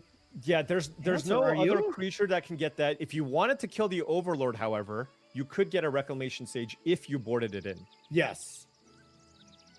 Alternatively, there's some other larger... If you want to kind of play a longer, more value-oriented game, you could also maybe get something like the Chittering Illuminator, right? Just Okay. as another value engine. But yeah, as far as an actual creature that you can search out, I'm taking a look at the sideboard here, and I mean, like you mentioned, Carl Harpooner and Skyfisher Spider were the creatures that you can use to get that off the battlefield. So none of these abilities work. This Phyrexian Tower does. The mana abilities from the lands work. And now the question of what do we put into play? I mean, one thing that just looks pretty strong to me is, I mean, attacking with a 4/6, that's pretty sweet. But right. But Sephiroth, thank you, producers. That's exactly what I think is probably the best option.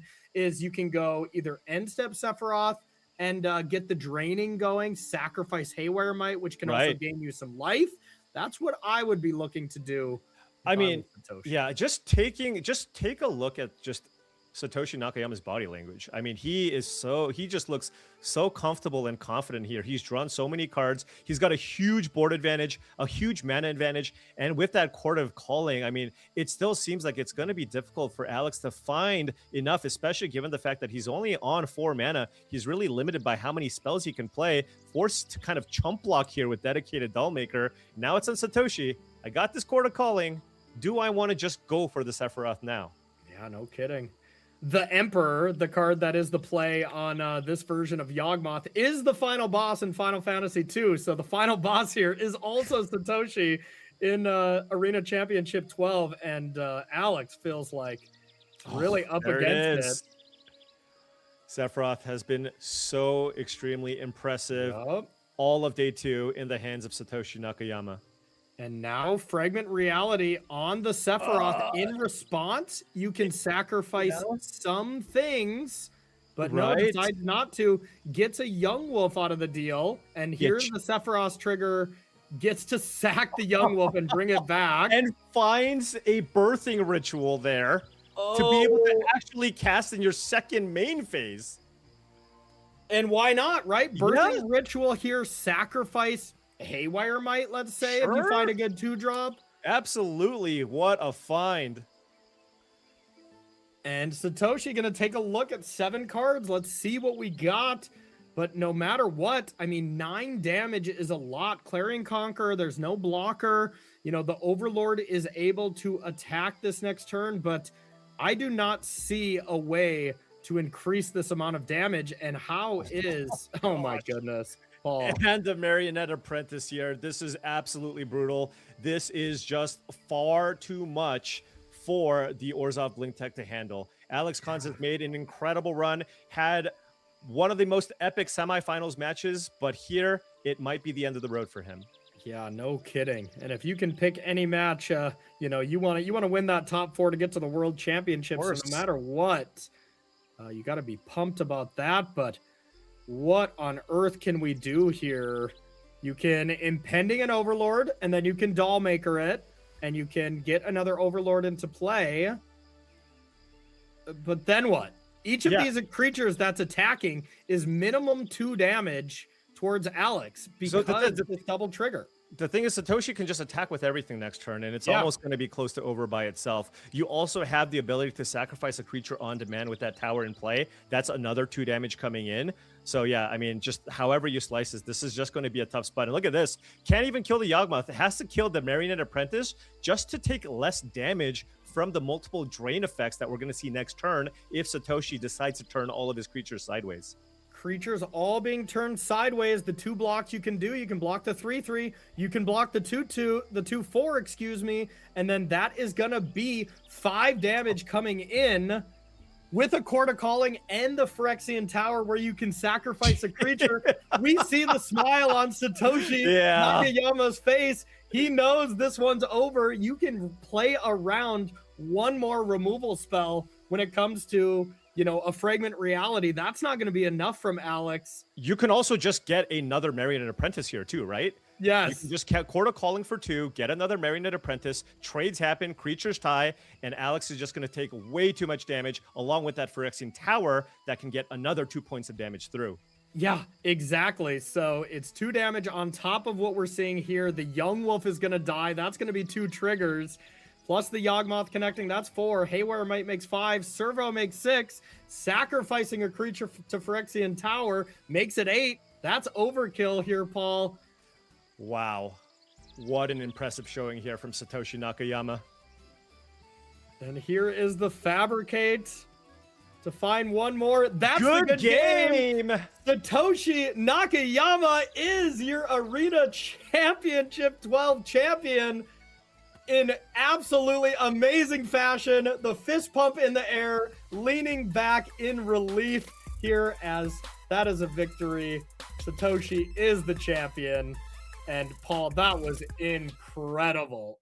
Yeah, what an absolutely impressive showing here from Satoshi. Just, you know, this deck has just looked so impressive in a field where, you know, everybody's looking to play all these different mid-range strategies. The fact that this creature-based combo deck, you know, just has so many different angles of attack. You saw that toolbox package being so relevant, but it feels like this deck is a little bit less fragile, for example, when you compare it to something like the Samwise combo deck, where that deck doesn't really have a whole lot of ways to get a whole lot of card advantage, right? You're trying to piece together the combo pieces, but if they break it apart, that's kind of it.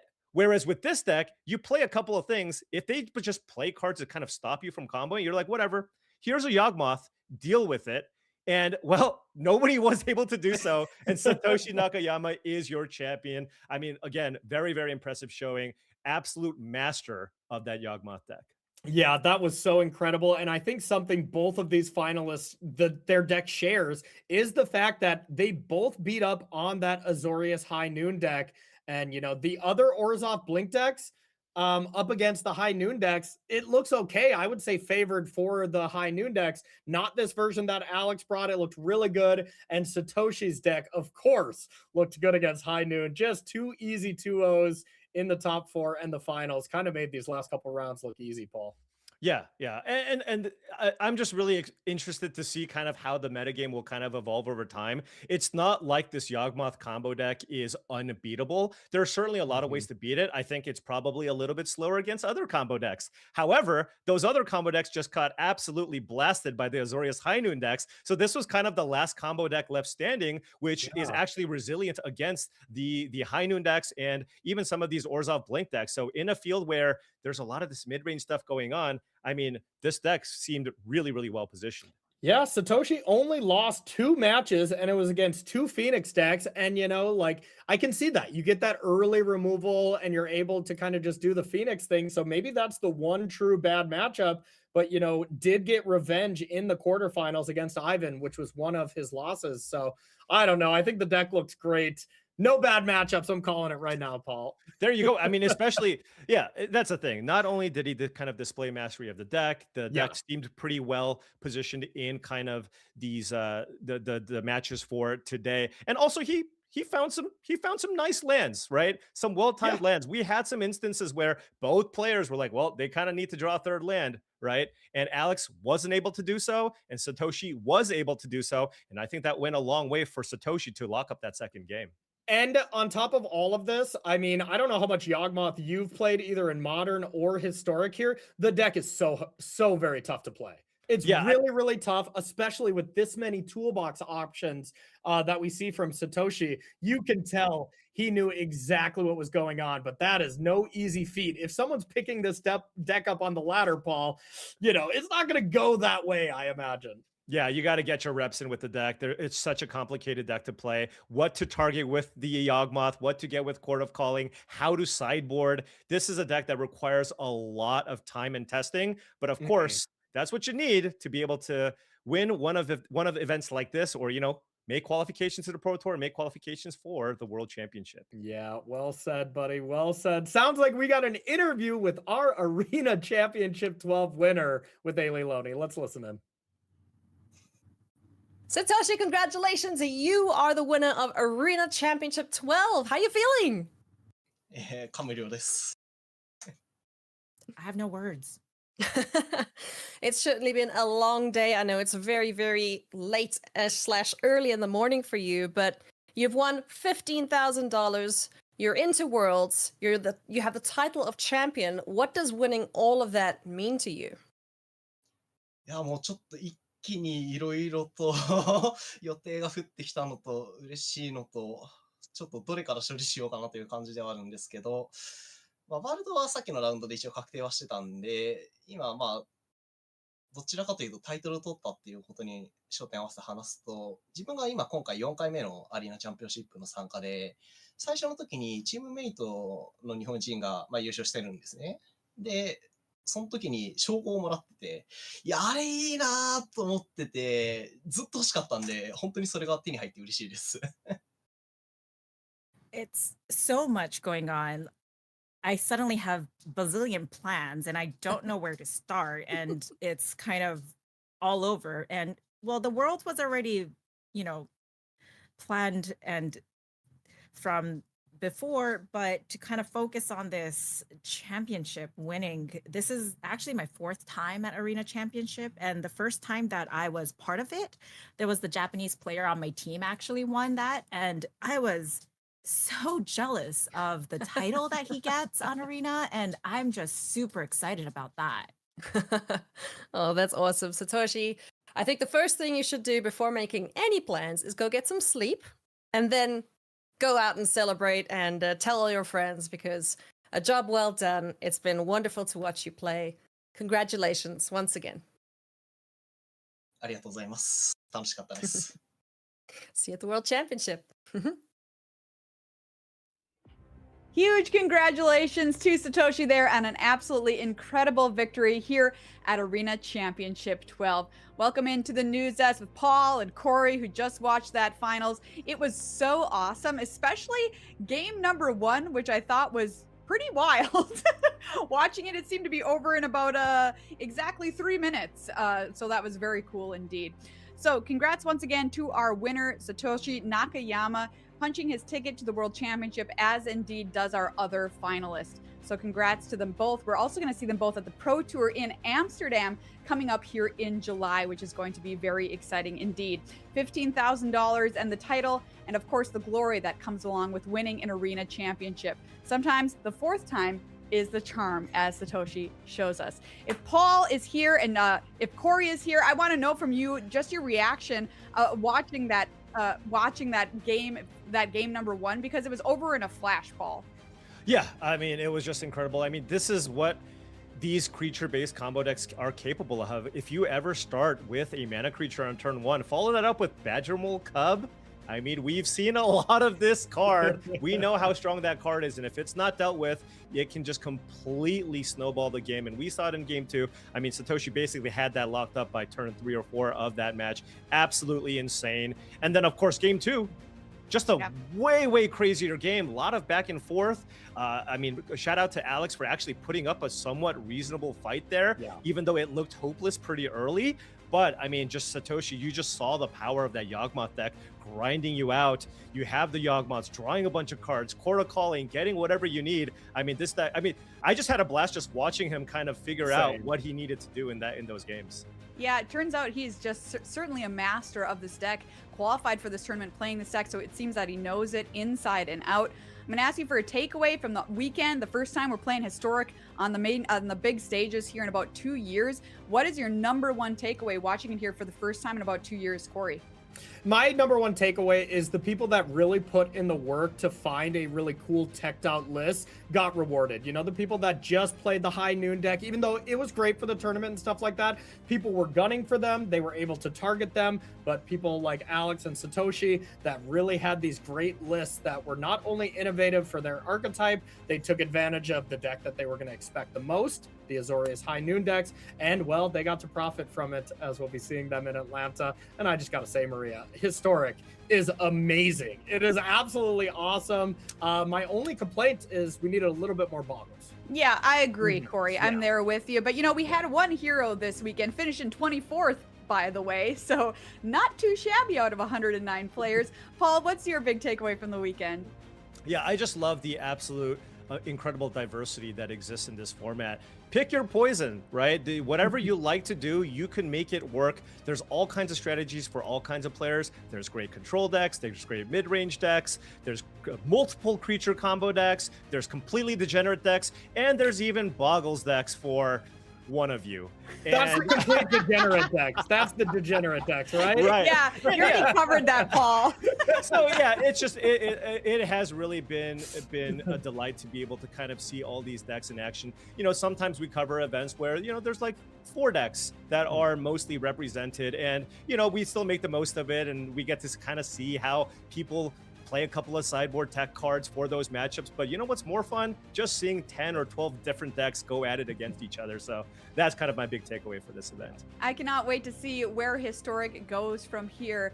The world is your oyster, everybody. Get in those queues and start playing, because we had a fantastic weekend here at Arena Championship 12. Thank you to everybody who is watching this weekend. Thank you to all the players and all the staff working tirelessly to bring you the broadcast this weekend. See you all here for Arena Championship 13.